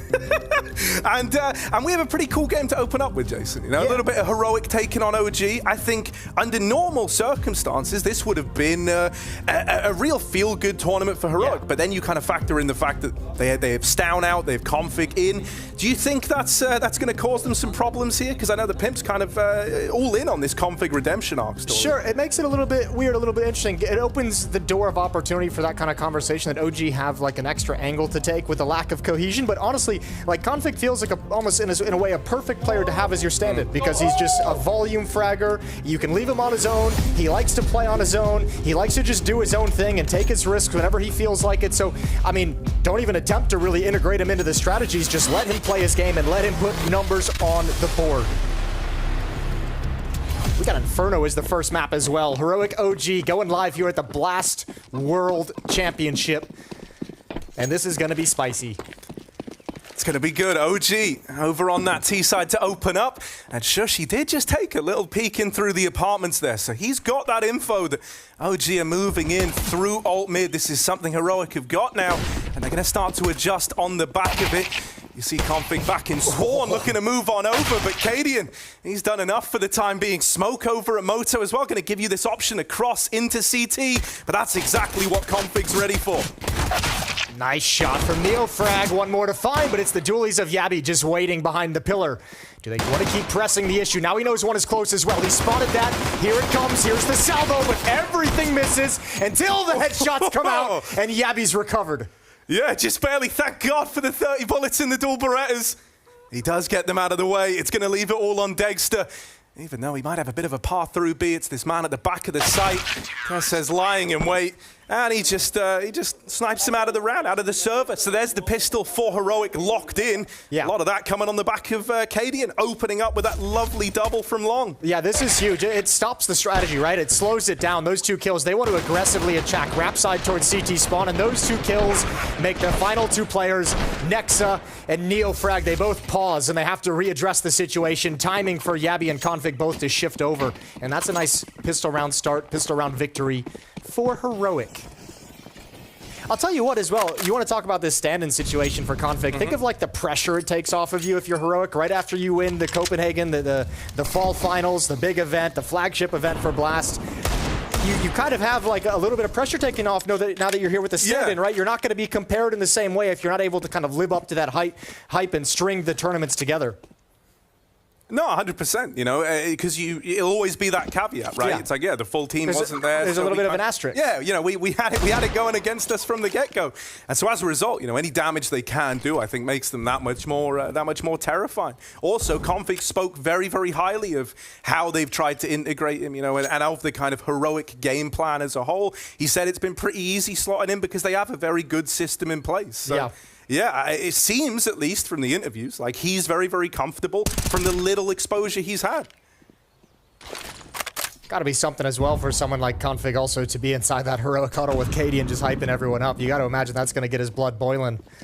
Cadian, again, Rap side, again, handling business. Double kill, pistols out. He just challenges. He's got Yabi there in support, so feels all the confidence, and it's 2-0. Yeah, did steal the ace away. It doesn't seem like Cadian's taken that one to heart. These little long raps, something that Heroic are clearly ready for, as they put that one to bed without much of a worry. Cadian looking this good out of the gate. It does have me intrigued. It does have me enticed. So let's see if he can keep that up, Chase. Yeah, and he might, I mean, this would be a great round for him to continue to deliver. One of the 2 M4s on the Heroic defense against all AK-47s for OG's attacking side in round number 3.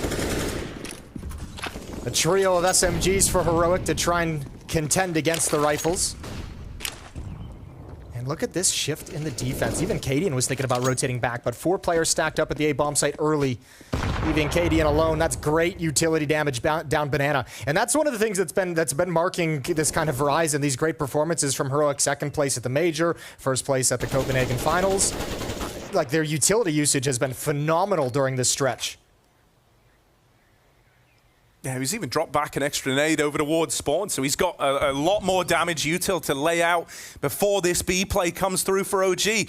Only way out of it is to kind of deal with him on this first initial peak, right? He's playing for the info, and now he's got it. Just going to drop that molly. They smoke it off. They're looking to come through. Now that will allow the nade to do a little bit more chip damage there. Neo Frag catches both of Cadian's nades in the round. Now OG, they might have control of the site, but are they ready for this boost that's getting lobbed up now? Cadian, the man to go over. That flash helps him get up on this perch, but he's immediately taken off of it by Flames. Says trying to fight at range with the MP9. It's less than ideal, and so they are able to trade this out, keeping it in the 3v3, but yet to get that bomb down. Pressure's still on OG for the time being. Yeah, and there's still utility to use as well. Fiku, close up, can only get the one. Config with the trade, and now Shush again. Another final SMG for the 1v2. Bomb's gonna get planted, but he's got a real chance, especially if he goes back to salvage one of the M4s. Yeah, the nade damage to Nex is gonna make it that much easier as well. Onto the A1S, they know where he is now, noise being made. Banana player just tucked on in. Dexter doesn't want to give this fight away.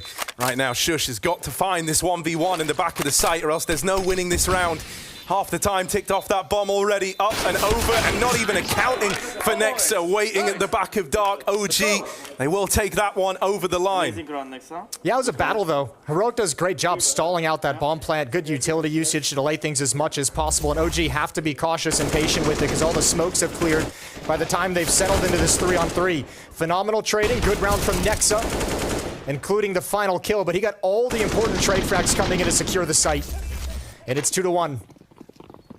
But now there's no SMGs. Now it's an op in the hands of Cadian. Glass cannon, no armor. And FAMAS is picked up as well, but all rifles for Heroic. Keep your eye on Fiku, though. Mac 10 against a lack of head armor. That can do some work. It does make it a little more scary, doesn't it? Little cheeky Mac 10. Oh, Flash trying to get Cadian off this angle down towards Banana. No one gives him this fight that he's hoping for. It's a lovely little line for Cadian, who doesn't have the armor behind that AWP. The nice thing is with that off, that angle, Config and Cadian both have smokes, but with Cadian taking this aggressive stance and continuing to challenge, they can hold on to those for as long as possible because they're running low on utility. That'll give a little bit of a benefit in the late round. But it looks like OG have kind of changed their mind on this one, wanting to take away some of this control over in top middle. There's still time left.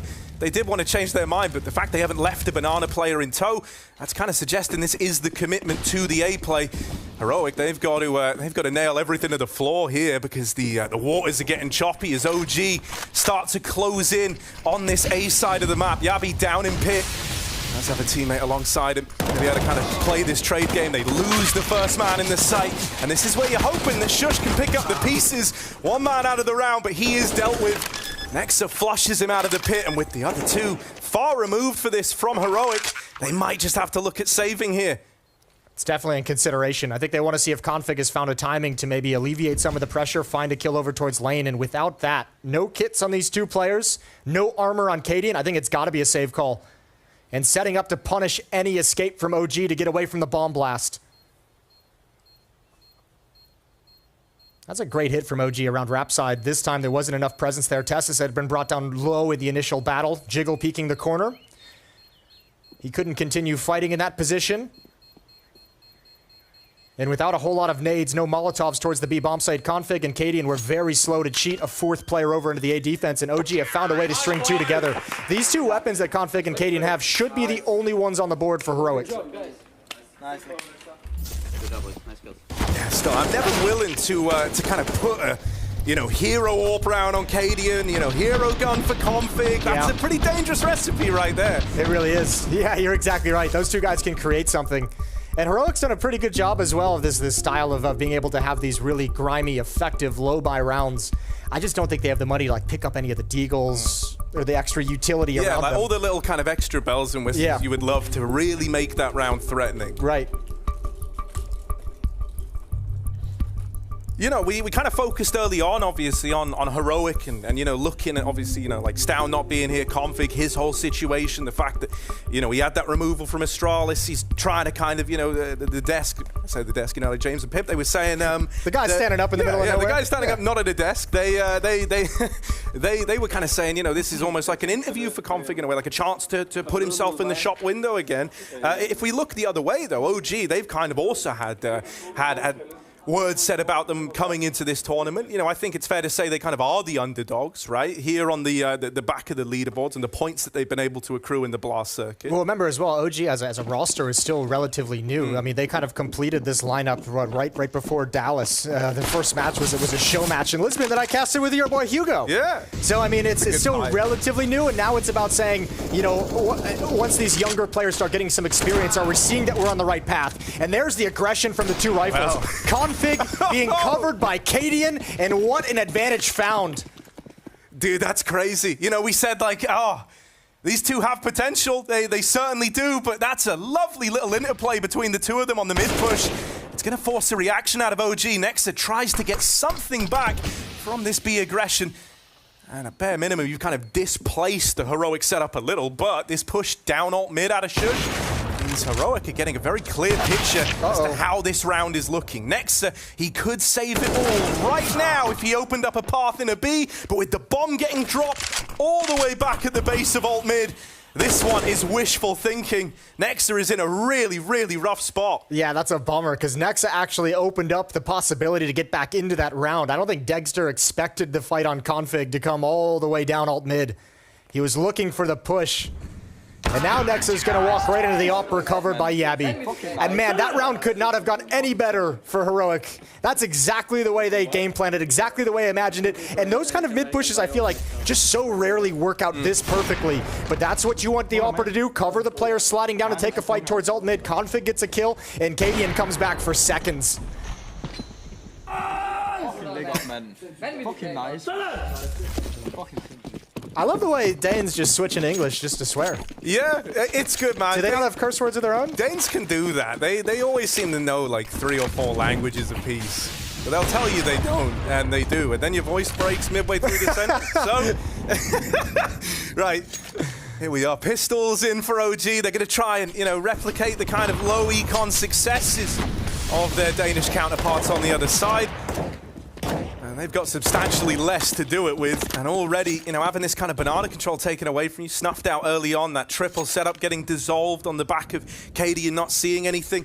It was a nice bit of real estate for Heroic to have snatched at the start of the round, and now they'll just play a numbers game in this one. 3 over towards A, 2 kind of passive set back over towards B with Config boosted up, just to catch, you know, a spillover rush if they try to move in past this util that Heroic still possess over towards the B site. Yeah, unfortunately, I mean, without any kind of utility for OG, no nades picked up whatsoever. It's not like they can smoke off CT spawn and just ignore it. That crossfire is going to be super strong unless they can get a quick deagle kill. It almost came in. Tess is brought down to 36, but a third player, Cadian, has arrived. A little bit more utility streams out, and that is a beastly nade. That's kind of crazy. Yeah, that's just a sea of red painted up onto the opponents. Cadian will die after the first, right? Tries to go back for that double dip like he did in top mid earlier. Only this time comes to pay the price. You don't double dip to chip. Here's the thing, man. Oh, you don't get further than Cadian, surely. Not with this double setup. Config lines him up, knocks him down. It was a bit grueling at the start of the spray, but he does convert it.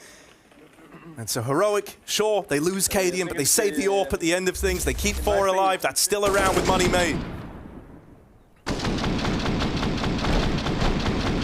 Yeah, it was a bit grimy. He gets the job done. AWP is salvaged again. Cadian's going to have that in his hand, so Heroic have been able to keep that weapon alive and kicking for 3 rounds straight now. 4-2. AWP now in the hands of Dexter. We'll see what he can do with it on the offensive side of Inferno. Can be tricky. Again, just great chip damage with this utility, softening them up. That kill didn't come out quick enough for Yabi to convert, and brilliant trades. And this is a triple B start for the defense. A bomb site is wide open, so again, Heroic have a decision to make. Yeah, OG see all this room they're getting, and they've realized that, right? They're going to get this bomb across and into the site. Heroic, it all kind of teetered on winning that first gunfight right there. And with Dexter being the man to find success, that might just write this one off. They're still curious, they're still floating around, but now the call's been made. They are out of there. And that was one fight deciding the outcome of the round, really. But that's Inferno all over. Once you get into the mid-round, once you've lost the site, you know, you'd struggle really winning it in the 3v3. You needed the 3v2 to entice you in.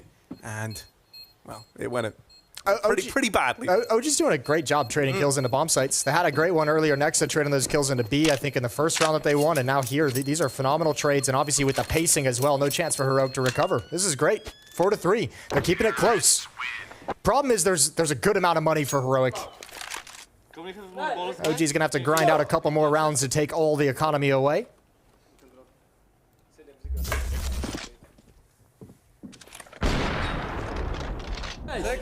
Let's go. Oh, the double. A double high five. All right, he's feeling it. Was that like two separate high fives, or I like a double? Are we just double dipping everything now? Yeah, there's a lot of double dips going on. It's today. good, man. We were only a few rounds in. I think we got the phrase. I think the kind of iconic phrase for us. Yeah, that's double dip. That's a double dip moment. That's right? gonna make the branding.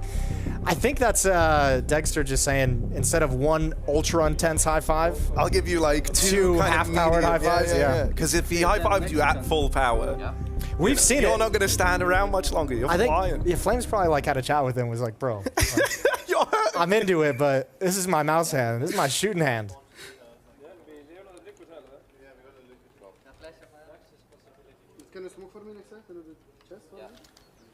Here we go. Round 8. Timeout concludes.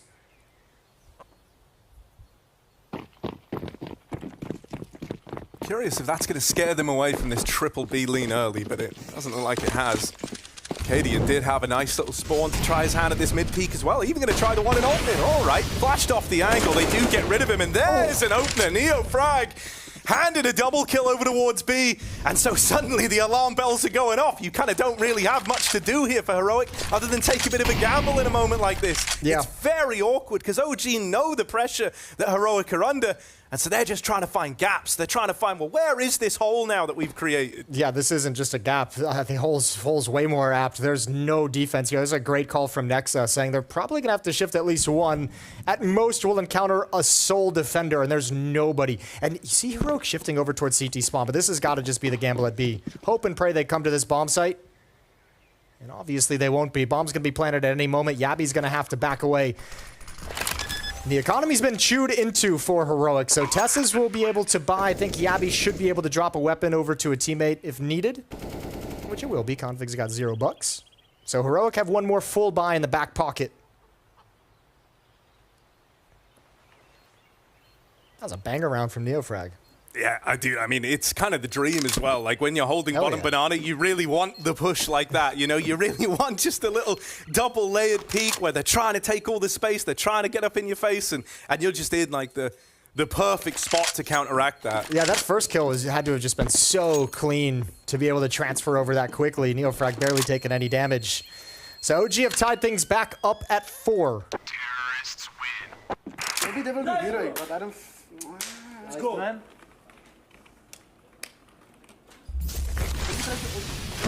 Oh yeah, very clean. That was lovely. And actually, the guy right at the back who got wrecked first. So yeah, kind of, you know, an interesting way to have done it, but it works out beautifully for him. And that's what it takes to find that fourth for OG. Gotta say, you know, thus far, as far as T-sides go, I think they've done a tremendous job of kind of putting a lot of pressure on Heroic and making it feel like you really can't set a foot wrong because they're going to capitalize if you give them an inch. As the old saying goes, they'll take a mile. Yeah, give a mouse a cookie, he's going to want a glass of milk. Ooh, Cadian in the flames, only able to get a missed shot and down to 1 HP. Barely surviving. Now, as you mentioned, OG's doing a great job applying the pressure. This is a critical round. If you reset the economy here in round number 9, oh baby, that's a nice little pathway to boost this into a good 2-round lead.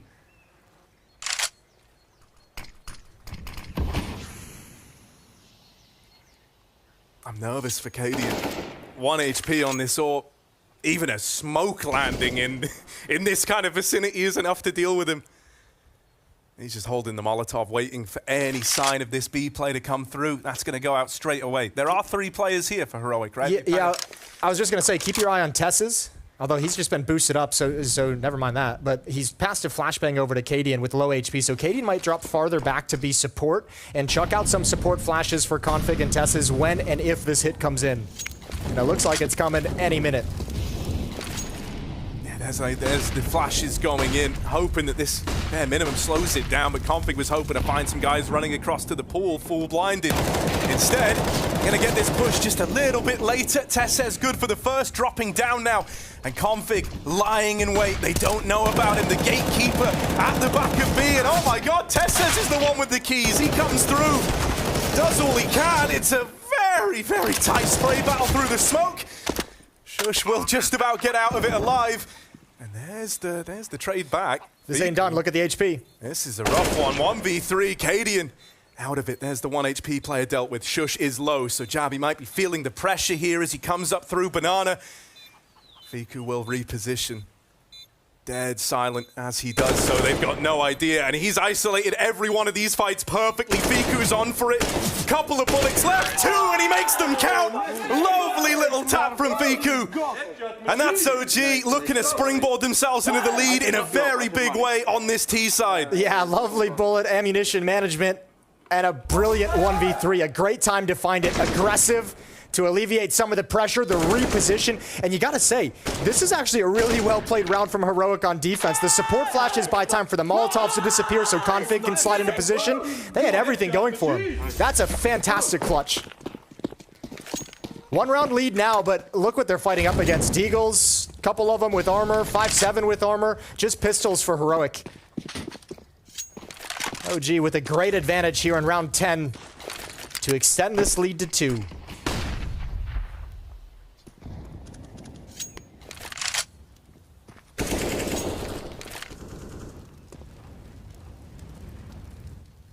See, as time goes on, I find myself more and more scared of the 5-7. I've seen some of the things that can happen with It's come back into fashion, hasn't it? It feels pretty snappy nowadays. Yeah, no, I find myself believing in it more and more.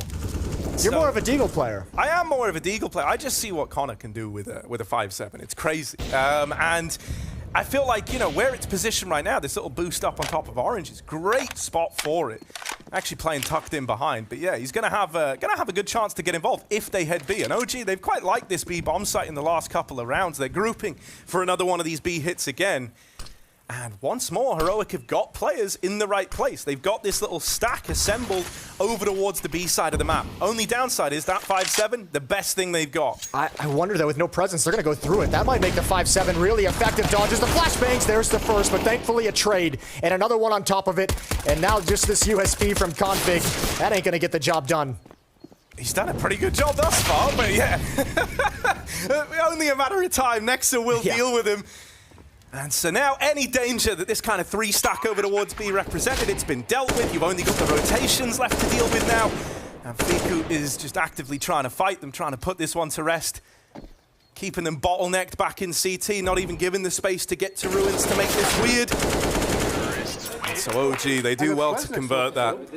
There was certainly moments where that could have been weird, right? But dealing with the 5-7 right away, yeah, kind of alleviated all the worry. The fact that OG felt compelled to go through that smoke because they had no presence elsewhere, no other options, was a little bit dicey against that 5-7. If it gets the first kill, we've seen that thing multi-frag, especially with that smoke up and not sometimes preventing the trade, but this time it's handled really, really well.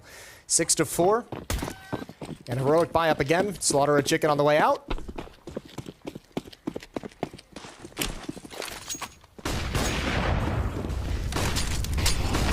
All right, Dexter, he is burning. He is burning a little.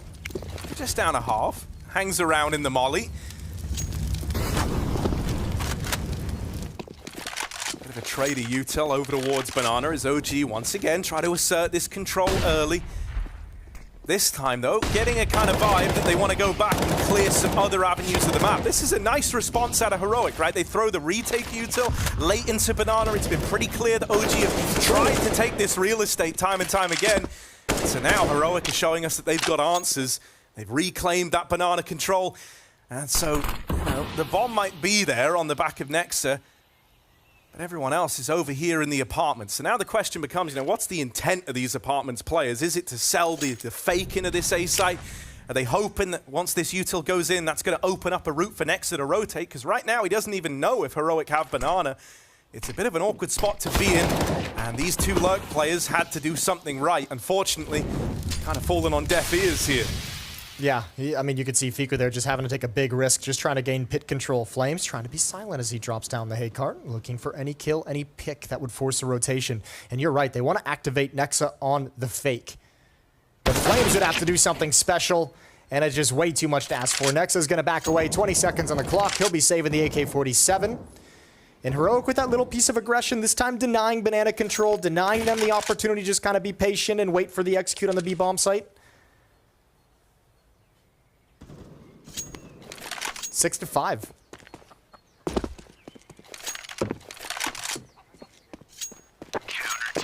Yeah, I like the timing on when Heroic pulled that in.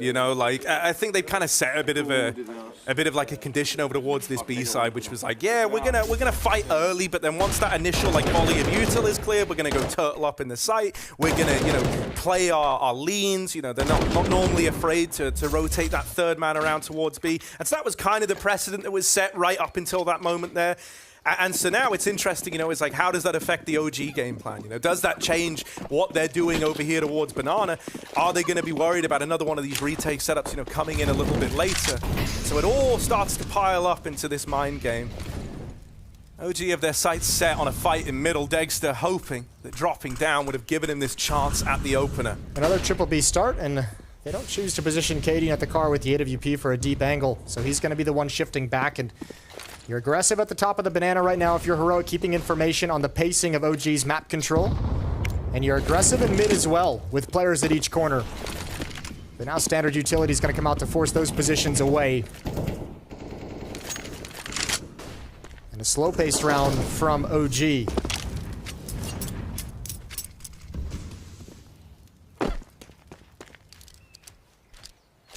Ooh, I like this from Heroic, right? In spite of getting pushed off of top middle early, they've now kind of gone back and reclaimed that territory. And it's nice because this is like a standard default from OG where they wanted to take away that flow of info in top mid. That would just serve to slow down these B rotations, right? Dropping utility over to boost up as well. Yeah, now that they've kind of taken this real estate back, Heroic might feel freer on someone like Cadian to rotate around at the first sign of trouble over here towards B. They've got the info that no one's in top mid, and with so little time left, the moment that contact's made, it feels like the penny is going to drop for Heroic. You just need these players in B to stand their ground. At bare minimum, you want them trading evenly here.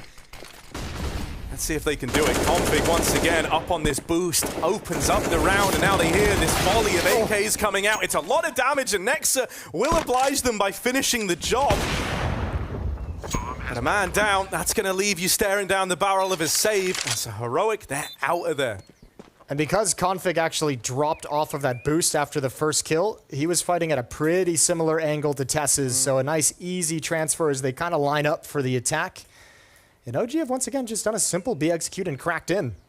It's been, like a two-pronged T side so far. We've seen a lot of attention towards rap side up middle, like to attack towards the spawn arches, and a lot of just basic B executes behind the smoke as it's fading. It's working. Yeah, I guess it's like that idea of, if you've got your game plan and you do it well, that should be enough, And so it feels like they've don't overcomplicate things. Yeah, why start throwing other things out there when this is doing a more than serviceable job right now?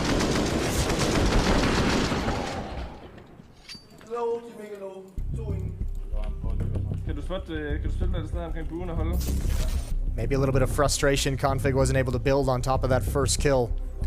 2-round lead for OG, but because they won the previous round so cleanly, they've got cash to rebuy, plenty of money to reinvest. 10-15 seconds faster, so we don't end up getting flanked, okay? But other than that, the calls are fucking good, and we trust you. That's the most important thing. Alright, let's go on. There's the conversation. Like that. 10 to 15 seconds faster.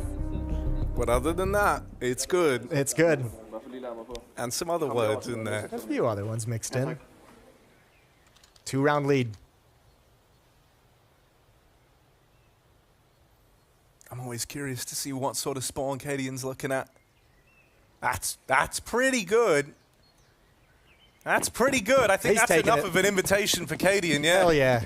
He loves an early fight. All right, well, Dexter has been posting for exactly this, so let's see how it pans out. Ready and waiting. Cadian does not commit to the wide swing, so the AWPers won't meet each other yet. Instead, he's looking to slice and dice down alt mid and look to divide this default early on before OG can get themselves set up. There's 4 players at the A bomb site. It's only Tess's towards B with utility to drop and delay. Heroic's thrown a couple different defensive looks in Banana. And remember what the call was during the timeout, 10 to 15 seconds faster. You can see OG already shifting to readdress and rotate towards Banana. Cadian's arrived with the AWP.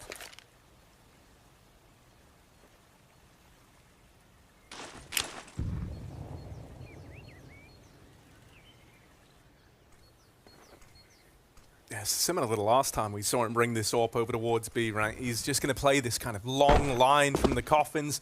And as you pointed out last time, it's great considering they only have this one smoke molly combo over towards B. You can really hold on to that till Cadian either gets smoked off or gets contact down the line. If they fall back and re-rotate towards A, they're in trouble because there's one more smoke for Shush to put up in that mid choke point, but they actually come right back up Banana towards Cadian, towards Tess's, who himself has a smoke Molotov combination. With that molly going in, this is awkward, man. OG, they've got to run through the smoke. They're going to wait for the molly to go, but they are still running through this smoke that's down in the top of Banana. Tess says it's open season. Like, this is the moment. This should just be free farming as they exit through the smoke and into the fire. They lock out that B play. It's a clean one for Heroic. They keep 5 alive. That's needed as we approach the end of this first half. Again, just great utility. I mean, the nade damage from Cadian through the smoke is actually huge. It chunks down 2 players to what, like 60 health? And yeah, you might want to go through that smoke, but when you're down that low after a nade and you hear the Molotov on the other side, no motivation. It's not even possible because you know you're going to get stopped inside the Molotov for the fight, so they have to wait it out. Really nice job from Heroic. Still a potential for them to take a 1-round lead into the second half. It's 6-7. And this time fast-paced, but Config has spotted it. Yeah, that's the pace change right there. He's going to hang around and fight it. Config, even a third dink. Dexter might have traded, but at what cost? He's now wounded, now low.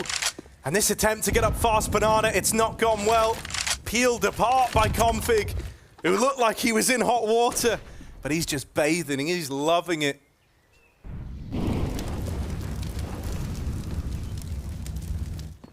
Spot for OG to find themselves in. How do you try and dig yourself out of this hole? Yeah, I don't think there's really much you can do. You don't have presence towards the A bomb site. Coming back at this point would be extremely dangerous, and you'd give away the game early, especially with Shush pushed all the way out. He's pretty much cut the map in half. Cadian knows he doesn't need to worry about the A bomb site. He's got the early warning signal there. So much firepower now defending B. I think OG's got to hope and pray for a mistake. 45 seconds left on the clock. Looking to pull out some counter utility with that smoke over towards Coffins. They've done just that, but it's going to block the choke point. And still no motivation to rotate all the way back to A. They're just going to wait this out. Another smoke. And Yabby's even got a third. So OG just realized they're getting stalled out, and there's no chance with Dexter's low HP. It's a save call. 7-7. All right, Heroic, they're rubbing their hands together. You know, they might be able to right their wrongs after all. They've recovered quite nicely. After a 4-round run on the T side for OG, they've won 3 of the last 4 themselves. And it can always be hard, you know, like even on, you know, like the CT side of maps. Once the T side does pick up that momentum and like with how the money is for CTs as a whole, like it can be really easy to just, you know, get put in the mud on the back of very little, it feels like. I mean, that's kind of been the key for Heroic to actually recover this first half is 2 of the rounds that they've won in their last 3 have been clean, have been all 5 players surviving. So immediately you're feeling way more confident and way more comfortable with your economy and your money. And, you know, I think that's even reflected in, like, some of the decisions that you see get made. You know, like, Cadian really not afraid to try and, like, AWP mid early, or someone like Config hanging around at top Banana. It doesn't have that, like, same punish, you know, where it's not just the round you're in now, but future rounds getting screwed up as a result of your death, And it's OG, actually, who have the money complications. Last round of the first half, they have to buy up the 3 saved AK-47s. Neofrag and Nexa just relegated to pistols after the fact.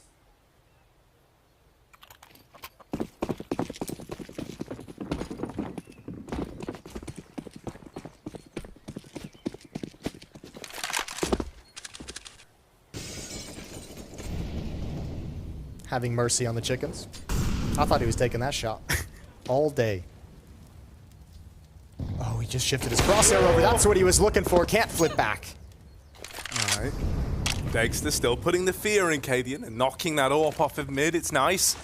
That was a pretty serious angle for Cadian to own.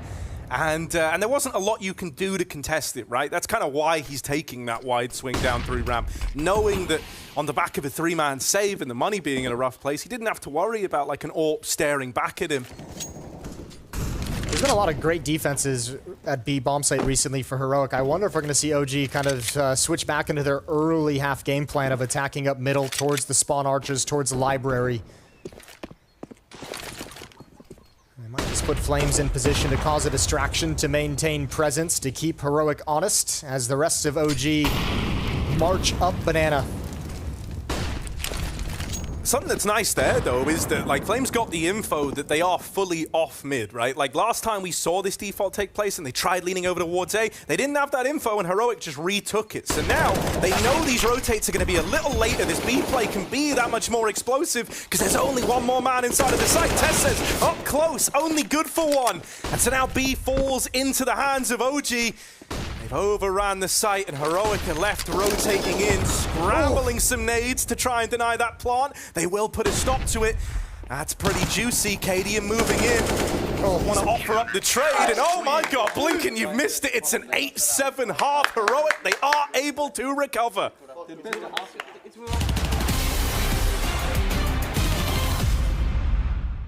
Best of luck. Ooh. Close, but we'll take it.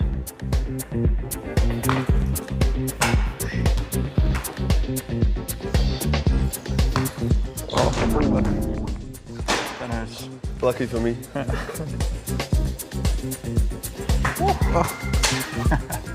Nice try. Oh, close. What is that even? Nothing. Nothing. Okay, that's enough. All right, Tess is -5 to beat. Yeah. See if I can do it. Okay. Try a little new tactic. At the best start. Okay, okay.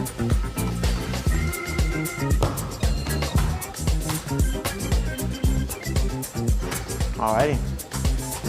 Yeah. All right, the first semi-final is over. VSM -5, you are eliminated. Tess is +10, you're through to the final.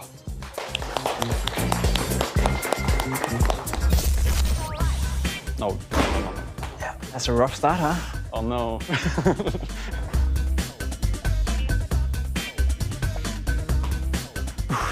Bro, I'm curving them.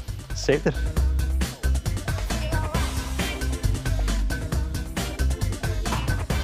Close, close, yeah. It's close. You're at -10, by the way. I'm mad. Yes. There you go. You have 0? Yeah. Yes. 0 again. 0 again. I need just 5.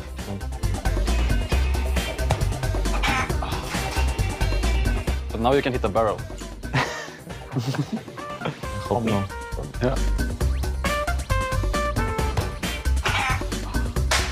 Yeah, it's not looking dark, looking dark. One ball left.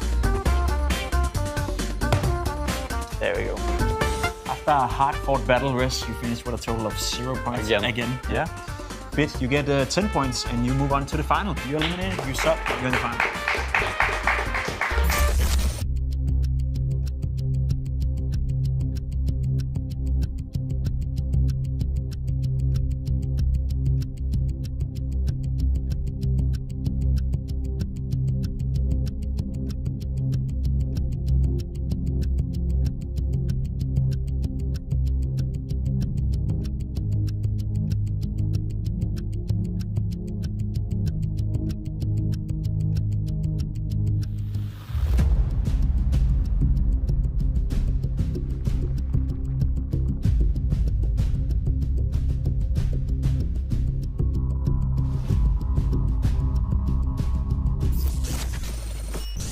Let's go together. Come. I'm taking safe.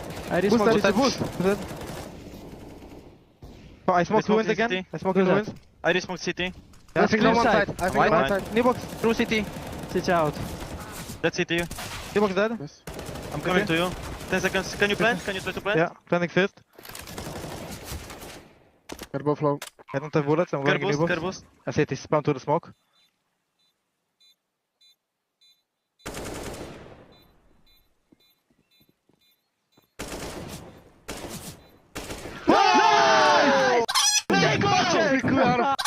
Go! All right then, Jason, I'm going to say, you know, as far as vibe checks go, things were sounding pretty good back when Fiku was clutching and putting up great rounds. An 8-7 half does see Heroic up in the lead, but as far as T-sides go for OG, I think you can't be disappointed with how that panned out. No, you got to be so pleased. That clutch came in the midst of a 4-round run for OG, which really allowed them to have that great T-side. Now they get a switch over. Things, in theory, should get a little bit easier. 4-man stack at mid brackets. Neofrag and Flames at the rap side corner. Degster and Nexa playing quad. And Fiku just jiggling for information down banana for the moment, where Yabi is positioned at the half wall. Yeah, a bit of an entirely separate 1v1 happening over towards the base of banana. This stack in middle is actually pretty dangerous. Heroic doesn't have the utility to really break this up. You have a smoke on Cadian, and if you want to choose to put on left side mid, you might be able. I mean, you can obviously negate kind of half of it, but they can still come through that smoke. They can still spam you down through it as well.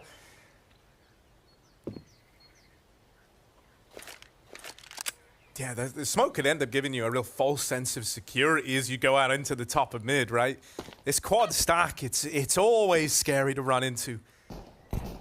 There's that little jiggle from Config. He thinks he's seen all there is to see over here in mid, but there's so much more out there, Config. Oh, man. All right, now you've seen a second, but that's still feeling par for the course. Nothing's screaming that this is a stack, but there's the bomb tumbling away. Oh, from Heroic, Neofrag is finally able to get that last bullet in. And so now, really, it's a bit of a cooked round for Heroic. Not really much could happen past that point.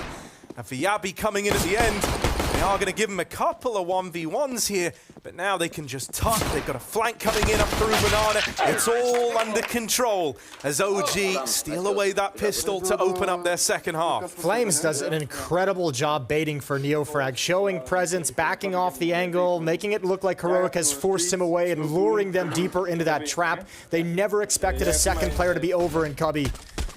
Just really well executed. Neofrag gets a triple kill in the round thanks to Flames' baiting. And pistol round to OG, tied up at 8.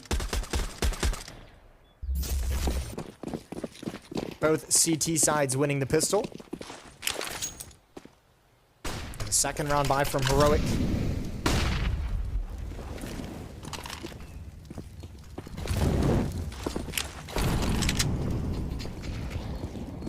Okay. Utility to maintain some safety, clear out a couple of the important corners to allow Neofrag to push up. Oh, counter flash is great.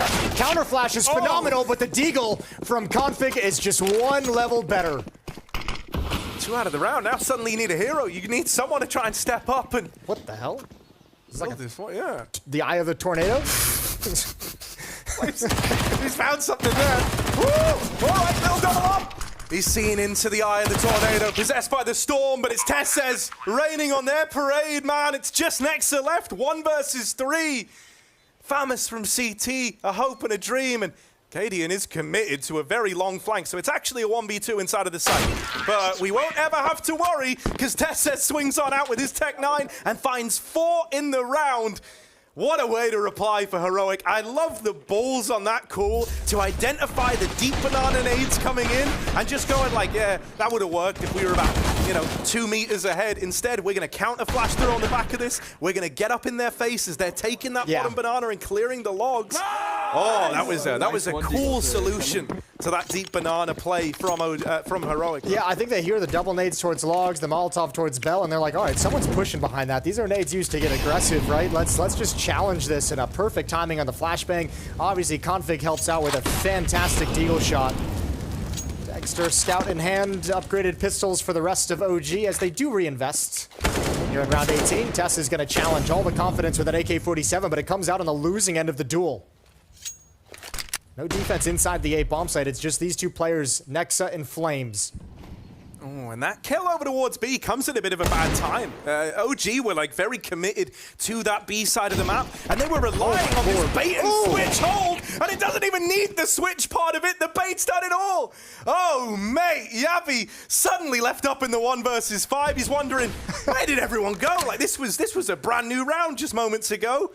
Versus Pistols, this was meant to be easy.